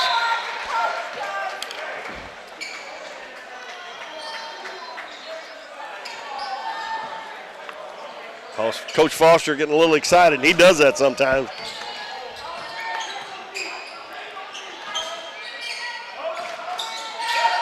And they try that lob again, and Cowley was setting the screen. And LaRue's going to take it all the way down, and we're going to have a foul on Rollins, and that's going to be a bonus now for Naylor. As Rollins picks up his first personal. But that will be team foul number 5, and Naylor will go to the free throw line. 3:12 to go first half. It's 22-18. Neelyville. And LaRue's first one rims out on him. 2 of 5 from the free throw line now are the Naylor Eagles. Second one on the way, and it rims out. And Stevens goes high and gets the rebound.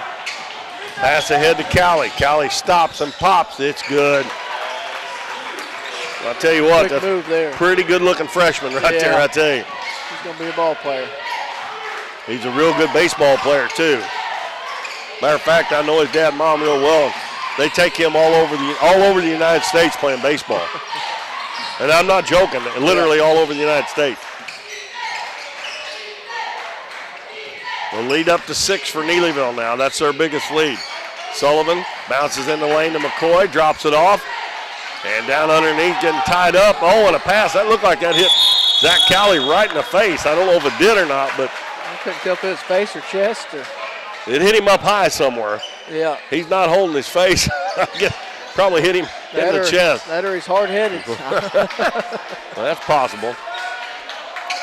They had a tie ball, and the arrow favors Neelyville, so they're opening up the lead just a little bit here at 24-18 with 2.5 minutes to go in the first half.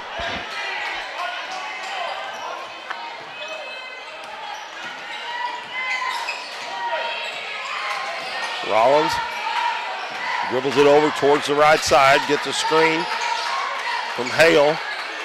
Now he's tied up over there. Good defense, and we get a steal by Sullivan, and we're going to get a foul. And if it hadn't been a foul, Callie had stolen the ball back for Neelyville. And that's the second foul on Rollins now.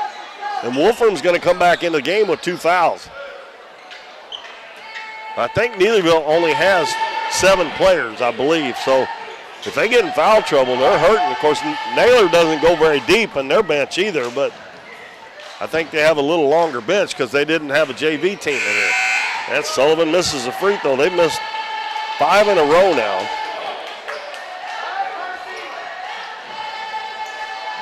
We got Percy White back in the game, number 10 for Naylor. Sullivan makes that one. And he is in double figures now with 10 points. And the score's 24-19 Neelyville. Callie over to Steven. Back out front to Hale between the circles. Right wing to Callie. Hale against Donovan played underneath quite a lot. And he's a long way out there and shoots a long 3. And it was a brick off, but Steven's there to get the rebound. Out to Wolfram. He fakes the shot, drops it off underneath to Dollars. Dollars puts it up, no good. Ball tipped around. Hale gets it, puts it up, no good. And Dollars rebounds underneath, goes up, and he's fouled.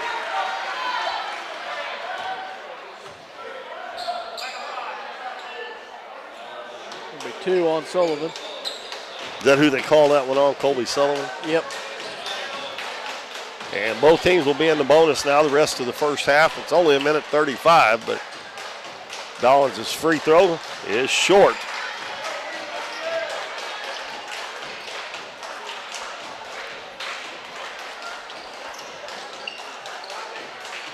Next one on the way, and that one's long.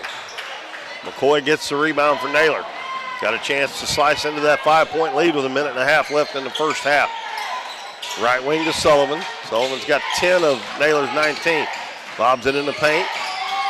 And we're going to have a tie ball as Callie reached in and tied up Chase Dillinger. It'll be Naylor's ball. Sullivan will step out to throw it in.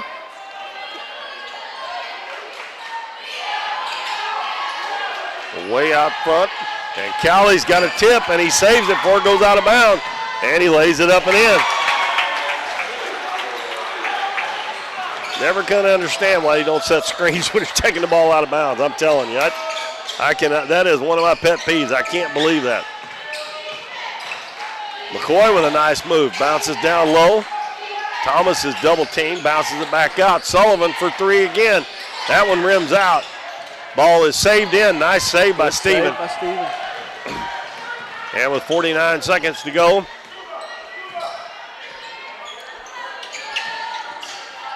We'll see. Neelyville held it for a long time the first quarter before they shot it.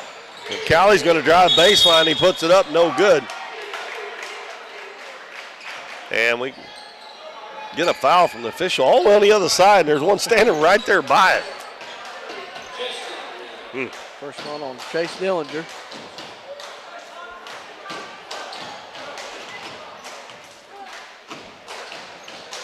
Callie's free throw is off the left side, no good. Jackson LaRue back in for Percy White. 34.7 seconds to go in the first half.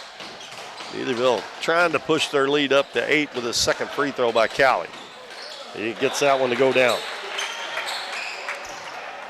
7 points in the first half, and it's an 8-point lead for Neelyville, 27-19.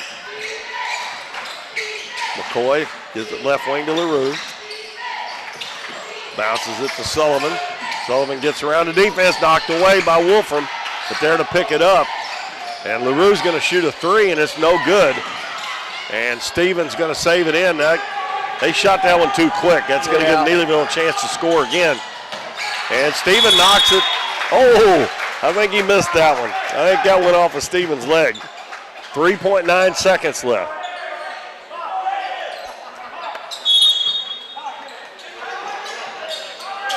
Inbounds to Wolfram. Shot in the head of the key. No good. Dollars with the rebound, puts it up and in, but it's going to be after the buzzer. So our halftime score is 27-19. After trailing early, the Neelyville Tigers have come back and taken an 8-point lead over Naylor. It was 15 points in the first quarter for Neelyville, 12 in the second, 13 in the first for Naylor, and only 6 in that second quarter. 27-19. Well, for Naylor, I've got Junior McCoy with 5. Colby Sullivan with 10. He's got 3 threes. Colin Thomas got 2. Chase Dillinger with 2 lone free throws. Over to the Neelyville side, Grant Hale with 1 lone free throw. Kason Stevens with 17. Drew Shands with 2. And Zach Cowley with 7. So we got an 8-point ball game. Naylor coming out. Both sides are fired up here. Yeah. And like we said, they're only 7 miles apart, so it's a natural rivalry. Yeah. Free throws in the first half, it was 3 for 8 for Naylor, and 4 for 8 for Neelyville. There is a little bit of foul trouble for Neelyville. They've got Drew Shands with 3, Kai Wolfram with 2, Kason Steven with 2, and Zach Rollins with 2.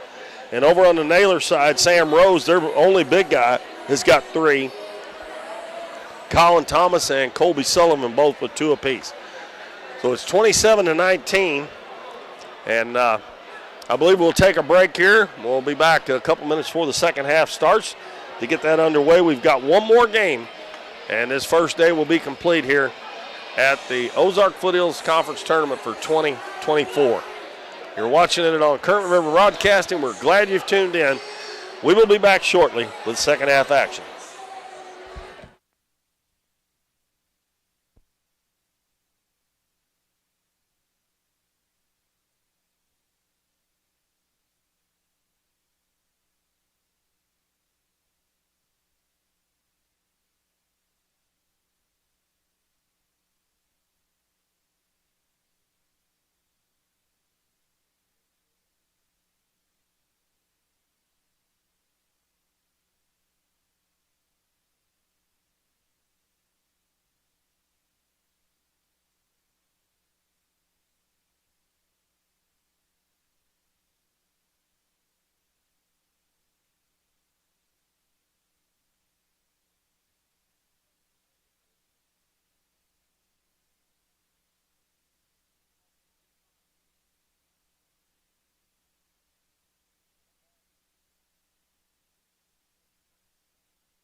Welcome back, everybody. This is Current River Broadcasting. This is Keith Bowman, Bo Blackwell alongside. We're at halftime of our next to last game of the day, Varsity boys and number 2 Neelyville 27, number 7 Naylor 19, and Naylor has hung around here, got off to a great start, and they're still in the game here at halftime.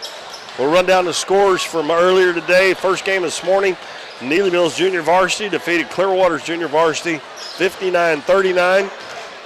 And then East Carter's girls defeated Clearwater girls 74-14.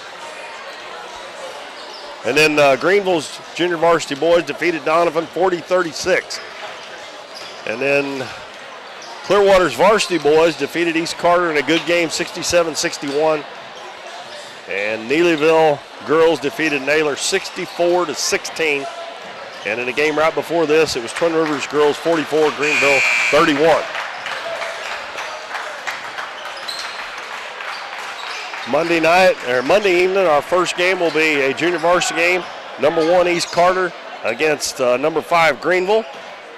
Then the 7 o'clock game will be the Donovan Donettes against Twin Rivers. Lady Royals, the number 1 seed against the number 4 seed. And then number 2 East Carter will play number 3 Neelyville in the other semifinal.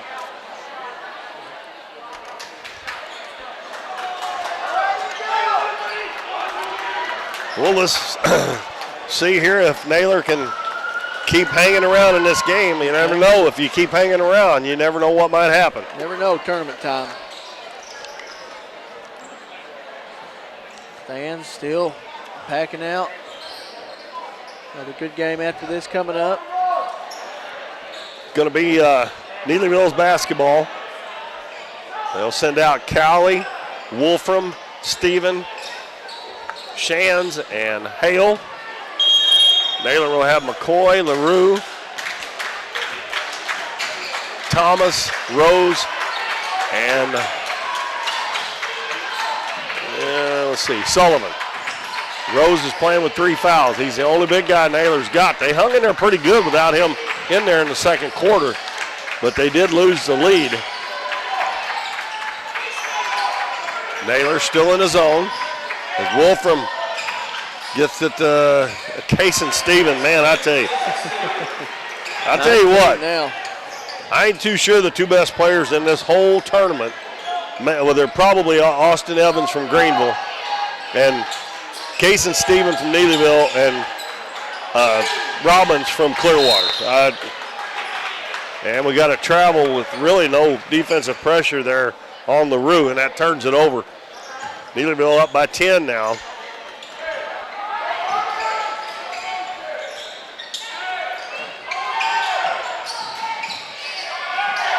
Wolfram in the corner, comes back out to Cowley.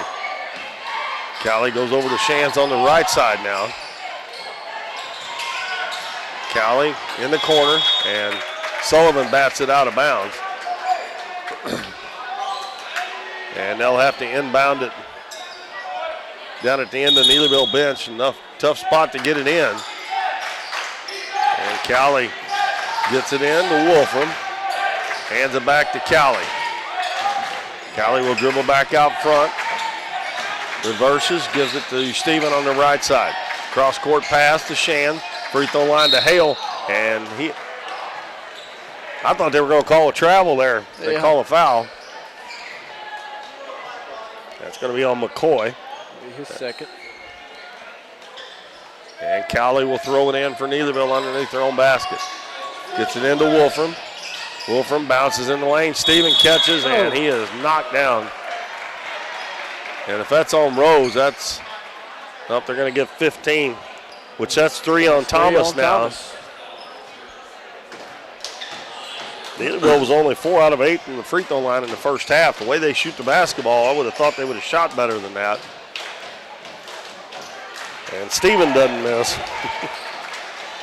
He has got 20 of their 30 points in this game. Make that 21-31.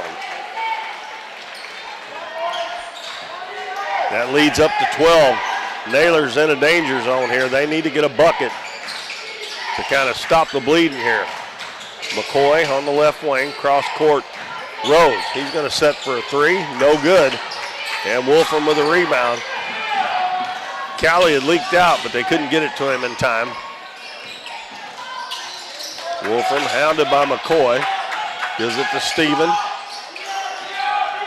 Steven dribbles to the baseline. He's cut off. Back out to Wolfram. Wolfram drives into the paint. Go put it up. Rose blocks the shot, but Callie's there to get it. Out to Steven. Three-pointer up. No good. And I think Hale's lucky he didn't get a foul there. Yeah. Well, Naylor finally comes out with it. And there's three Neelyville Tigers on Sullivan in the back court. Gets it up to Rose. And the pass intercepted. Man, Thomas was wide open. Steven all the way down. Little floater's good.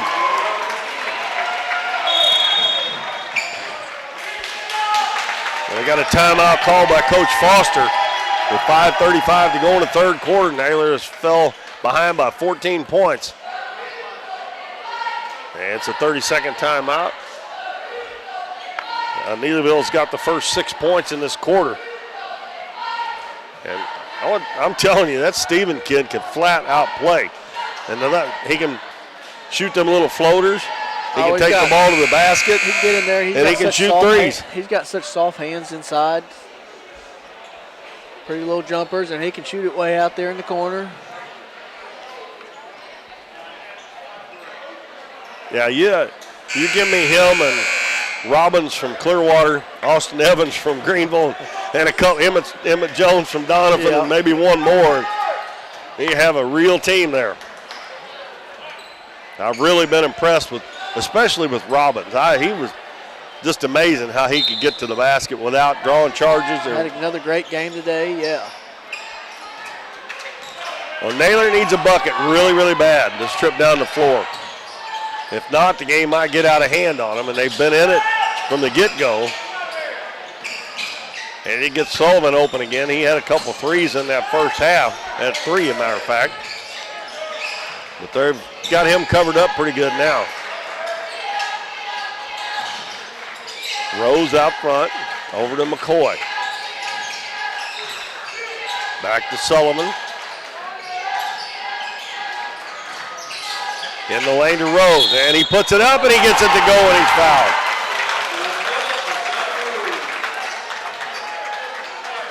And that's going to be the third foul on Kai Wolfram now.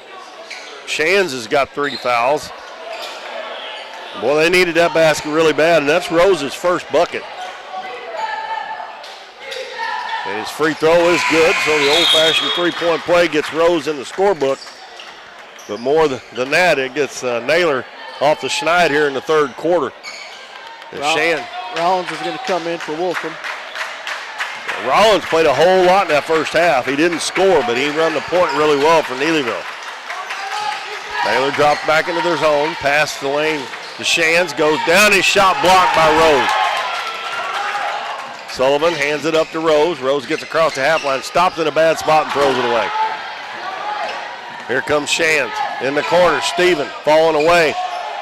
He falls down every time he misses the three-pointer, trying to get a call. And Hale got the offensive rebound. That's the killer there. He made him take a tough shot and didn't get the rebound. And McCoy has picked up his third foul. So he and Rose are out there with 3 fouls apiece. Yeah, it's like Steven knows when he's going to miss that three-pointer and he falls, trying to draw a foul. 33-22. We're down to 4:20 left third quarter. Neelyville's lead is 11. Rollins over to Cowley. They bounce it in the lane to Steven. Out to Rollins. Fakes the three. Now he's going to shoot the 12-footer, and it's good. I just said that he didn't score in that first half, but he played a lot, but I don't think he had attempted a shot either. Back to a 13-point lead. In the lane, Rose kicks it out to McCoy. He's open for a three-pointer. No good. And Steven grabs the rebound, gives it to Hale. And he gets across the half line. He gives it back to Steven. Hands to Cowley.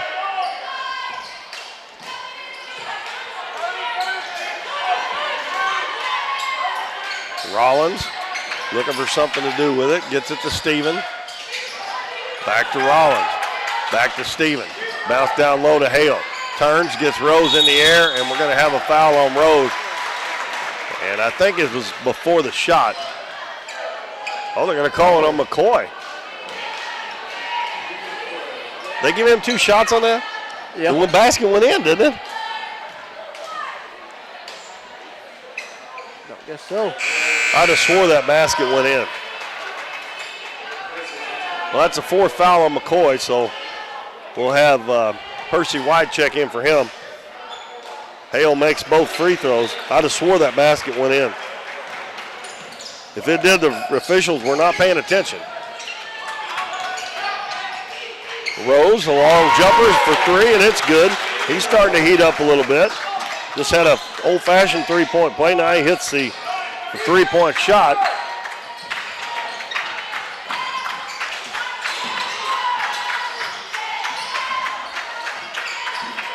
Hale's going to shoot a 3. It's no good. Marie gets the rebound. 12-point game. Jumper put up a little too strong for Sullivan. Pass up the floor to Shands. Naylor done a good job of getting back. Shands in the corner. Gives it to Steven. He's about 15 feet from the basket. Bounces down low to Hale. Jump hook up, and it goes. That's 5 points for Hale. And that lead just hovering right around 12 to 14 points. Percy White bounces it right side to Sullivan. In the lane to Rose. Rose turns, shoots, and no good, but it's going to be fouled. That's going to be the 3rd one on Case and Steven. If Naylor could get a couple more fouls on Neelyville and some of the right players here, they could maybe make some hay. Rose goes to the free throw line, makes the first free throw. We got two big boys here, one on each team that can really shoot free throws. Rose has got 7 points all in this quarter. Make that 8. And it's 39 to 27. That lead back to 12 with 2 minutes left, 3rd quarter. And a steal by Sullivan. Passes up the floor, gets it right back. Rose in the corner. LaRue, 3-pointer, it's good. Jackson LaRue with his first bucket. Back to a 9-point ball game. Got it back under double digits. Rollins tied up, gets it to Hale. Hale bounces, nice pass to Shands. He lays it in, and he's fouled. Great patience there by Hale. Great cut to the basket. And Shands gets his 2nd bucket. It's going to be 3 on Sullivan. Well, both teams are getting in some foul trouble. Shands' free throw is no good. And Thomas gets the rebound.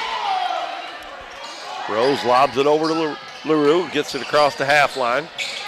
Hands it to Sullivan. Sullivan hands it out to Rose. He's open to another 3-pointer. That one's short. And Dollins, who just checked into the game, gets the rebound.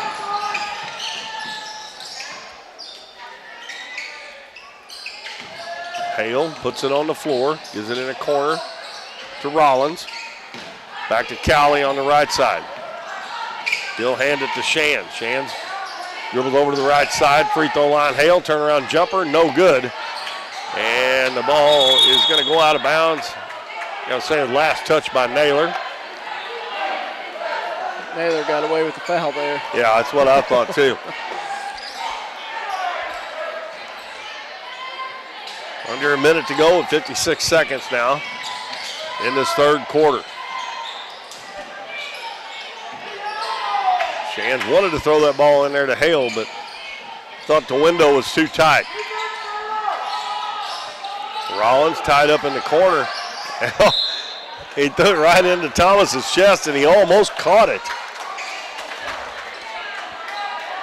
Well, I've seen more of those in the last 4 I know, or 5 they years have of been, haven't basketball they? than I've seen probably in 7 years.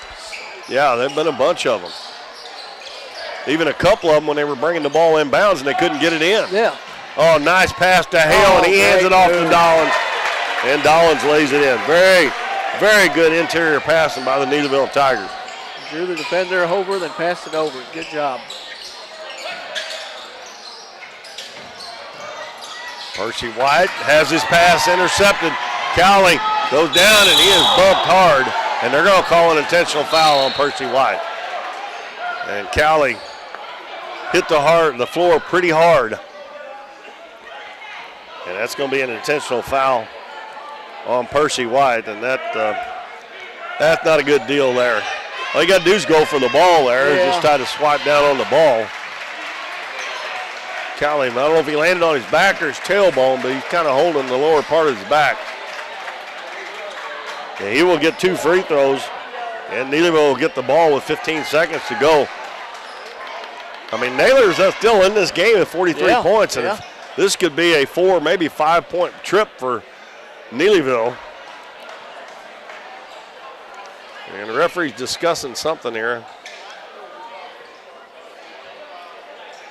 Yeah, I thought that's what he called right away anyway. I don't know what they were talking about. So Cowley will shoot 2, and then Neelyville will get the basketball.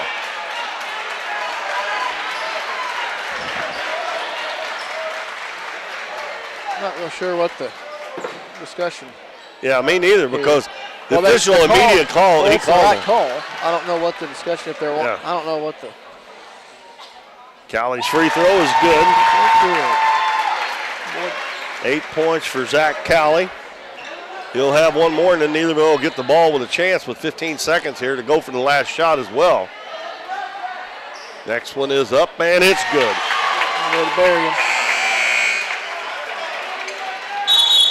Cowley's going to check out, and Steven comes back in for Neelyville. Got 15 seconds left as Chase Dillinger comes back in for Naylor.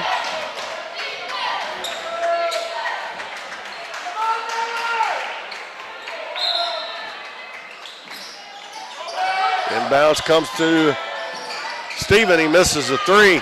He shot it awful quick there. LaRue gets it in the front court. Sullivan gets it with 5 seconds. Over to Rose. LaRue, 3-pointer at the buzzer. No good. Offensive rebound, but the shot won't go up in time. So our third quarter score is 45 for Neelyville, 30 for the Naylor Eagles. Here in the Ozark Foothills Conference Tournament from Doniphan, Missouri. We'll take a minute break. Be back with more OFC tournament action on Current River Broadcasting. We're for worrying less about the what-ifs and more about the why-nots. We're for checking off your bucket list and then making a new one. We're for starting a family, a business, a tradition. And if you find yourself starting over, we're here for that too. We're for doing as much as you possibly can on a Saturday and absolutely nothing on a Sunday. We're for building a life in Missouri and going out and living it. And when it comes to making sure everything you build is protected, we're here for you. We are Missouri Farm Bureau Insurance, and we are Missouri for life. I'm Lindsay Turner, your Missouri Farm Bureau insurance agent, and if you're in Ripley County, I've got you covered.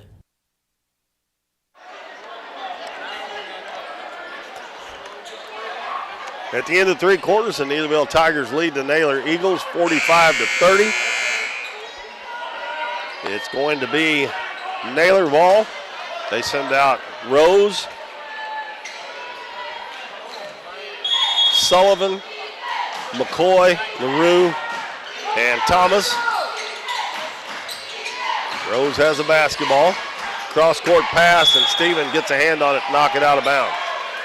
Neelyville has Shands, Rollins, Steven, Hale, and Wolfram. Both teams got some players with some fouls on them. Next couple bounce minutes. pass to McCoy. Stops and pops. It won't go. And Steven high for the rebound.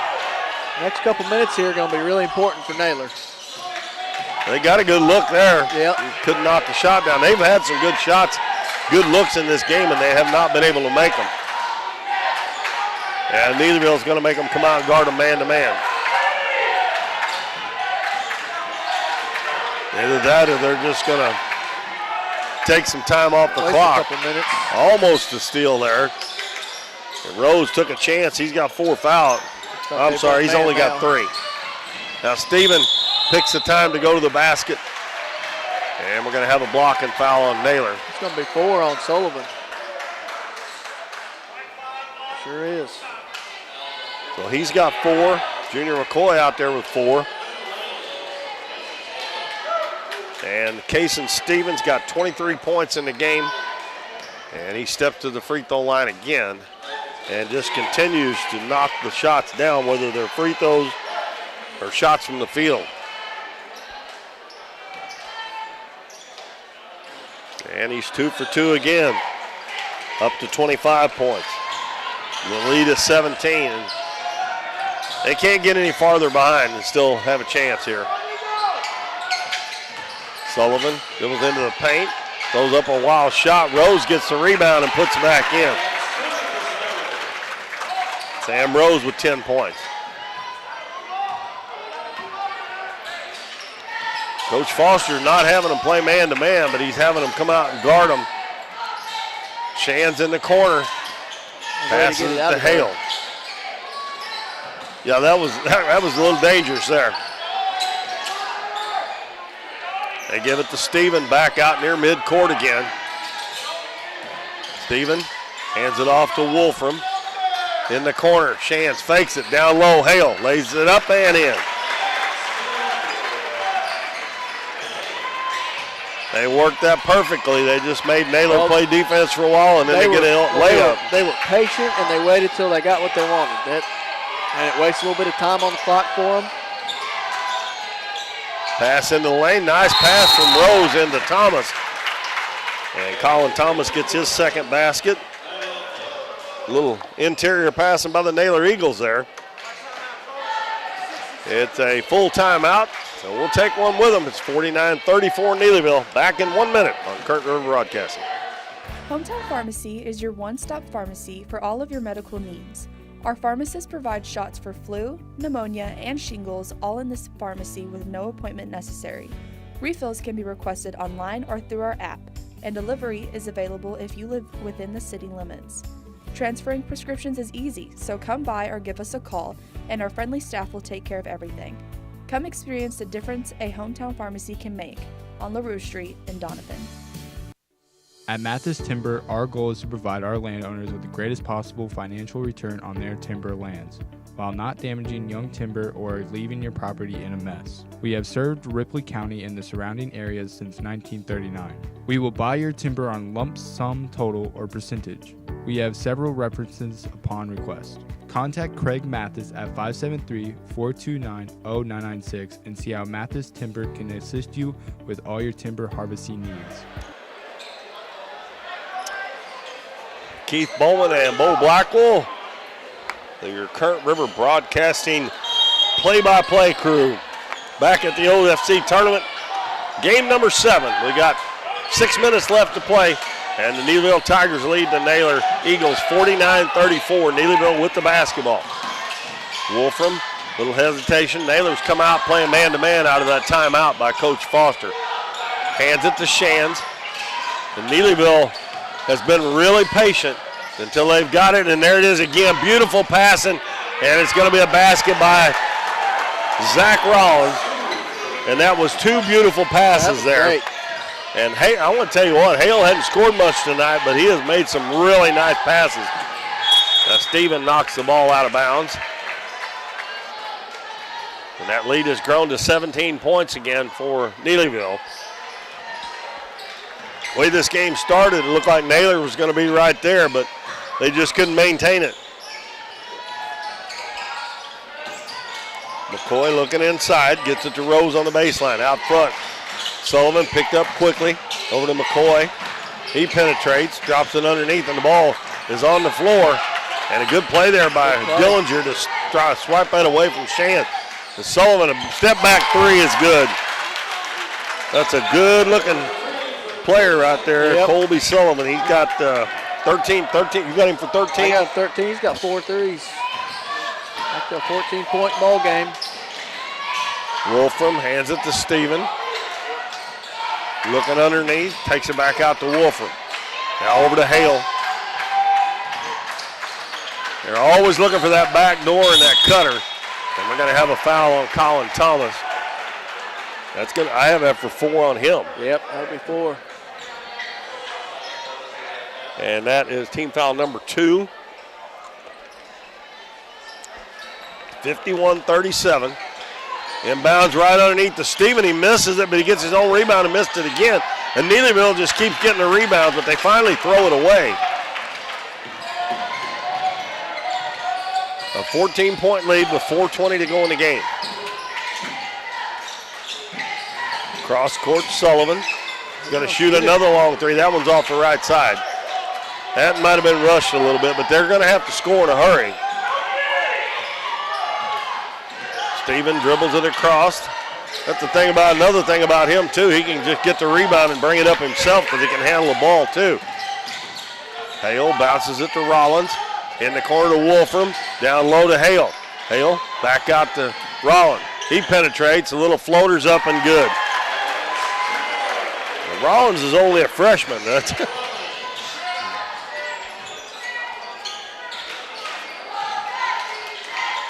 Lead back to 16. McCoy left side to Dillinger. In the paint to Thomas. He makes a nice move and he lays it up no good, but we're going to have a foul. A hip check in hockey there, according to the official. That's on Steven, and that's going to be 4 on him. And Colin Thomas goes to the free throw line. He has 4 points, and he misses the first one. And Dillinger checks out. Jackson LaRue back in, and Zach Cowley's going to give Steven a rest with 3:23 to go. And that's a luxury that Neelyville can afford with a 16-point lead. Second one is good. 53-38. Wolfram will bring it up. Naylor's had to go into a man-to-man. Boy, they leave Shands wide open. Dribbles in and kicks it out. Neelyville not really willing to shoot that three-pointer right now, trying to run a little clock. No rush here, nothing but, this is one of those, nothing but layup. They've been getting a lot of those backdoor layups, and we're going to have a foul. That one is on Rose. Well, he played with 3 for a long time before he picked that 4th one up. That's the 3rd team foul on Naylor, so Neelyville will inbound it. Gets it into Wolfram. Under 3 minutes to go, 15-point lead for the Tigers. Wolfram drives to the basket, is going to put it up, and he gets it to go. That's his first 2 points of the game. He's another one that doesn't shoot the ball very much, but he plays almost the whole game. Yeah, big part of out there. Lead up to 17, so it's looking good for the Neelyville Tigers. McCoy dribbles into the paint, drops it off to Rose. Nice pass. And Rose not able to convert, but we're going to have a foul on Zach Cowley, I do believe. That is Zach's first foul. And Rose goes to the free throw line to shoot again. And he connects again. Rose has got 11 points. He didn't have any at halftime. He was in foul trouble in the first half. And now he's got 12. Wolfram being hounded there by Sullivan. He gets a screen from Cowley, passes it to Hale on the left wing. Hale backs it back out. Sullivan trying to hound him. Wolfram now is going to cut to the basket, lay it up, and the shot's blocked. And that's going to be number 5 on Colby Sullivan. He had a really good game, though. He's going to foul out with 13 points. And we'll have Chase Dillinger coming back in the game. And Wolfram will go to the free throw line.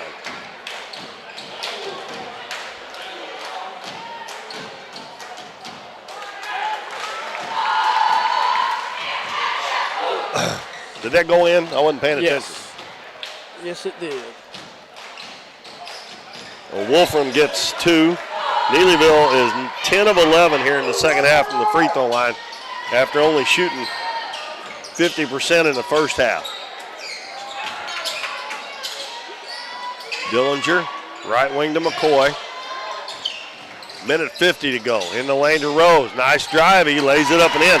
I want to tell you something. He's going to be a handful the next couple of years. Yes, he is.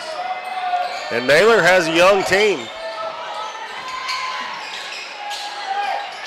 15-point lead. Minute and a half to go now. Over to Rollins. Back to Cowley. Cowley dribbles down. Throws it behind him to Wolfram. Wolfram gets cut off. Back out to Rollins. And Neelyville is just so patient. And that shows me that they're well coached. Yeah, they're well coached. They just stay so calm out there. They don't rush. They don't panic.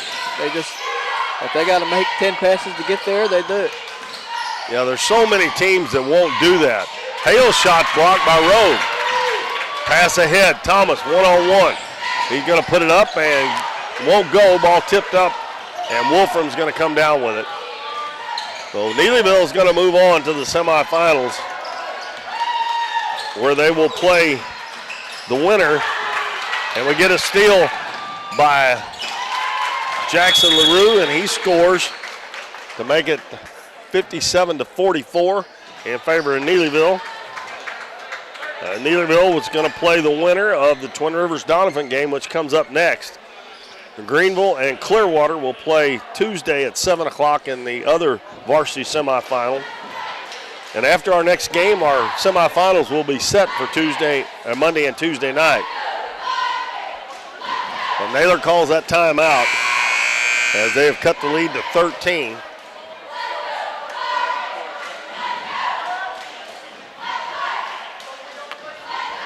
Hard to believe he still had a 30-second timeout left, wasn't it? I thought he'd already used it. That's what I thought too.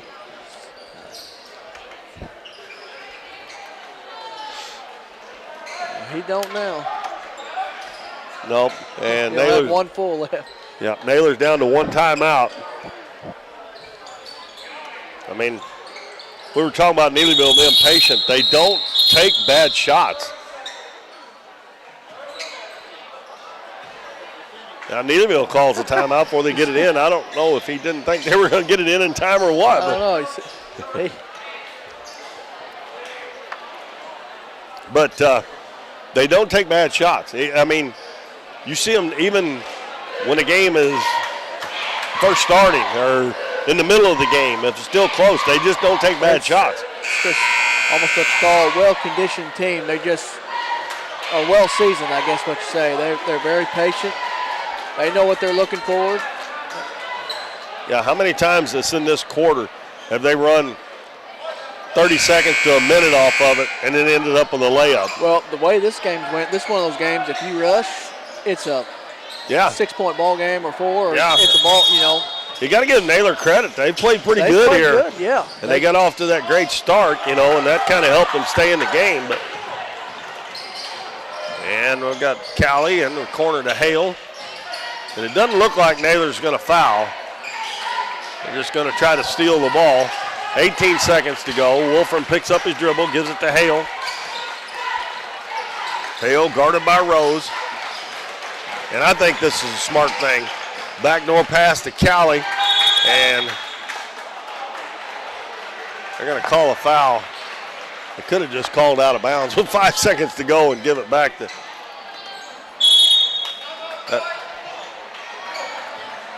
Well, what are we calling a timeout for? I mean, I guess he's just maybe wanting to set up a practice a play here.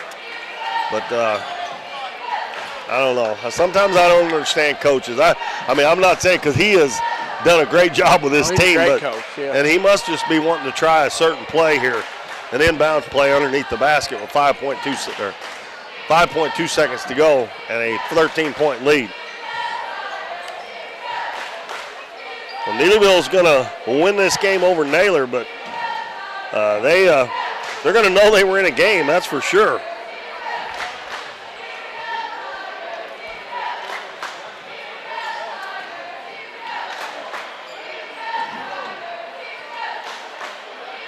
And like I said, they will play the winner of the Twin Rivers Donovan game, which is our next game here on Current River Broadcasting.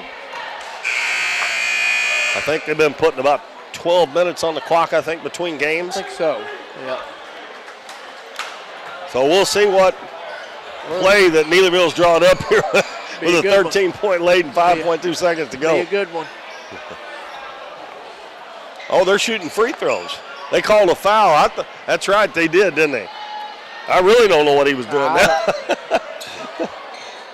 Zach Cowley with 9 points got a chance to get in double figures here for the Tigers.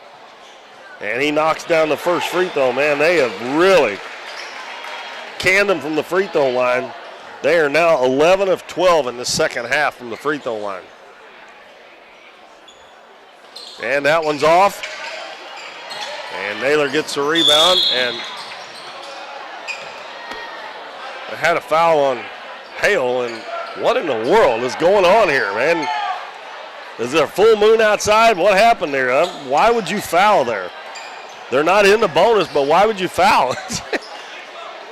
Inbounds comes to McCoy. He's wanting to shoot from half court, and he almost made it.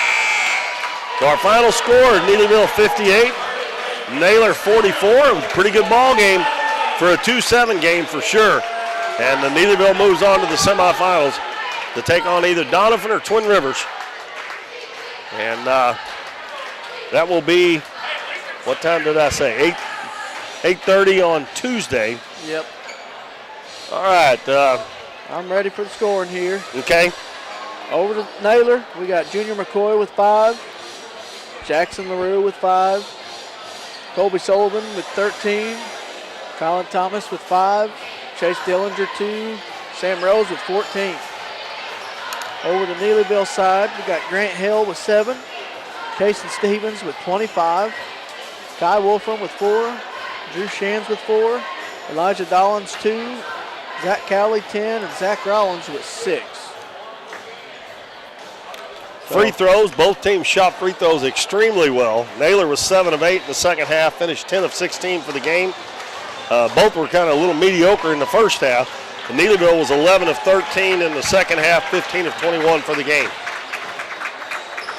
So now we have the Donovan Dons and the Twin Rivers Royals coming up for you here in about 12 minutes or so. So we're going to let you hear from some of our sponsors once again, and we'll be back shortly to do the pregame on this one, and then we will get it going on our last of 8 games here on Current River Broadcasting. First day of the 2024 Ozark Foothills Conference Tournament. We'll be finished up here after one more game. Long day of basketball. So we'll be back shortly. Stay tuned. We'll be back.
Welcome back, everybody, for the last game of the night. This is Keith Bowen and Bo Blackwell, and we got your hometown team, the Dons, taking on the Twin Rivers Royals. Twin Rivers a 3 seed, the Dons a 6 seed.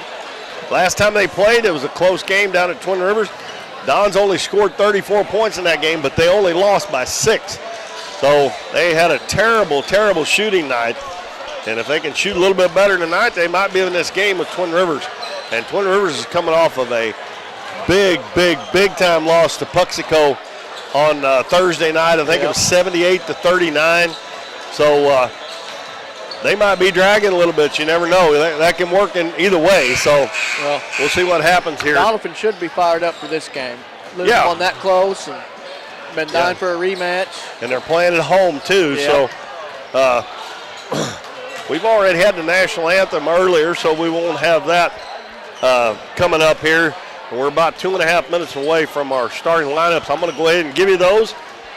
For the Twin Rivers Royals, the number 3 seed, coached by Seth McBroom, with a record of 11-10. They will start number 2, Carter Williams. He is a senior. Number 4, Jake Hester, a junior. Number 12, Brett Robards, a senior. Number 24, Luke Hester, a junior. And number 30, Zach Joyner, a senior. The Dons, coached by Hunter Dilbeck, have a record of 4 wins, 12 losses. They will start Corey Haygood, number 2, a sophomore. Number 12, Isaac Rawlings, a senior. Number 21, Lane Allen, a junior. Number 23, Emmett Jones, a junior. And number 50, Caden Buffington, a senior. We've had a long day of basketball. Bo and I have been here since about 8:15 or so this morning. Actually, I got here about 8, and I think he got here about 8:15. Yep.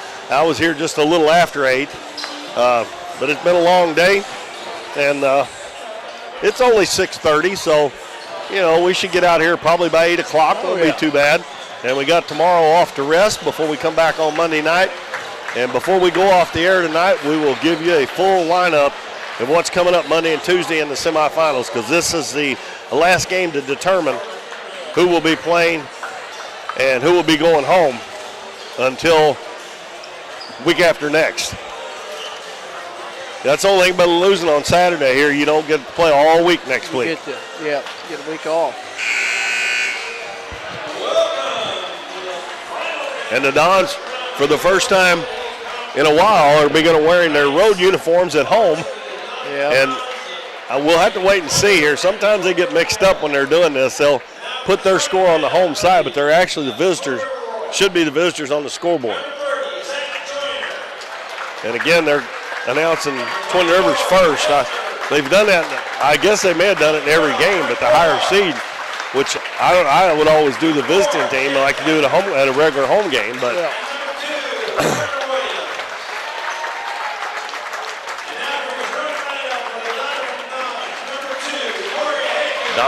Dons will be introduced now. Looks strange to see them in their black uniforms, huh?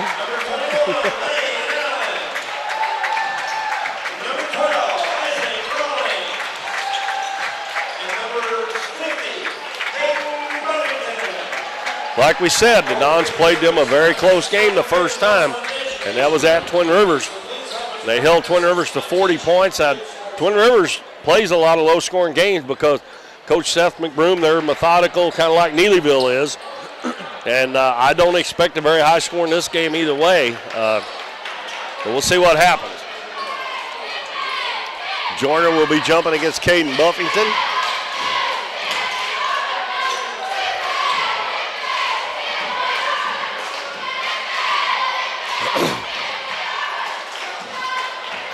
And we are set to go here in our last game of 8 here at Doniphan High School in the first round of the OFC tournament.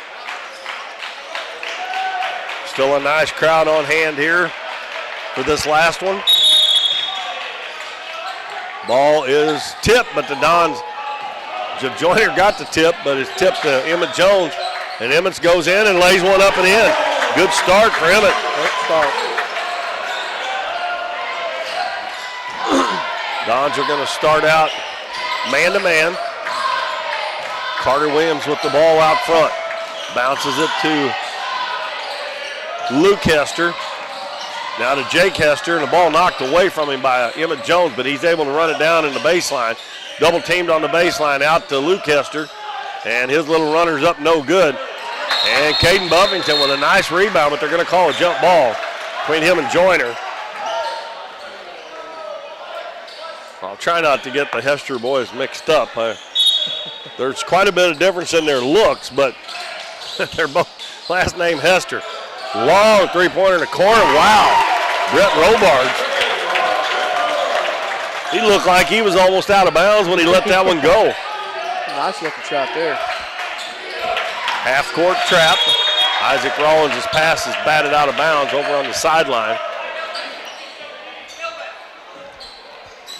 So the Dons will inbound it, and Twin Rivers will play a zone. That high post is wide open. They get it to Emmett there. Out to Lane Allen for three. It's no good. And it will be Jake Hester with the rebound. He runs it into the front court. Hands it to Carter Williams. Back to Jake Hester underneath the basket. Puts it up and in. Well, after the Dons got that first bucket, Twin Rivers has come back with 5 points in a row. Buffington almost lost it. Rawlings is able to pick it up and gets it to Buffington. Kicks it back out to Rawlings. In the lane to Jones. Jones goes in, puts it up, and won't go. Buffington with a rebound. Out to Rawlings. Three-pointer up, and it's good. We're tied at 5. And Coach McBroom wanting the basket waved off. They called a foul away from the basketball. And they called it on Buffington? Yep. They don't need Caden Buffington to get in foul trouble, especially one like that, though. Basket went in, just go to the other end. Robards, right wing to Williams, dribbles into the paint. It's cut off to Joyner. Now to Luke Hester. Back to Robards, over to Carter Williams. Don's playing man-to-man. Williams looking inside, nobody open, gives it to Robards. Back to Williams. Williams is a good three-point shooter. And there's one on the way, no good. And Buffington gets the rebound, the ball tipped around, and Twin Rivers is going to get it. Jumper on the baseline is no good. And a good rebound by Corey Haygood. We're going to have a foul. It's going to be on Jake Hester. A good rebound by Corey Haygood. And we're tied at 5 with 5:45 to go. Whether this game moves on, the loser will be done until, like I said, week after next.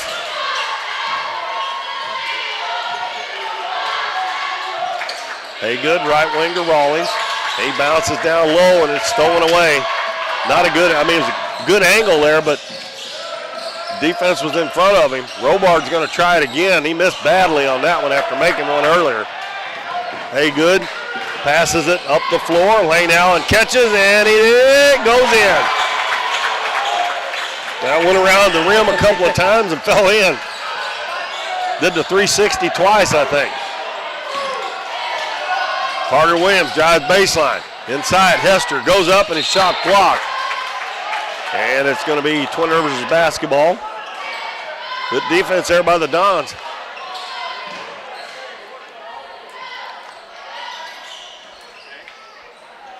Jake Hester will throw it in, and Williams gets wide open and lays it in. Well, I don't know who's guarding the inbounder there, but that should not happen. Buffington out to Emmett Jones. His three-pointer's up, it's no good. Joyner with the rebound for the Royals. Gives it to Jake Hester. Hester walks up to the three-point line. Now over to Robards, in the lane to Hester. Back out to Robards. Left side to Carter Williams. Hester's going to shoot it from the free throw line, no good. Joyner gets a long rebound, and he is tied up. And it'll be Don's ball.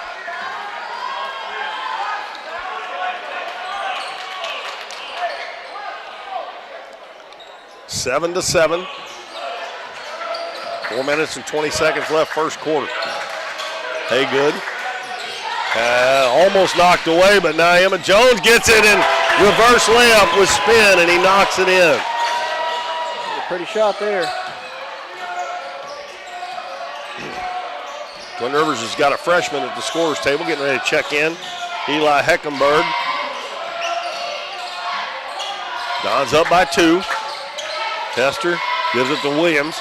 He'll shoot that shot. He's a pretty good three-point shooter. They back off a Joyner. Robards another 3 on the way. It's no good. And Rawlings gets the rebound. Races it into the front court. Takes it all the way in. A little too hard. He eluded the defender, but he shot it way too hard. Hester, cross court to Williams. Hester down low inside to Hester, and he muscles it up and in. That's Luke Hester with the basket. He got good position that time. 9-9. Trent Anders and Luke Emmons getting ready to check in for the Dons. Next dead ball. Heckenberg and also number 5, Shane Vaughn getting ready to check in. Jones drives the baseline and he scores. And a three-point opportunity coming. And Emmett is off to a great start, got 6 points already. That foul is going to be on Zach Joyner. And Emmett Jones will have a chance to get a three-point play as Lane Allen and Caden Buffington check out. Joyner and Robards check out for Twin Rivers as Heckenberg and Vaughn check in. Vaughn's a senior, Heckenberg a freshman. Jones' free throw is good. And Emmett with 7 points already here in the first quarter. The Dons up 12-9. With 2 minutes and 50 seconds left in the first quarter. Lob underneath the Hester, and he puts it in, and Trent Anders fouls him. I think they had the score on the wrong side there. No, I don't think so. 7-10. Dons have 12 points. That's what I've got. Let's see. Hester made that basket. Anders has got to stay behind him. And we're tied again after the three-point play by Hester.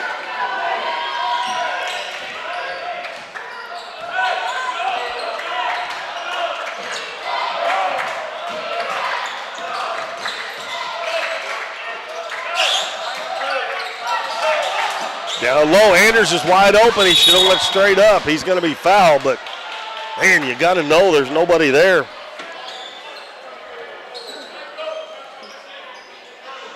A foul on Hester. Yep. On Luke Hester this time. 3 team fouls on Twin Rivers. 2:31 to go first quarter. We're tied at 12. Pass comes in to Haygood. In the lane, Emmett Jones out to Isaac Rawlings, high arcing 3, and it's good. Second one for Rawlings. Always the best way to get a three-point shot. Take it inside and kick it out. Carter Williams, fall-away jumper, tough shot, no good. And Anders with the rebound, and he lets Heckenberg take it away from him. Man, you got to stick your fingernails into that ball. Heckenberg with a drive, and that's going to be an offensive. Oh, no! I heard what he told Coach Reddy's lips. He said he was already airborne. There's no way. That foul is on Emmett Jones. And 2 shots coming for Eli Heckenberg. Hope I'm saying that name right, folks. If you're any of your family, his family's listening in. I don't know. He makes the first one. Makes it 15-13, Don. 2:01 to go first quarter. Next one on the way. And it's good. Now a little full court man-to-man. Rawlings brings it up and dribbled right into the double team, but he passed it perfect time inside to Emmett. Gets his man in the air, scores again, and he is fouled again. Wow, what a first quarter for Emmett Jones. He's got a chance to get to 10 points already. Second foul on Hester, Jake Hester. And he goes to the bench. Who came in to replace him? Number 20? No. Yeah, Zach Hendricks. And another three-point play for Emmett Jones, and he's already got 10 points. 18-14 Don. Heckenberg gives it to Carter Williams. Out front to Hendricks. Back to Williams. Hester begging for the ball. Three-pointer put up, no good. The ball goes over the backboard, and it'll be Don's ball. And Luke Hester begging for the ball down there. He's posting up. Don't know why they didn't give it to him. He's been pretty effective when he's got it down there so far. Now a 2-2-1 press by Twin Rivers. Pass up the floor. And we're going to have I thought they were going to call a charge, but they said it was out of bounds. Isaac Rawlings got up in the air and threw that ball. Yeah. You can't do that. You got to stay on the floor.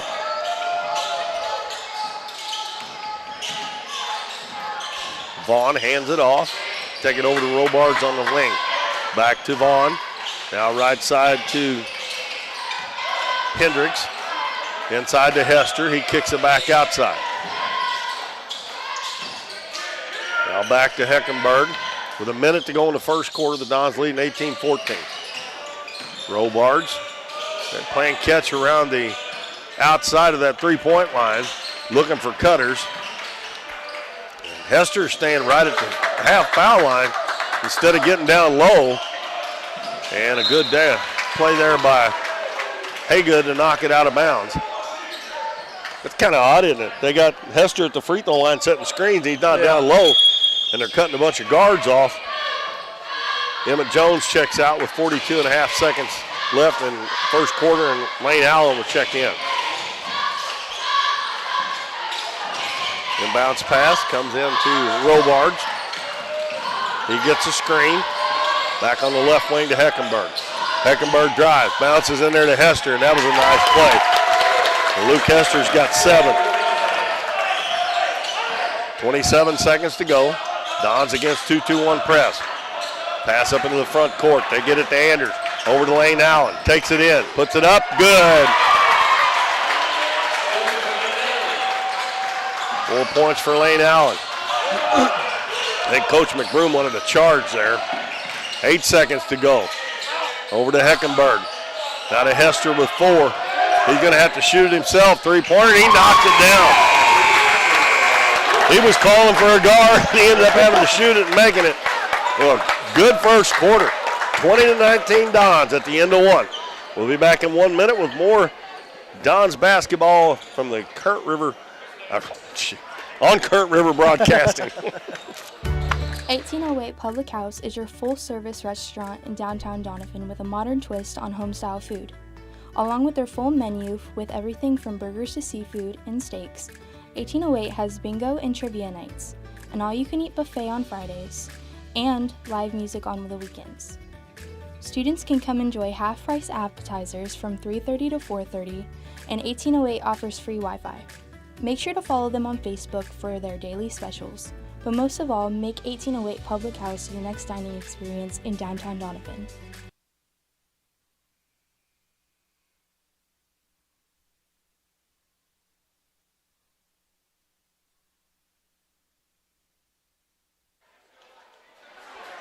A good first quarter of basketball. The Dons are leading Twin Rivers 20-19.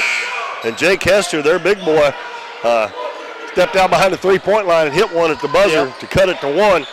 He had a big first quarter with 10 points, and on the other side, Emmett Jones has got 10 for the Dons. It's going to be Don's ball, or excuse me, Twin Rivers' ball. Seen white uniforms thinking we're playing at home. Yeah, completely opposite. Heckenberg over to Vaughn. Now head of the key to Hendricks. Back to Vaughn, it goes through his hands. Emmett Jones coming up the floor, and we're going to have a foul from behind.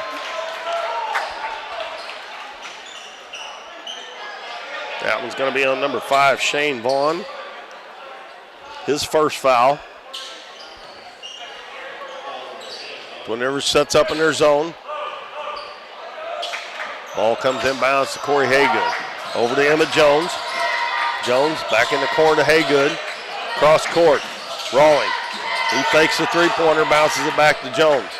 Jones out to Rawlings, steps into a three-pointer. It's good again. That's Isaac's third three-pointer here in the first half, and it's 23-19 Dons. Heckenberg gives it over to Hendricks on the left side. Dribbles back right side, gives it to Heckenberg. Bounces to Hester at the free throw line. He's guarded by Lane Allen. Now over to Vaughn. Dribbles all the way back to the head of the key, gives it to Robard. Baseline Hester, he drives the baseline and scores.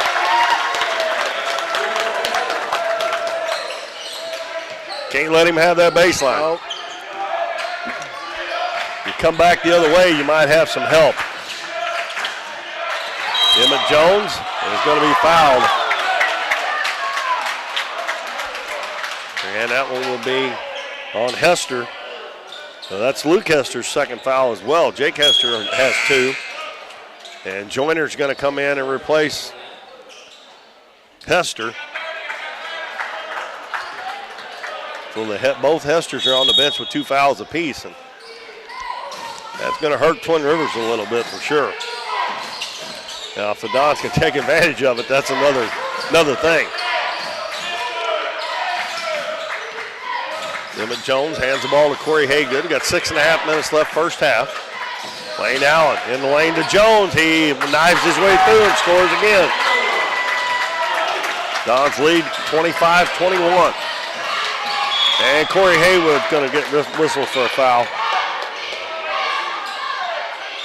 That'll be his first and first team foul on the Dons here in the second quarter. As Carter Williams is going to check back in. He replaces Shane Vaughn.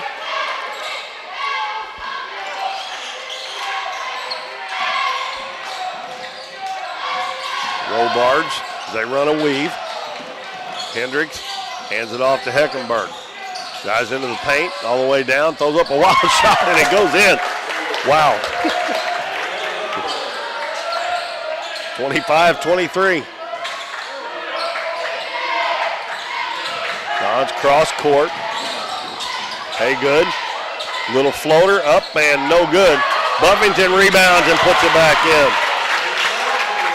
I'll tell you what, Buffington, as the year has gone along, has just gotten a lot better at making those little shots around the basket. Yeah.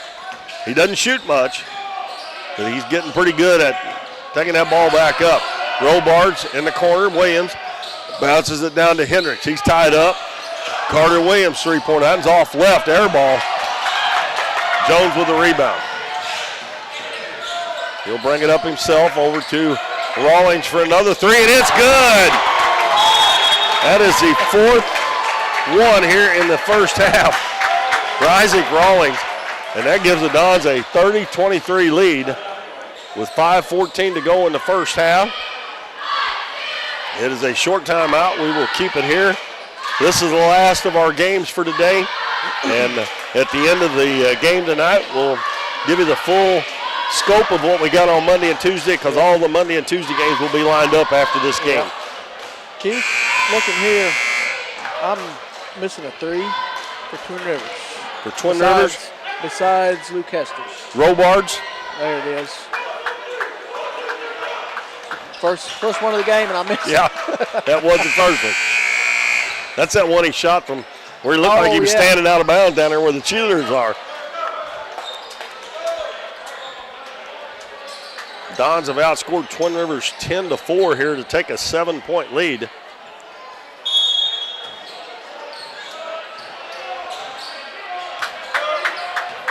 Twin Rivers with the ball. Heckenberg, Robards, Joyner. Shoot it. Carter Williams a three, boy, rainbow, and he knocks it down. Hendricks is out there as well as Carter Williams. That was the other one. Twin Rivers has gone man-to-man this trip.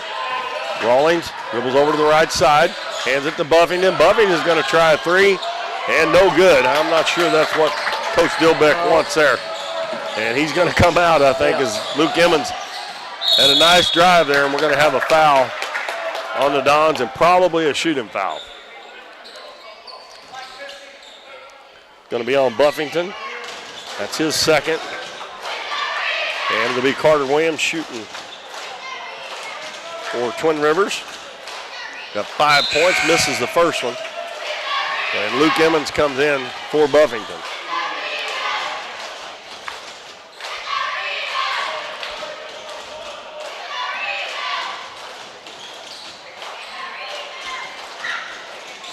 Next one goes down. He did miss the first one, didn't he? Yes. Okay. I thought I was looking at the score wrong. It's 30-27 now. Don's moving the ball around the perimeter. Emmons, right wing to Lane Allen. Now to Luke Emmons, back to Lane Allen. And a pass in the middle. There you go. We were talking about how patient Neelyville is. Yeah. That is not patience right there. You got the lead. Why are you doing that? And a basket up and in by number 20, Zach Hendricks. And it never fails when you do something stupid down here at the other end, the other team scores. I mean, you have a 3-point lead. Why do you just wait until you get one like that, even though there's no sense of urgency? No. This early, you know what I mean? The Twin Rivers with a chance to regain the lead as the Dons lead 30-29. Robards fakes the three-pointer, gives it to Heckenberg, head of the key. Now to Williams, a long three-pointer, and it's good. And just like that, that 7-point lead is gone on a 9-0 run by the Royals. And 2 or 3 bonehead plays by the Dons. Corey Hagan with a nice move. Oh, nice shot by Corey. Back tie ball game. 3 minutes and 5 seconds left in the first half. 32-32. The last time these two games played, it was 40-34 at the end of the game. Yeah. We're going to be close to that at halftime. Dons are a score away from their total last game. Hendricks bounces down low. Luke Emmons gets a hand on it. It's going to be picked up by Rawlings. And we're going to have a tie ball, and it will be Don's ball. Trent Anders coming in the game for Lane Allen. We got Luke and Jake Hester checking back in with 2 fouls apiece here.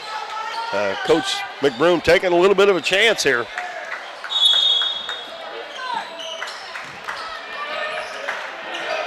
Dons with Haygood, Rawlings, Emmons, Jones, and Anders on the floor. The Twin Rivers playing man-to-man now. Rawlings has hit 4 3-pointers in the first half.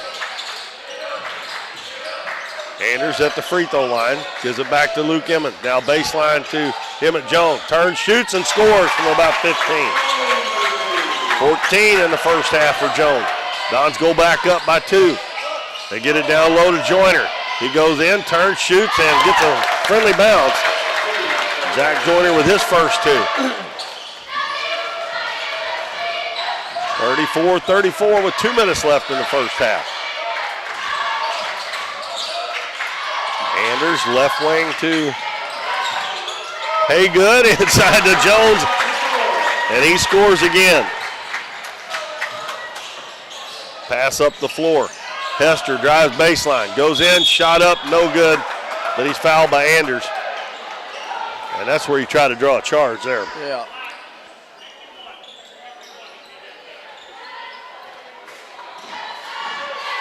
Two fouls on Anders. Hester to the free throw line. Puts the free throw up, and it's short.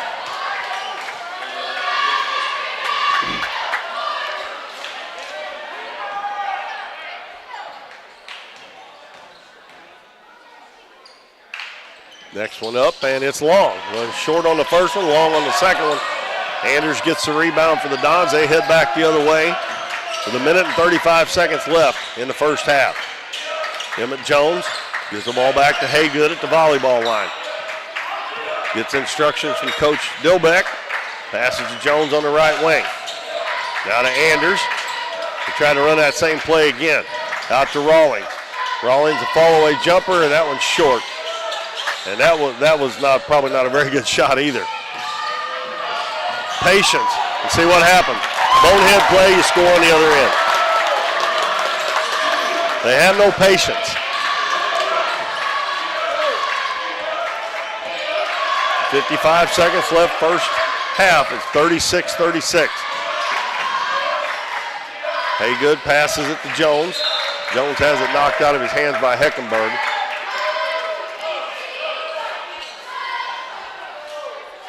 Dons will inbound it with 48 seconds left in the first half. Twin Rivers back to the zone. Bad pass by Haygood. Passes ahead. Heckenberg spins, shoots, and scores. I don't know how many times I got to say it. Bonehead plays and the other team scores. There's no reason for you to be in that big a hurry to make that pass. Look for last shot here, try to tie it back up. Jones dribbles, misses, gets his own rebound and puts it back in. Well, him and Jones are playing hard, there's no doubt about that. Pass to Hester with 9 seconds. Backs it back out near midcourt with 6 seconds. Gets a screen, dribbles down, hands it off to Carter Williams for 3, in and out. And we are right back where we started from when the game started. Might as well be 0-0, but instead it's 38-38. Don scored 20 in the first quarter. Twin Rivers got 19. Don scored 18 that quarter. Twin Rivers got 19. And we are tied at 38 all at the half of our final game of the first day of the Ozark Foothills Conference Tournament. All right, over to the Twin Rivers side. I have Carter Williams with 7, Jake Hester with 2, Eli Heckenberg with 6, Brett Robards with 5, Zach Hendricks with 2, Luke Hester 12, Zach Joyner with 4. Over to the Don side, Corey Haygood with 2, Isaac Rawlings with 12. He's got 4 3-pointers. Lane Allen with 4, Emmett Jones, great first half with 18, and Caden Buffington with 2. Twin Rivers was 4 of 7 from the free throw line in the first half. The Dons were 2 of 2. And on Twin Rivers side, Jake Hester and Luke Hester both have 2 fouls apiece. And for the Dons, Caden Buffington and Trent Anders, the 2 big boys with 2. So like I said, we're right back where we started from when the game started, tied 38-38. And one of these teams going to win this game and move on to the semifinals. The other one's going to have a week off or so, probably a week and a half close to it, before they play again. So both teams will try to figure out at halftime what they need to do better, and we'll see which one comes out on top. We'll be back in just a few minutes, and we'll give you scores from earlier today when we come back on Current River Broadcasting. Nick's Lawn Maintenance and Power Washing is locally owned and operated and a proud supporter of the Dons and Donettes this season. Nick serves Ripley County, the surrounding area, with lawn services from mowing, weed eating, and trimming.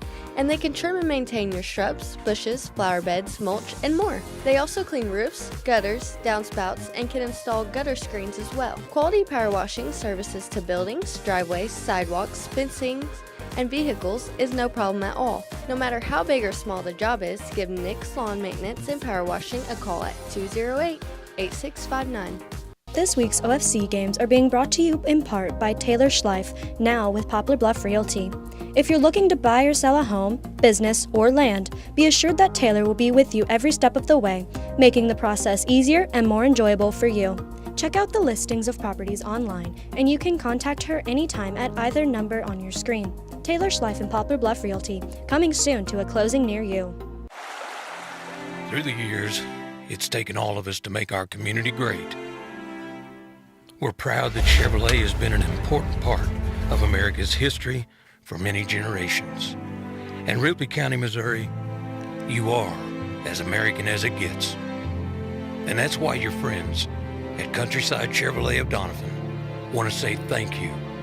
Thank you for making our country and our community great. Lemonade House Grill is Doniphan's fun, family-friendly restaurant with a smorgasbord of choices on the menu. Enjoy one of their freshly squeezed lemonades along with handcrafted burgers, tasty tacos, trash can fries, or pizzas. Bring the family for Kids Eat Free Night on Mondays or come to Taco Tuesdays, Wing Wednesdays, Thursday's Date Night, or Fish Fridays. Lemonade House Grill is veteran owned and operated, and veterans receive a 10% discount. Lemonade House Grill is a proud supporter of the Dons and Donettes, and make sure to follow them on Facebook and Instagram for their daily specials. Barb's Boutique is an additional sponsor of this week's OFC tournament. Locally owned by Brittany Hadley, Barb's Boutique is a Facebook group with weekly drops in women's clothing. If you're looking for something cute and affordable, check out what they have to offer and join their Facebook group. But most of all, best of luck to the Dons and Donettes this week. Oh, did you get us switched over to shelter insurance? Actually, I found a deal online. You did. Does your deal come with award-winning customer service? Oh, I'm not sure. Does the deal include a local agent? Doesn't actually say.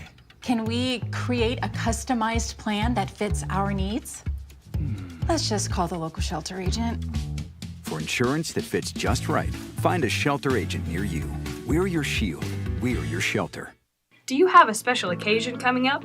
Davis Trophies can help you find the award for your event. We can custom make your trophies, plaques, acrylic awards, or medallions to fit your needs. We also have specialty items such as insulated tumblers and water bottles. Tumblers and water bottles come in a variety of sizes and colors and can be personalized with a logo, graphic, monogram, or school mascot. Call us today at 573-996-5649 and let us help you make your event or special occasion one to remember.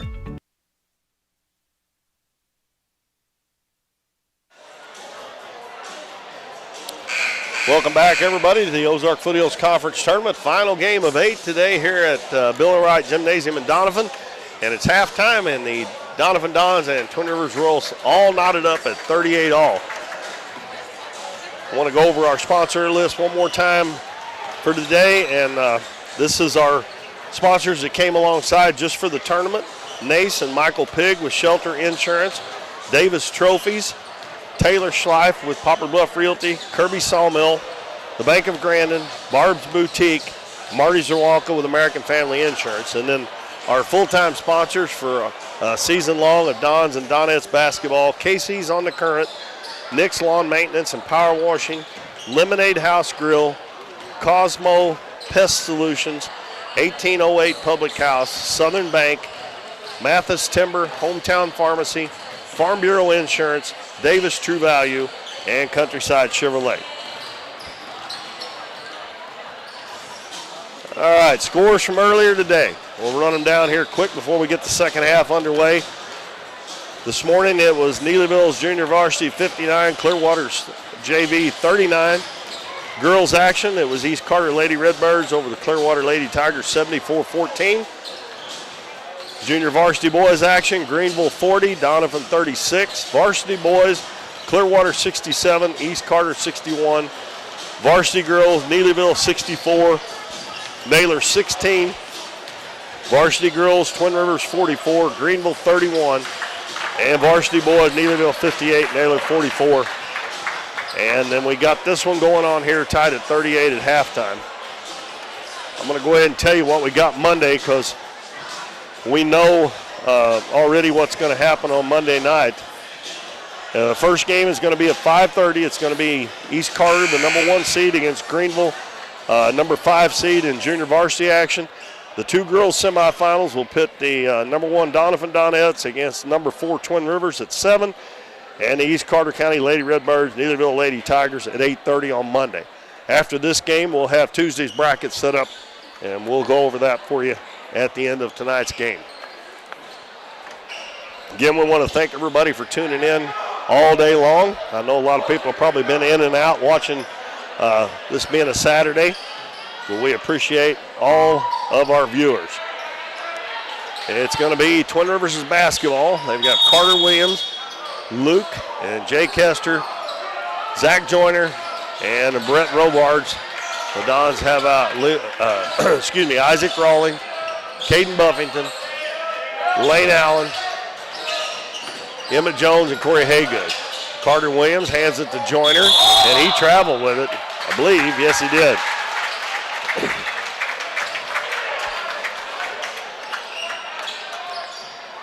Well, the Dons get it on the turnover by Twin Rivers.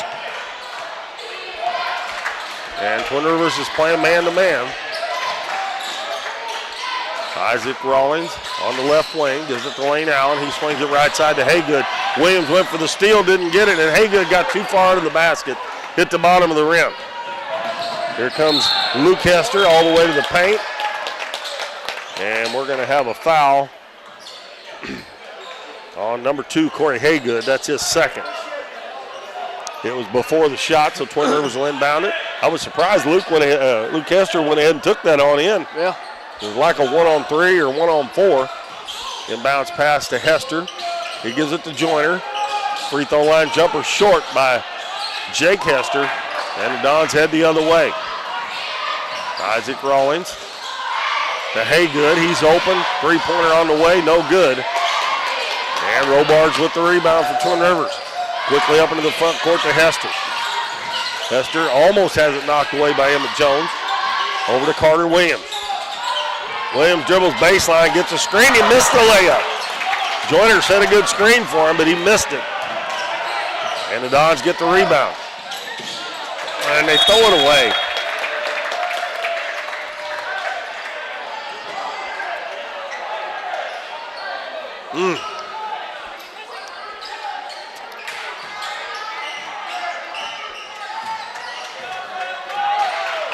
Underway here in the third quarter.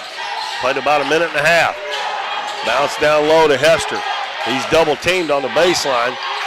Throws it out. Ball is batted in the backcourt by Emmett Jones. And Robards was kind of blocking him off from getting to it, but official says no foul.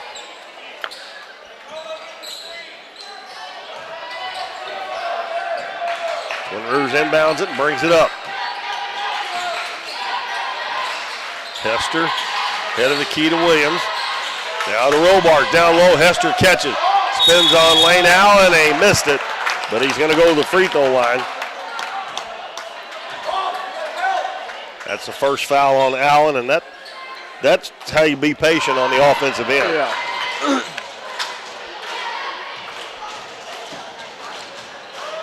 Hester's free throw bounces off the front rim and falls in. And he has 13 points now. Twin Rivers goes up by 1. Next one on the way, and it bounces around and falls in.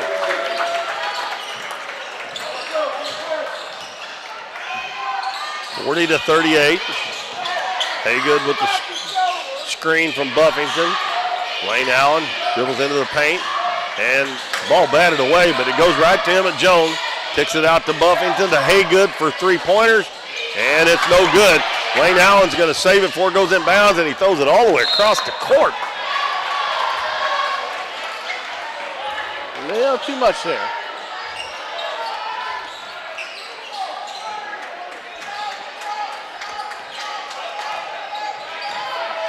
Carter Williams walks it up the floor. Bounces right wing to Luke Hester. Gives it to Jake Hester. Drives in the corner for three from Robards. Air ball. And a rebound by Buffington. Gives it to Emmett Jones. Jones kicks it in the corner. Rawlings three-pointer. He's been hot and he makes another one. That's 15 points for Isaac Rawlings on 5 three-pointers. And that puts the Dons back up by 1. Williams dribbles into the paint. Nice pass to Joyner. He puts it in with the left hand. Good way to dish that on down. The seesaw back and forth. There's Twin Rivers. Excuse me. Is that score right? 42-41? Yep. Okay. Yep. Lane Allen's going to try his hand at a three, and it won't go. Yeah, and I think Buffington got him blaming it over the back foul there. 42-41. Don's on top, right? Yep. I don't know. They've been putting Don's score on hold. Oh, have they? That's what I thought, because I thought Twin Rivers was ahead. Yeah. I don't know why they do that. Because well, that's why I was asking earlier, because I thought the Don started as guest, and then all of a sudden we're back. Well, we were tied at halftime, so it was kind of hard to tell. I mean, that's what they've done so far. So. Okay, well, I don't know why they do that, but I've seen it done a lot of places. Just because they're playing in third place, even though they're visitors in the tournament. Well, there's three books. Surely somebody will get it right. Well, Twin Rivers, I think, is ahead 42-41. Yeah. Haygood backs it out. We're down to 4 minutes to go in the third quarter. It's 42-41. He's guarded closely by Heckenberg. Gives it to Anders. Hands it to Lane Allen, cutting off him, and he loses the ball. And Hester going down on Rawlings, lays it up, and it's good.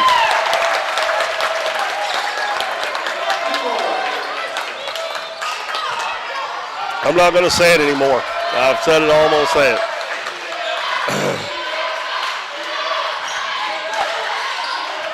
Allen gives it head of the key to Emmett Jones. He swings it left side to Corey Haygood.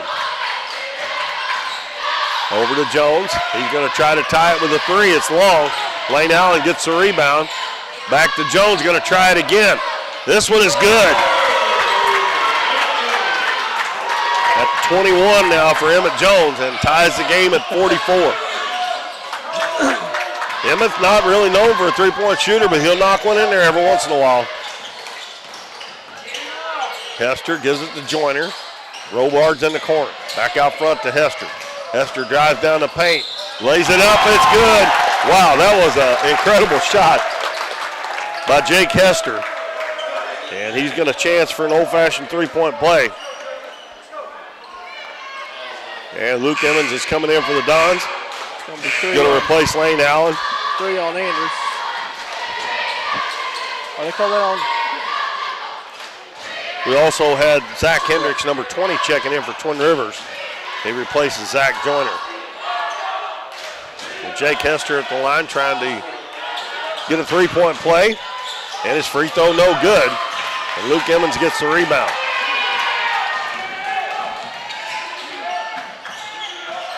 Isaac Rawlings with the basketball. Gives it to Trent Anders. Anders going to have a blocking foul on Heckenberg. I'm surprised. I thought they might call a double dribble there. They're going to call a foul on Heckenberg.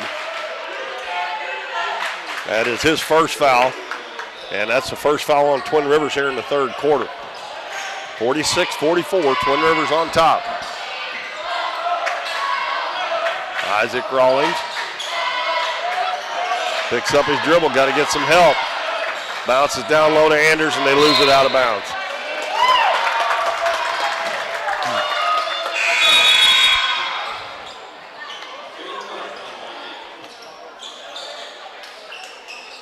Buffington comes in for Anders.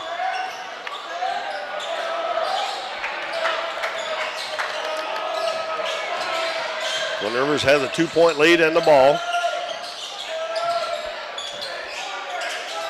Luke Hester hands it back to Heckenberg. Looking for the cutters. Gives it to Hendricks. He's going to shoot the jumper, and it's good. Hendricks has got 4, and the lead is 4.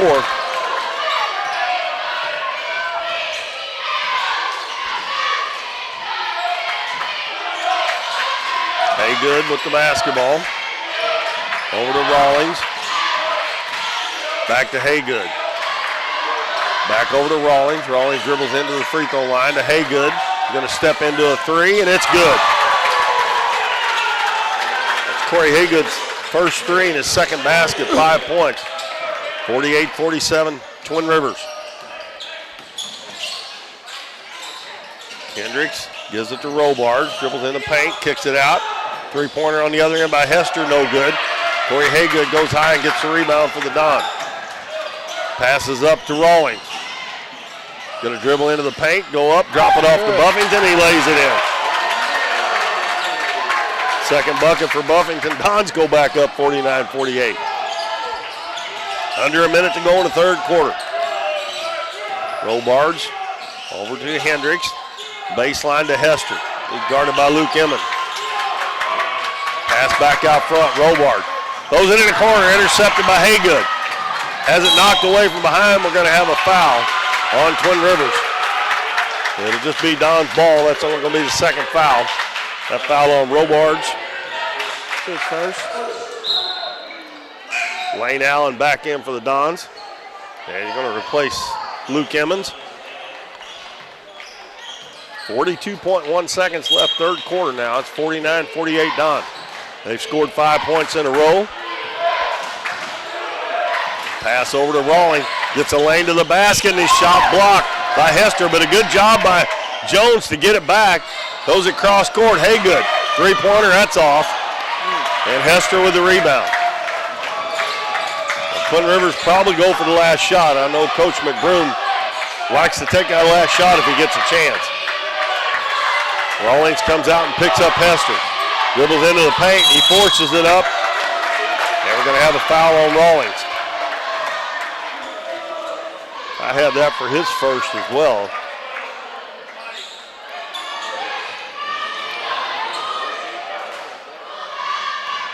And Hester, who has not done too well from the free throw line, got a chance to tie it up, and this one's good. That is 5 for Jake Hester. And Luke Hester's going to get a rest here, a little extra time through the timeout here as Joyner checks back in. Hester's second is good. Twin Rivers goes back up by 1. Don's got 8 seconds. Haygood looks up at the clock, lobs it down in the corner. Allen, three-pointer up, no good. Offensive rebound, Buffington up. Oh, and it won't go.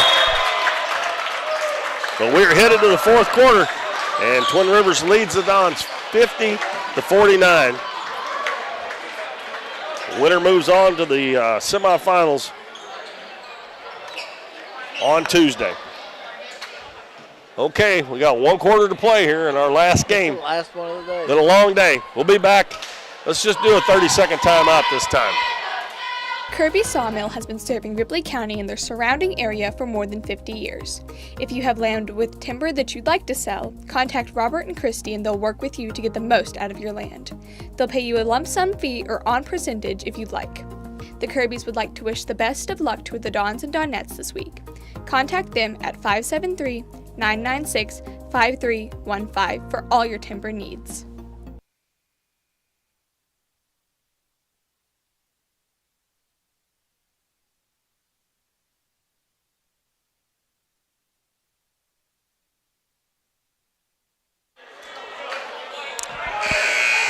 Bo, we got a good one going on here. It's 50-49 Twin Rivers at the end of 3 quarters. And it's going to be the Dons basketball with Rawlings, Jones, Haygood, Allen, and Buffington. Luke and Jake Hester, Joyner, Heckenberg, and Carter Williams for the Royals. Dons down 1. I got Heckenberg on Emmett Jones. Boy, just missed him there. He was open for a second. Haygood dribbles back out front. They're playing man-to-man, but it's almost like a box and one. That's what, yeah. On Emmett Jones. Buffington cuts through, and there's going to be a foul. And that's going to be 3, I think. I think that's on Hester.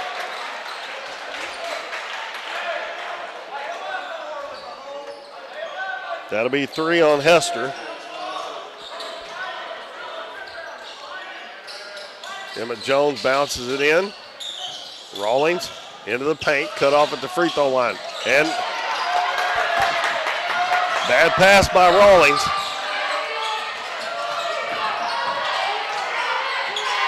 Heckenberg at the head of the key. Gives it to Carter Williams. Hester fakes the shot.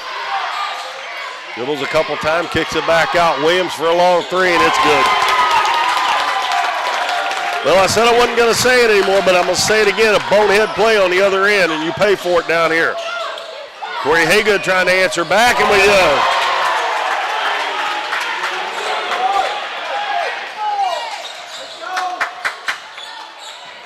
Twin Rivers with a 53-52 lead with 6:40 to go in the ball game. The important thing about this is whoever wins this game, no matter what happens the next game, you're going to get to play 2 more games this week. Yeah. Williams gives it to Hester. Hester over the right side to the other Hester. Now back head of the key. Hester spins into the lane. They leave Carter Williams open again. Another 3. Missed that one. The ball bounces over the top of the backboard. And it'll be Don's ball.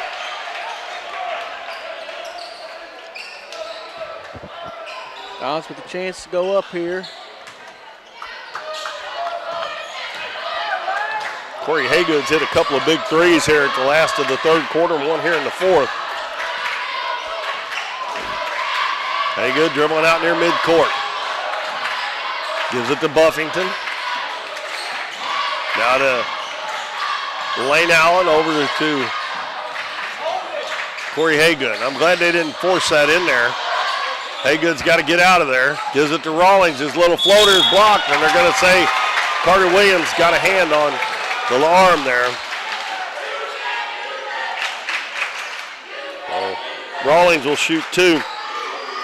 This is only going to be the 3rd and 4th free throws of the game for the Dons. Rawlings has had a big game, and he gets point number 16. 5 threes to go with that free throw. Ties it at 53. Next one on the way, and it's good. I wonder how many lead changes we've had in this game, Bo. That's something they'd start keeping count of, I guess. Just make a tally mark. Joyner gives it left wing to Heckenberg. Out front, Williams drives, bounces it down low. Hester, and he loses the ball, and the Dons can't quite get a hold of it. Good defense, but just couldn't quite gather it in. Well, in games like this, you need to come up with those. Every one of them you can. Lob out front to Heckenberg. Over to Hester. Drives into the paint.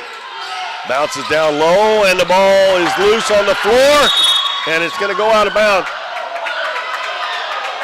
They're calling a foul on it, Dons.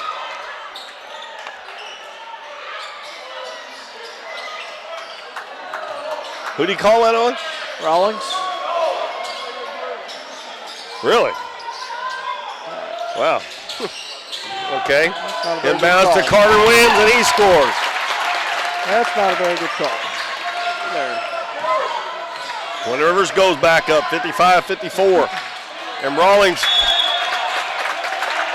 he just don't look the ball into his hand, tries to take off with it, and I don't know where he's going.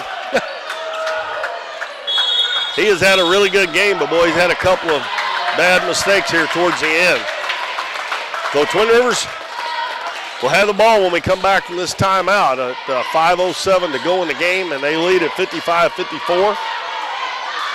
Bo, it's been a pretty good day. We've had some blowouts, and we've had some pretty close games.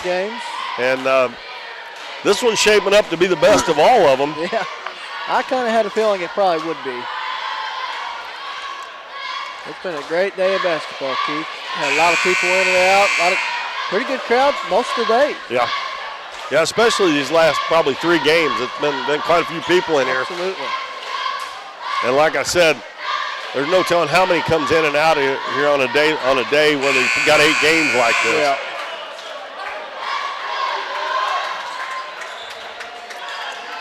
A crucial turnover on the Dons there with a chance to regain the lead. Now Twin Rivers has got a chance to extend their lead with 5:07 to go in the ball game. Heckenberg, Jake, and Luke Hester, Joyner, and Carter Williams. Heckenberg gives it to Hester, over to Carter Williams, down on the baseline. And Joyner missed that, but Heckenberg's right there to get it, and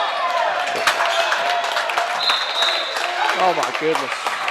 that foul's going to be on Lane Allen. Could very easily been a jump ball. Yeah.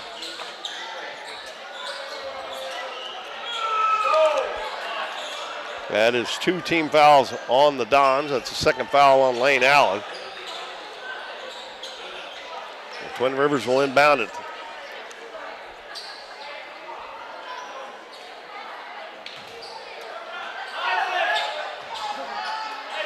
Going to be Jake Hester to throw it in for Twin Rivers. Make sure they don't get an easy basket here. And there it is, boy. Luke Hester almost got to open there. Pass to Joyner, he missed a shot. And the ball comes down. Isaac Rawlings, one-on-one. And Twin Rivers is going to come up with it. Oh my gosh.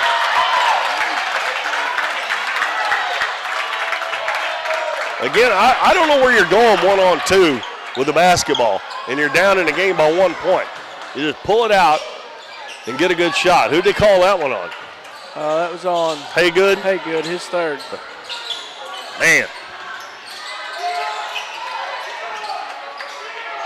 4.5 minutes to go. We've been on 55-54 for a couple of minutes now. Twin Rivers with a 1-point lead. Hester bounces to Joyner on the baseline. Right back to Hester. Now over to Luke Hester. Gives it back to Jake Hester. He gets a screen, goes into the paint, lays it up, missed it. Tipped up by Luke Hester, no good. And Emmett Jones with the rebound. He's going to be fouled by Heckenberg. Neither team in the bonus yet. Both teams have 3 team fouls. Luke Emmons is going to check in for Caden Buffington.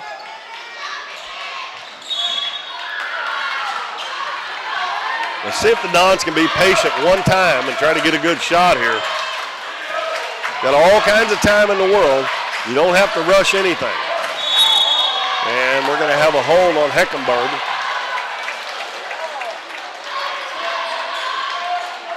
He fouled Emmett Jones. That's team foul number 4, so the next foul on Twin Rivers, the Dons will be in the bonus. Inbounds to Corey Haygood. Twin Rivers still playing man-to-man. Isaac Rawlings, head of the key to Luke Emmons. Over to Haygood. Cutter's cutting through the lane, nobody open. Haygood goes behind the back, into the paint. He's going to go up with a tough shot. And Emmett Jones with a rebound goes up the second time, and he stays with it. And he'll go to the free throw line. Luke Emmett Emmett Jones doing yeoman's work on the offensive board there. He missed that first one, got the second one, put it back up. And that was the 4th foul on Luke Hester.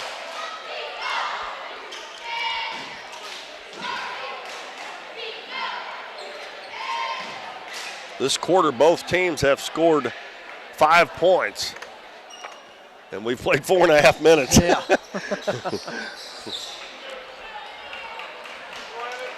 60 might win it. It might.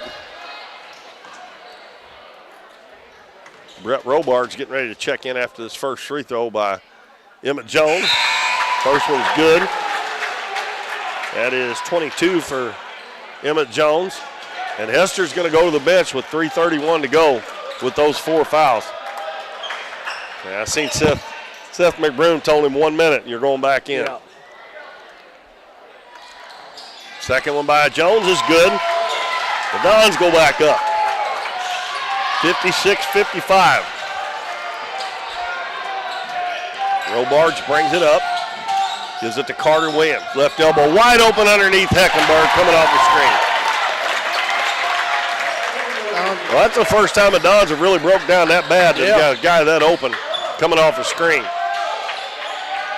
Well, Twin Rivers goes back up by 1. Lane Allen, backdoor pass to Haygood, and he loses it. And that's not an offensive foul. You got to give him room to come down. If he's in the air, you got to give him room to come down. That's a foul on the defense. I'm sorry, folks, but that is a terrible call. If the guy's in the air, you got to give him room to come down. I agree with you.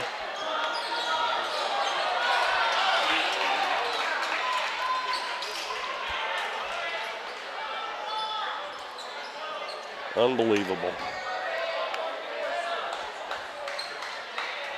He had to go in the air to catch the pass. Yeah. So he's that's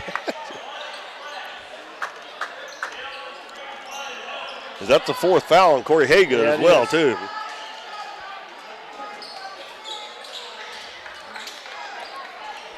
Well, remember that with 3:05 to go. See if that don't come back to haunt him, because that's a terrible call. Not giving Doniphan no favors, for sure. Got to get a stop. Well, they don't want to give up an easy one like they did the last time. They need a good stop here. Good stop, a good rebound. Hand off to Hester. They run in a weave. Heckenberg with the basketball. He gives it to Williams. Williams into the paint, drops it off wide open Joyner. And a timeout call by Coach McBroom, and that was a big call down there on the other end that went against the Dons. And Twin Rivers leads at 59-56 now. We got a full timeout. We'll take a 60-second break. We'll be back with the final 2:46 of this one. American Family Insurance is proud to be a sponsor of this week's OFC tournament. American Family Insurance serves all of the communities in the OFC area and provides all the protection you need under one roof. If you're looking for home, farm, auto, or life insurance, give agent Gerald Serwanka a call for a quote at 573-686-8445.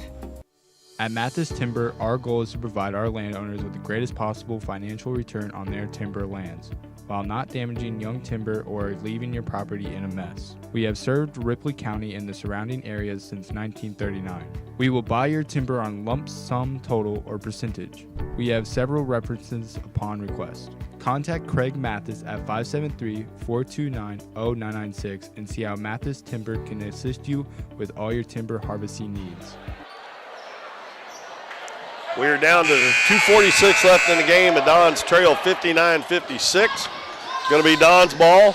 They will send out Emmett Jones, Corey Haygood, who's playing with 4 fouls, Lane Allen, Isaac Rawlings, and Luke Emmons. It'll be Williams, Heckenberg, Jake Hester,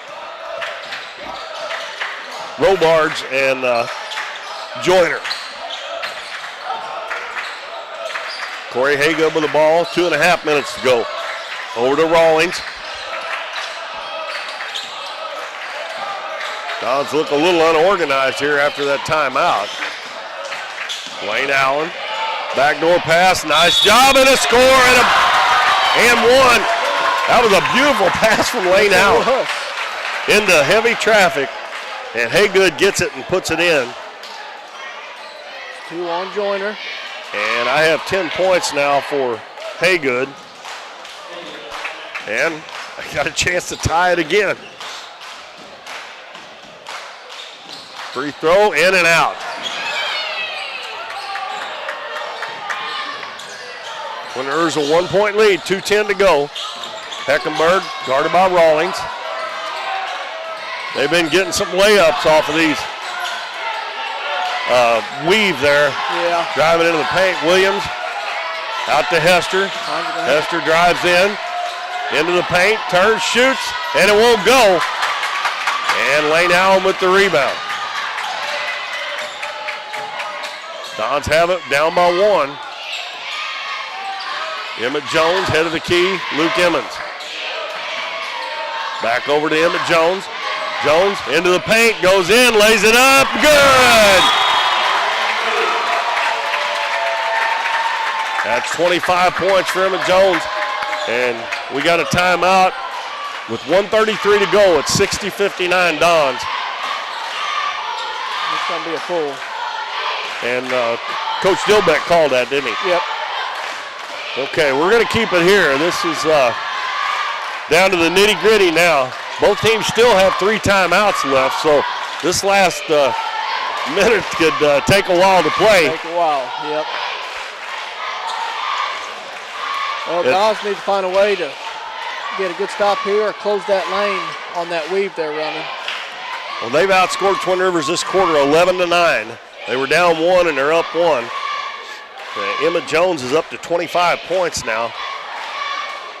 If they can just clear it out enough every time, he can take them off the dribble. Yep. Both teams are 4 or 5 from the free throw line this half, and both teams are in the bonus now.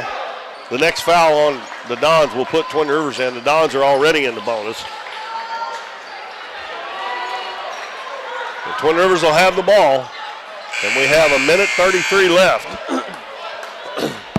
in a game that's been back and forth all night long. Well, actually, since about 6:45. Yeah.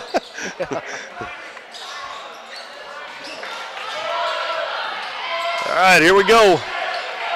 Heckenberg brings it across the half line. Bounces it, looking for a back door, nobody open. Hester open at the free throw line, doesn't take it. He gives it back out to Jake Hester. Hester dribbles it off his foot, pick up by Emmett Jones. Jones going down, and he saves it in. Oh, and Corey Haygood lost it. That was a wide open layup. Oh, God.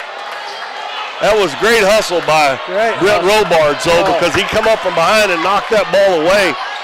And Emmett Jones did a great job to save it from going out of bounds, and Corey Haygood's wide open. There was 3 Dons there with nobody. Bad break for the Dons there. Goodness. Hester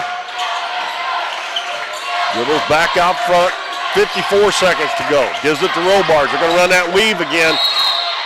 And Coach McBroom calls a timeout with 49.9 seconds to go. And it is 60-59 in favor of the Dons. Now, this is going to be a heartbreaker for whichever team loses this one. Yep. Well, they called a full timeout. I'm going to take a breath here, and you can say something if you want to. We're not going to go to a break. Yeah, we better keep it here. It's too close for comfort. Yeah. Well, I want to thank everybody, first of all, for tuning in or for coming out today. It's been a great day of basketball. I've enjoyed it.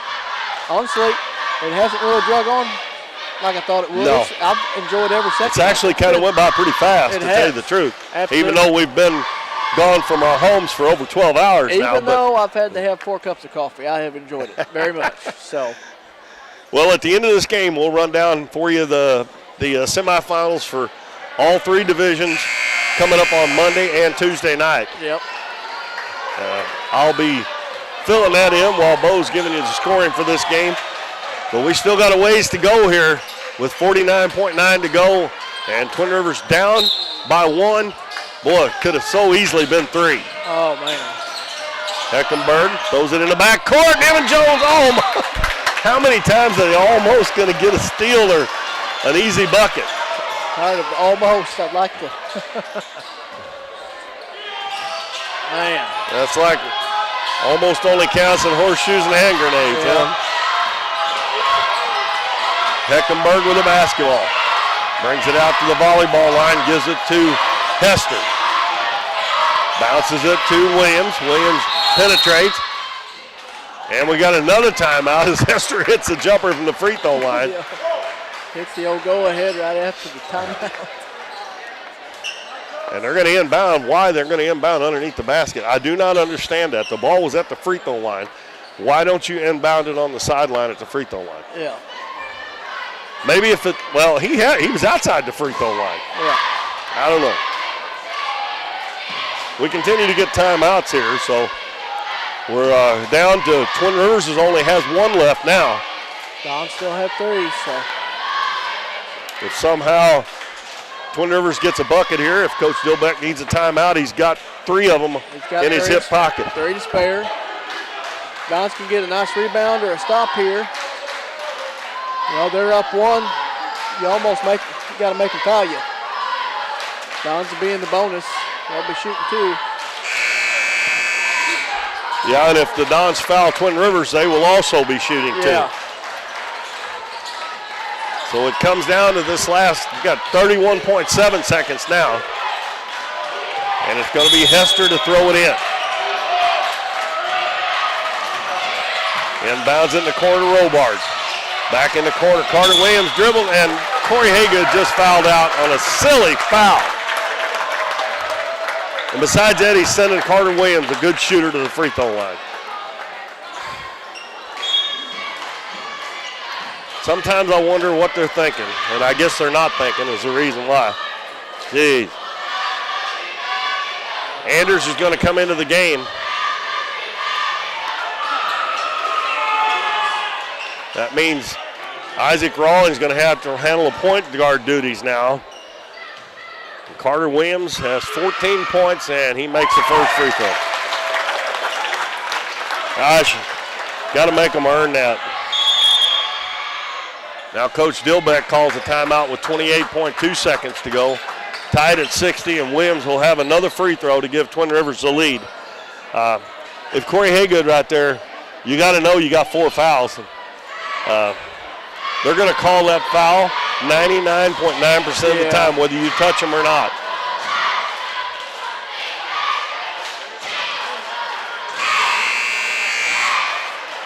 Man.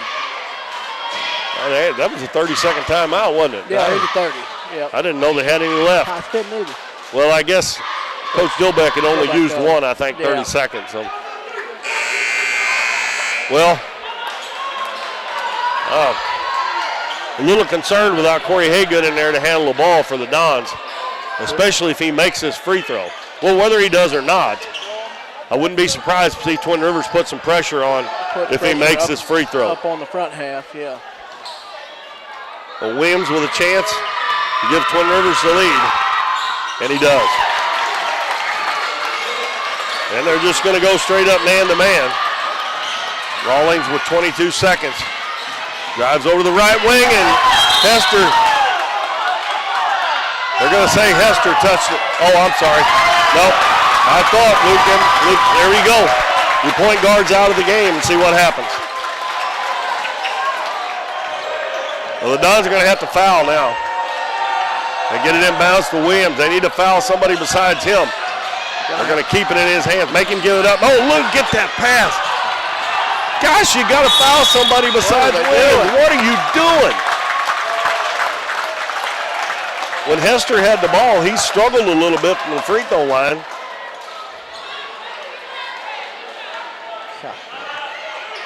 Oh, my gosh.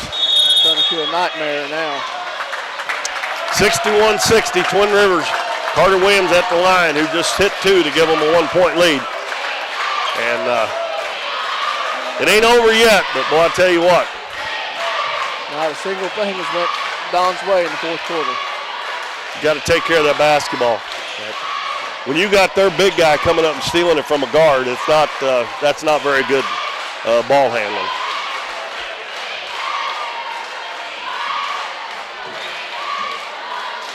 Twin Rivers so far in the second half, they are 6 of 7 from the free throw line. And Carter Williams just hit 2 big ones there a while ago with the Dons up 60-59. Now both teams have shot the free throws well. The Dons just have not got to the line. They've only been there 7 times all night. And Twin Rivers has shot 14 and made 10 of them. Carter Williams, he didn't have any problem knocking those last 2 in. He just stepped up there and knocked them in. Of course, he's been around a while. He's a senior. If he makes both these, the Don's got to get a 3-pointer. And I'm saying Coach McBroom will foul before he lets him shoot a 3-pointer. That's just my guess. Yeah. So Williams steps up there. And he missed the first one. Wow. Would be nice if he missed this one, wouldn't it? Yeah, that'd be nice. Put it down They there, gotta, take it all the way. Got to make sure they block out here if he does miss. But the best they can do is be ahead by 2. And that one goes down.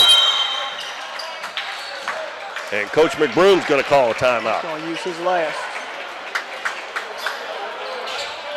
Well, the Dons can score here. He didn't have another timeout to use to set up a play. Yep. And that was a 30-second timeout. I would have thought he'd have been out of those 2, but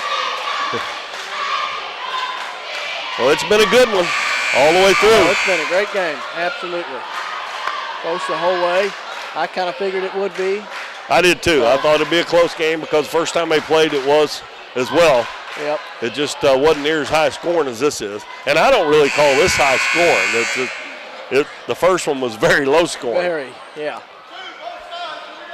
And I give the Dons all the credit in the world, win or lose, because they have come out and played a much better game than what they've been playing. They've battled all night, absolutely. Twin Rivers is going to pick up about 3/4 court. And I'm thinking you got to get the ball to Emmett Jones here and just let him go. Let him go all the way. Yeah, they're going to get it into Rawlings. They better take care of it better than the last time. Gives it to Lane Allen. Allen dribbles into the paint, knocked away. Emmett Jones, turnaround jumper, no good, and that's the game. The Twin Rivers wins it 62-60 over the Dons.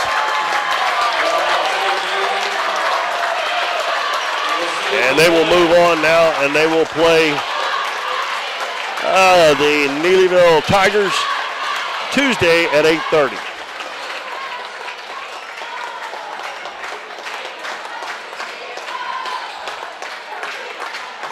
Let's see. I think I messed up on my free throw, so I'm not even going to worry about it. But I'm going to go ahead and fill out the bracket here real quick.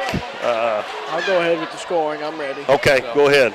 So for Twin Rivers, I've got Carter Williams with 15, Jake Hester with 6, Eli Heckenberg with 8, Brett Robards with 5, Zach Hendricks 4, Luke Hester 16, Zach Joyner with 8.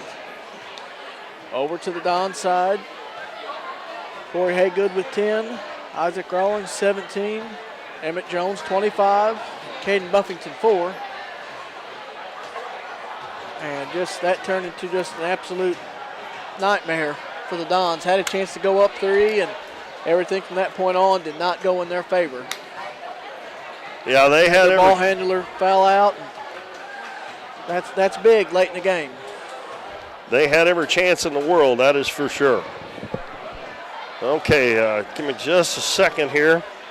All right, on Monday afternoon at 5:30, we will have the East Carter County Junior Varsity Boys, the 1 seed, against Greenville, the number 5 seed. That will be followed by 2 girls' games, the semifinals. These are all semifinal games now. Doniphan Donettes and Twin Rivers at 7, and East Carter and Neelyville at 8:30. And then on Tuesday, we'll have Twin Rivers JV and Neelyville at 5:30, followed by Greenville and Clearwater and the varsity semifinals, and Neelyville and Twin Rivers. Well, that will then that will set us up for third place games and championship games later in the week. So it has been a long day here of basketball, and some good games and some that weren't not so good, but had some blowouts. But we got to watch a lot of basketball, that's for sure. So the Dons lose at 62-60, and Twin Rivers moves on. So we want to thank, we had, about 4 or 5 different camera people over here beside us today, and even had Emmett Jones and Peyton Lowry, some of the ball players, up here earlier. We want to thank them, and thank all of our sponsors again for bringing you the Current River, bringing you the, I want to keep wanting to say Current River Challenge for some reason or another, bringing you the OFC tournament with 4 nights to go, Monday, Tuesday, Thursday, and Friday. So for Matt Morin, Bo Blackwell, this is Keith Bowman, and make sure you tune us in again a little before 5:30 on Monday afternoon. Good night, everybody.